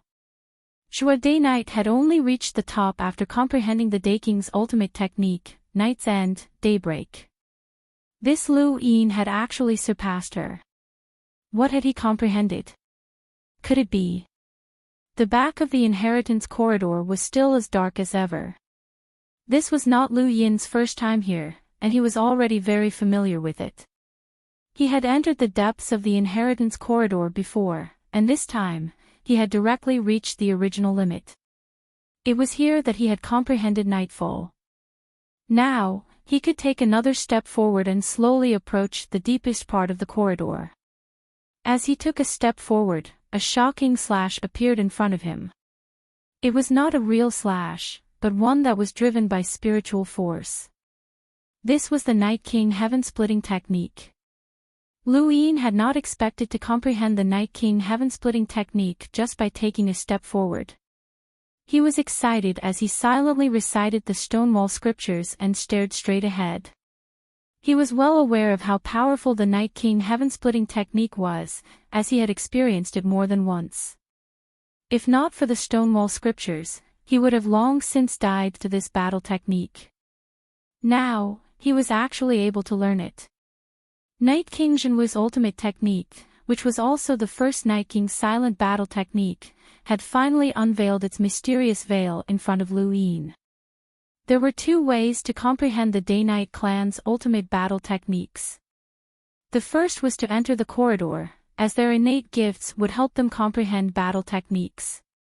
For example, Zhanglong Day-Night had comprehended the day-night restoration technique as soon as he entered the corridor.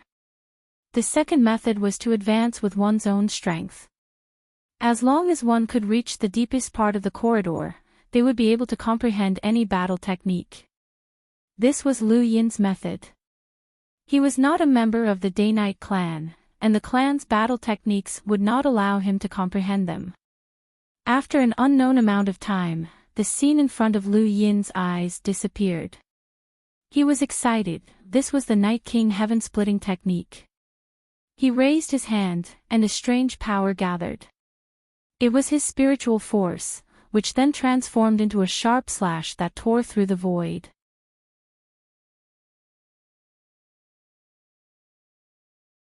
He had not reached Night King Jinwu's level of strength with the Night King heaven-splitting technique, but he was still much stronger than the others. Lu Yin had always felt that Nightfall was not strong enough, but now, he finally had a powerful spiritual force attack. He did not stop and continued forward, as he was only an arm's length away from the wall at the end of the corridor. Lu Yin could not understand how such a powerful spiritual force could be withstood by a young person. Even the old freaks from the Day-Night royal family who were close to becoming emissaries might not be able to withstand it. Fortunately, he had the Stonewall scriptures, and he had also comprehended the origin opening array. This gave him a deeper understanding of spiritual force, which was why he had been able to endure until now.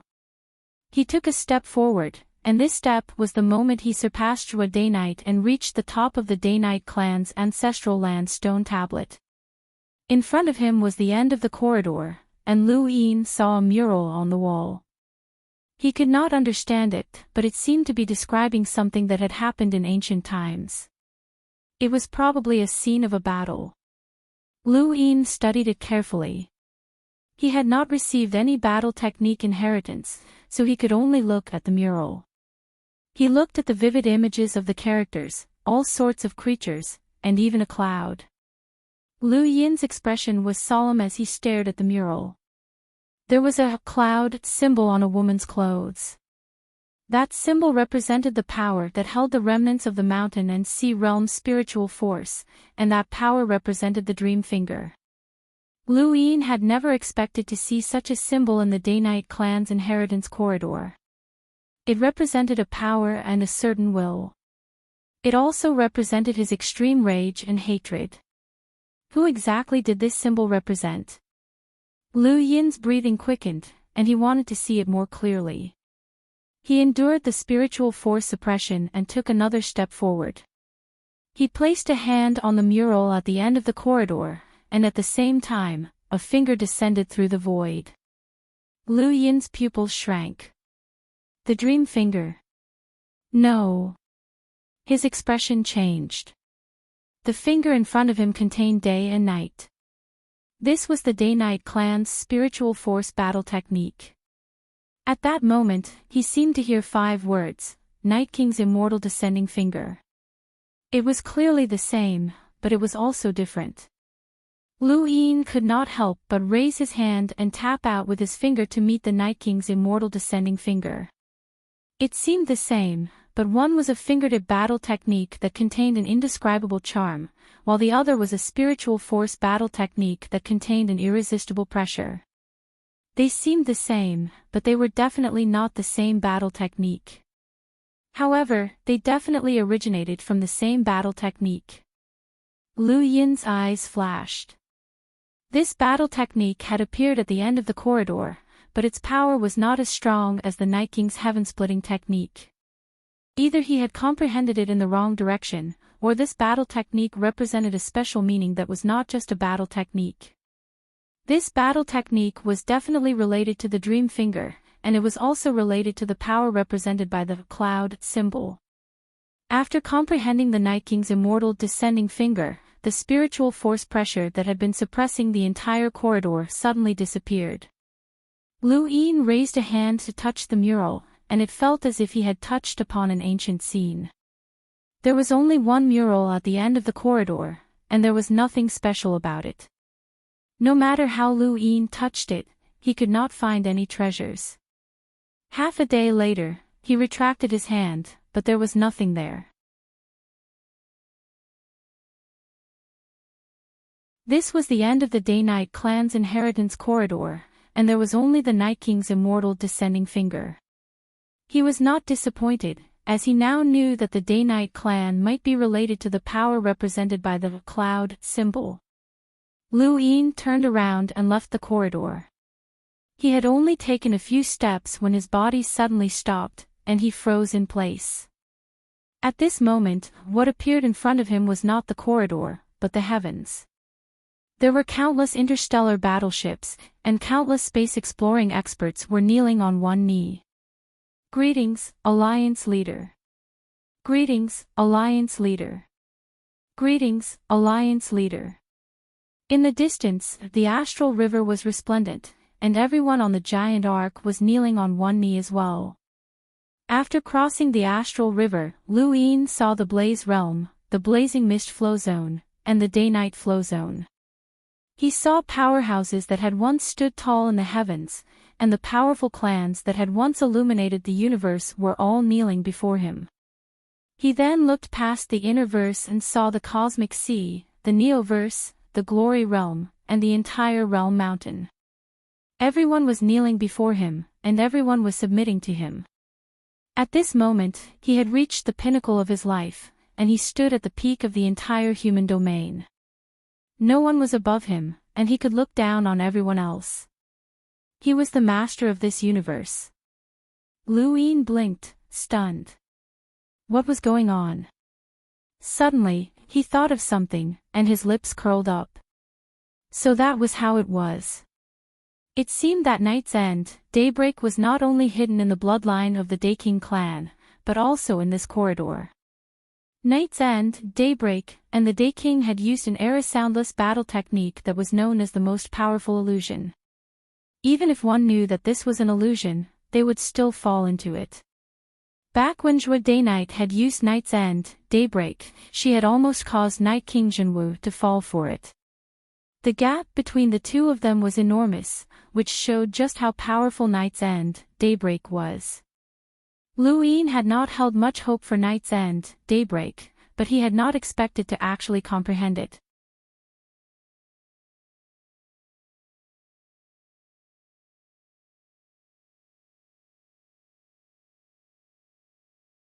Welcome aboard. Stay tuned and subscribe to Han Li's Wuxia Adventures for more thrilling content. Chapter 1202. The Inheritance Corridor represented the entire Day-Night clan's inheritance, and Night's End, daybreak was naturally part of it. Lu Yin had walked to the innermost part and touched the mural, which meant that he had opened up the Inheritance Corridor. Naturally, he could comprehend all of the Day-Night clan's battle techniques, and Night's End, daybreak was no exception. At that moment, the space around Lu Yin changed once again. All of the people who had submitted to him transformed into a beam of light that condensed together to form a slash that could split the universe apart. Lu Yin's expression changed, and he immediately recited the Stonewall scriptures. His footsteps were light as he tried to dodge the attack. His body slammed into the corridor's stone wall with a bang, and Lu Yin regained his senses. Everything around him had changed once again, and he had returned to the Inheritance Corridor. He looked around and touched his forehead. He had been given a fright, he had almost been chopped to death. This was Night's End, daybreak. Even though he knew that it was an illusion, he had still almost fallen for it. As he panted, the scene from before appeared in his mind once again. Lu Yin's expression changed. No, this wasn't Night's End, daybreak. This was the Day-Night's tribute. The Day-Night clan was very powerful, especially after the birth of the Night King and Day King, who had stunned the world for a long time. However, even the Night King and Day King had not been able to bring the Day-Night clan into the Neoverse, which meant that there were still many powers that surpassed the Day-Night clan. The Day-Night's tribute was the result of their combined efforts. The combination of the Night King Heaven Opening technique and Night's End, daybreak was unexpectedly effective. It was as if they had superimposed their attack power, and it had once killed an absolute expert who had surpassed them. This had also led to the Day King's death. Even the Day-Night clan's history did not record how the Day King had died. There were many theories, but the Day-Night's tribute was actually a trigger.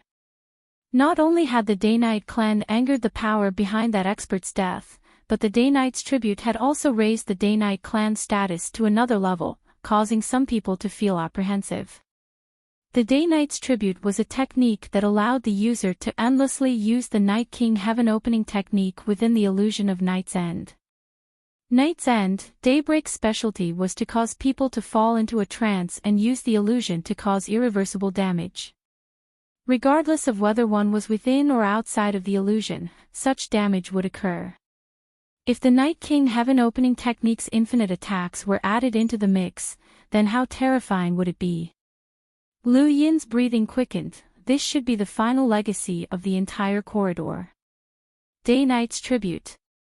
It was no wonder why Night King Jinwu had always wanted to obtain Night's End, Daybreak.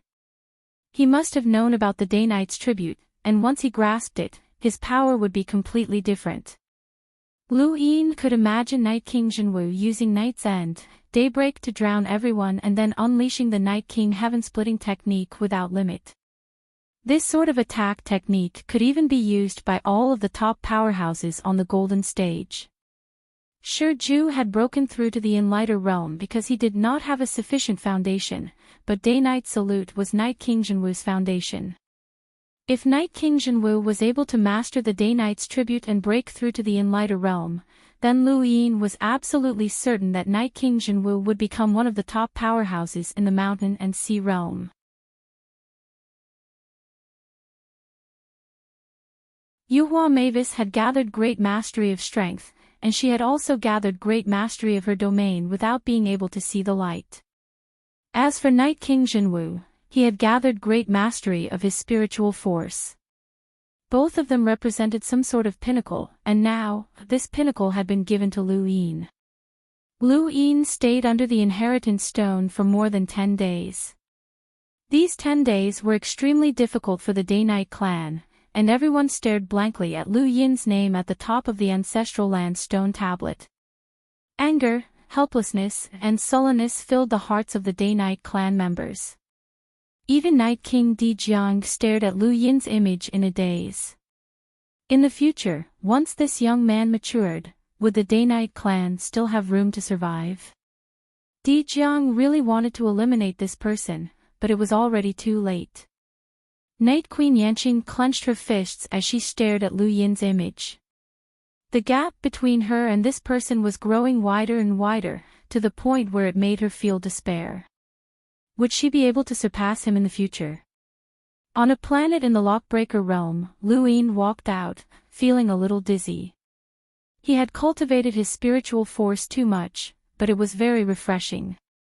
He had finally made up for his shortcomings in spiritual force, and if he could also master the method of using his domain without being able to see the light, then it would be even more perfect. When he walked out of the Lockbreaker room, Lu Yin saw not only Xiao Shi and Xiao Qi, but also a personal spacecraft. Its appearance was stunning, and it had a streamlined design. It was completely black and looked very handsome.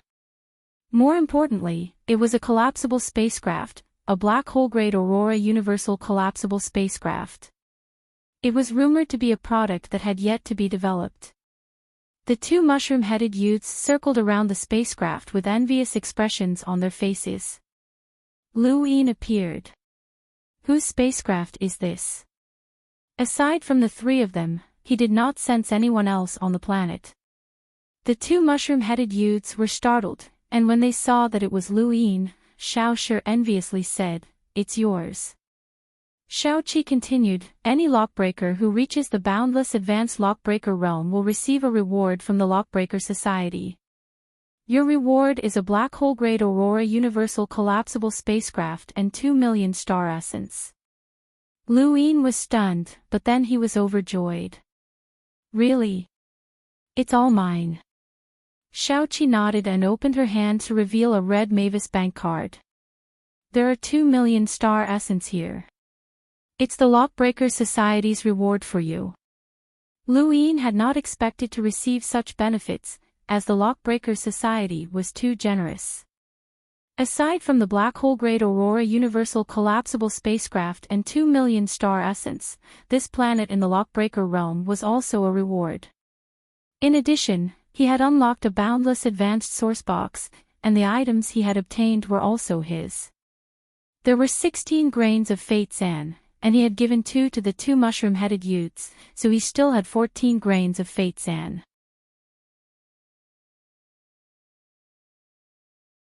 Currently, he was fusing the grains of Fate Sand into his heart, concealing the black and white fog. The Lockbreaker Society was truly wealthy, but wasn't it too much to be given so many benefits after reaching the boundless advanced Lockbreaker realm? Did other Lockbreakers who reached the boundless advanced Lockbreaker realm also receive so many rewards? As he was thinking about this, Luin suddenly recalled something. He had been the Great Eastern Alliance's alliance leader for so many years, but he had never received any benefits from the alliance. This was clearly not right. When he had become the Great U Empire's royal regent, the Great U Empire's economy had collapsed, and they had needed his assistance. However, things were different now, as both the Great Eastern Alliance and the Great U Empire should be paying him a salary. Everyone knew how important money was to Luin, and when he thought that someone might be deducting his salary, Luin became unhappy. He could not wait any longer and immediately contacted Enya. Fortunately, he had a gadget specially provided by the Starlink network company, or else he would not have been able to contact her. Enya's voice soon came through. "Your Highness." Luin grunted and thought for a moment before asking, "Enya, how's the Outerverse?" "Everything is going well. Please rest assured, Your Highness." Luin grunted again. "Right, as the Great Eastern Alliance's alliance leader, hasn't the alliance given me any benefits?" Enya was stunned. Benefits? This was a new term, as words like benefits were rarely used to cultivators. "Your Highness, in the first year that the alliance was established, this subordinate helped Your Highness obtain a Mavis Bank crystal card and personally handed it to Zhao Ran." Luin raised his brows, as he felt like he had been scammed. Zhao Ran could lose her memories at any time. "Zhao Ran didn't hand it over to Your Highness?" Enya asked. Luin replied, "I forgot." "Can you tell me how much money is there?" Enya replied, "Please wait a moment, Your Highness." Luin was looking forward to it.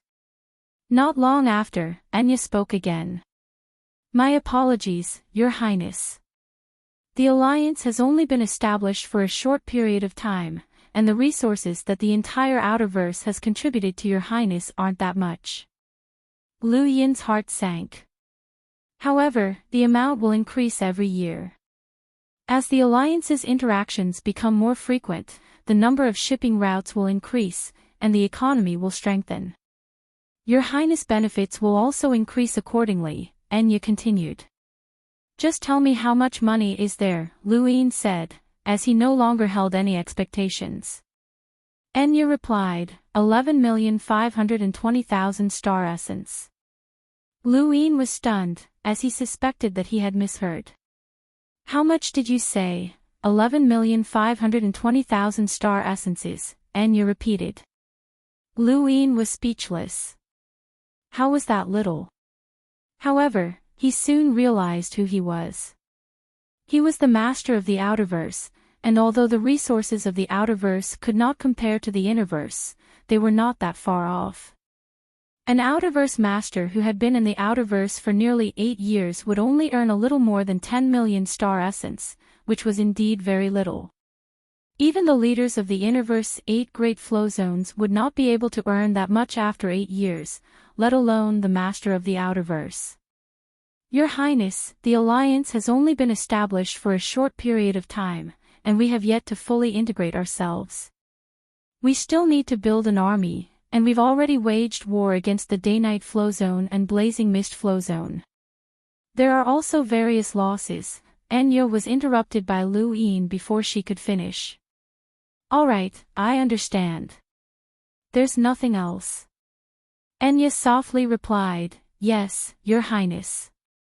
Lu Yin ended the call with an excited look on his face.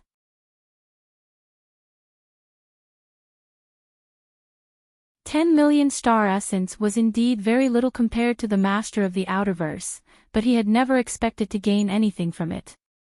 This amount of money was basically free money, and as the master of the Outerverse, the benefits that he would receive would be far greater than this amount of money. If not for his position as the Great Eastern Alliance's alliance master, then how would he have been able to resist the day-night flow zone? If he had been able to delay the blazing mist flow zone, then these were his true benefits. Even more importantly, he had taken control of the Outerverse and left his name in history. Compared to these benefits, a measly amount of star essence was nothing. In Lu Yin's opinion, 10 million star essence was free money, and the further he went, the more he would be able to obtain. That girl, Zhao Ran, was too unreliable, and he had almost lost that much money. If he had not suddenly thought of asking about it, he would have suffered a loss. Today's a good day. Hey, your hairstyles aren't bad, Lu Yin sighed. He was very happy, and his words stunned the two mushroom-haired girls. Thanks for the compliment. Mushroom hair is a man's romance. Xiao Qi was happy, as she felt that Lu Yin had been enlightened. Xiao Shi looked at Lu Yin expectantly. Do you want a mushroom hairstyle as well? That way, we won't be the Qi Shi duo anymore. Lu Yin hurriedly waved his hands, as Xiao Shi was trying to intimidate him. Woody's punishment was over, and he immediately contacted Lu Yin to take him to Everlasting Sky Island. Lu Yin bid farewell to Xiao Shi and Xiao Qi. The two mushroom-haired girls were obviously reluctant to part with him.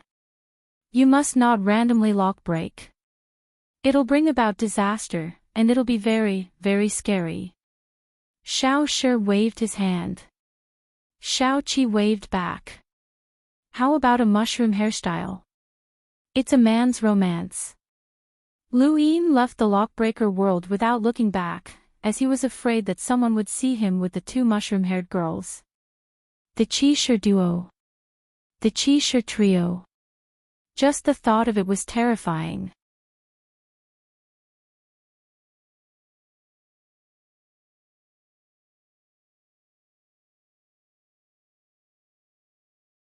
Welcome aboard. Stay tuned and subscribe to Han Li's Wuxia Adventures for more thrilling content. Chapter 1203. Lu Yin had just exited the Lockbreaker realm when he saw Invincible Heizage. Invincible Heizage didn't seem affected, and he smiled at Lu Yin. You've gained quite a bit over the past 2 days. Lu Yin replied, I'm just lucky. Are you alright, senior brother Invincible? Invincible Heizage's lips twitched. I'm fine, I'm fine. Right, did you tell junior brother Leon that you're safe? Invincible Heizage asked. Lu Yin nodded. I did. Heizage Leon was the Pirate King, and Lu Yin felt that something was off about contacting him in the Glory Realm. Invincible Heizage continued, when you were captured by the Neo-Human Alliance, junior brother Leon was the most anxious. He had a huge argument with junior brother Shen Wei and was even angry with Master. Master agreed that once you're out of danger, you can come to my Eversky Island and choose any battle techniques or even secret techniques as compensation. Lu Yin was delighted, as his luck had been too good recently. First, he had broken through to become a hunter, then he had solved the problem with method, reclaimed the Great Eastern Alliance, become a boundless advanced lockbreaker, comprehended the Day-Knight's tribute, and obtained more than 10 million star essence. Now, he could even obtain more. Lu Yin felt that these gains were too surreal. Was he still stuck in the illusion of Night's End, Day? The battle in the mountain and sea realm had left a deep impression on him.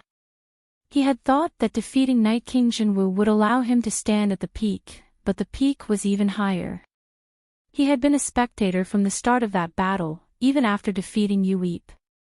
Now, considering his current level of strength, he was confident that he wouldn't need to fear anyone in the mountain and sea realm. Other than the Prime Clear One, no one could pose a threat to him. Senior Brother Invincible, what kind of battle techniques does Eversky Island have? Lu Yin asked curiously. Invincible Hyzage raised his head. That's too many.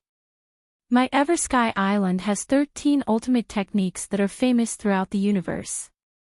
We have battle techniques, secret techniques, and sourcebox arrays. You can learn anything you want. Lu Yin was shocked. There's even sourcebox arrays. Invincible Hyzage laughed. That's right. Can I only learn one? Lu Yin hurriedly asked. Invincible Hyzage laughed. Kid, one is enough for you. How many more do you want to learn? Right, you just became a boundless advanced lockbreaker. Are you eager to learn sourcebox arrays? Lu Yin nodded in anticipation. Superior Sage shook his head. Sourcebox arrays aren't something that an ordinary person can comprehend. The number of lockbreakers at the Lockbreaker Society's boundless advanced level can be counted on two hands, and those who can comprehend sourcebox arrays are few and far between. You should stabilize your lockbreaking ability first. With your innate gift, you should be able to attempt to come into contact with sourcebox arrays within the next 2 years and try to comprehend them, but don't get your hopes up. It seemed like he already knew 2 sourcebox array formations. It was a pity that he could not reveal his greater teleportation array. If only he could become a disciple of the Sirius sect one day, then he would be able to make his greater teleportation array official. Senior, is there a Mavis Bank near the border mountain? Lu Yin asked. Hyzage Woody nodded. Let's go. I'll take you there. The Mavis Banks are all over the universe. I heard that the Mavis family lives on the back of a gigantic tortoise. Lu Yin asked curiously. That's right. That tortoise is known as the ancestral tortoise. No one knows how long it's been alive, not even Elder Zen or Master. All we know is that its existence is part of a gap in history. There's a tree on its back, and it was that tree that gave birth to the Mavis family. The Mavis family was born from a tree. Who knows? The Mavis family has their own secrets, and so does our everlasting island. Some people even say that our everlasting island is related to the Mavis family, but that's completely false. I'm just curious. How did the Mavis family earn so much money? Lu Yin was curious. Hyzage Woody smiled. Money is just a foreign object. If you're willing, my everlasting island can do the same. When your strength reaches a certain level, some things will become simple. Don't think too much about money. Lu Yin nodded seriously. Cultivators could not place too much importance on money. Of course, Lu Yin was an exception. He wished that Hyzage Leon's backer was not Everlasting Island, but rather the Mavis family. That would be perfect. In front of them, a large tree pierced through the clouds, its branches draped with branches and star essence. Lu Yin pursed his lips. In the Outerverse, the Mavis Bank's tree draped with universal currency, but here, it was directly draped with star essence. The Mavis Bank was simply too rich. The tree was so large that it almost covered an entire mountain range. There were billions of branches, and the star essence draped from it was at least tens of millions or even billions of cubes. This was the reason why the Mavis clan was so confident in the World Mountain. They were rich. This was definitely the richest branch of the Mavis Bank, and there was no other branch that could compare to it. This was the Realm Mountain, the peak of humanity. Lu Yin smoothly withdrew all of his assets from the Mavis Bank, including the crystal card that was still with Zhao Ran. He had thought that it would be very difficult to withdraw the money from it. 10 million star essence was not considered a lot in this branch, and at least, it was not enough to attract the person in charge. There were just too many important people here. Enya also sent Lu Yin a detailed list of his annual benefits. Lu Yin took a look and was surprised to find that the more he progressed, the more his benefits would increase. Before he had dealt with the day-night flow zone, the benefits that the Alliance had given him had almost been the sum of all the benefits that he had received in the past few years. He was looking forward to it, and he thought back to the land where the sixth mainland had transported resources. There had been a continuous mountain range, and he had no idea how many star essence there were. If he could have that many star essence, then he would have more confidence. But for now, it was still okay. Before coming to the Realm Mountain, very few people had recognized Lu Yin, but now that he had left, there were many who recognized him. Elder Chan's attitude towards Lu Yin had been very clear, and many within the Hall of Honor had determined that Lu Yin was not someone to be provoked. As he looked back at the Realm Mountain, Lu Yin did not know when he would be back again. Senior Woody, how do I get a world?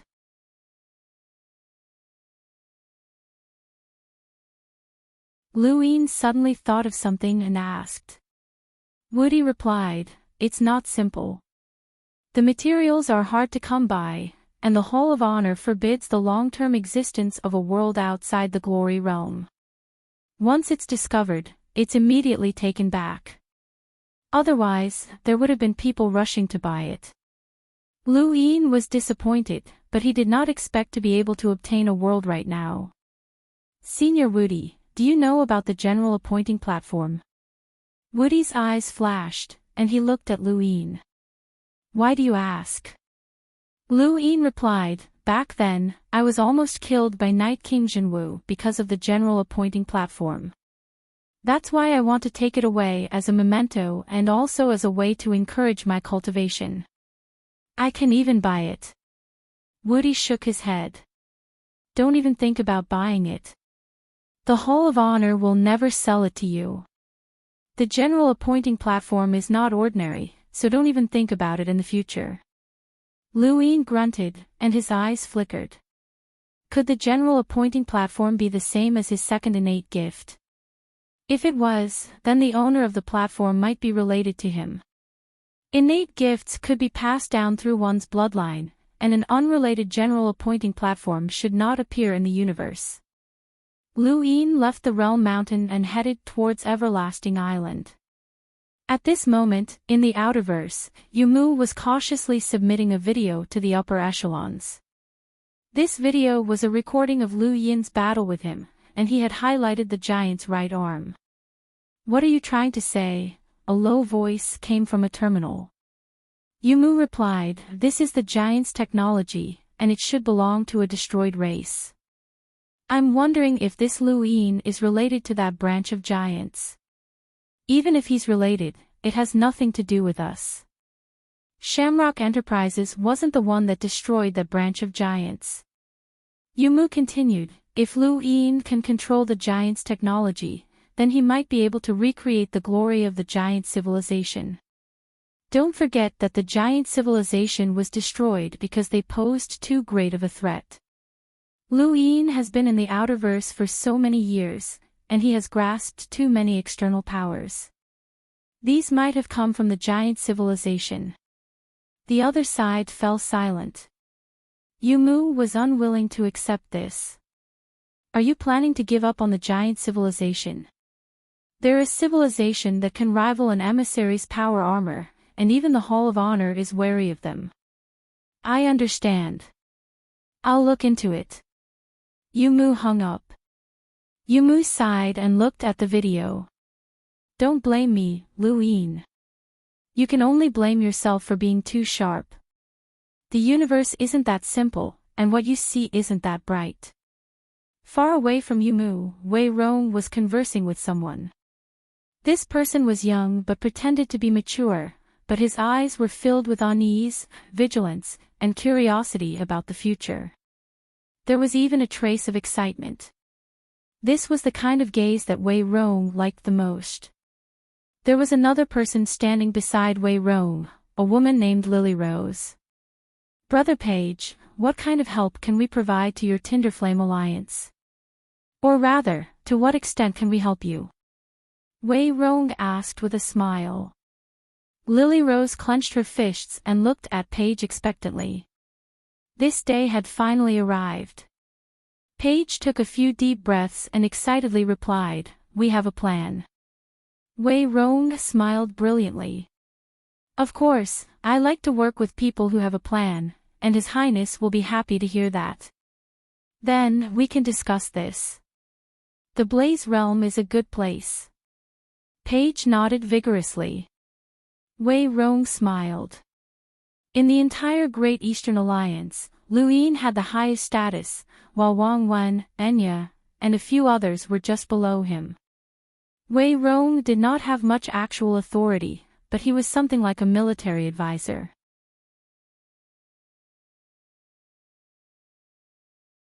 He could mobilize some of the Great Eastern Alliance's hidden forces, such as gathering intelligence or giving orders to Aegis assassins. Before speaking with Paige, he had issued an order to search for the Sylvan Dragon hidden in the Outerverse, Long Erwo. Wei Rong was a strategist on the battlefield, and he could see through the situation of a battle with a single glance. He could determine the outcome of a battle through his ever-changing arrangements, and he could even use factors outside of the battlefield to determine the outcome of a battle. Wang Wen was the exact opposite of Wei Rong. He did not participate in wars, or rather, he was too lazy to participate in them. His gaze had long since transcended wars and was now focused on the entire universe. Wars were for profit, and Wang Wen liked to reap the greatest benefits. At this moment, in Iron Blood Weave, Wang Wen was looking at a star chart of the universe. This day is almost here. Interesting. This is something that no one has ever done before. I wonder to what extent Chesspiece Bro will be able to accomplish it. His gaze then shifted from the Blaze Realm star chart to another location, and his gaze gradually grew fervent.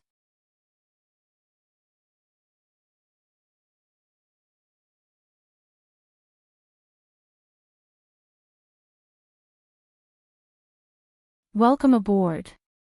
Stay tuned and subscribe to Han Li's Wuxia Adventures for more thrilling content. Chapter 1204. Within a brothel in the Neoverse, Mingyu looked uneasy as she glanced outside. Every time she heard footsteps, she would panic. Suddenly, there was a knock on the door, and her expression changed. "Who is it?" The door opened, and Huan Yang entered with a smile. "Mingyu, you still haven't contacted Luyin. He's been out for a long time." Mingyu gritted her teeth. "Give me some more time." Huan Yang's expression changed, and her gaze turned cold. "How long? A year? 10 years? 100 years?" Mingyu's face paled. She had lied about Luyin marrying her in order to get young Master Tian to give up on her. Huan Yang had not dared to provoke Luyin, and her plan had succeeded. But who would have thought that Luyin would come out and even be granted his freedom? When she found out that Luyin had come out, she knew that she was done for. She could not contact him at all, let alone marry him. You can't bring anything into the mountain and sea realm, so Luyin only told me how to contact him after he came out. I can't contact him, Mingyu said through gritted teeth. Huan Yang snorted. Really? Mingyu was resolute. Of course. Huan Yang's eyes flickered, as she was not sure if Mingyu was telling the truth. I hope you're not lying to me. It doesn't matter if you lie to me, but if you lie to young Master Tian, you know the consequences. No one can protect you. She then turned and left, heading to another room where Ming Yen was. Huan Yang was almost certain that Mingyu was lying, but no matter what, the top courtesan needed to be replaced, and Ming Yen was next. Huan Yang had to prepare Ming Yen properly and ensure that nothing unexpected happened.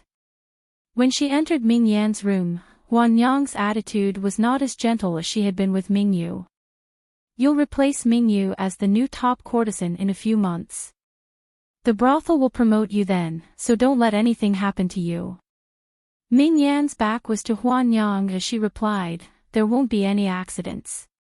She then picked up a cup of water and slowly brought it to her lips. She drank very slowly, very slowly. It was a normal action, but Huan Yang's expression changed, and she hurriedly grabbed Ming Yan's arm and snatched the cup away. She stared at Ming Yan. "What are you doing?" Ming Yan turned and calmly looked at Huan Yang. "What do you mean, what am I doing?" Huan Yang frowned and looked at the water in the cup. Ming Yan's action just now made her uneasy. She thought that Ming Yan wanted to poison the water to commit suicide. But after thinking about it, it was impossible. This place was always under surveillance, so it was impossible for there to be poison. Ming Yan smiled. "You took my cup." Looking at Ming Yan, Huan Yang's heart became more and more uneasy, but she didn't know where this uneasiness came from. She always felt that something was wrong. Huan Yang threw the cup away and looked at Ming Yan. Just as she was about to speak, she suddenly spat out a mouthful of blood. Her hair quickly turned white, and she felt powerless. She almost fell to the ground. She had been poisoned. She glared fiercely at Ming Yan. "You poisoned me." Ming Yan approached Huan Yang step by step.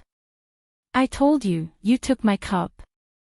Huan Yang looked at the cup that was thrown away. "Is there poison on the cup?" "How is that possible? Where did you get the poison from?" Huan Yang was in disbelief. She was an enlighter, but Ming Yan wasn't even an explorer. Huan Yang was in disbelief.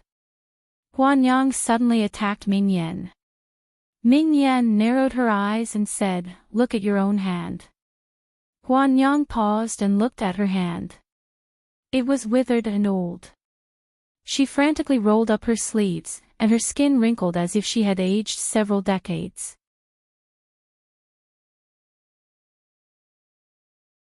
"What poison is this?" "You. What poison did you use?" Ming Yan calmly looked at Huan Yang and raised a hand to point in 3 directions. These 3 directions were where Huan Yang had sent people to watch over Ming Yan. Ming Yan wasn't even an explorer, but her guards were all hunters. One of them was even an enlighter, but she had still been able to detect them. Furthermore, Ming Yan had dared to attack, but the guards hadn't reacted at all. It was obvious that they had been dealt with. Huan Yang couldn't figure out how Ming Yan had done it, and she felt her strength drain away. She had never been good at fighting. Ming Yan looked down at Huan Yang with an icy gaze. Her poison had come from the Neo-Human Alliance's poison of life, and it had never been exposed. Otherwise, no matter how strong the poison was, it wouldn't have been able to succeed if others had been prepared. She had used this time to slowly infect the 3 guards with her poison, and now, she had turned the tables and taken control of Huan Yang. Huan Yang was naturally unwilling to be controlled, but the poison of life was too strong, and she couldn't even stand properly. She glanced at the door. Wherever she went, there would be people following her, and they would definitely be able to sense that something was wrong. When the time came, this girl wouldn't be able to resist, and she would have to hand over the antidote. "Who are you waiting for? Someone to protect you? Or someone who is also watching you?" Ming Yan asked. As soon as she spoke, the door opened, and Ming Yu walked in. She didn't look as uneasy as Huan Yang had seen earlier. On the contrary, there was a trace of ridicule in her eyes. Huan Yang instantly understood that the 2 of them had joined forces. She also understood why the guards who had been watching Ming Yan had been poisoned. With Ming Yu's cooperation, it had been easy to poison them. Ming Yu was a hunter, and any hunter in the younger generation could challenge those who were a realm breaker. Even if she hadn't used poison, Ming Yu's strength would have been enough to deal with the 3 guards, but that would have alerted the brothel. Ming Yan's poison was different. Huan Yang looked at the 2 girls. One was the current courtesan Belle, while the other was the future courtesan Belle. She had actually been tricked by these two girls. Mingyu glanced at Huan Yang's hand and then fearfully looked at Ming Yan. You've achieved your goal. What do you plan to do next? Escape from the brothel. Ming Yan shook her head. I want to take back what belongs to me. Mingyu didn't understand. She really wanted to escape from the brothel. Ming Yan looked at Mingyu. Can you escape? Although there aren't many brothels, that young Master Tian's status shouldn't be low. Once you escape, there's a high chance that you'll be captured. Mingyu's eyes flickered, but she didn't answer. Huan Yang collapsed to the ground and panted heavily as she watched herself age. She looked at Ming Yan in horror. What kind of poison did you use? Give me the antidote, and I promise that I won't make things difficult for you again. I swear. Ming Yan looked at Huan Yang.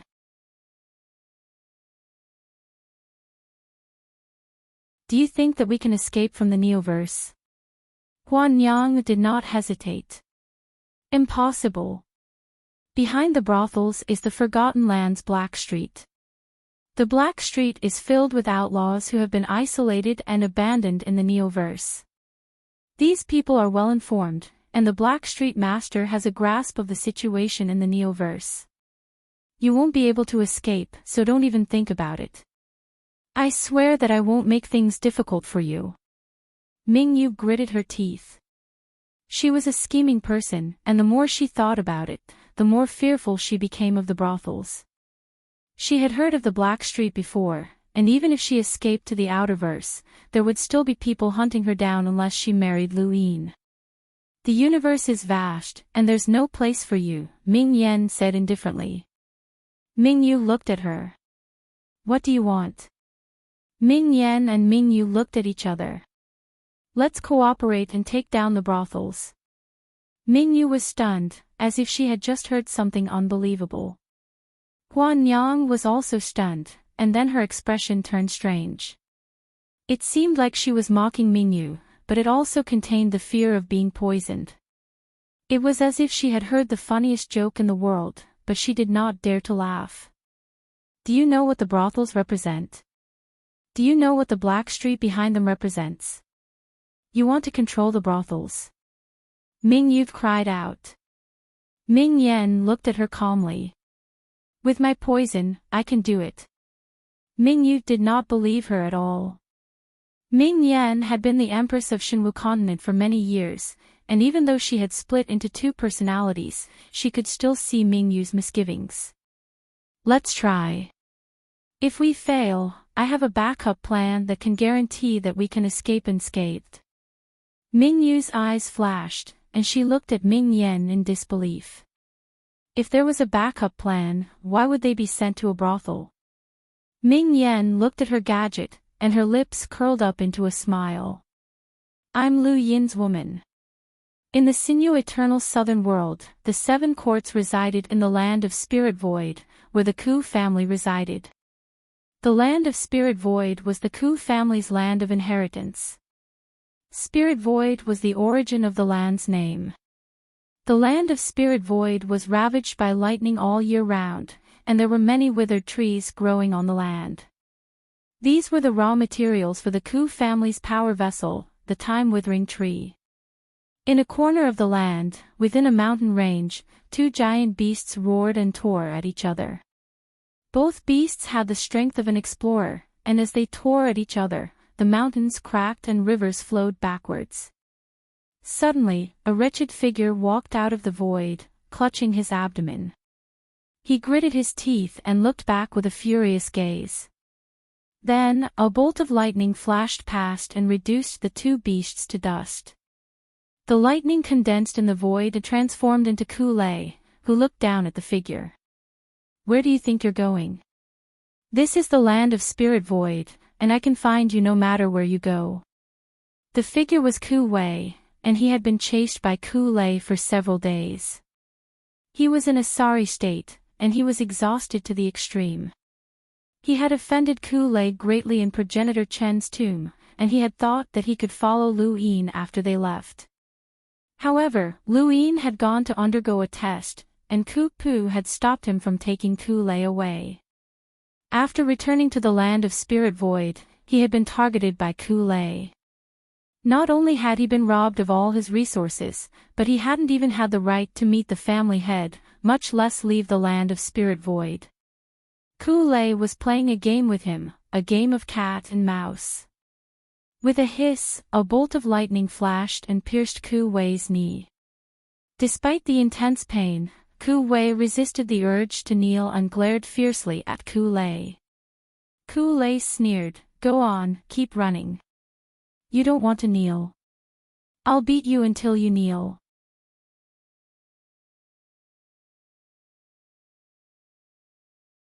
A member of the Ku family is actually submitting to an outsider. Just the thought of it disgusts me. Ku Wei did not speak. His recent experiences had taught him that the more he spoke, the more he would suffer. Ku Lei snorted. "Where is the Yu family's heir?" Ku Wei lowered his head and remained silent. A few days ago, when Ku Lei had first asked this question, he had already known that he was done for.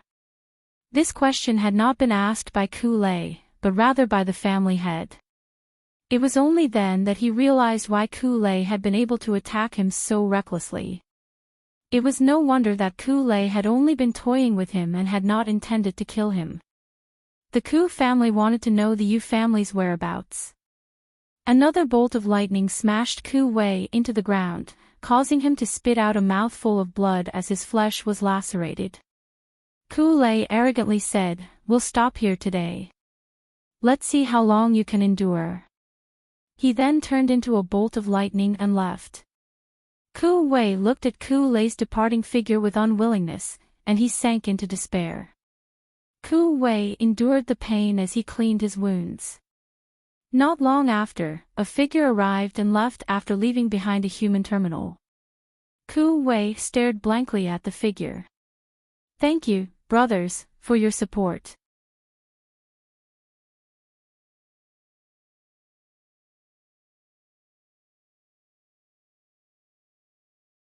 Welcome aboard.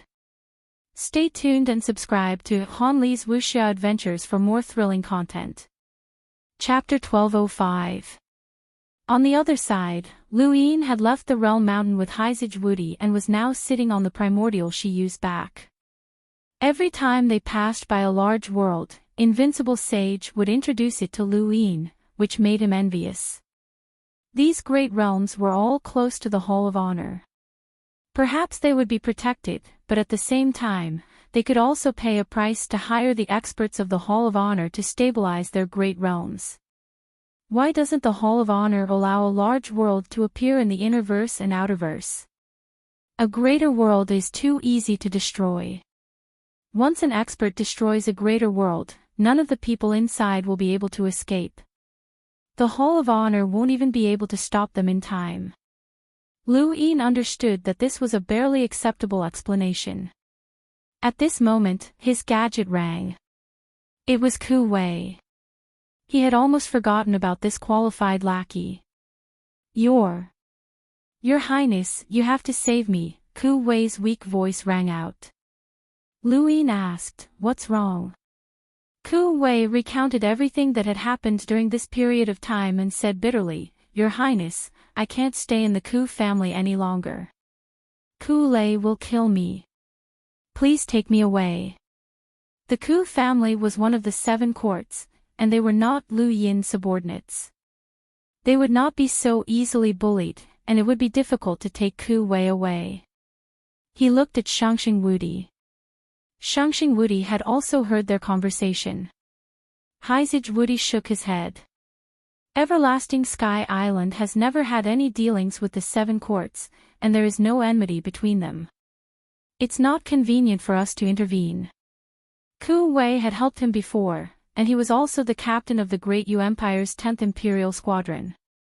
He was one of Lu Yin's people, and it would be embarrassing if he couldn't even save one of his own. However, this was still the 7 courts. Lu Yin would not look down on the various great powers just because he had overthrown the day-night flow zone. The 7 courts had dared to join forces against the Hall of Honor, which meant that they had their own strengths. Even if they were separated, each of them had their own super powerhouses, which was not something that Luyin could interfere with. Your Highness, I know it's difficult, but I beg of you, you have to take me away. If I stay here, I'll definitely die. Ku Wei grew anxious, as Lu Yin's silence caused his heart to sink. Lu Yin was also thinking about how to take Ku Wei away. Ku Wei anxiously replied, Your Highness, I'm your subordinate. Lu Yin replied, Let me think about it. It's not that easy. You've just become a boundless advanced lockbreaker, so you can actually have a disciple. A lockbreaker's disciple. A thought flashed through Lu Yin's mind, and he quickly said, Thank you, Senior. He then turned to Ku Wei and asked, Is there a problem with becoming my disciple? You can even be my grandson. Ku Wei shouted. Lu Yin was speechless. I'll formally propose to the Lockbreakers Society that you, Ku Wei, become my disciple. As long as you agree to become a Lockbreaker disciple, everything will be fine. Ku Wei's eyes lit up. Your Highness, you've become a boundless advanced lockbreaker. Not bad. Ku Wei was delighted, and he immediately opened the Lockbreaker network. Not long after, his status within the Lockbreaker Society had increased from 3 stars to Perceptive Intermediate, and he was now Lu Yin's disciple, a boundless advanced lockbreaker's disciple. Lu Yin immediately sent a request to the Lockbreaker Society to transfer Ku Wei to the Lockbreaker world to look after his planet. After doing this, Lu Yin put down his gadget. Whether or not Ku Wei could be saved would depend on the Lockbreaker Society, and Lu Yin wasn't too confident.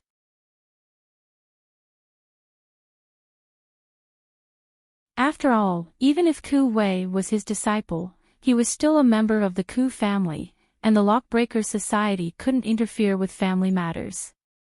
Ku Wei also put down his gadget and resigned himself to fate. At the center of the Spirit Void continent, the Ku family's patriarch, Ku Pu, had his hands behind his back as Ku Lei stood in front of him. Whether it was in the mountain and sea realm or in progenitor Chen's tomb, your performance has disappointed the family, Ku Pu said in a low voice that was filled with dissatisfaction. Ku Lei was sullen, but there was nothing he could do. Ku Pu stared at him, but he didn't know what to say. According to past analyses, Ku Lei wasn't weak, but he had been born in this era. This was a brilliant era that had given birth to too many freakish geniuses, and it was easy for Ku Lei to be buried. Next up is the Supreme Tournament. If your strength doesn't increase by leaps and bounds, then break through to the Enlighter realm. At the very least, you can take a gamble and try to get into the top 10. Only the top 10 is worth anything, Ku Pu said. Ku Lei's gaze was resolute. I will. I must find out where the Yu family is and learn the Yu's secret art. With the combined strength of both the Ku and Yu families, I'll definitely be able to defeat everyone. Ku Pu secretly shook his head, as it was easier said than done to surpass the others. Just the 3 sons' ancestral chi alone was unrivaled, and one of the candidates had already been confirmed. The Mavis family, Sirius sect, and Burial Garden were all not to be trifled with. Furthermore, there was still the Astral Beast Domain, Technocracy, and the 6th Mainland. There were just too many experts. The 7 courts' only hope was Xia Jiuyo from the Xia family. Once all 9 clones were fused together, the strength he displayed would give him a chance of entering the top 10. However, Ku Pu still hoped for a miracle. If you want to find the Yu family, then go find them yourself. Ku Lei was excited. Since his family no longer cared about Ku Wei's life, then that was good. He would definitely be able to find out where the Yu family was. At this moment, Ku Pu's gadget beeped. He glanced at it, and his expression changed. He was furious. Preposterous. Ku Lei was puzzled. Ku Pu suppressed his anger and communicated with someone. Not long after, he helplessly looked at Ku Lei. Release Ku Wei and let him go. Ku Lei was shocked. Why? Ku Pu was irritated. I told you to release him, so release him. Don't do anything to him anymore. Let him go. He then left with a dark expression. As the Ku family's patriarch, he rarely felt so sullen.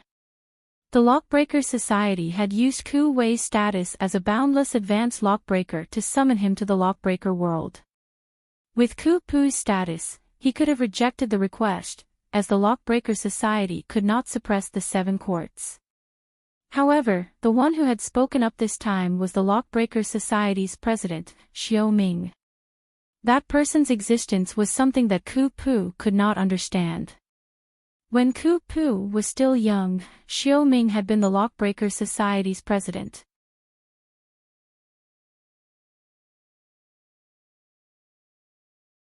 Now, Ku Pu was almost old, but Xiao Ming was still alive, and his appearance had not changed at all. There were not many people in the Neoverse who could make Ku Pu feel apprehensive, but Xiao Ming was one of them. Since Xiao Ming had spoken up for Lu Yin, Ku Pu had to give him face. Even the Ku family's elders had to give him face. Ku Pu could not understand how a junior had managed to get Xiao Ming to speak up for him. Even Lu Yin himself had not thought that Xiao Ming would speak up for him, let alone Ku Pu. On a continent above the ancient spirit sea in the Lockbreaker world, Xiao Ming sat comfortably in a rocking chair. Not too far away, Elder Chan smiled. Are you doing this kid a favor? Xiao Ming smiled. It's just a favor. If nothing goes wrong in the future, we'll have to rely on him. Elder Chan nodded. With that person around, nothing will go wrong. I hope so. Outside the spirit void continent, Ku Wei walked out in a sorry state. He looked back with hatred in his eyes. Ku family, just you wait. I'll be back. Lu Yin and Ku Wei had agreed to meet at Eternal Sky Island, and they did not have much to do for the rest of their journey. Half a month later, they left the Glory Realm. With the strength of an invincible saint, they tore through the void and brought Lu Yin across the Neoverse. They quickly arrived at Eternal Sky Island. At first, Lu Yin had not felt anything when he arrived at the Glory Realm, but now that he had left the Glory Realm, he suddenly had a strange feeling. It was as if the Glory Realm was where he should be, and the universe was like rootless duckweed. Lu Yin did not tell Xing Wudi about this feeling, as he guessed that it might have something to do with the fact that humans had once been born on land. Land was the foundation of humanity. There were 6 continents in the universe, and this was the 5th. He recalled what Xing Shenwei had said before. Cultivation was more successful on the soil of outer space, and the people from the 6th mainland had been able to imprint their power levels and suppress cultivators from the 5th mainland because the 6th mainland had not been destroyed. There was some kind of connection between the continents and humans. He arrived at Eternal Sky Island once more, and this time, he saw the famous Heavenly Master Shangxing. On Eternal Sky Island, there was a skinny, shriveled old man not too far in front of Lu Yin. He was dressed in long gray robes and had an ordinary appearance, just like any other ordinary old man. This kind of person would not attract any attention as he walked on the streets. If not for Xing Wudi and Xing Shenwei standing there respectfully and Xing Wudi calling him a master, Lu Yin would have thought that this was Xiao Bai's prank. Junior Lu Yin greets Heavenly Master Shangxing. Lu Yin bowed respectfully with a solemn expression. The Heavenly Master nodded and looked at Lu Yin with admiration. I've lived for so long that it's difficult to even record my history. I've seen too many geniuses in my time, but you're the first to reach the peak of your generation in a mere 12 years. Perhaps only progenitor Qin can compare to this kind of cultivation talent. Lu Yin hurriedly replied, Senior, you're too kind. I was just lucky.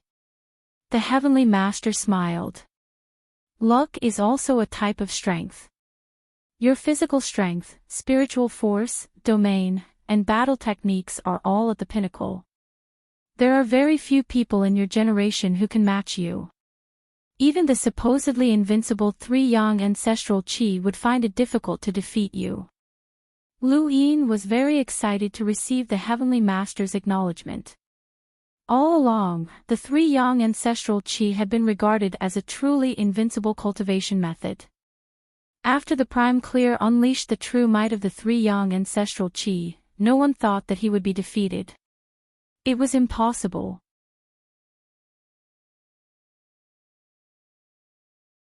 However, the Heavenly Master compared him to the three-yang ancestral Qi, which was enough to show his admiration and admiration. Wudi, the Heavenly Master said. Xing Wudi bowed. Master. Contact the Hall of Honor. The Elysian Celestial Master of Everlasting Sky Island has recommended Lu Yin as the Pass Lord of Mount Supreme.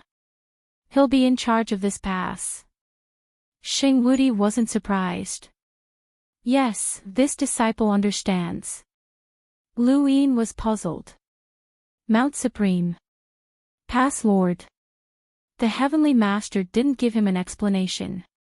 He waved his right hand, causing the air to transform into various images. Some took the form of tiny figures that displayed battle techniques with shocking power. Others turned into mysterious formations with unknown uses. Others formed images of foreign objects with unknown uses. Everlasting Island has 13 ultimate techniques. They are divided into 1 secret technique, 5 formations, and 7 battle techniques. Take a look and see which one you'd like to learn, the Heavenly Master said.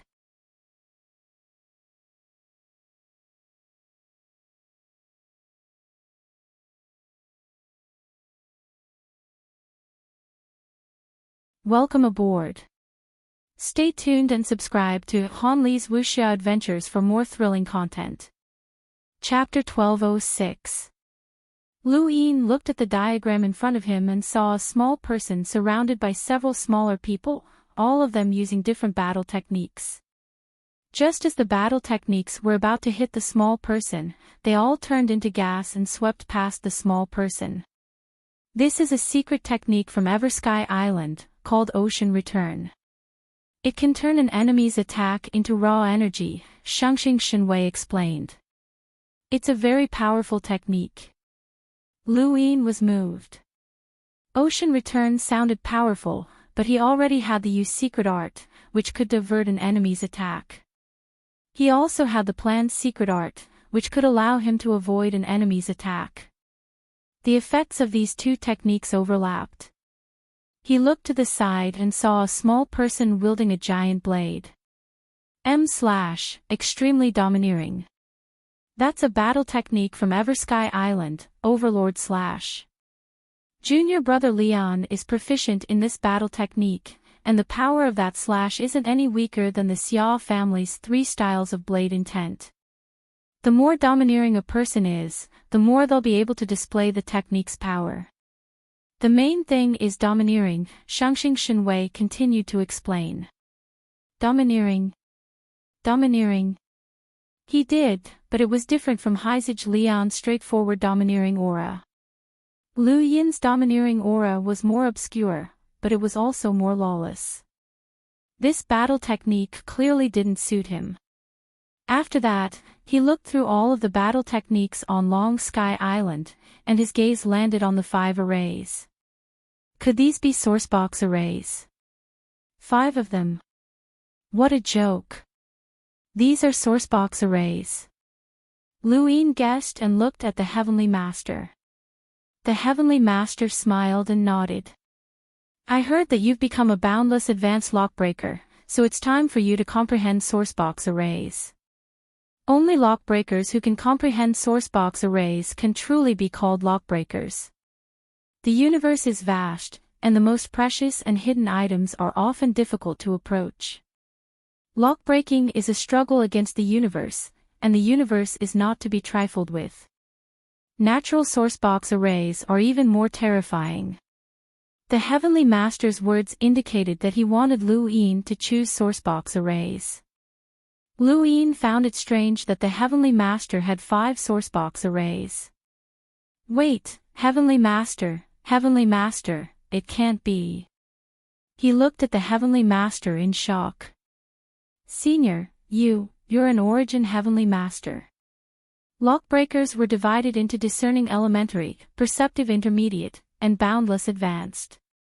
Above the boundless advanced were origin array masters, great origin array masters, and above them were boundary origin array masters. At the very top were heavenly origin array masters. Only lockbreakers who had mastered 5 or more sourcebox arrays and had created their own unique sourcebox array could be called a celestial array master. 5 sourcebox arrays were not easy to master. Qiu Shi had comprehended the Sirius Sex Greater Transfer Array, which was the lowest level of sourcebox arrays, and it might even have been modified. Even so, it would still take her a long time to reach a level where she could use it as she pleased. Even though Lu Yin had already grasped 2 sourcebox arrays, they were still the simplest ones. He had 5 pages of true insight, but he could only comprehend 1 origin opening array. If he wanted to comprehend another sourcebox array, it would take him several years to do so. And this was only after he had visited the Tao Source Sect's Primordial Enlightenment platform and read Gu Yu's letter. Even Qiu Shi would not be able to comprehend the origin opening array in such a short period of time, but she was already one of the most talented lockbreakers in the universe.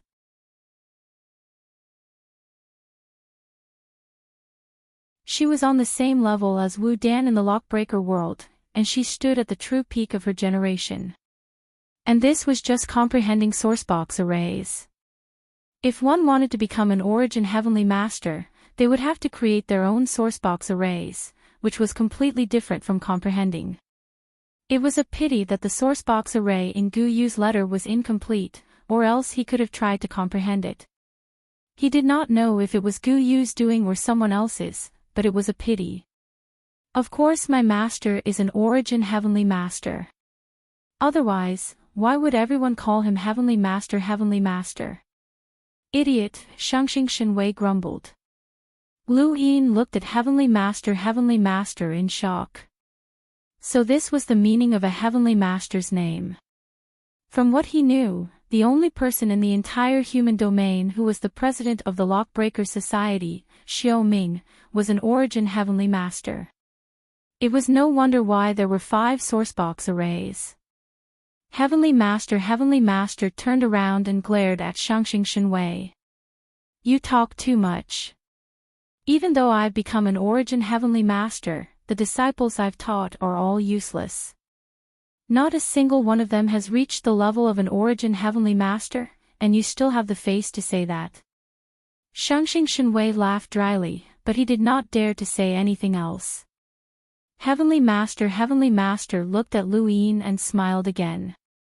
Kid, although you are an in-name disciple of Everlasting Island, an in-name disciple is still a disciple. I suggest that you choose a sourcebox array to comprehend. Lu Yin bowed respectfully. Thank you for your kind intentions, Senior, but this junior is already comprehending a sourcebox array. At the same time, I'm also trying to comprehend a second sourcebox array. Heavenly Master was shocked. You actually have a sourcebox array? Lu Yin nodded, as he was thinking about how to respond to Heavenly Master.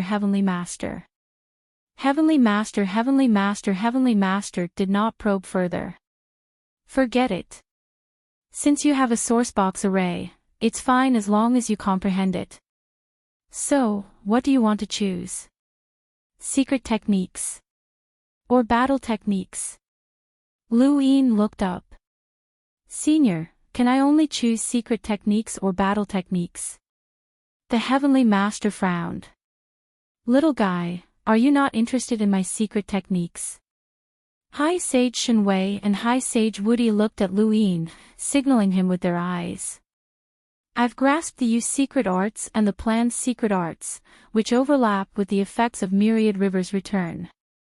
As for battle techniques, I've grasped too many, and I'm unable to learn any new ones. The combat techniques of the Long Sky Island were indeed not compatible with him. None of them were suitable for him, even though they were all very powerful. The Elysian Heavenly Master looked at Luin seriously and then thought of something. That's right. When you crossed the Bridge of Heaven, you indeed grasped many battle techniques, such as the Sirius Sect, the Ku family, the Day-Night clan, the Overlaying Stacks Dao, and so on.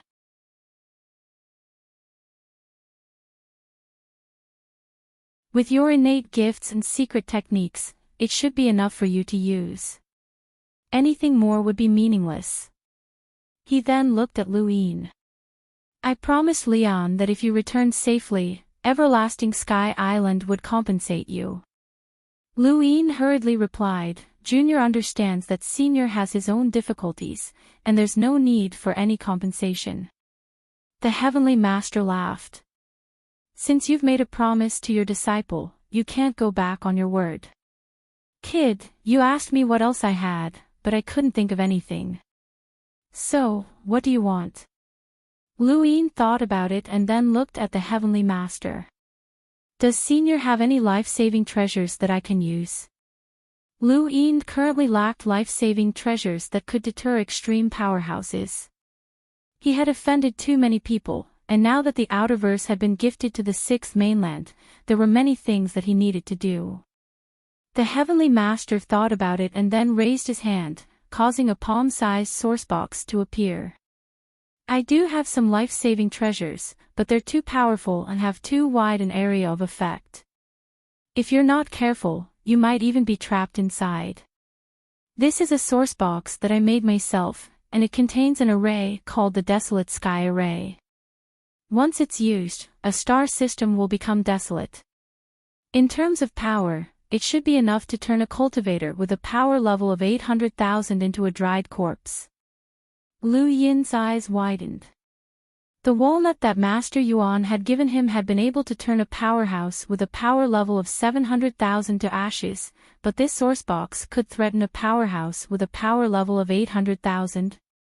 And an area of effect attack. High Sage Shenwei asked, Master, isn't he forcing himself to use this? If he's not careful, he'll be finished. The Heavenly Master replied, with his abilities as a boundless advanced lockbreaker and the Aeon Evolution Scripture, he should be able to avoid being killed. Although the Desolate Sky Array is powerful, it's not that complicated. It's a pure offensive sourcebox array. Lu Yin was delighted. Thank you, Senior. This Junior will take this. He lacked such powerful external treasures, and it would be perfect if he asked Master Yuan for a few walnut sourceboxes when he returned to the Outerverse. Lu Yin carefully placed the Desolate Sky Array sourcebox into his cosmic ring. You should be able to get into the top 10 of the Starry Sky Supreme competition. You have to rely on yourself to fight for opportunities. Remember, when you reach that place, don't fight if you can, but when you have to fight, don't be merciful.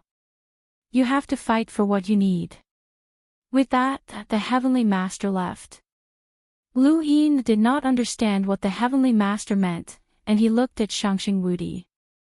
Shangxing Wudi shrugged. Just remember Master's words. You'll understand in the future.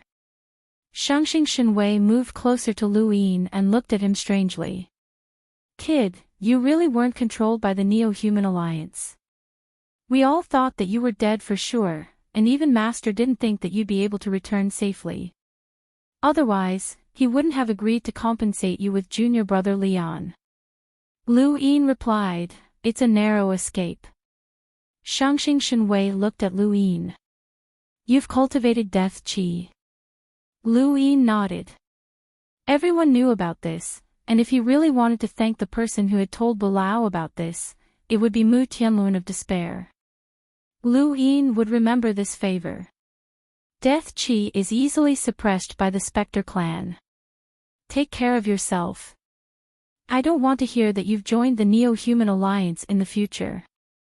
Lu Yin wanted to wait for Ku Wei at Eternal Sky Island.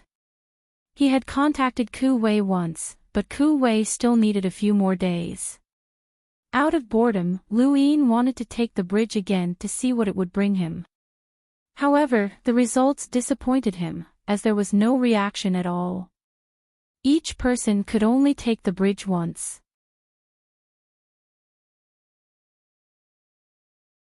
Lu Yin had just walked past the bridge when he heard a strange laughter. Lu Yin pursed his lips. He had been wondering where the two girls had gone, but now they were here. Xiao Bai and Xiao He were even faster than they had been in the mountain and sea realm. They turned into black and white shadows in an attempt to scare Lu Yin. Lu Yin released his domain, and a large tree emerged from the ground and wrapped around the two girls' feet. The tree branches even formed the shape of a ghost's claw, which nearly scared the two girls to death. Lu Yin appeared. Xiao Bai and Xiao He's faces went pale, and they glared at him. "Little Lu, you're getting worse and worse. Little Lu, to think that we were worried about you." Lu Yin smiled. "That's what you get for scaring me. Is it fun?" "Humph," Xiao Bai shook her head. Xiao He rolled her eyes. Lu Yin smiled and pressed the two girls down. "Your speed has increased quite a bit. Have you been working hard on your cultivation?" "We want to participate in the Supreme Tournament," Xiao Bai said. Xiao He clenched her fists. "We want to represent Eternal Sky Island." Lu Yin was amused. Although the two girls were young, they were not weak. It was a pity that the Supreme Tournament did not allow them to team up against their opponents. Otherwise, their combination would be enough to make hunters of their generation raise their eyebrows. After staying on Eternal Sky Island for a few days, Ku Wei finally arrived. When Ku Wei saw Lu Yin, he burst into tears. "Your Highness, seventh bro, little Wei has been bullied." He rushed towards Lu Yin as he spoke. "You're tuning into the Journey of the Soul YouTube channel. Don't forget to subscribe and join us on this journey to catch the most captivating stories.